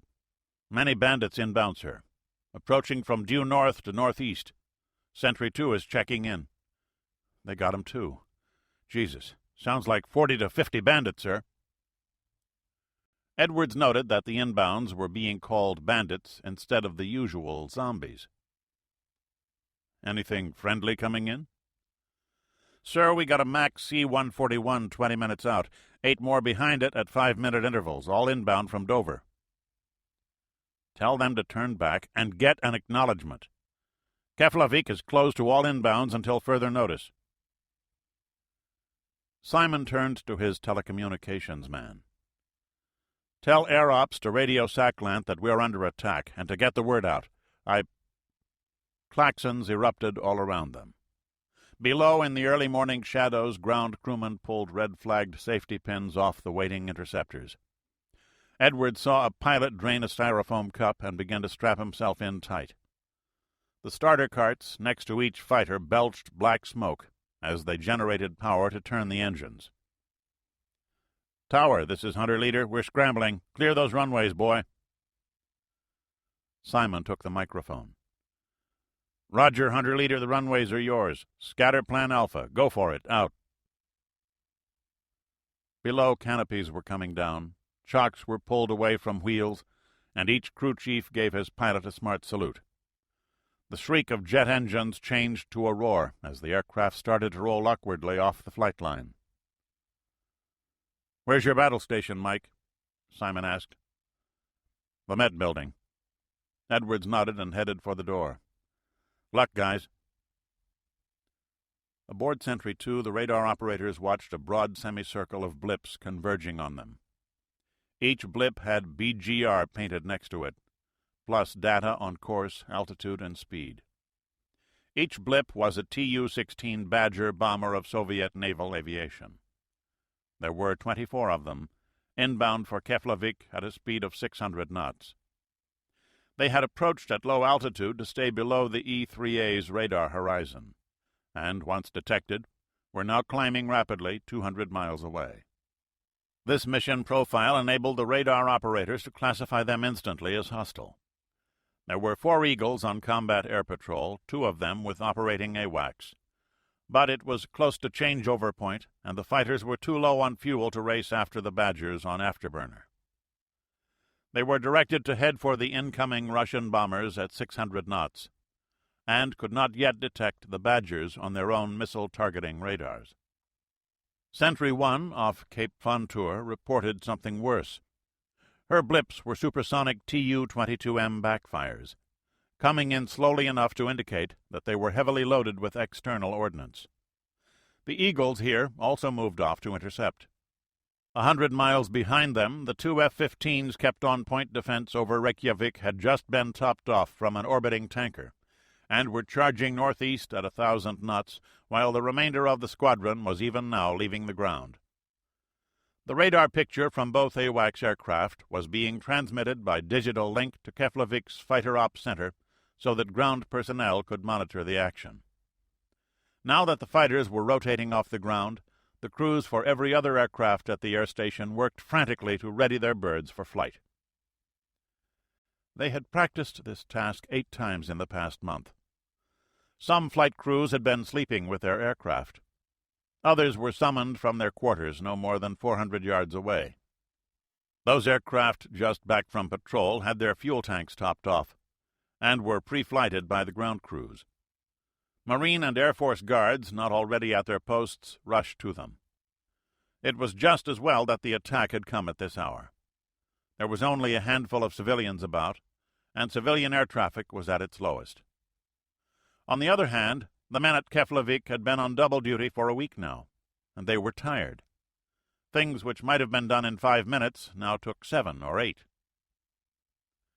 Edwards was back in his meteorological office, wearing his field jacket, flak jacket, and Fritz-style helmet. His emergency duty station — he could not think of his office as a battle station — was his assigned post. As if someone might need an especially deadly weather chart with which to attack an incoming bomber. The service had to have a plan for everything, Edwards knew. There had to be a plan. It didn't have to make sense. He went downstairs to Air Ops. "I got breakaway on Bandit 8. 2 birds launched. The machine says they're AS-4s, a Sentry controller reported. The senior officer got on the radio for Keflavik. MV Julius Fusik. 20 miles southwest of Keflavik, the Dr. Likes was also a beehive of activity. As each Soviet bomber squadron launched its air-to-ground missiles, its commander transmitted a predetermined code word that the Fusik copied. Her time had come. "Rudder left," Captain Kirov ordered. "Bring his bow into the wind." A full regiment of airborne infantry, many of them seasick from 2 weeks aboard the huge barge carrier, was at work testing and loading weapons. The Fusik's augmented crew was stripping the falsework from the aftermost 4 barges, revealing each, in fact, to be a Lebed-type assault hovercraft. The 6-man crew of each removed the covers over the air intakes that led to the engines they had tended with loving care for a month. Satisfied, they waved to the craft commanders, who lit off the 3 engines in each of the aftermost pair. The ship's first officer stood at his elevator control station aft. On a hand signal, an 85-man infantry company plus a reinforced mortar team were loaded into each craft. Power was increased, the hovercraft lifted up on their air cushions and were winched aft. In another 4 minutes, the vehicles were resting on the barge loading elevator that formed the stern of the Seabee vessel. "Lower away," the first officer ordered. The winch operators lowered the elevator to the surface. The sea was choppy, and 4-foot waves lapped at the Fusik's bifurcated stern. When the elevator was level with the sea, first one, then the other Lebed commander increased power and moved off. At once the elevator returned to the topmost deck, while the first pair of hovercraft circled their mothership. In 5 more minutes, the 4 assault craft moved off in box formation toward the Keflavik Peninsula. The Fusik continued her turn, returning to a northerly course to make the next hovercraft trip a shorter one. Her weather deck was ringed with armed troops carrying surface-to-air missiles and machine guns. Andreev remained on the bridge, knowing this was where he belonged, but wishing he were leading his assault troops. Keflavik, Iceland. Kef Ops, the bandits are all turning right back after launching their ASMs. So far it's been 2 birds per aircraft. We got 56 inbound missiles, and more are being launched. Nobody behind them, though. I repeat, nothing behind the bomber force. At least we don't have any paratroopers headed in. Hunker down, guys. We now have 60 inbound missiles, Edwards heard as he came through the door. At least they won't be nukes, said a captain. They're shooting 100 missiles at us. They don't fucking need nukes, replied another. Edwards watched the radar picture over the shoulder of one of the officers. It was eerily like an arcade game. Big, slow-moving blips denoted the aircraft. Smaller, quicker blips were the Mach 2 missiles. Gotcha, hooted the enlisted radar operator. The leading Eagle had gotten within missile range of the Badgers and exploded one with a Sparrow missile, 10 seconds after it had launched its own missiles. A second Sparrow missed its separate target, but a third appeared locked on it. The first fighter's wingman was just launching at yet another Russian. The Soviets had thought this one out, Edward saw. They were attacking from all around the northern littoral, with lots of space between the bombers so that no single fighter could engage more than 1 or 2. It was almost like... Anybody check the geometry of this? He asked. What do you mean? The captain looked around. How come you aren't where you belong? Edwards ignored the irrelevancy. What's the chance they're trying to draw our fighters out like? Expensive bait. The captain dismissed the idea. You're saying they might have launched their ASMs from farther out. Maybe they don't fly as far as we thought. Point is, those missiles are 10 minutes out now, the first of them, with about a 5 or 7 minute delay to the last. And not a goddamn thing we can do about it. Yeah, Edwards nodded. The Air Ops Met building was a 2-story frame structure that vibrated every time the wind hit 50 knots. The lieutenant took out a stick of gum and started chewing on it. In 10 minutes, 100 missiles, each carrying about a ton of high explosives, or a nuclear warhead, would start falling. The men outside would get the worst of it, the enlisted men and the flight crews trying to get the airplanes ready to race off. His assigned job was merely to keep out of the way. It made him a little ashamed. The fear he could now taste, along with the peppermint, made him more ashamed. The Eagles were now all airborne, racing north. The last of the backfires had just launched their missiles and were turning back northeast at full power as the Eagles raced at 1,200 knots to catch up. 3 of the interceptors launched missiles, and they succeeded in killing a pair of backfires and damaging a third. The Zulu fighters, which had scrambled off the deck, could not catch the backfires, the commanding controller on Sentry 1 noted, cursing himself for not having sent them after the older, less valuable Badgers, some of which they might have caught. Instead, he ordered them to slow down, and had his controllers vector them towards the supersonic missiles. Penguin 8, the first of the P-3C Orion anti-submarine warfare aircraft, was rolling now, down runway 22. It had been on patrol only 5 hours before, and its flight crew was still trying to shake off the sleep as they rotated the prop jet aircraft off the concrete. Tipping over now, the radar operator said. The first Russian missile was almost overhead, beginning its terminal dive. The Eagles had hit 2 of the incoming missiles, but courses and altitudes had been against them, and most of their Sparrows had missed, unable to catch the Mach 2 missiles. The F-15s orbited over central Iceland, well away from their base, as each pilot wondered if he'd have an airfield to return to. Edwards cringed as the first landed, or didn't land. The air-to-surface missile had a radar proximity fuse. It detonated 20 meters off the ground, and the effects were horrific. It exploded directly over International Highway, 200 yards from air ops, its fragments ripping into a number of buildings, the worst hit being the base fire station. Edwards fell to the floor as fragments lashed through the wooden wall. The door was torn off its hinges by the blast, and the air filled with dust. A moment later, at the SO facility 100 yards away, a fuel truck exploded, sending a fireball towering into the sky and dropping burning jet fuel for blocks around. Electrical power was immediately lost. Radars, radios, and room lights went out at once, and battery-powered emergency lights didn't come on as they were supposed to. For a terrified moment, Edwards wondered if the first missile really might have been a nuke. The blast had rippled through his chest, and he felt sudden nausea as his body tried to adjust to the sensations that assaulted it. He looked around and saw a man knocked unconscious by a falling light fixture. He didn't know if he was supposed to buckle his helmet strap or not, and somehow this question seemed enormously important at the moment, though he didn't remember why.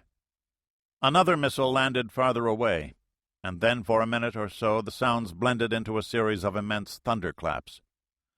Edwards was choking from the dust. It felt as though his chest would burst, and impulsively he bolted for the door to get fresh air. He was greeted by a solid wall of heat.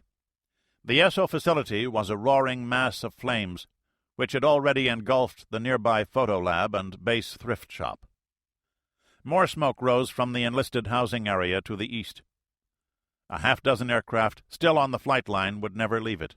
Their wings snapped like toys from the blast of a missile that had exploded directly over the runway crossroads. A smashed E-3A Sentry burst into flames before his eyes. He turned to see that the control tower had been damaged too, all its windows gone. Edwards ran that way, not thinking to take his jeep. 2 minutes later, he entered the tower breathlessly to find the crew all dead, torn apart by flying glass, the tiled floor covered with blood. Radio receivers were still making noise over desk-mounted speakers, but he couldn't seem to find a working transmitter.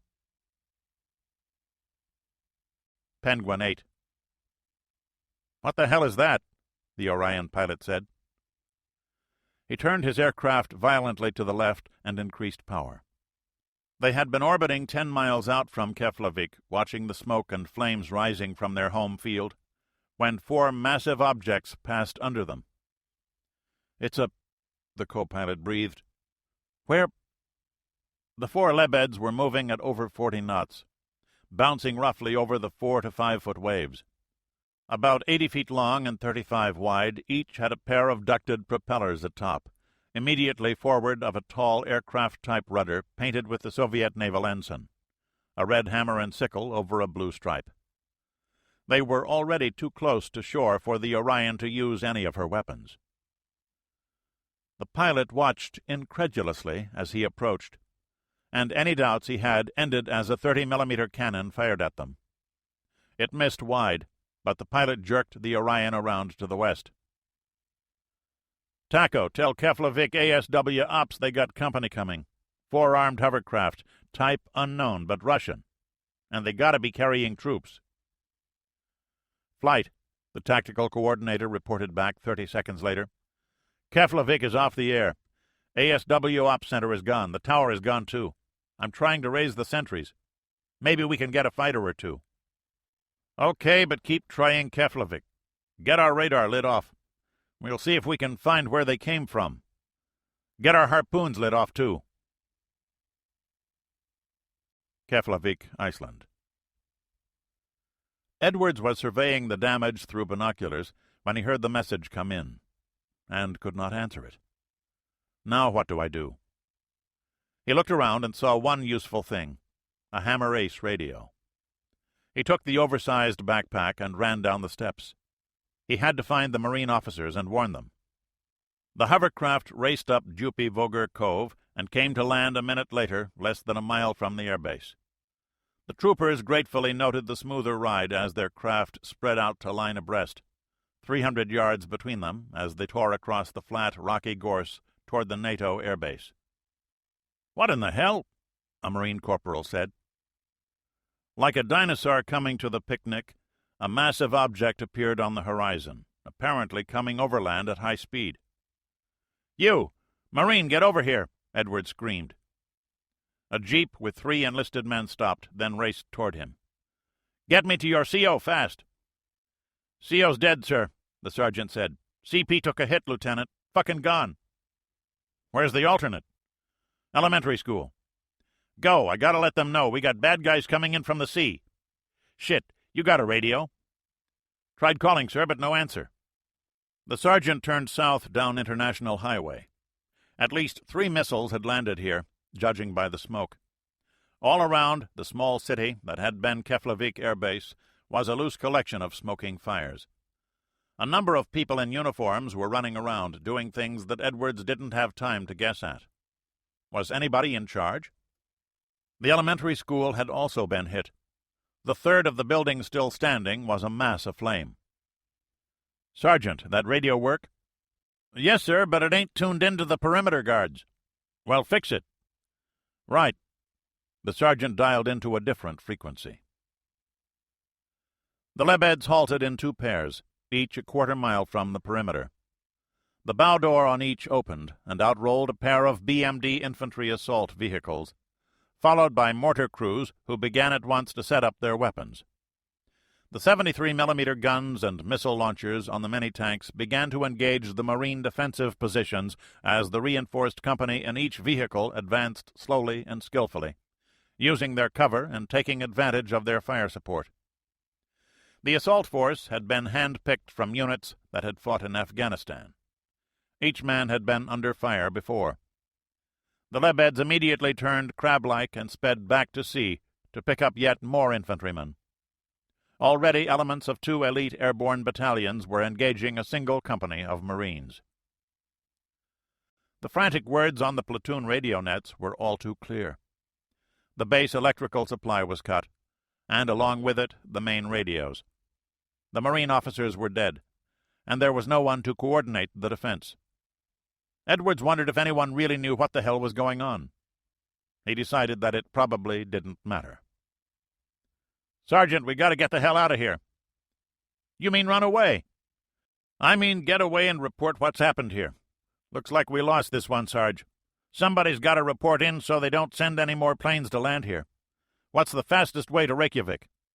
"Damn it, sir, there's Marines out there." "You want to be a Russian prisoner?"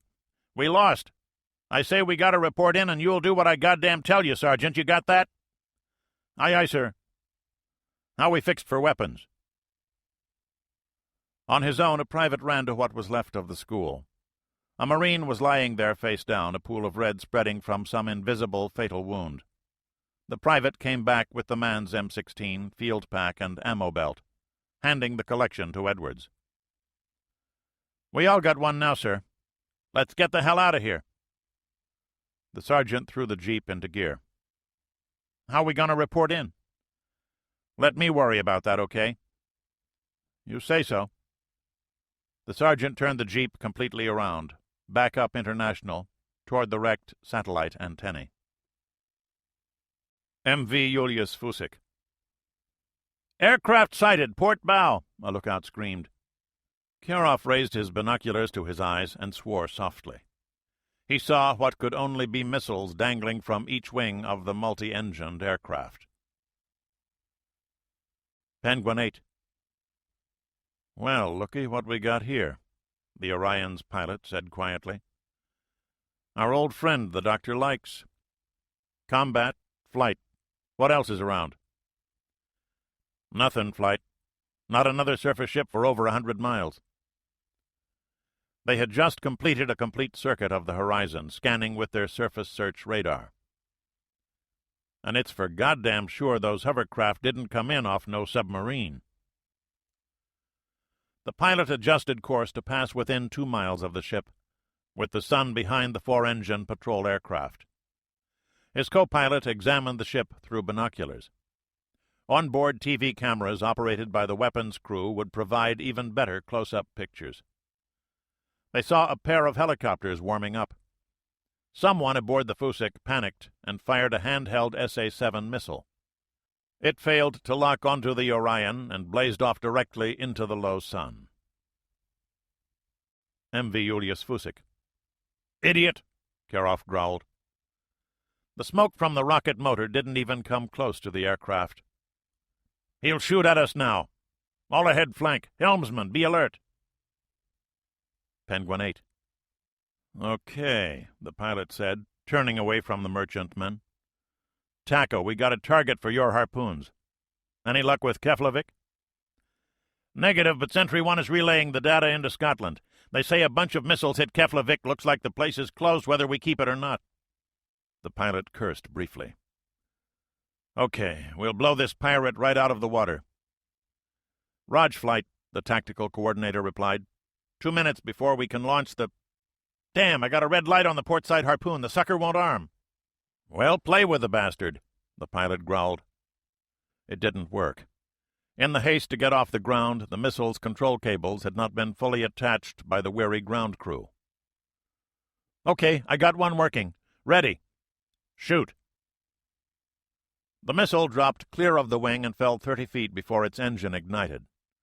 Fusik's weather deck was lined with paratroopers, many holding hand-launched SAMs and hoping to intercept the incoming ASM. "Taco, see if you can raise an F-15. Maybe they can rip this baby up with 20 millimeters. "Doing that already. We got a pair of Eagles coming in, but they're skosh fuel. 1 or 2 passes will be all they can manage." Forward, the pilot had binoculars to his eyes, watching the white-painted missile skimming the wave-tops. Go, baby, go. MV Julius Fusik. "Rocket coming in, low on the horizon, port side." At least we have good lookouts, Karoff thought. He estimated the distance to the horizon and gave the missile a speed of 1,000 kilometers per hour. "Right hard rudder!" he screamed. The helmsman threw the wheel over as far as it would go and held it down. "You cannot run from a missile, Karoff," the general said quietly. "I know this. Watch, my friend." The black-hulled vessel was turning radically to starboard. As she did so, the ship heeled in the opposite direction, the same way a car rolls away from a turn on a flat road, which artificially raised the waterline on the vulnerable port side. Some enterprising officers aboard fired signal flares, hoping to decoy the missile away. But all the missile's microchip brain cared about was the enormous blip that occupied the center of its radar-seeker head.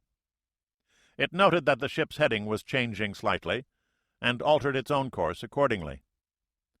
Half a mile from the target, the harpoon lurched upward from its 10-foot altitude in its programmed pop-up terminal maneuver. The troopers aboard the Fusik instantly fired an even dozen SAMs. 3 locked onto the harpoon's engine exhaust plume, but were unable to turn rapidly enough to hit the incoming missile, and continued past it. The harpoon tipped over and dove. Penguin 8.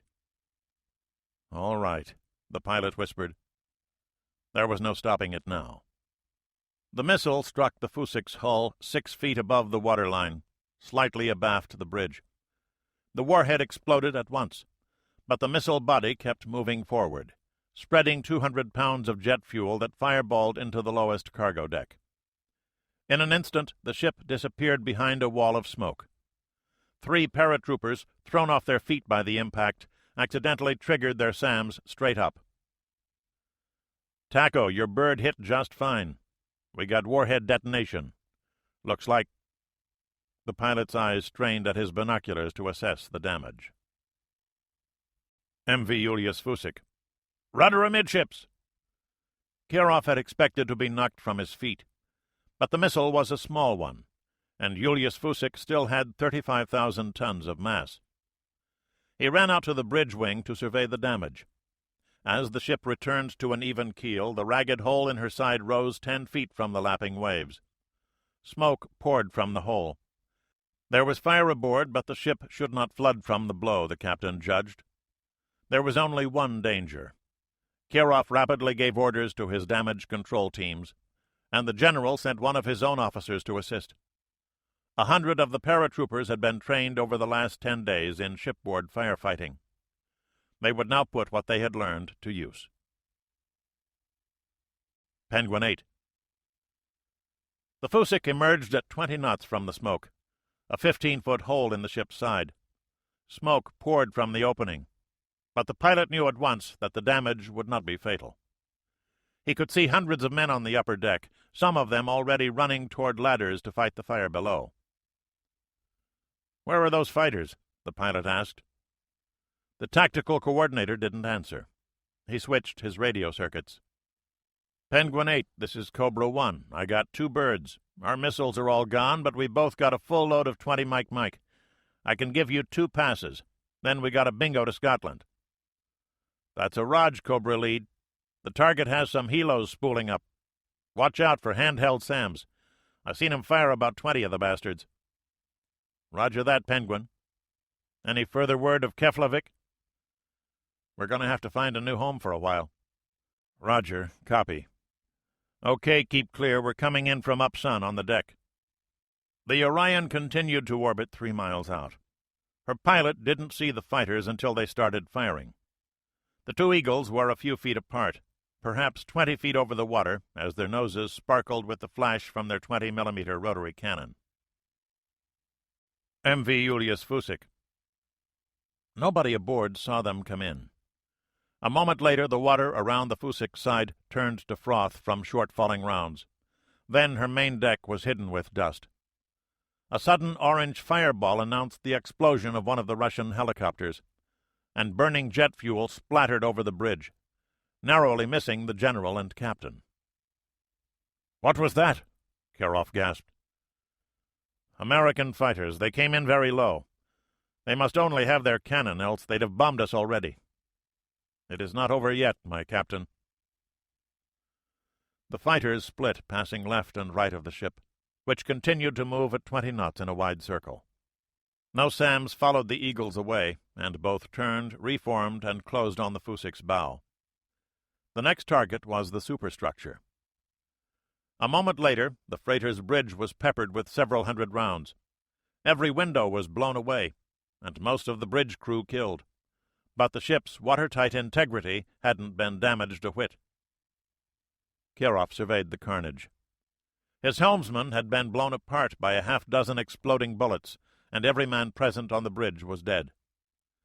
It took a second for him to overcome the shock and notice a crippling pain in his own abdomen, his dark jacket darkening further with blood. "You are hit, Captain." Only the general had had the instinct to duck behind something solid.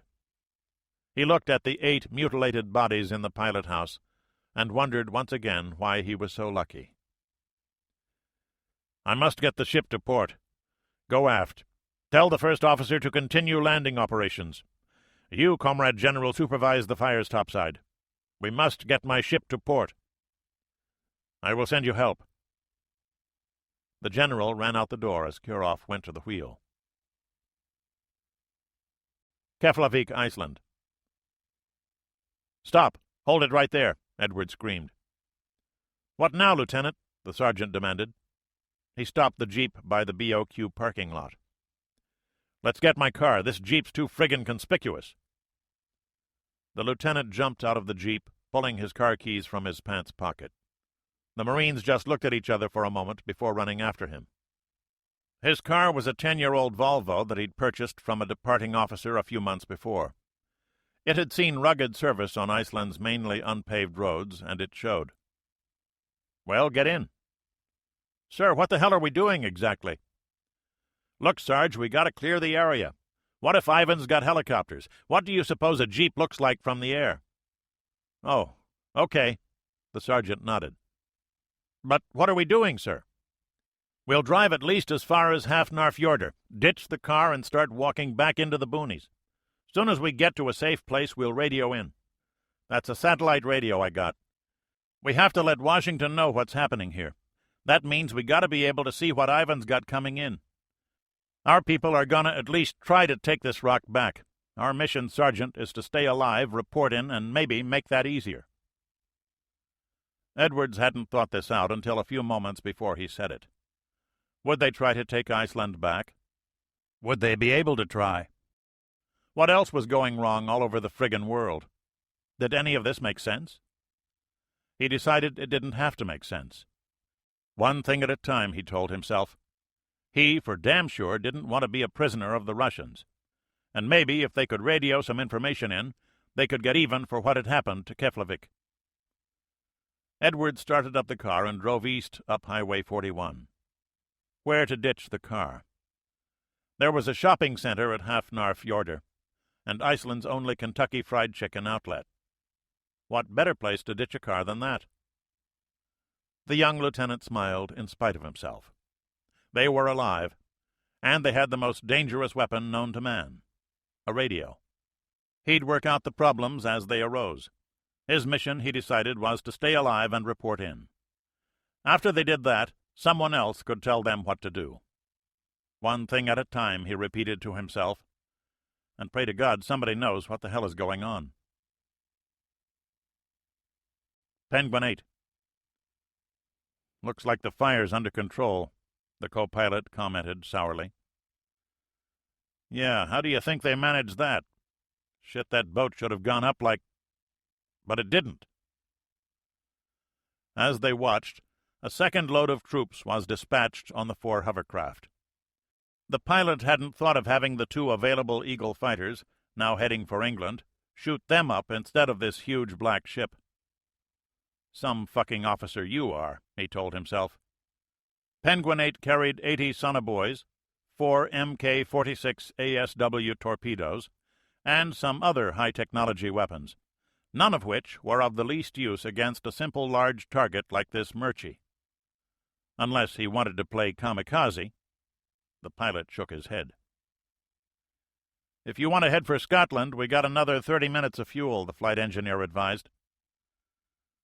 "Okay, let's take a last look at Keflavik. I'm going up to 6,000.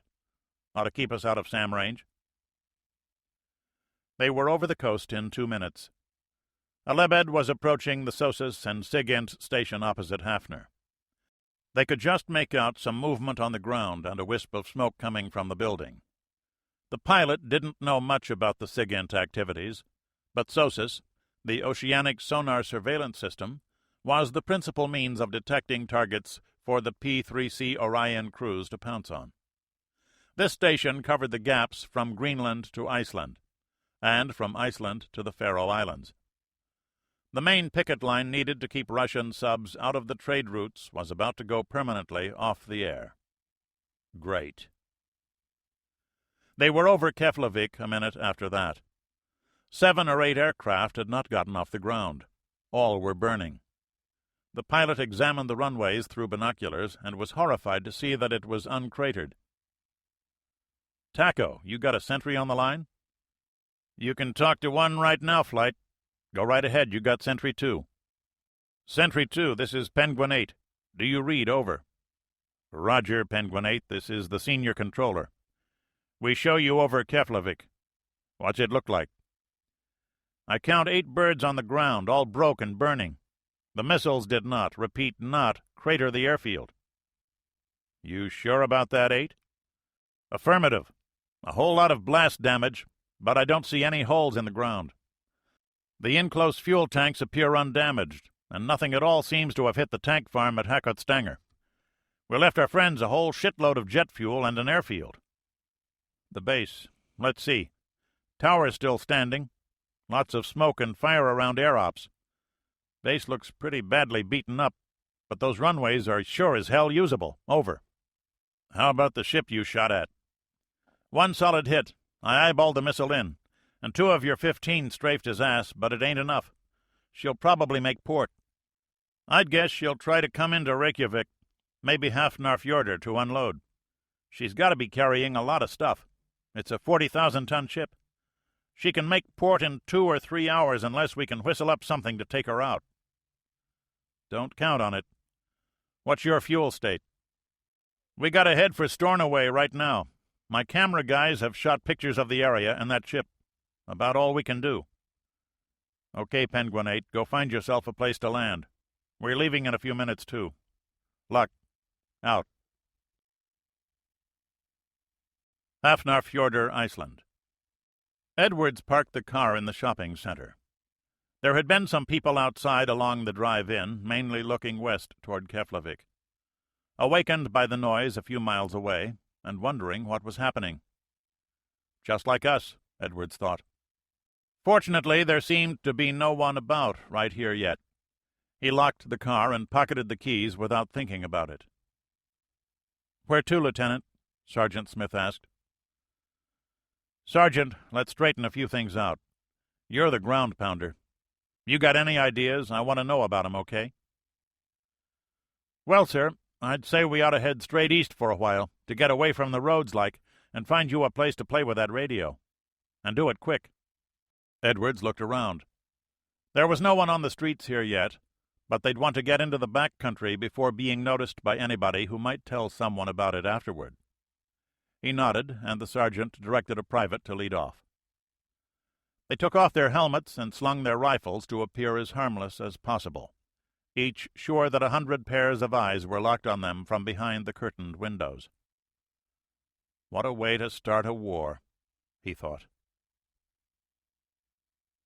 M.V. Julius Fusik.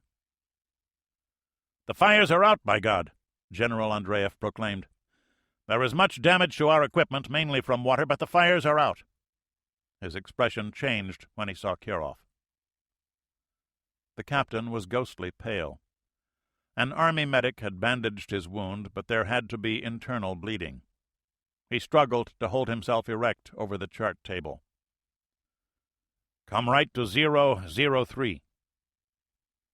A junior officer was on the wheel. "Right to 003, Comrade Captain." "You must lie down, my captain," Andreev said softly. "I must get my ship to safe harbor first." The Fusik ran almost due north, the westerly wind and sea on her beam, and water was lapping at the missile wound. His earlier optimism was fading. Some seams in the lower hull had sprung from the missile impact, and water was entering the lower cargo deck, though so far the pumps were keeping up with it. There was 20,000 tons of cargo to deliver. "Captain, you must have medical attention," Andreev persisted. "After we round the point. When we have the damaged port side alee, then I shall be tended to. Tell your men to stay alert. One more successful attack could finish us. And tell them they have done well. I would be happy to sail with them again." USS Faris. "Sonar contact. Possible submarine bearing 353, the sonarman announced. And so it begins, Morris said to himself. Faris was at general quarters for the first leg of the trip away from the U.S. coast. The frigate's tactical towed-array sonar was trailed out in her wake. They were 20 miles north of the convoy, 110 miles east of the coast, just crossing the continental shelf line into truly deep water at the Linden Coal Canyon. A perfect place for a submarine to hide. "Show me what you have," the ASW officer ordered. Morris kept his peace and just watched his men at work. The sonarman pointed to the waterfall display. It showed as a series of small digital blocks, numerous shades of green on a black background. 6 blocks in a row were different from the random background pattern. Then a 7th. The fact that they were in a vertical row meant that the noise was being generated at a constant bearing from the ship, just west of north. Up to now, all they had was a direction to a possible noise source. They had no way of knowing the distance, nor any of determining if it were really a submarine, a fishing boat with an overly loud motor, or simply a disturbance in the water. The signal source did not repeat for a minute, then came back. Then it disappeared again. Morris and his ASW officer looked at the bathythermograph reading. Every 2 hours they dropped an instrument that measured water temperature as it fell through the water, reporting back by wire until it was cut loose to fall free to the bottom. The trace showed an uneven line. The water temperature decreased with depth, but not in a uniform way. "Could be anything," the ASW officer said quietly. "Sure could," the captain agreed. He went back to the sonar scope. It was still there. The trace had remained fairly constant for 9 minutes now. But what was the range to it? Water was a fine medium for carrying sound energy, far more efficient at it than air. But it had its own rules. 100 feet below the Pharos was the layer, a fairly abrupt change in water temperature. Like an angled pane of glass, it allowed some sound to pass through, but reflected most of it. Some of the energy would be ducted between layers, retaining its intensity for an enormous distance. The signal source they were listening to could be as close as 5 miles, or as distant as 50. As they watched, the scope trace started leaning a bit to the left, which meant that they were pulling east of it, or it was pulling west of them, as a submarine might slide aft of her target as part of her own hunting maneuver. Morris went forward to the plotting table. "If it's a target, it's pretty far off, I think," the quartermaster said quietly.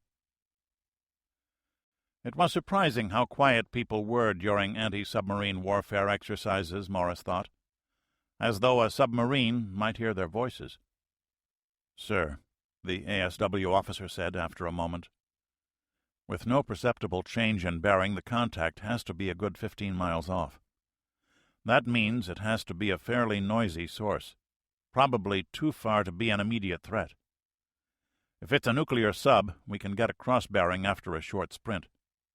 Morris looked to the CIC's after bulkhead. His frigate was steaming at 4 knots. He lifted a growler phone. "Bridge, combat." "Bridge, aye. XO speaking." "Joe, let's bend on 20 knots for 5 minutes. See if we can get a cross-bearing on the target we're working." "Aye, skipper." A minute later, Morris could feel the change in his ship's motion as her steam plant drove the frigate hard through the 6-foot seas. He waited thoughtfully, wishing his ship had one of the more sensitive 2X arrays being fitted to the Perry-class fast frigates. It was a predictably long 5 minutes, but ASW was a game that demanded patience. Power was reduced, and as the ship slowed, the pattern on the sonar screen changed from random flow noise to random ambient noise, something more easily perceived than described. The captain, his ASW officer, and the sonar operator watched the screen intently for 10 minutes. The anomalous sound tracing did not reappear. In a peacetime exercise, they would have decided that it was a pure anomaly, water-generated noise that had stopped as unpredictably as it had started. Perhaps a minor eddy that subsided on the surface. But now everything they detected had a potential red star and a periscope attached. My first dilemma, Morris thought. If he investigated by sending his own helicopter or one of the Orion patrol aircraft, he might be sending them after nothing at all, and away from a path that could end with a real contact. If he did nothing, he might not be prosecuting a real contact. Morris sometimes wondered if captains should be issued coins with yes and no stamped on either side, perhaps called a digital decision generator in keeping with the Navy's love for electronic-sounding titles. "Any reason to think it's real?" he asked the ASW officer. "No, sir." The officer wondered by this time if he had been right to call it to his captain's attention. "Not now." "Fair enough. It won't be the last one." Chapter 19. Journey's End, Journeys Begin. Hafnarfjordur, Iceland. Sergeant James Smith was a company clerk, which meant that he carried his commander's maps. Edwards was grateful to learn. He would have been less happy to learn what Smith thought about what they were doing. and who was leading this party. A company clerk was also supposed to pack an axe with him, but since Iceland was almost entirely devoid of trees, his was still in the company headquarters, probably burned down to a charred axe head by now. They walked east in silence, their eyes punished by the low sun, past 2 kilometers of lava field that gave mute testimony to Iceland's volcanic birth. They moved fast without pausing for rest. The sea was at their back, and as long as they could see it, men on the coast might see them. Each puff of dust raised by their boots made them feel increasingly vulnerable, and Private Garcia, who brought up the rear of their small unit, periodically turned and walked backward for a few yards to be sure that no one was following them. The others looked ahead, to the sides and up. They were sure that Ivan had thought to bring a helicopter or two along. Few things can make a man feel as naked as an aircraft filled with eyes. The ground was almost totally barren. Here and there a few sprigs of grass fought their way through the rocks to sunlight. But for the most part the terrain was as barren as the surface of the moon.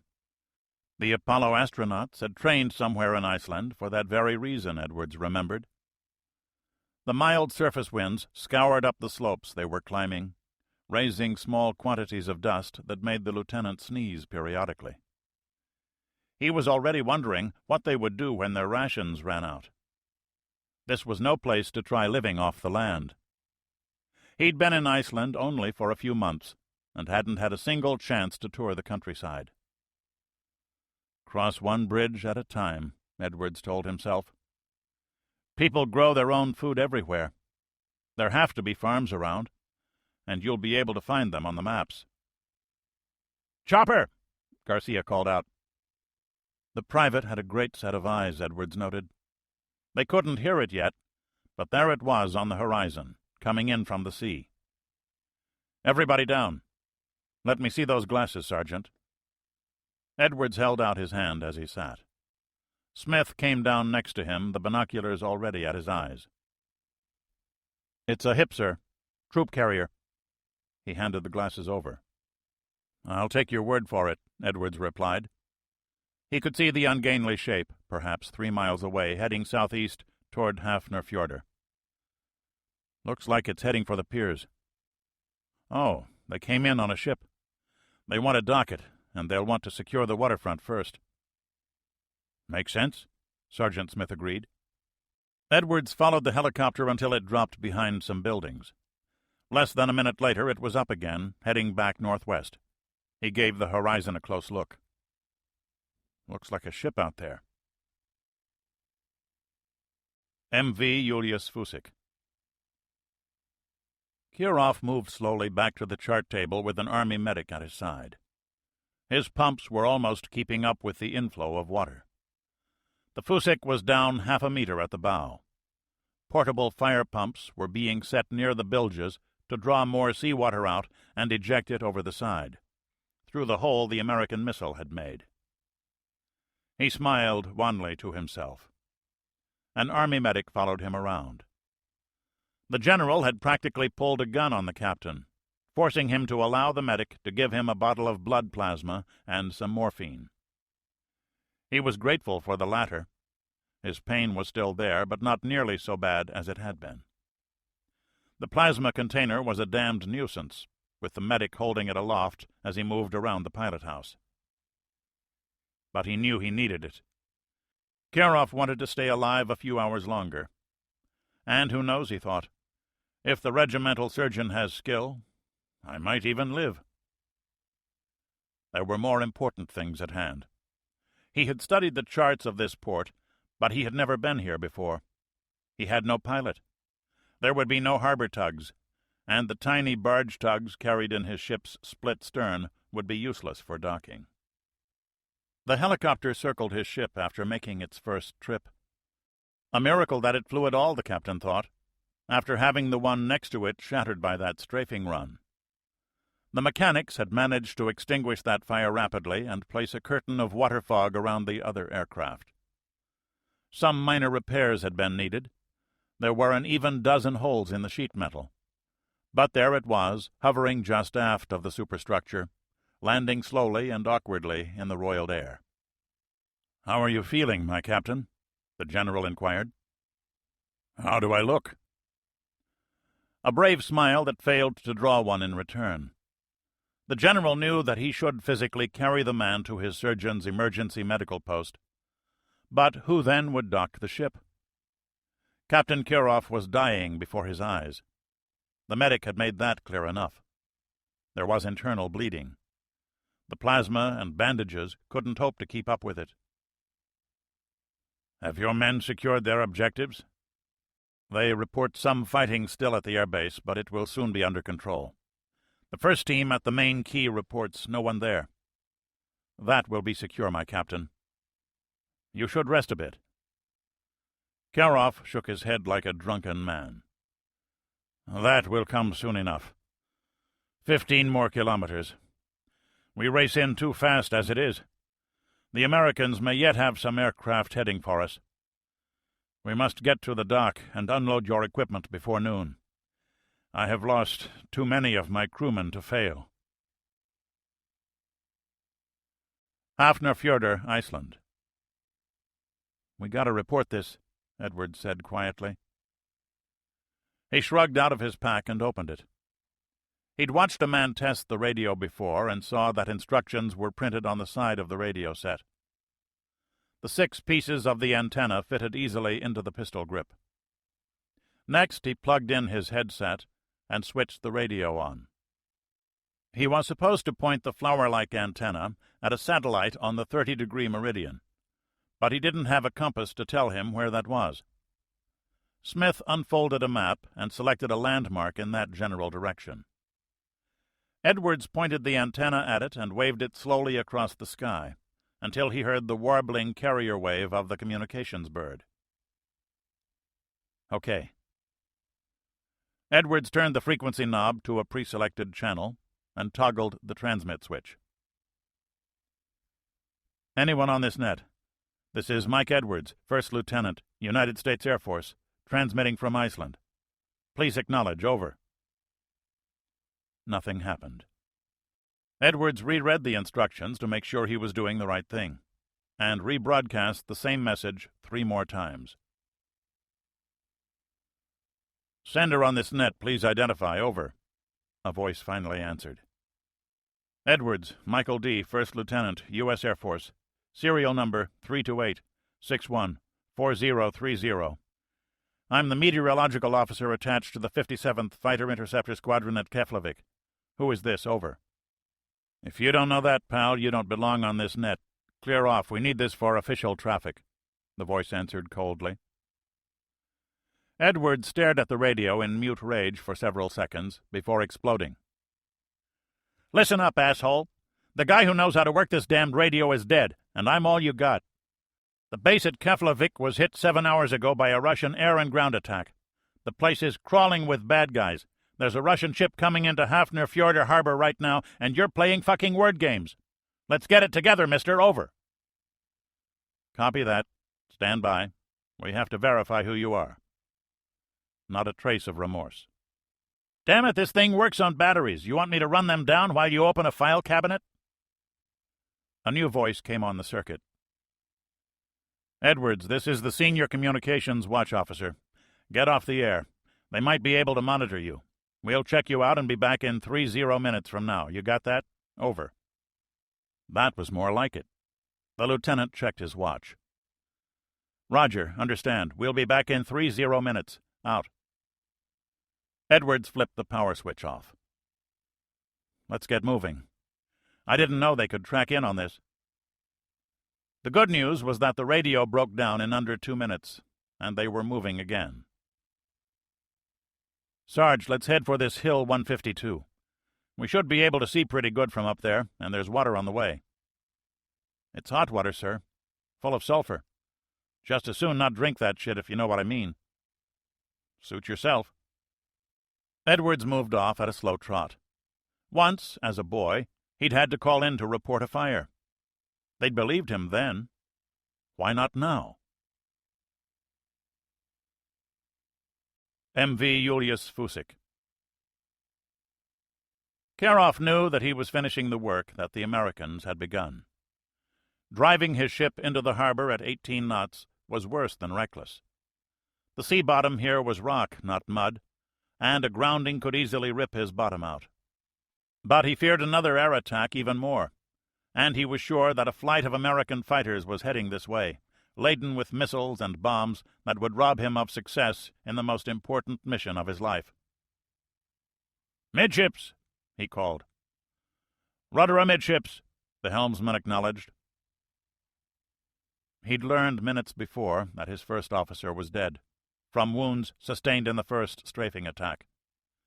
His best helmsman had died screaming before his eyes, along with many of his skilled deck crewmen. He had only one man qualified to take the shore sightings necessary for a positive position fix. But the key was in sight, and he'd depend on a seaman's eye. "Slow to half speed," he ordered. The helmsman relayed the order on the engine room telegraph. "Rudder right full." He watched his ship's head come slowly right. He stood on the center line of the bridge, carefully lining his jackstaff up with the key. There was no one trained to handle the mooring lines. He wondered if the soldiers could manage it. The ship touched bottom. Karoff was thrown from his feet and cursed loudly with pain and rage. He'd misjudged his approach. The Fusik shuddered as she slid across the rocky bottom. There was no time to check his chart. When the tide turned, the harbor's strong eddy currents would make his landing an impossible nightmare. "Reverse your rudder." A minute later the ship was fully afloat again. The captain ignored the flooding alarms that hooted behind him. The hull was penetrated, or maybe the damaged seams had sprung further. No matter. The dock was a mere 1,000 meters away. It was a massive quay made of rough stone. "Midships! All stop!" The ship was moving far too fast to stop. The soldiers on the dock could already see that, and were slowly backing up, away from the edge, fearing that it would crumble when the ship struck. Karoff grunted with dark amusement. So much for the line handlers. 800 meters. All back full. 600 meters. The ship's whole mass shuddered as the engines fought to slow her. She headed into the berth at a 30-degree angle, her speed now 8 knots. Karoff walked to the engine room voice tube.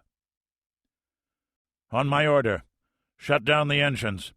Pull the manual sprinkler handle and evacuate the engine spaces." "What are you doing?" the general asked. "We cannot moor to the quay," Karoff answered simply. "Your soldiers don't know how to handle the lines, and many of my seamen are dead."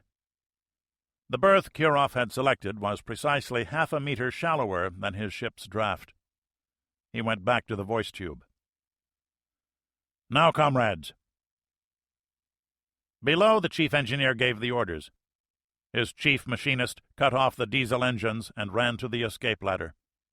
The engineer yanked the emergency handle for the fire suppression system and followed, after counting heads to make sure that all his men had gotten out. "Rudder hard right." A minute later, the bow of Julius Fusik rammed the quay at a speed of 5 knots. Her bow crumpled as though constructed of paper, and the whole ship pivoted to the right, her side slamming against the rocks in a shower of orange sparks. The impact ripped the ship's bottom open at the turn of her starboard bilges. Instantly her lower decks flooded, and the ship settled rapidly to the bottom, only a few feet below her flat keel. The Julius Fusik would never sail again. But she had reached her objective. Karoff waved to the general. "My men will deploy the 2 baby tugboats we have in the stern. Tell them to remove 2 barges and set them between the stern and the end of the quay.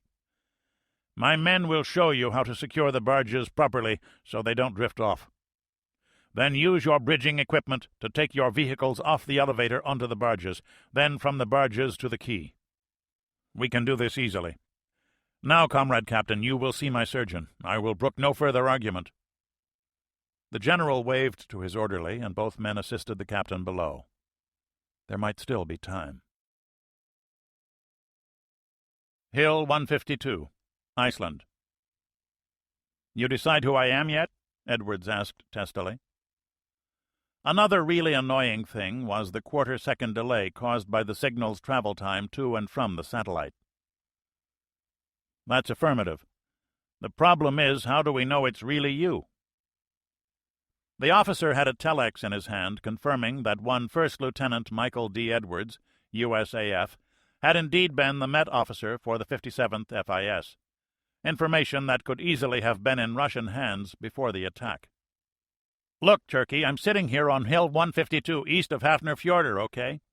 There was a Russian helicopter flying around and some god-awful big ship just docked in the harbor. It's too far to see a flag, but I don't figure the son of a bitch came from New York, you know? The Russians have invaded this rock. They pounded hell out of Keflavik, and they got troops all over the place." "Tell me about the ship." Edwards locked the binoculars to his eyes. "Black hull, white superstructure. Big block letters on the side. Can't quite make it out. Something lines. The first word begins with an L. Some kind of barge-carrying ship. There's a tugboat moving a barge around right now." "Have you seen any Russian troops?" Edwards paused before answering. "No. I've just heard radio reports of the Marines at Keflavik. They were being overrun. They've been off the air ever since. I can see some people on the dock, but I can't tell what they are." "Okay, we'll be checking that out. For the moment, I'd suggest that you find a good, safe place to belly up and stay off the air. If we have to contact you, we'll broadcast on the hour every even hour. If you want to talk to us, we'll be here. Understood?" "Roger. Copy. Out." Edwards switched off. "I don't believe this." "Nobody knows what the hell's going on, Lieutenant," Smith observed. "Why should they? We sure as hell don't." "Ain't that the truth?" Edwards repacked his radio. "If those idiots would listen to me, we could have some fighter-bombers here to blast that ship inside 2 hours. God, but she's a big one. How much equipment can you Marines load in something that big?" "A lot," Smith said quietly. "You think they'll be trying to land more troops?" "It figures, sir. They couldn't have hit Keflavik with all that many. Figure a battalion tops. This here's a pretty big rock. I'd sure as hell want more troops to hold it than that. Of course, I'm just a buck sergeant." Hafnarfjordur, Iceland. The general could finally get to work. The first order of business was to board the single working helicopter, now operating off the dock, its pilots delighted to see the ship sunk alongside the quay. He left a rifle company to secure the harbor area, sent another to Reykjavik Airport to reinforce that, and detailed his last to get the division's equipment moving off the ship. Then he flew to Keflavik to survey the situation. Most of the fires were still burning, he saw. The aircraft fuel dump nearest the base was ablaze, but the main storage tanks 5 kilometers away seemed intact, and, he could see, were already guarded by a BMD assault vehicle and some men. The assault regiment commander met him on one of the undamaged runways. "Keflavik Air Base is secure, Comrade General," he proclaimed. "How did it go?" "Hard. The Americans were uncoordinated. One of the missiles hit their command post. But they did not give up easily. We have 19 dead and 43 wounded. We have accounted for most of the Marines and other security troops, and we are still counting the other prisoners." "How many armed troops escaped?" "None that we know of. Too early to tell, of course, but some undoubtedly died in the fires." The colonel waved at the smashed base area to the east. "How is the ship?" "I heard he took a missile hit." "And we were strafed by American fighters. He's tied to the dock, and the equipment is being unloaded now. Can we use this airfield? Getting that report now."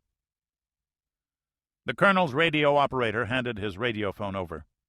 The colonel spoke for a minute or so. A 5-man party of Air Force personnel had accompanied the second wave and was evaluating the base facilities. Comrade General, the base radar and radio systems are destroyed. The runways are littered with debris, and they tell me that they need some hours to sweep them clear. Also, the fuel pipeline is broken in 2 places. Fortunately, it did not burn. For the moment, we'll have to use the airport's trucks to transfer fuel. All of them seem to be intact. They recommend that the airlift come into Reykjavik. Have we secured that? Yes, and it is intact. Any hope of getting information from the American aircraft? Unfortunately not, comrade. The aircraft were badly damaged from incoming missiles. Those that did not burn of their own accord were burned by their crews. As I said, they fought hard. Very well. I'll send the remainder of your 2 battalions with your equipment as soon as we can get things organized. I'll need the 3rd at the dock for the moment. Set up your perimeter. Start the cleanup. We need this airfield operational as soon as possible. Get the prisoners together and ready to move. We'll be flying them out tonight. They are to be treated correctly. His orders on that score were very precise. Prisoners are assets. As you say, Comrade General. And please get me some engineers so we can repair that fuel pipe. Well done, Nikolai Gennadyevich. The general ran back to his helicopter. Only 19 dead. He'd expected a higher number than that. Taking out the Marine Command Center had been a real stroke of luck. By the time his hip returned to the dock, the equipment was already rolling off. The ship's barges had been fitted with loading doors in their hulls, like miniature landing craft, which allowed vehicles to roll straight out. The units already were being organized on the dock and nearby lots. His staff officers were fully in charge of things, the general saw. To this point, Operation Polar Glory was a total success. When the hip landed, it refueled from a line draped down from the ship's side. The general went to his operations officer. Reykjavik Airport is secure also, Comrade General, and there we have complete fueling facilities. Is that where you want the airlift to come in? The general thought about that one. Reykjavik's airport was a small one, but he didn't want to wait until the larger Keflavik was clear to bring in his reinforcements. Yes, send the code word to headquarters. I want the airlift to begin at once. Hill 152, Iceland. Tanks. Garcia had the binoculars. A bunch of 'em, and they all got red stars. Heading west on Route 41. This ought to convince 'em, sir. Edwards took the field glasses. He could see the tanks, but not the stars. What kind are they? They don't look like real tanks. It was now Smith's turn. That's BMPs. Maybe BMDs. It's an infantry assault vehicle, like an Amtrak. Holds a squad of men and a 73mm gun. They're Russian, that's for sure, Lieutenant. I count 11 of the bastards, and maybe 20 trucks with men in 'em. Edwards broke out his radio again. Garcia was right. This did get their attention. Okay, Edwards. Who do you have with you? Edwards rattled off the names of his Marines. We bugged out before the Russians got into the base. Where are you now? Hill 152, 4 kilometers due east of Hafnarfjordur. We can see all the way into the harbor. There are Russian vehicles heading west towards Keflavik, and some trucks, we can't tell what kind, heading northeast towards Reykjavik on Highway 41. Look, guys, if you can whistle up a couple of aardvarks, maybe we can kill that ship before she unloads, the lieutenant said urgently. I'm afraid the Varks are a little busy right now, fella. In case nobody told you, there's a shooting war in Germany. World War III kicked off 10 hours ago. We're trying to get a recon bird up your way, but it might take a while. Nobody's decided what to do about you either. For right now, you're on your own.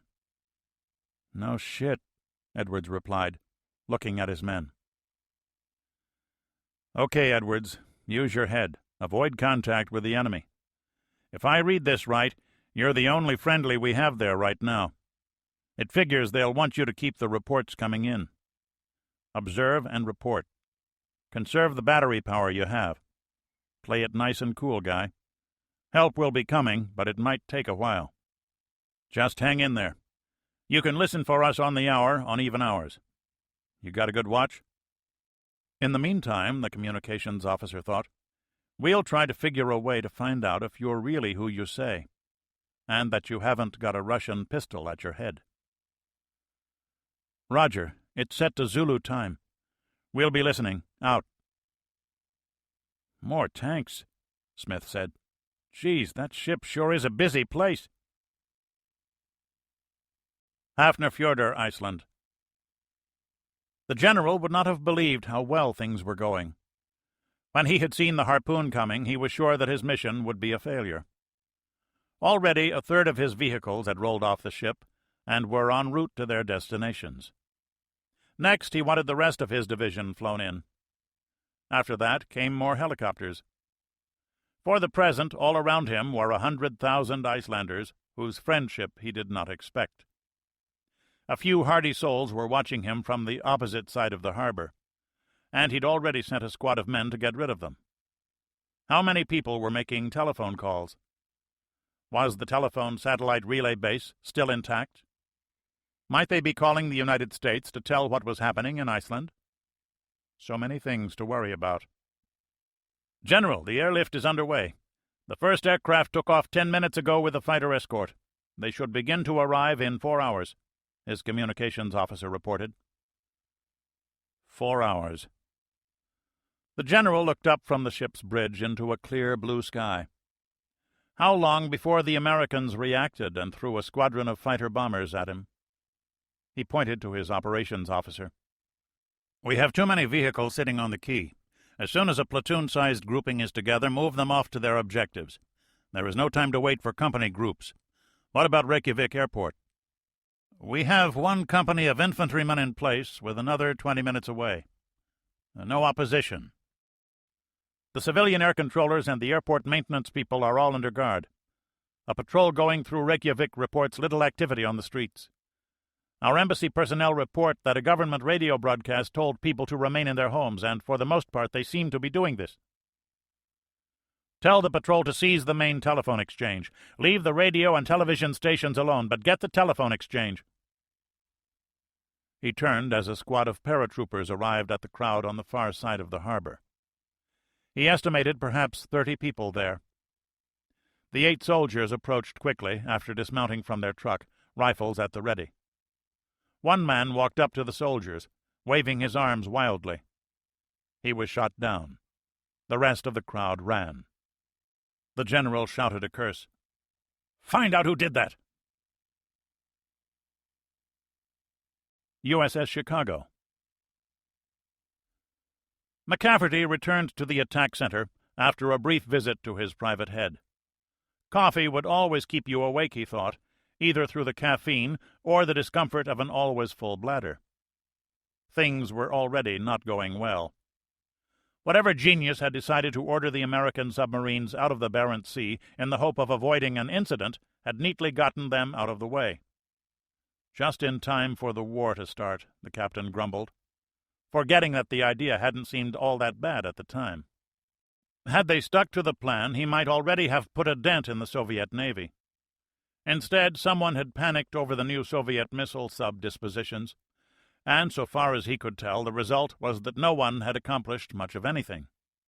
The Soviet subs that had come storming out of the Kola Fjord had not come south into the Norwegian Sea as expected.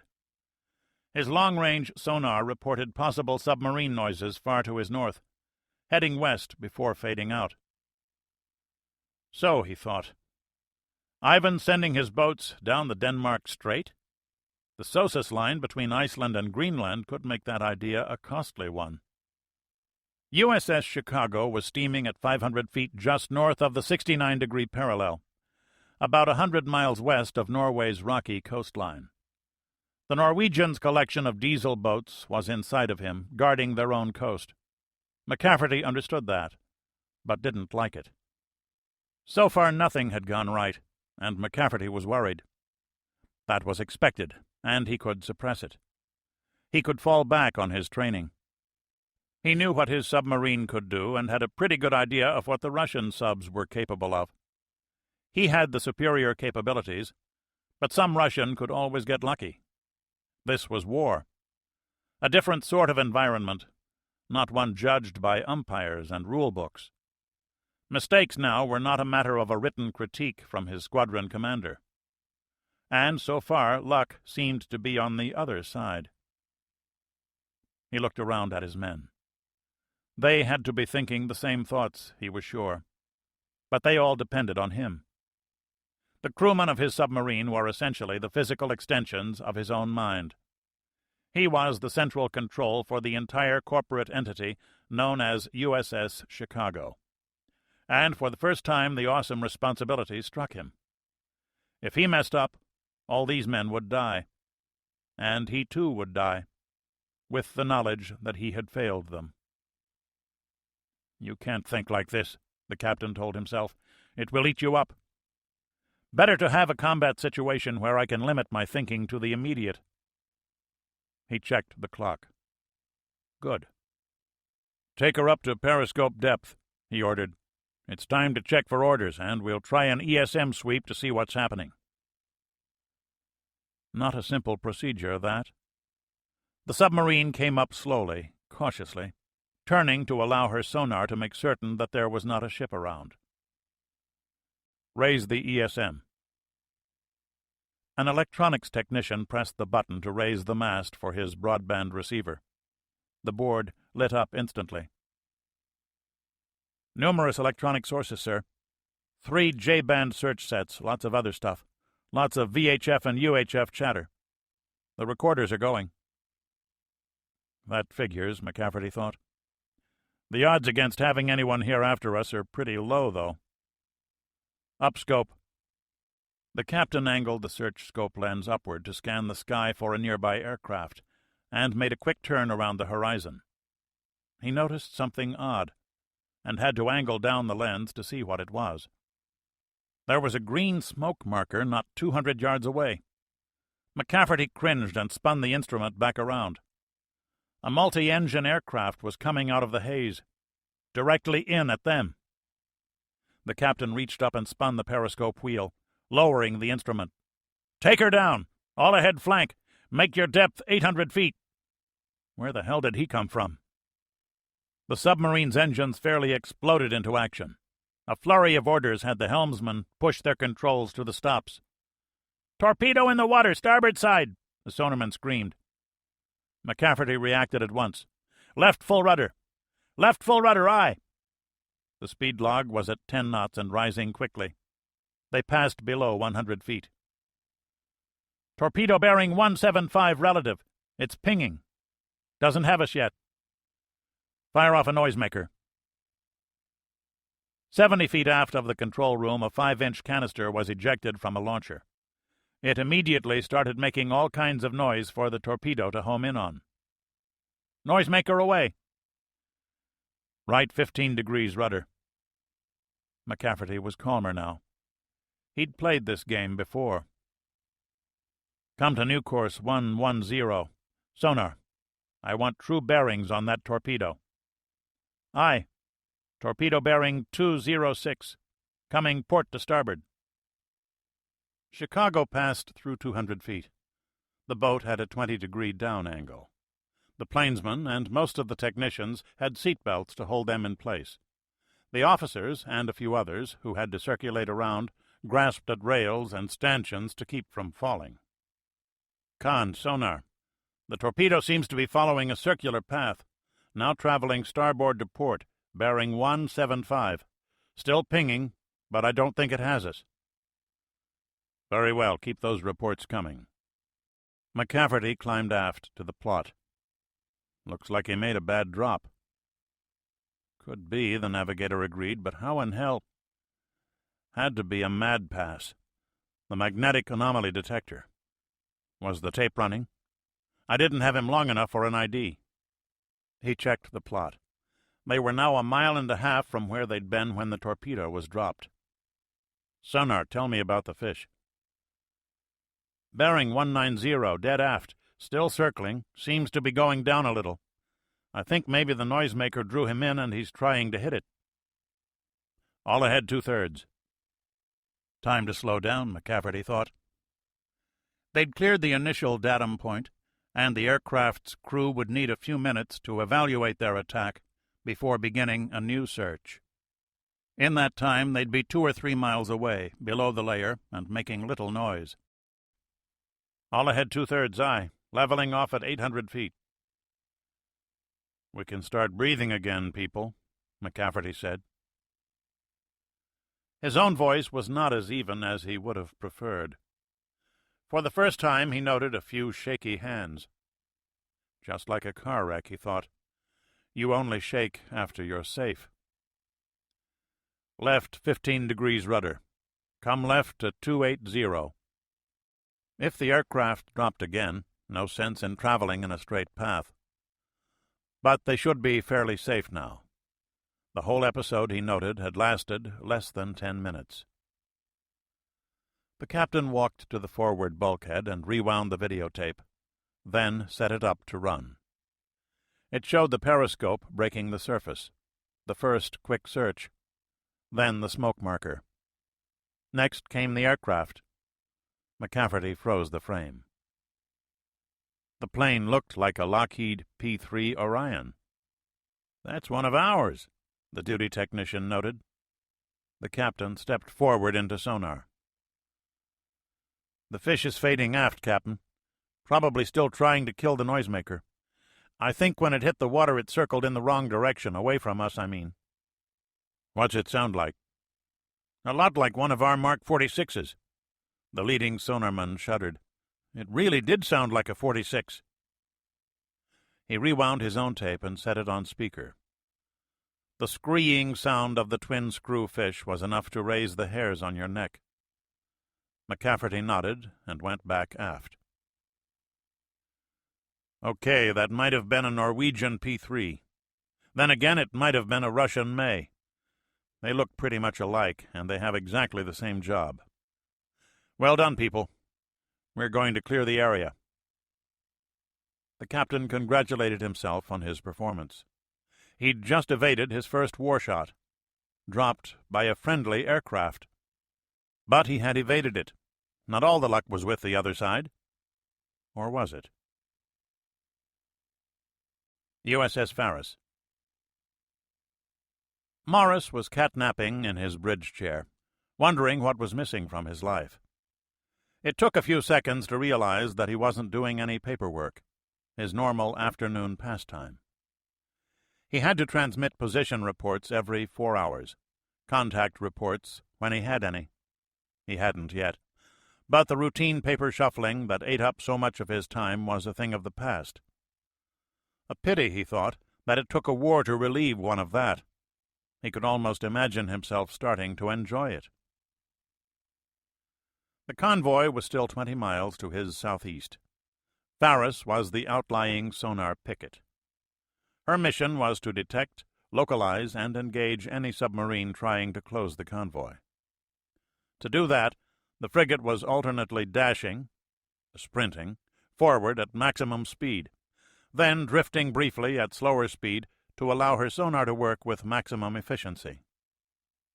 Had the convoy proceeded at 20 knots on a straight course, it would have been nearly impossible. The 3 columns of merchantmen were zigzagging, however, making life a little easier on all concerned. Except on the merchant sailors, for whom station-keeping was as foreign as marching. Morris sipped at a Coke. It was a warm afternoon, and he preferred his caffeine cold. "Signal coming in from Talbot, sir," the junior officer of the deck reported. Morris rose and walked to the starboard bridge wing with his binoculars. He prided himself on being able to read Morse almost as quickly as his signalman. "Report Iceland attacked and neutralized by Soviet forces.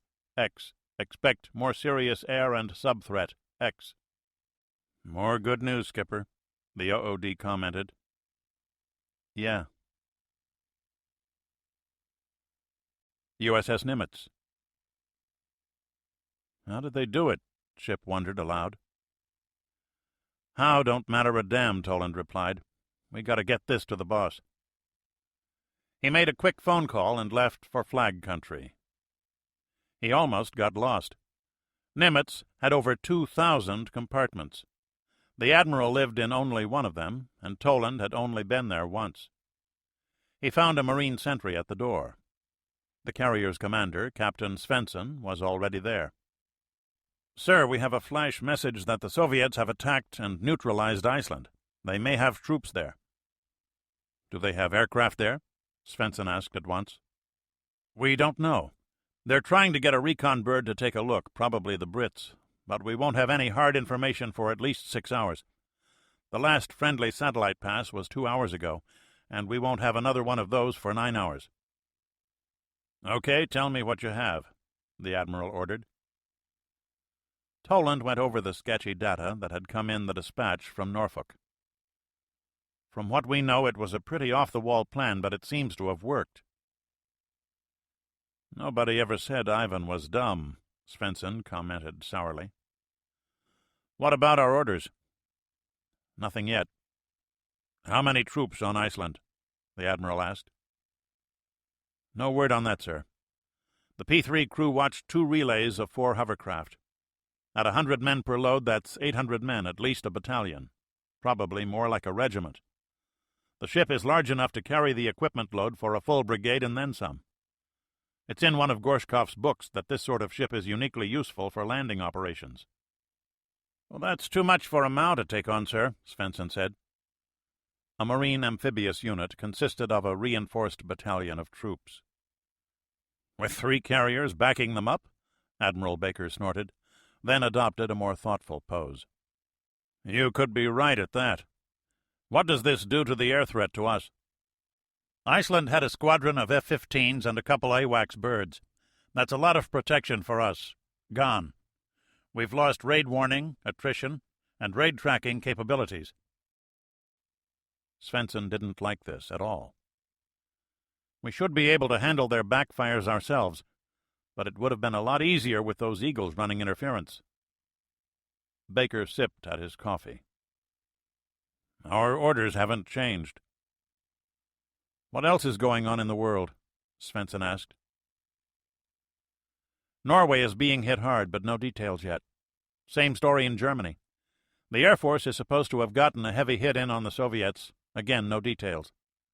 It's still too early for any substantive intel assessments of what's happening." "If Ivan was able to suppress the Norwegians and fully neutralize Iceland, the air threat against this battle group has at least doubled," Svensson said. "I have to get talking with my air group." The captain left. Admiral Baker was silent for several minutes. Toland had to stay put. He hadn't been dismissed yet. "They just hit Keflavik?" "Yes, sir." "Find out what else is there and get back to me." "Yes, sir." As Toland walked back to the intelligence shack, he pondered what he'd told his wife. The carrier is the best protected ship in the fleet. But the captain was worried. Hill 152, Iceland. They were almost thinking of it as home. The position was at least easily defensible. No one could approach Hill 152 without being seen, and that meant crossing a lava field, then climbing up a steep, bare slope. Garcia found a small lake a kilometer away, evidently filled with water from the winter snows that had only lately melted. Sergeant Smith observed that it would have made a good mixer for bourbon, if they had any bourbon. They were hungry, but all had 4 days of rations along, and they feasted on such delicacies as canned lima beans and ham. Edwards learned a new and indelicate name for this item. "Anybody here know how to cook a sheep?" Rogers asked. Several miles south of them was a large herd of the animals. "Cook with what?" Edwards asked. "Oh." Rogers looked around. There wasn't a tree in sight.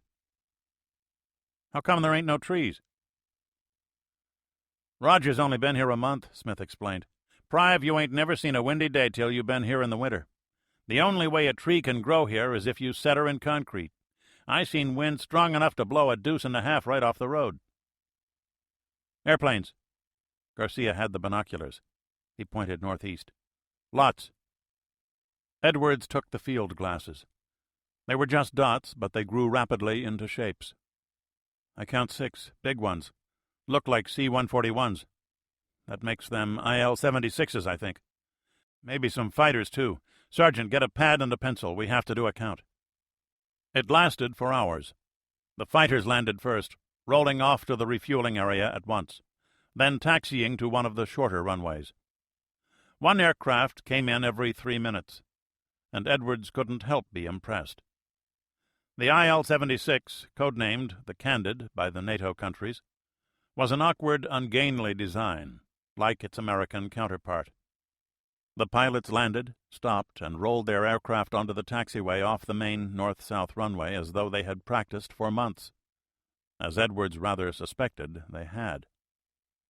They unloaded at the airport terminal building, then rolled to the refueling area and took off, coordinating neatly with the landing aircraft. Those lifting off came very close to their hill, close enough that Edwards was able to copy down a few tail numbers. When the count reached 50, he set up his radio. This is Edwards, transmitting from Hill 152. Do you copy? Over. Roger. Copy. The voice came back at once. From now on, your code name is Beagle. We are Doghouse. Continue your report. Roger, Doghouse. We have a Soviet airlift in progress. We have counted 50. 50 Soviet transport aircraft. India Lima 76 type. They are coming into Reykjavik, unloading and rolling back out to the northeast. Beagle, are you sure? Repeat, are you sure of your count? That is affirmative, Doghouse. The takeoff run brings them right over our heads, and we got a paper record. No shit, mister. 50 aircraft. Smith held up his pad. Make that 53 aircraft, and the operation is continuing. We also have 6 single-seat aircraft sitting at the end of runway 4. I can't make out the type, but they sure as hell look like fighters. You copy that, Doghouse? I copy 53 transports and 6 possible fighters. Okay, Beagle. We got to get this information upstairs fast. Sit tight and we'll keep to the regular transmission schedule. Is your position safe? That's a good question, Edwards thought. I hear you, Doghouse. We're staying put. Out. He took off the headset. We safe, Sergeant? Sure, Lieutenant. I haven't felt this safe since Beirut. Hafnarfjordur, Iceland. A beautiful operation, Comrade General. The ambassador beamed. Your support was most valuable, the general lied through his teeth. The Soviet embassy to Iceland had over 60 members, almost all intelligence types of one sort or another. Instead of doing something useful, like seizing the telephone exchange, on donning their uniforms they had been rounding up local political figures. Most of the members of Iceland's ancient parliament, the Althing, had been arrested. Necessary, the general agreed, but too roughly done, with one of them killed in the process and 2 more shot. Better to be gentle with them, he thought. This was not Afghanistan. The Icelanders had no warrior tradition, and a gentler approach might have shown better returns. But that aspect of the operation was under KGB control, its control team already in place with the embassy personnel. With your permission, there is much yet to be done.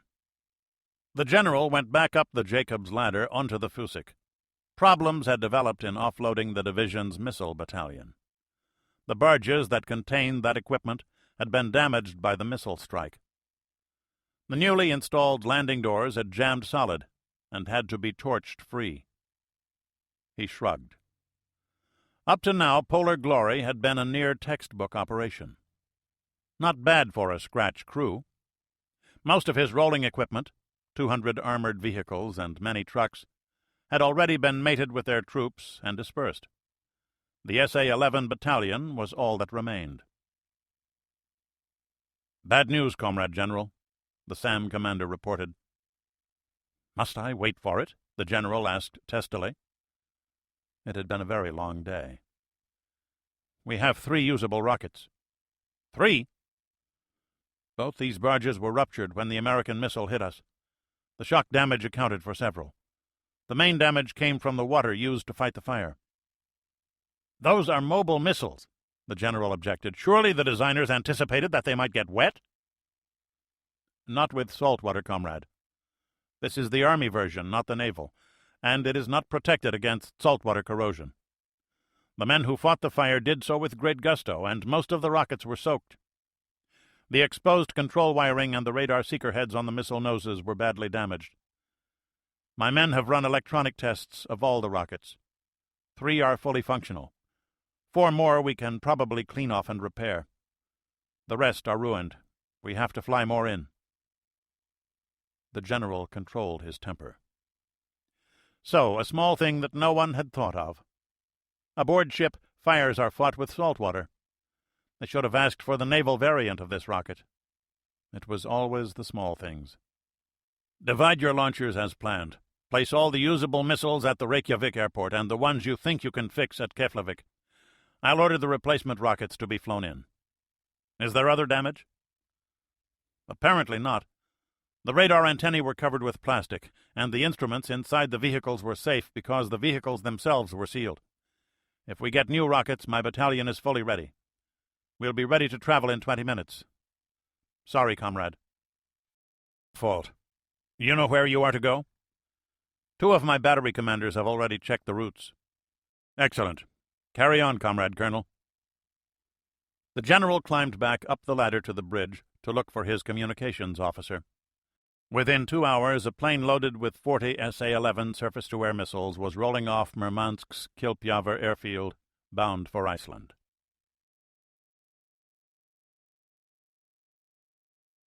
Chapter 20. The Dance of the Vampires. USS Nimitz. Toland had been a busy fellow for the past 12 hours.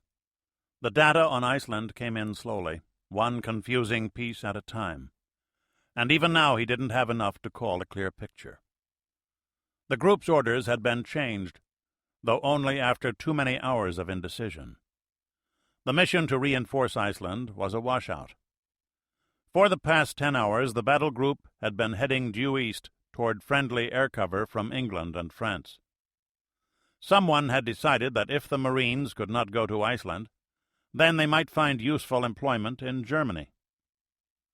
Bob had expected them to be diverted to Norway, where a Marine amphibious brigade was already in place.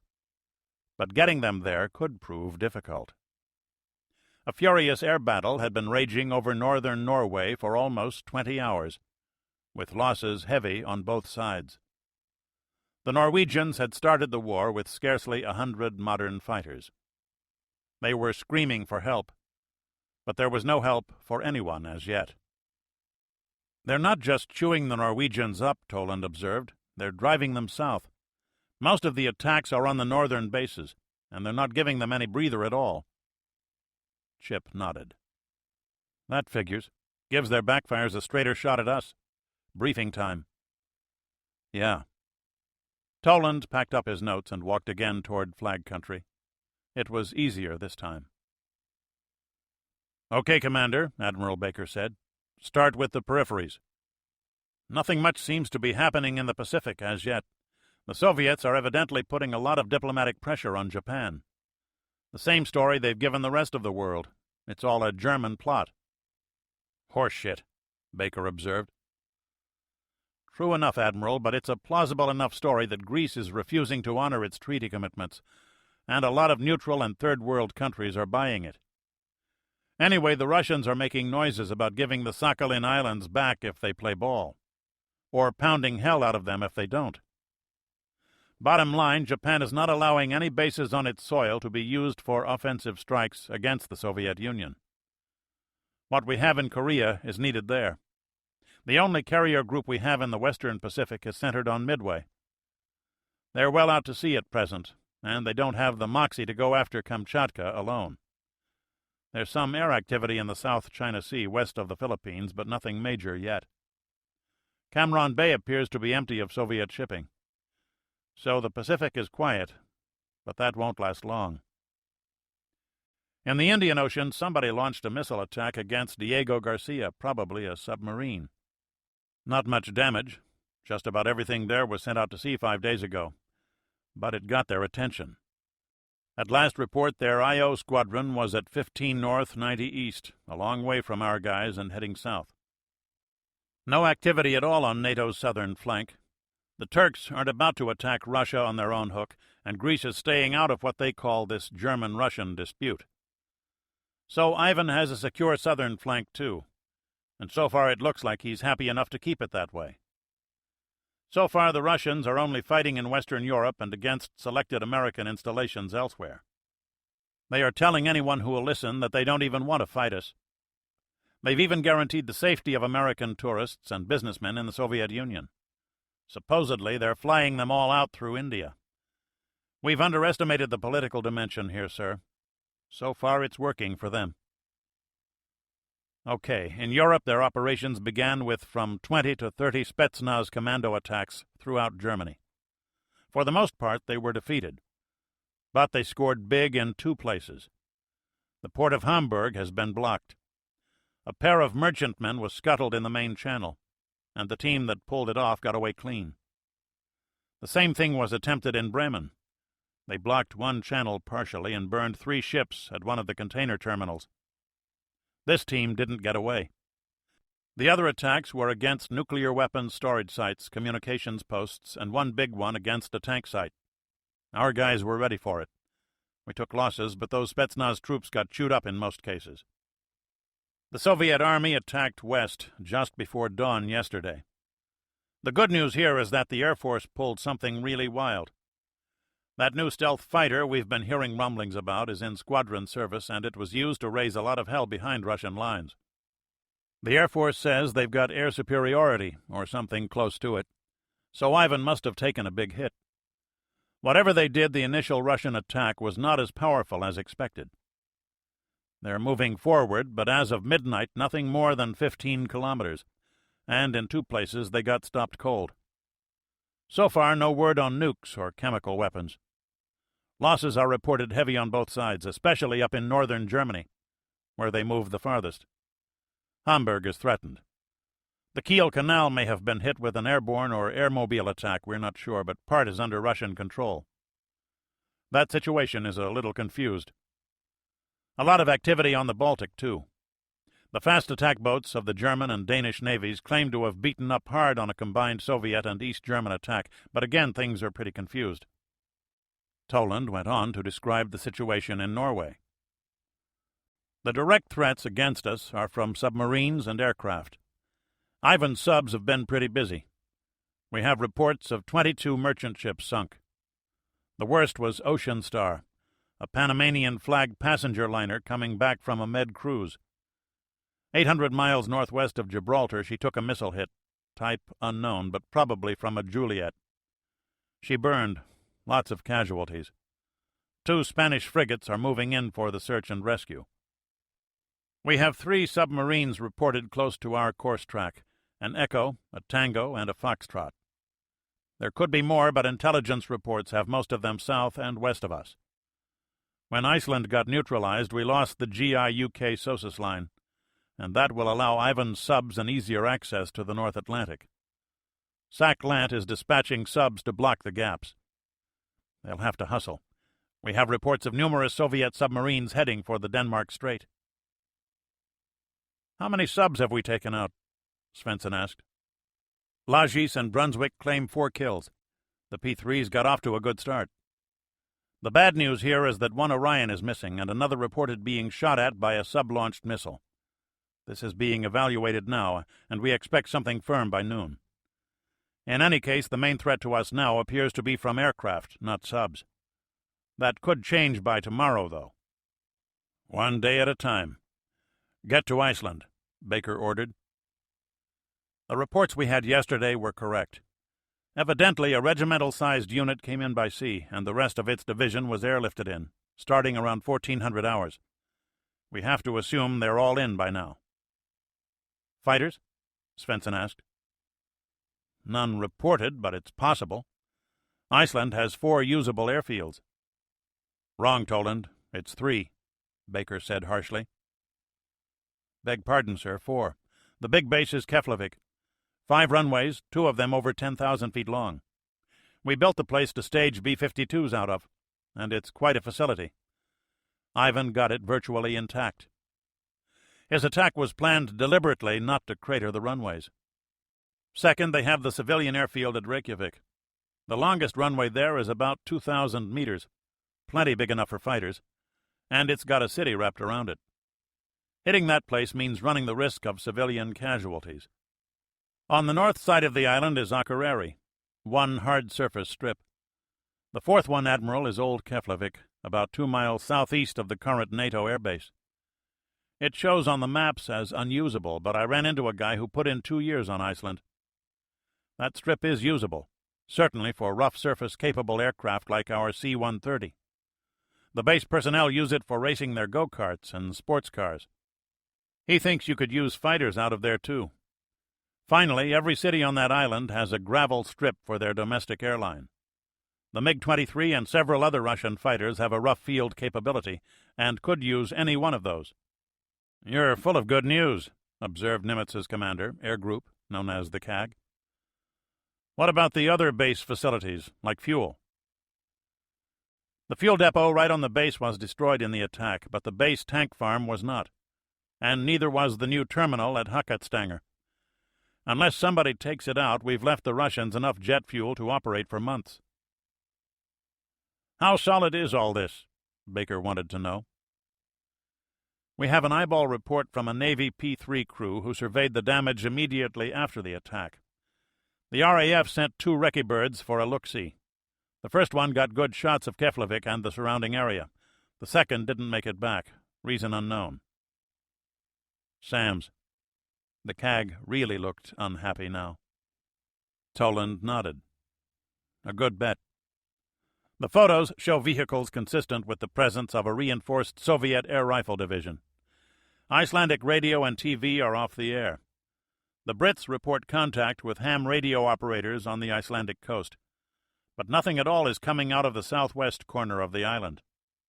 That's where most of the people are, and it looks to be completely under Soviet control. We're getting some intel information, but it can't last. What you're telling us is that we can't expect raid warning from the Norwegians, and we've lost our picket fence at Iceland. What other assets do we have?" Svensson asked. "Evidently something. I've been told to expect possible raid warning from an asset codenamed Real Time. If a large force of Soviet aircraft leaves Kola, we ought to know about it." "What's Real Time?" the CAG asked. "They didn't tell me that." "Submarine." Baker smiled thinly. "Jesus protect him when he transmits." "Well, Ivan sent his bombers against Iceland yesterday. Anybody wonder where they'll be coming today?" "In case anyone wants it, my official intelligence estimate is right here," Toland said. "Always nice to have a professional opinion," the CAG observed acidly. "We ought to head north and pound on those Russians." By training and experience, the CAG was an attack pilot. "But we can't do that until we deal with the backfires. What is the strength of the threat to us?" "I'm assuming no assistance from the Air Force units. With Soviet naval aviation alone, we have 6 regiments of strike aircraft, 3 each of backfires and Badgers, 1 regiment of Badger jammers, 1 regiment of Bear reconnaissance birds. Add some tanker assets to that. 27 aircraft to the regiment. That's about 160 strike aircraft, each of which can carry 2 or 3 air-to-surface missiles. Those Badgers will have to stretch to get here. The round trip must be a good 4,000 miles, even if they cut across Norway." "Those are tired old birds," CAG said. "What about their satellites?" Toland checked his watch. "There will be a Roarsat pass over us in 52 minutes. They got us 12 hours ago, too." "I hope the Air Force gets its act together with their ASAT pretty soon," Svensson said quietly. "If Ivan can real-time that satellite intelligence, they don't need those damn bears. They can figure our course easily enough, and it's only a 4-hour cruise down here for them." Try a course change as it passes overhead? Cag wondered. Not much point in it, Baker replied. We've been heading east for 10 hours. They can't miss that, and we can only do 20 knots. We can give them a plus-minus of 80 miles. How long does it take to fly that? Toland noted that Svensson and the Cag didn't like that decision, but neither disputed the point. He'd been told that Baker wasn't a man to argue with, and wondered if that was a good trait in a combat commander. Hill 152, Iceland. Edwards took some solace in having predicted the cold front's arrival properly. The rain had come exactly on time, just after midnight. If there was anything to make the worst situation worse still, it was a steady, cold rain. The showers were intermittent now, a ceiling of gray clouds 2,000 feet over their heads, blown along by 30-knot winds toward Iceland's mountainous center. "Where are the fighters?" Edwards asked. He swept Reykjavik airport with his binoculars, but couldn't find the 6 fighters he'd reported on the previous evening. All the transports were gone also. He saw 1 Soviet helicopter and some tanks. There was very little traffic on the streets and roads he could see. Certainly not much for a Monday morning. Surely the commercial fishermen would be driving to their boats. Anybody see them lift out? No, sir. Weather we had last night, the whole Russian Air Force could have come in and left. Sergeant Smith was annoyed too, mainly with the weather. Could be in those hangars, maybe. About 2300 the previous night, they'd observed a streak of light like that of a rocket taking off. But whatever it had been aimed at had been lost in a rain shower. Edwards had not reported that, halfway wondering if it might have been lightning. What's that? That's no tank. Garcia, check it out. 500 yards west of the terminal. The lieutenant handed the glasses over. Okay. That's some kind of tracked vehicle. Looks like it has some sort of... Not a gun, there's 3 of them. Rocket launcher, maybe. Sam's, the sergeant commented. How much you want to bet that's what we saw shot off last night? E.T., phone home. Edwards started putting his radio together. How many launchers and what type? Doghouse asked. We see 1 launcher, possibly 3 missiles on it. We can't tell the type. I wouldn't know the difference anyway. They might have fired off a missile last night about 2300 local. Why the hell didn't you tell us? Doghouse demanded. 'Cause I didn't know what it was, Edwards nearly yelled. God damn it, we're reporting on everything we see, and you don't even believe half of what we tell you. Settle down, Beagle. We believe you. I know it's hard. Anything else happening? He knows it's hard, Edwards told his men. Can't see much activity at all, Doghouse. Still early, but we'd expect civilian traffic on the streets. Copy that. Okay now, Edwards, real fast. What's your father's middle name? Doesn't have one, Edwards said. What? The name of his boat. The Annie J. What the hell is this? What happened to your girlfriend, Sandy? It was like a knife in the guts. The tone of his voice answered for him. You go and fuck yourself. Copy that, the voice replied. Sorry, Lieutenant, but you had to pass that test. We have no further orders for you yet. Tell you the truth, nobody's decided what to do about you. Stay cool and avoid contact. Same transmission schedule. If you get tagged and they try to make you play radio games, start off every transmission with our call sign and say that everything is going great. Got that? Going great. Roger. If you hear me say that, you know something's wrong. Out. Keflavik, Iceland. The major commanding the Air Force detachment was enjoying himself, despite having been up for over 30 hours. Keflavik was a magnificent base, and the paratroopers had captured it nearly intact. Most importantly, the Americans had thoughtfully stored their maintenance equipment in protective shelters dispersed throughout the base, and all of it had survived. As he watched from the smashed control tower, a half-dozen sweeper trucks were brushing the last fragments from runway 9. In 30 minutes it would be safe to use. 8 fuel Bowsers sat filled and ready on the field, and by the end of the day the pipeline should be repaired. Then this would be a fully functional Soviet airbase. How long before our fighters arrive? 30 minutes, Comrade Major. Get the radar operating. The Soviets had packed most of the equipment for a forward airbase in one of the Fusik's barges. A mobile long-range radar was now operating just west of the main runway intersection, plus a van from which ground controllers could direct radar intercepts of incoming targets. 3 truck vans of spare parts and air-to-air missiles were on the base, and 300 maintenance personnel had been flown in the previous day. A full battery of SA-11 missiles guarded the runways, plus 8 mobile anti-aircraft guns and a platoon of infantrymen armed with handheld SAMs for low-flying raiders.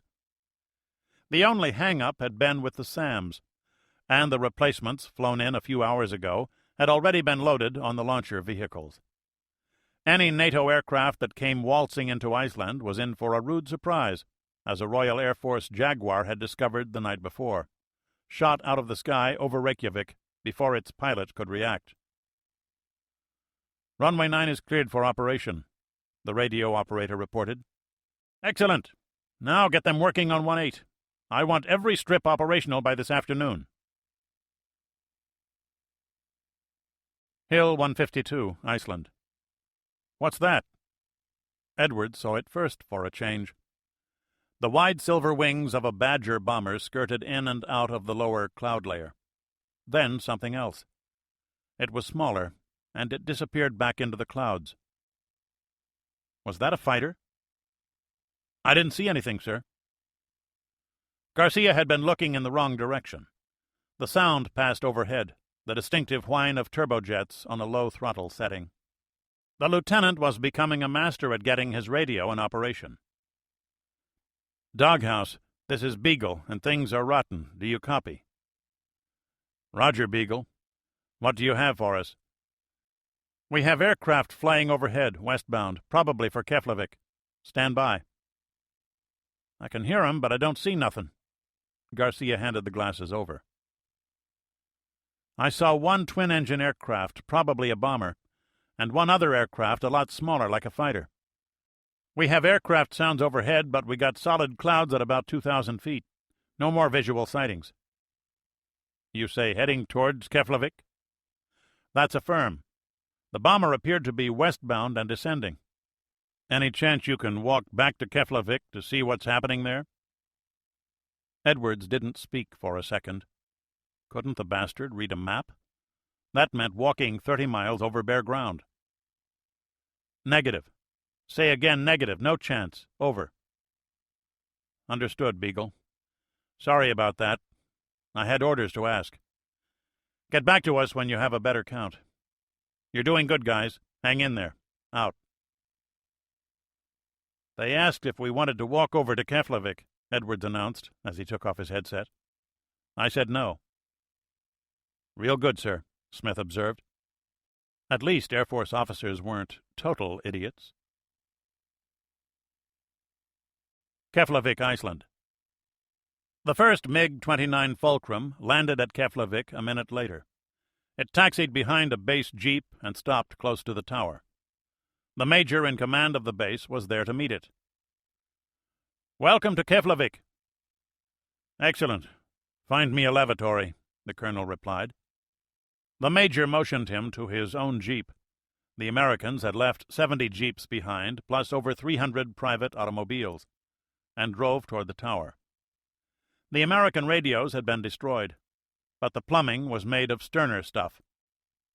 How many? 6, the colonel answered. A goddamned Norwegian F-16 jumped us off Hammerfest and got one before we knew he was there. Another aborted with engine trouble, and a third had to land at Akureyri. Do we have men there? Not yet. We have only 1 helicopter. More should be coming in today. They pulled to the door. Inside, second door on the right. Thank you, Comrade Major. The colonel was back in 3 minutes. The unglamorous side of flying fighter aircraft. Somehow we never warn our cadets about this. "Here, coffee. The previous occupants were most kind to us."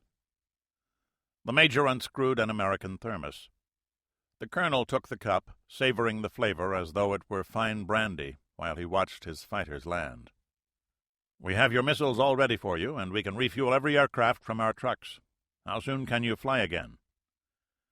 "I'd prefer that my men get at least 2 hours to rest and eat, and I want those aircraft dispersed after they're fueled.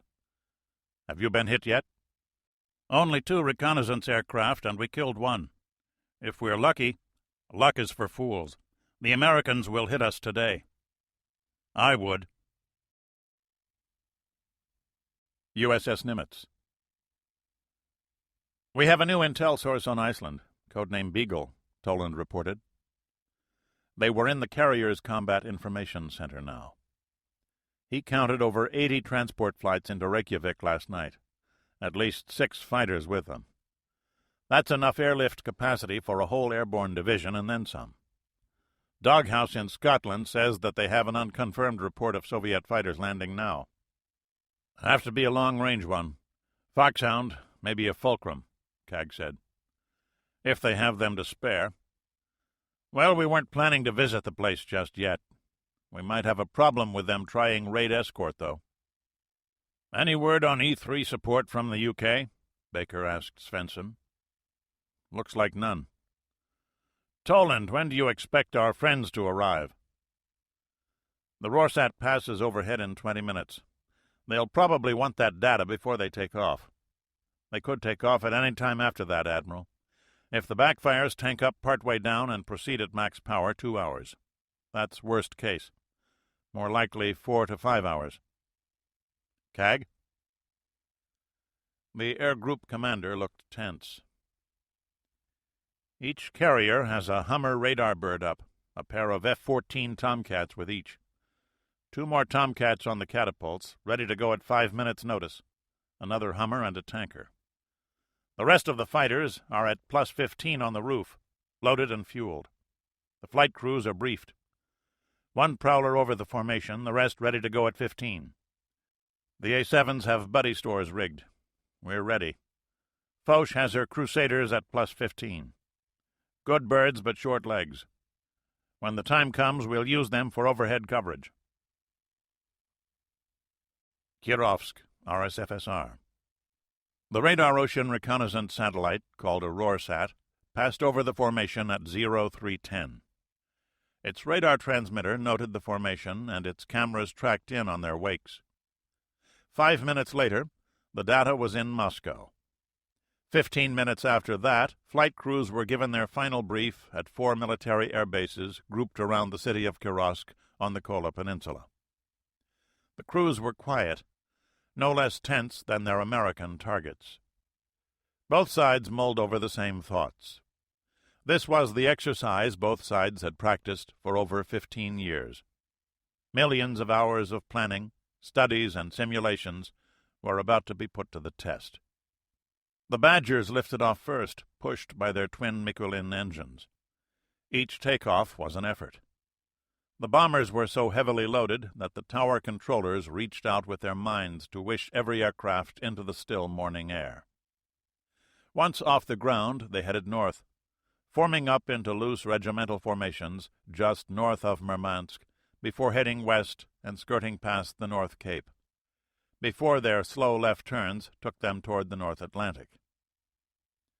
20 miles off the North Russian coast, USS Narwhal hovered beneath the surface of a slate-gray sea. The quietest submarine in the U.S. fleet, she was a specialized intelligence-gathering platform that spent more time on the Soviet coast than did some ships in the Russian Navy. Her 3 thin ESM antennae were raised, as was a $1 million search periscope. Technicians aboard listened in on low-power radio conversations between aircraft as they formed up. 3 uniformed intelligence specialists and a civilian from the National Security Agency evaluated the strength of the raid and decided that it was large enough to risk a warning broadcast. An additional mast was raised and aimed at a communication satellite 24,000 miles away. The burst transmission lasted less than a 15th of a second. USS Nimitz. The message was automatically relayed to 4 separate communication stations, and within 30 seconds was at Sackland headquarters. 5 minutes after that, Toland had the yellow message form in his hand. He walked immediately to Admiral Baker and handed the message over. 0418 Zulu real-time sends warning air raid takeoff 0400 heading west from Kola, estimate 5 regiment plus. Baker checked his watch. Fast work. CAG?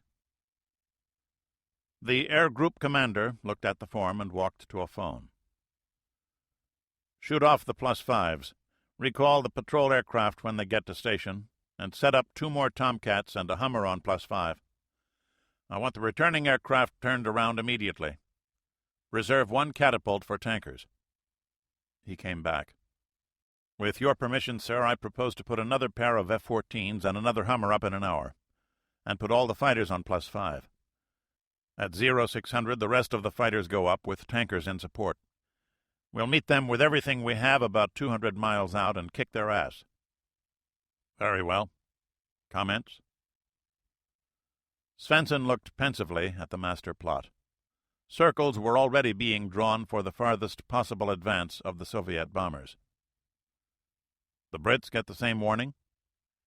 Yes, sir, Toland answered. Norwegians, too. With luck, one or the other might make contact with the raid and nibble at it some, maybe put a trailer with them. Nice idea, but don't count on it. If I was running the attack, I'd come way west and turn south right over Iceland. Svensson looked back at the plot. You think real-time would have broadcast a warning for Bear D's? My information, sir, is that they are allowed to broadcast only for 3 regiments or more. 10 or 20 bears wouldn't be enough. They might not even notice. So, right now we probably have a herd of bears out there not emitting anything, just flying around listening for our radar signals. Toland nodded agreement. The battle group was a circle of ships with a radius of 30 miles. The carriers and troop ships in the center, surrounded by 9 missile-armed escorts and 6 more specialized anti-submarine ships. None of the ships had a radar transmitter working. Instead, they got all their electronic information from the 2 circling E-2C air surveillance aircraft, known colloquially as Hummers, whose radars swept a circle over 400 miles across. The drama being played out was more complex than the most intricate game. More than a dozen variable factors could interact, with their permutations running into the thousands. Radar detection range depended on altitude and consequent distance to the horizon that neither eyes nor radar can see past. An aircraft could avoid, or at least delay detection by skimming the waves. But this carried severe penalties in fuel consumption and range. They had to locate the battle group without being detected by it first. The Russians knew where the carrier group was, but it would move in the 4 hours required for the bombers to get there. Their missiles needed precise information if they were to home in on the raid's primary target, the 2 American and 1 French carrier, or the mission was a wasted effort. Putting the group's fighters on station to intercept the incoming raid depended on expert prognostication of its direction and speed. Their job, to locate and engage the bombers before they could find the carriers. For both sides, the fundamental choice was whether or not to radiate, to use their radar transmitters. Either choice carried benefits and dangers, and there was no best solution to the problem. Nearly every American ship carried powerful air search radars that could locate the raid 200 or more miles away. But those radar signals could be detected at an even greater range, generating a return signal that would potentially allow the Soviets to circle the formation, pinpoint it, then converge in from all points of the compass. The game was hide-and-seek, played over 1 million square miles of ocean. The losers died. North Atlantic. The Soviet Bear D reconnaissance bombers were passing south of Iceland. There were 10 of them, covering a front of 1,000 miles. The monstrous propeller-driven aircraft were packed full of electronics gear and crewed by men with years of training and experience in locating the American carrier groups. At the nose, tail, and wingtips, sensitive antennae were already reaching out, searching for the signals from American radar transmitters. They would close on those signals, chart them with great care, but remain forever outside the estimated detection radius. Their greatest fear was that the Americans would use no radar at all, or that they would switch their sets on and off at random intervals and locations, which posed the danger of the Bears blundering directly into armed ships and aircraft. The Bear had 20 hours of endurance, but the penalty for it was virtually no combat capability. It was too slow to run from an interceptor and had no ability to fight one.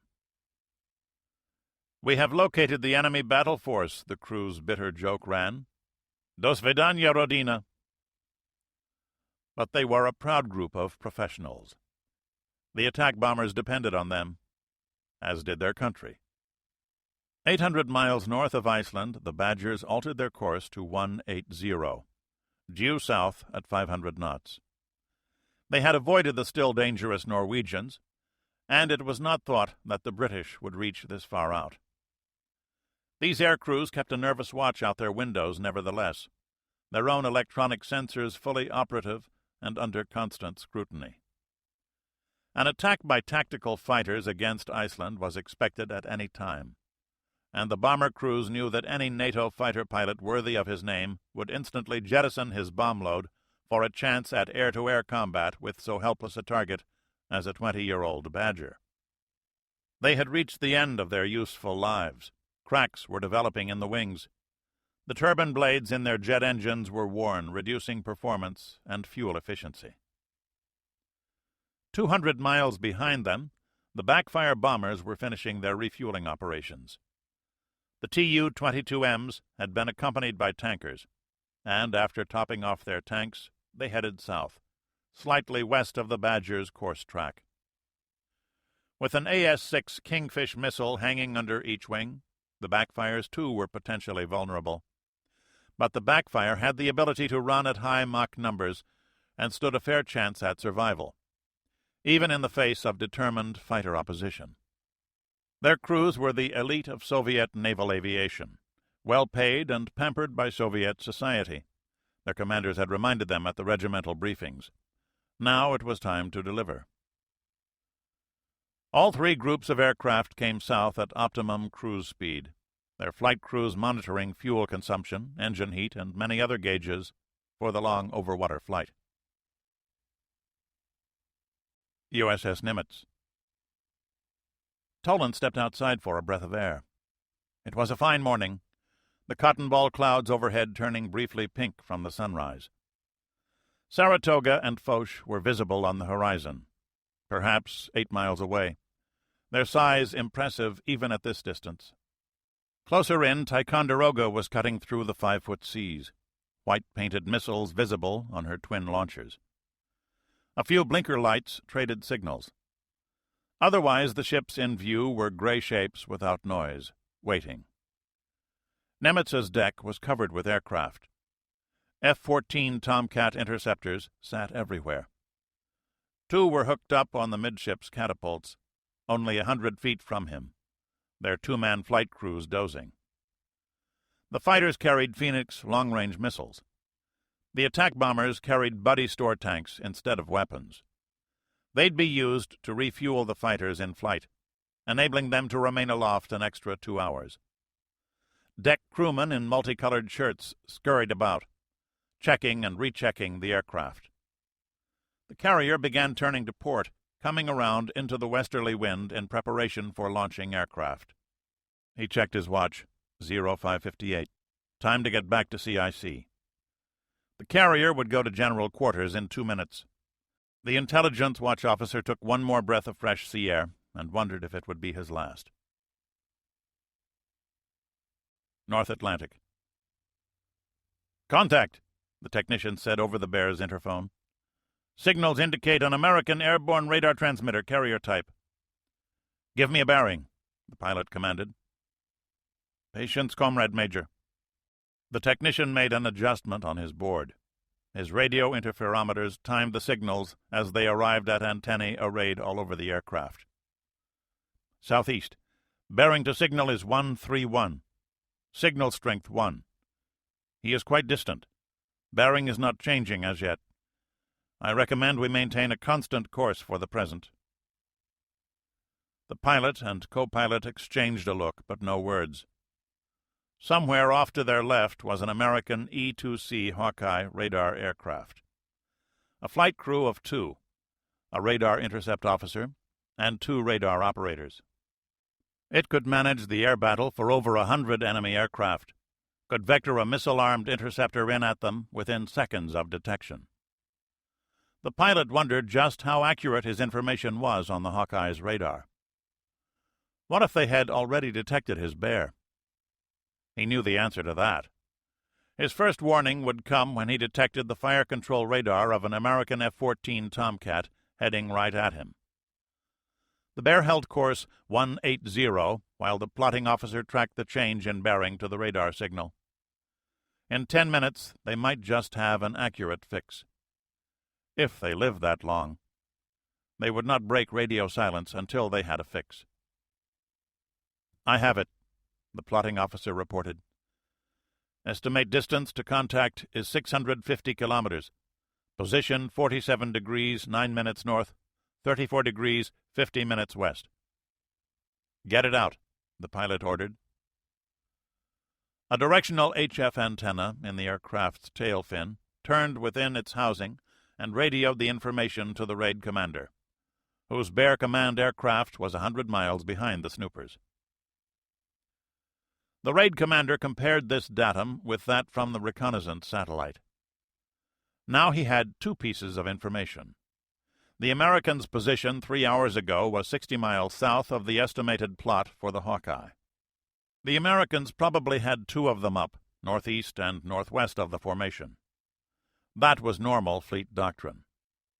So the carrier group was right about here. The Badgers were heading right for it. They would encounter the American radar coverage in 2 hours. Good, he said to himself. Everything is going according to plan. USS Nimitz. Toland watched the aircraft plot in silence. The radar picture from the Hawkeyes was being transmitted to the carrier by digital radio link, enabling the battle group commander to follow everything. The same data went to the Group Air Defense boss on Ticonderoga, and every other ship fitted with the Naval Tactical Data System. That included the French ships, which had long since been equipped to operate closely with the U.S. Navy. So far there was nothing to be seen except the tracks of American military and commercial aircraft ferrying men and supplies across the ocean, and dependents back to the States. These were beginning to swing south. Warned that an air battle was possible, the pilots of DC-10s and C-5As were prudently keeping out of the way, even if it meant having to land and refuel on the way to their destinations. The group's 48 Tomcat interceptors were now mostly on station, spread in a line 300 miles across. Each pair of Tomcats had a tanker aircraft in attendance. The attack birds, Corsairs and Intruders, carried oversized fuel tanks with refueling drogues attached. And one by one the Tomcats were already beginning to top off their fuel tanks from them. Soon the Corsairs began returning to their carriers for refills. They could keep this up for hours. The aircraft remaining on the carriers were spotted on the decks for immediate takeoff. If a raid came in, they would be shot off the catapults at once to eliminate the fire hazard inherent in any type of aircraft. Toland had seen all this before, but could not fail to be amazed by it. Everything was going as smoothly as a ballet. The aircraft loitered at their patrol stations, tracing lazy, fuel-efficient circles in the sky. The carriers were racing east now at 30 knots to make up the distance lost during launch operations. The Marines' landing ships Saipan, Ponce, and Newport could make only about 20 knots, and were essentially defenseless.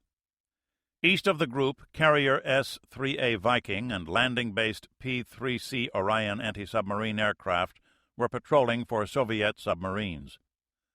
They reported to the Group ASW commander on the destroyer Caron. There was as yet nothing for anyone to direct his frustration against. The old story known to all fighting men. You wait.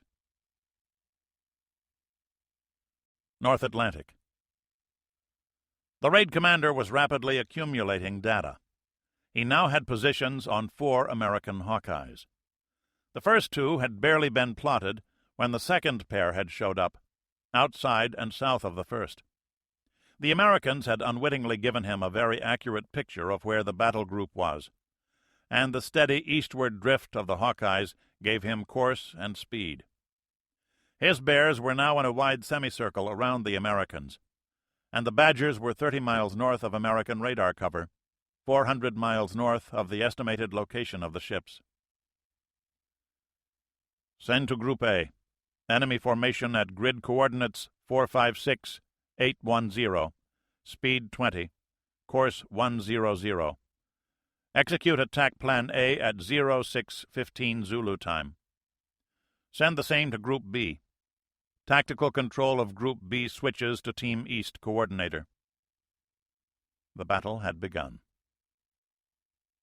The Badger crews exchanged looks of relief.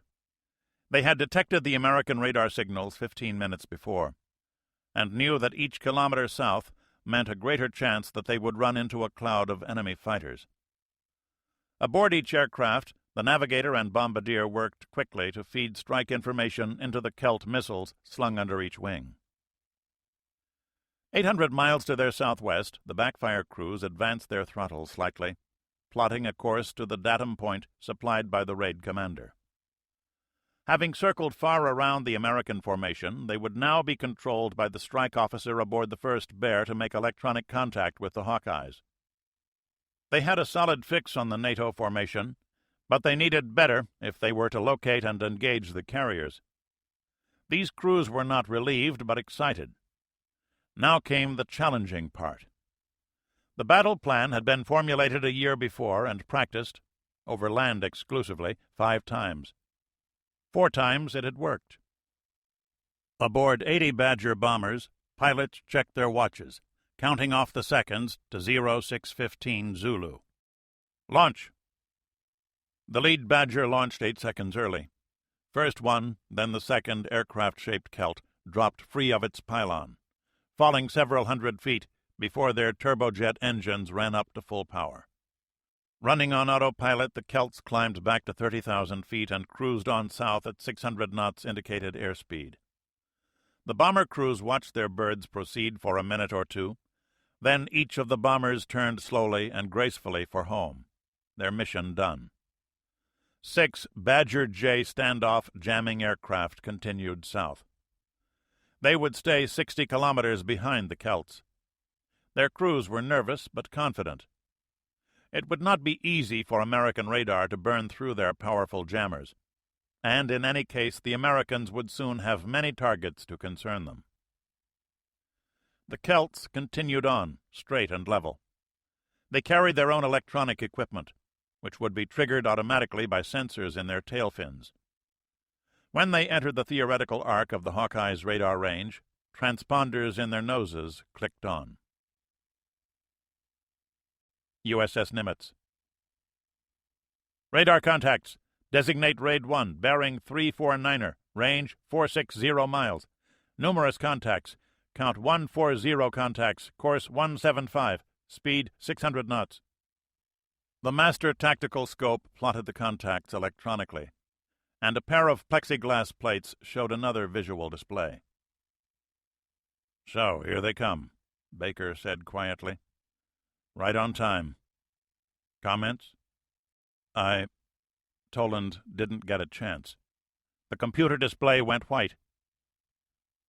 "Clipper Base, this is Hawk 3. We're getting some jamming," reported the senior airborne control officer. "We plot 6, possibly 7 jammers, bearing 340 to 030. Pretty powerful stuff. Estimate we have standoff jammers, but no escort jammers. Contacts are lost for the present. Estimate burn-through in 10 minutes. Request weapons free and release to vector intercepts." Baker looked over to his air operations officer. "Let's get things started." Air Ops nodded and picked up a microphone. "Hawk 3, this is Clipper Base. Weapons free. I say again, weapons are free. Release authority is granted. Splash me some bombers. Out." Svensson frowned at the display. "Admiral, we're coming about to clear decks. Recommend the formation stays together now." He got a nod. "Clipper Fleet, this is Clipper Base. Come left to 270. Launch all remaining aircraft. Execute." On the single command, the formation made a 180-degree left turn. Those ships that did not as yet have missiles on their launchers rectified this. Fire control radars were trained north but kept in standby mode. 30 different captains waited for the word to activate. North Atlantic. She was pissed off. Sure, she thought, I'm good enough to fly. I'm good enough to be an instructor pilot for the Eagle, engineering test pilot, assistant project officer for the ASAT program. I'm good enough to get an invite to Houston even. But will they let me fly combat? No, there's a war going on, and I'm nothing but a goddamned ferry pilot. Shit. Her name was Amy Nakamura. She was a major United States Air Force, with 3,000 hours of jet time, 2/3 of it in F-15s. Short and stocky, like many fighter pilots, only her father had ever called her beautiful. He also called her Bunny. When her fellow pilots found that one out, they shortened it to Buns. She and 3 men were ferrying 4 brand-new Eagle fighters to Germany, where others, men, would get to use them properly. They each carried fast-pack conformal fuel tanks to make the trip in one long hop, and for self-defense, a single Sidewinder missile, plus their usual load of 20-millimeter cannon shells. The Russians let women fly combat in World War II, she thought. A couple even made ace. "Hey, Buns, check your 3 o'clock, called her wing man. Nakamura had phenomenal eyesight, but she could scarcely believe it. "Tell me what you see, Butch." "Badgers? Fucking Tu-16 Badgers. Tally-ho, where's the Navy supposed to be?" "Close. Try and raise 'em, Buns." Navy Task Force, this is Air Force Ferry Flight Golf 4 Niner. We are eastbound with 4 Foxtrot 15s. We have a visual on a Russian bomber formation position. Shit, do you read? Over. "Who the hell is that?" a Hawkeye crewman asked aloud. The communications technician answered. "Golf 4 Niner, we need authentication. November 4 Whiskey." This could be a Russian playing radio games. Major Nakamura swore to herself as she ran her finger down the list of communication codes. There. "Alpha 6 Hotel. Golf 4 Niner, this is Navy Hawk 1. Say your position. Warning, we are calling in the clans on those Badgers. You'd better get clear, acknowledge." "Like hell, Navy. I got visual on 3+ Badgers northbound. Position 49 north, 33 east. "Northbound?" the intercept officer said. "Golf, this is Hawk 1. Confirm your visual. Say again your visual." "Hawk 1, this is Golf. I now have a dozen Badger. Say again, Tango Uniform 1-6, Bombers visual. South of my position, heading towards me and closing fast. We are engaging. Out." "Nothing on radar, boss," the radar operator said. "That's way the hell north of here." Then what the hell is he talking about? Major Amelia Buns Nakamura reached down without looking to toggle up her missile and head-up display to tactical. Then she flipped the switch for her air intercept radar. Her IFF system interrogated the target as a possible friendly and came up blank. That was enough. "Frank, take your element east. Butch, follow me. Everybody watch your fuel states. Charge!" The Badger pilots were a little too relaxed, now that the most dangerous part of their mission was behind them. They didn't spot the 4 American fighters until they were less than a mile away, their robin's egg blue paint blending them in perfectly with the clear morning sky. Buns selected her cannon for the first pass and triggered 200 rounds into the cockpit of a Badger. The twin-engine bomber went instantly out of control and rolled over like a dead whale. 1. The Major howled with delight, pulled the Eagle up into a 5G loop, then over to dive on the next target. The Soviets were alerted now, and the second Badger attempted to dive away. It had not the slightest chance. Nakamura fired her Sidewinder from a range of less than a mile and watched the missile trace all the way into the Badger's left side engine and blast the wing right off the airplane. 2. Another Badger was 3 miles ahead. Patience, she told herself. You have a big speed advantage. She nearly forgot that the Russian bomber had tail guns. A Soviet sergeant reminded her of it, missing, but scaring the hell out of her. The Eagle jerked in a 6G turn to the left and closed on a parallel course before turning in. The next burst from her cannon exploded the Badger in midair, and she had to dive to avoid the wreckage. The engagement lasted all of 90 seconds, and she was wringing wet with perspiration. "Butch, where are you?" "I got one! Buns, I got one!" The Eagle pulled up alongside. Nakamura looked around. Suddenly the sky was clear. Where had they all gone? "Navy Hawk 1, this is Golf. Do you read? Over." "Roger, Golf."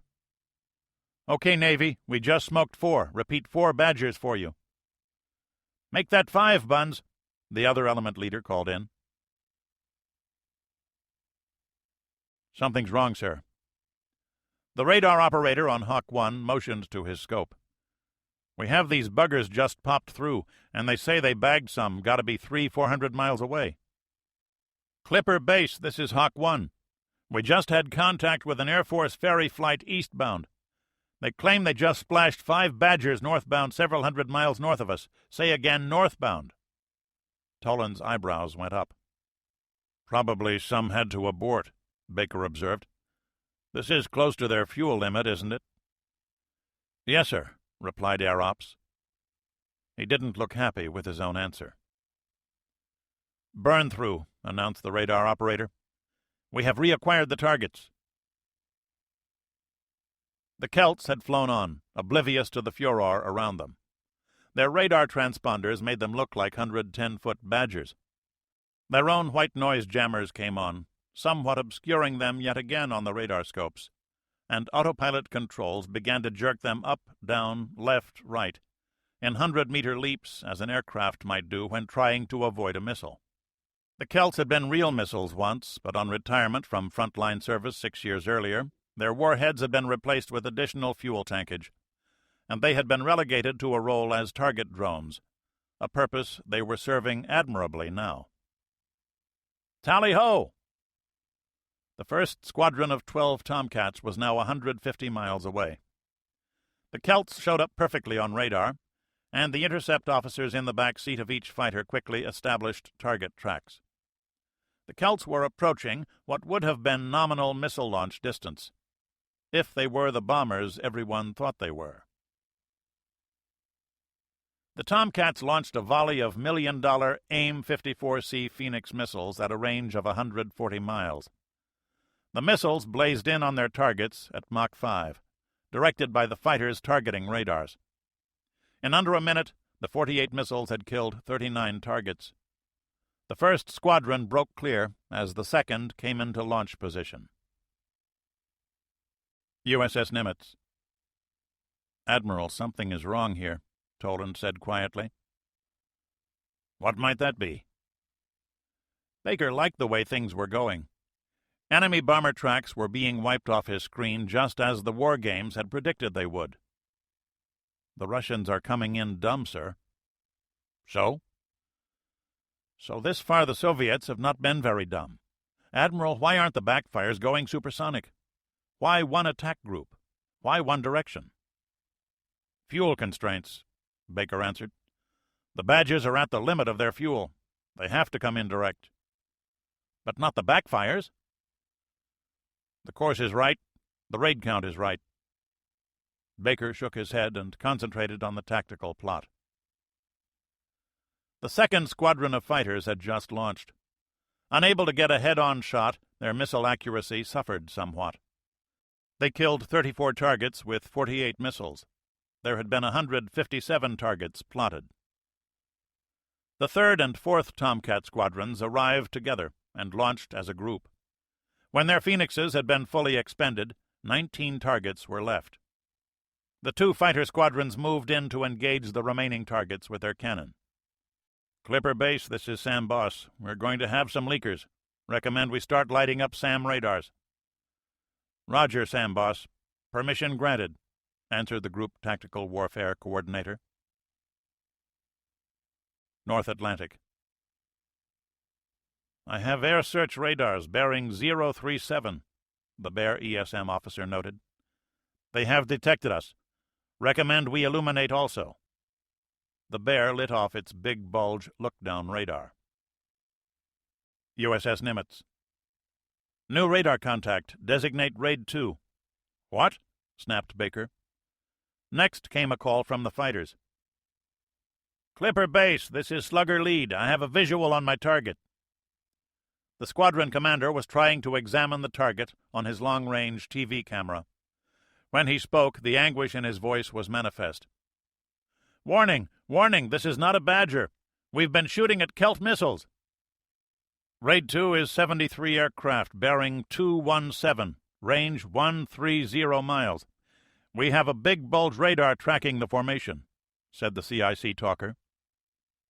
Toland cringed as the new contacts were plotted. "Admiral, we've been had." The Group Tactical Warfare officer was pale as he toggled his microphone. "Air warning red. Weapons free. Threat axis is 217. All ships turn as necessary to unmask batteries." The Tomcats had all been drawn off, leaving the formation practically naked. The only armed fighters over the formation were Foch's 8 Crusaders, long since retired from the American inventory. On a terse command from their carrier, they went to afterburner and rocketed southwest toward the backfires. Too late. The Bear already had a clear picture of the American formations. The Russians could not determine ship type, but they could tell large from small, and identify the missile cruiser Ticonderoga by her distinctive radar emissions. The carriers would be close to her. The Bear relayed the information to her consorts. A minute later, the 70 backfire bombers launched their 140 AS-6 Kingfish missiles and turned north at full military power. The Kingfish was nothing like the Kelt. Powered by a liquid fuel rocket engine, it accelerated to 900 knots and began its descent, its radar homing head tracking on a pre-programmed target area 10 miles wide. Every ship in the center of the formation had several missiles assigned. "Vampire! Vampire!" the CIC talker said aboard Ticonderoga. "We have numerous incoming missiles. Weapons free." The Group Anti-Air Warfare officer ordered the cruiser's Aegis weapons system into full automatic mode. Tycho had been built with this exact situation in mind. Her powerful radar computer system immediately identified the incoming missiles as hostile and assigned each a priority of destruction. The computer was completely on its own, free to fire on its electronic will at anything diagnosed as a threat. Numbers, symbols, and vectors paraded across the master tactical display. The fore and aft twin missile launchers trained out at the first targets and awaited the orders to fire. Aegis was state-of-the-art, the best SAM system yet devised. But it had one major weakness. Tycho carried only 96 SM-2 surface-to-air missiles. There were 140 incoming Kingfish. The computer had not been programmed to think about that.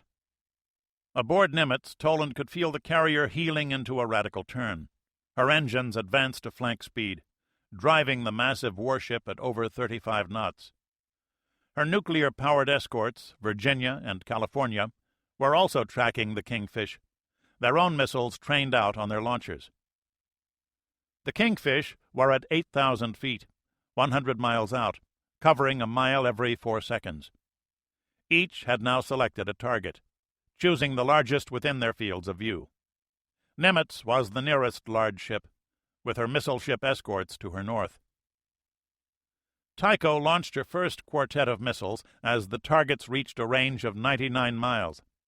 The rockets exploded into the air, leaving a trail of pale gray smoke. They had barely cleared the launch rails when the mounts went vertical and swiveled to receive their reloads. The load and fire time was under 8 seconds. The cruiser would average 1 missile fired every 2 seconds. Just over 3 minutes later, her missile magazines were empty.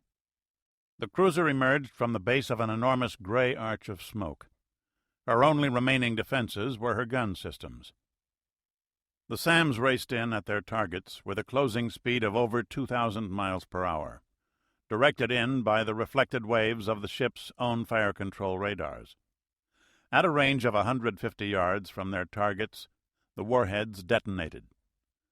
The Aegis system did quite well. Just over 60% of the targets were destroyed. There were now 82 incoming missiles, targeted on a total of 8 ships. Other missile-equipped ships joined the fray.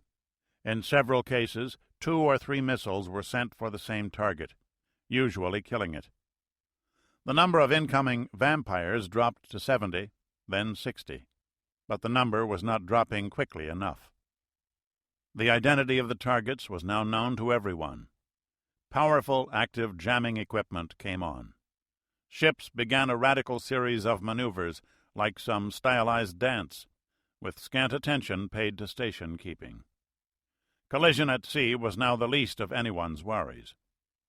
When the Kingfish got to within 20 miles, every ship in the formation began to fire off chaff rockets, which filled the air with millions of aluminized mylar fragments that fluttered on the air, creating dozens of new targets for the missiles to select from.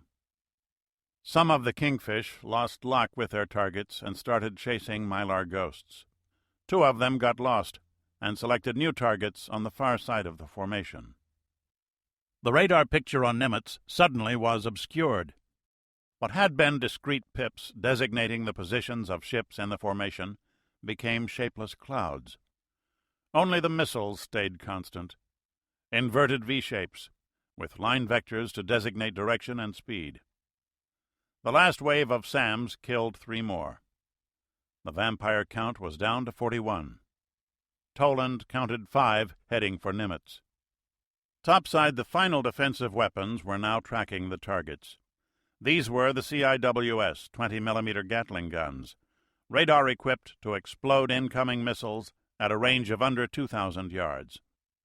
Designed to operate in a fully automatic mode, the 2 after-gun mounts on the carrier angled up and began to track the first pair of incoming Kingfish.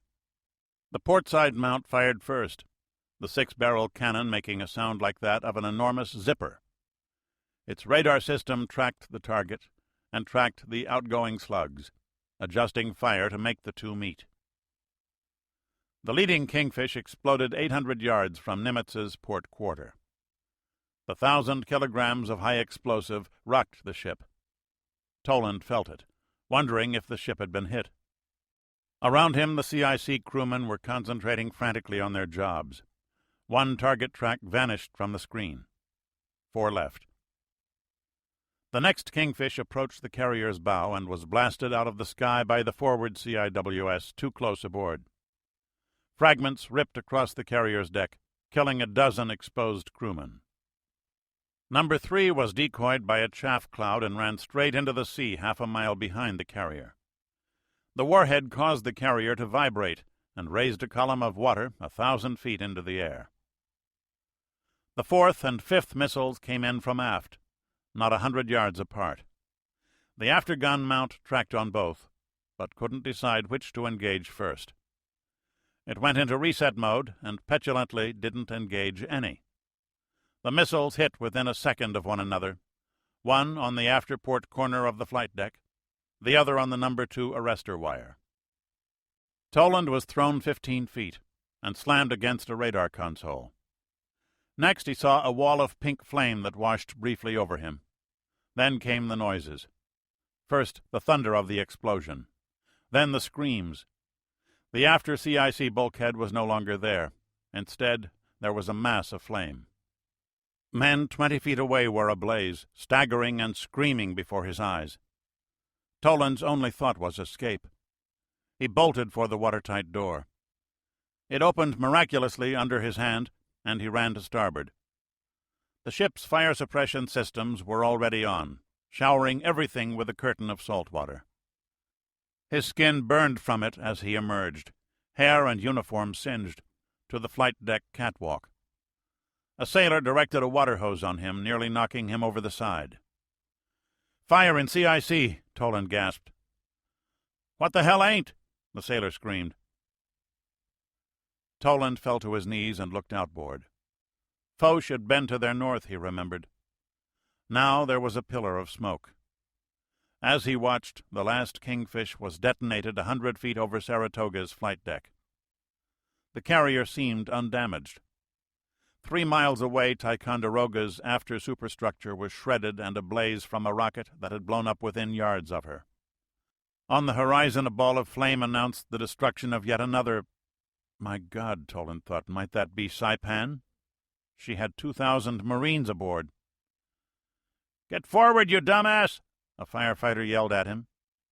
Another man emerged to the catwalk. "Toland, you all right?" It was Captain Svensson, his shirt torn away and his chest bleeding from a half-dozen cuts. "Yes, sir," Bob answered. "Get to the bridge. Tell him to put the wind on the starboard beam. Move!" Svensson jumped up onto the flight deck. Toland did likewise, racing forward. The deck was awash in firefighting foam, slippery as oil. Toland ran recklessly, falling hard on the deck before he reached the carrier's island. He was in the pilot-house in under a minute. "Captain says put the wind on the starboard beam," Toland said. "It is on the fucking beam," the executive officer snapped back. The bridge deck was covered with broken glass. "How's the skipper?" "Alive. He's aft with a fire." "And who the hell are you?" the XO demanded. "Toland, Group Intel. I was in CIC." "Then you're one lucky bastard. That second bird hit 50 yards from you. Captain got out? Anyone else?" "I don't know. Burning like hell." "Looks like you caught part of it, Commander." Bob's face felt as if he'd shaved with a piece of glass. His eyebrows crumpled to his touch. "Flash burns, I guess. I'll be okay. What do you want me to do?" The XO pointed to Toland's water wings. "Can you con the ship?" "Okay, do it. Nothing left to run into anyway. I'm going aft to take charge of the fire. Communications are out, radar's out, but the engines are okay and the hull's in good shape. Mr. Bice has the deck.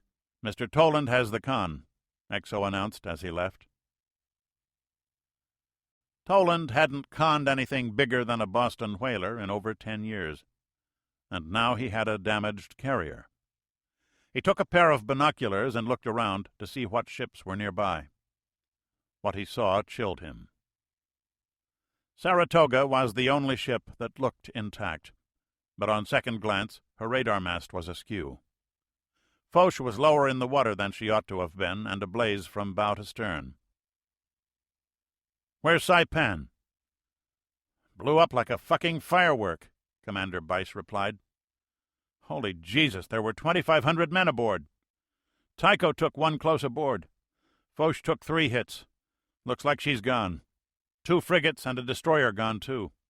Just fucking gone, man. Who fucked up? You were in CIC, right? Who fucked up?" The 8 French Crusaders were just making contact with the backfires. The Russian bombers were on afterburner and were nearly as fast as the fighters. The carrier pilots had all heard their ship go off the air and were consumed with rage at what had happened. No longer the cool professionals who drove fighters off ships. Only 10 backfires were within their reach. They got 6 of them with their missiles and damaged 2 more before they had to break off. USS Caron, the senior undamaged ship, tracked the Russians on her radar, calling Britain for fighters to intercept them on the trip home. But the Russians had anticipated this and detoured far west of the British Isles, meeting their tankers 400 miles west of Norway. Already the Russians were evaluating the results of their mission. The first major battle of modern carriers and missile-armed bombers had been won and lost. Both sides knew which was which. The fire on Nimitz was out within an hour. With no aircraft aboard, there were few combustibles about, and the ship's firefighting abilities equaled that of a large city. Toland brought her back to an easterly course. Saratoga was recovering aircraft, refueling them, and sending all but the fighters to the beach. 3 frigates and a destroyer lingered to recover survivors, as the large ships turned back toward Europe. "All ahead full," Svensson ordered from his seat on the bridge. "Toland, you all right?" "No complaints." No point in it. The ship's hospital was more than full with hundreds of major injury cases. There was no count of the dead yet, and Toland didn't want to think about that. "You were right," the captain said, his voice angry and subdued. "You were right. They made it too easy, and we fell for it." "There'll be another day, Captain." "You're goddamned right there will. We're heading for Southampton. See if the Brits can fix anything this big. My regulars are still busy aft. Think you can handle the con a little longer?" "Yes, sir." Nimitz and her nuclear escorts bent on full speed, nearly 40 knots, and rapidly left the formation behind. A reckless move, racing too fast for anti-submarine patrols. But a submarine would have to move quickly indeed to catch them.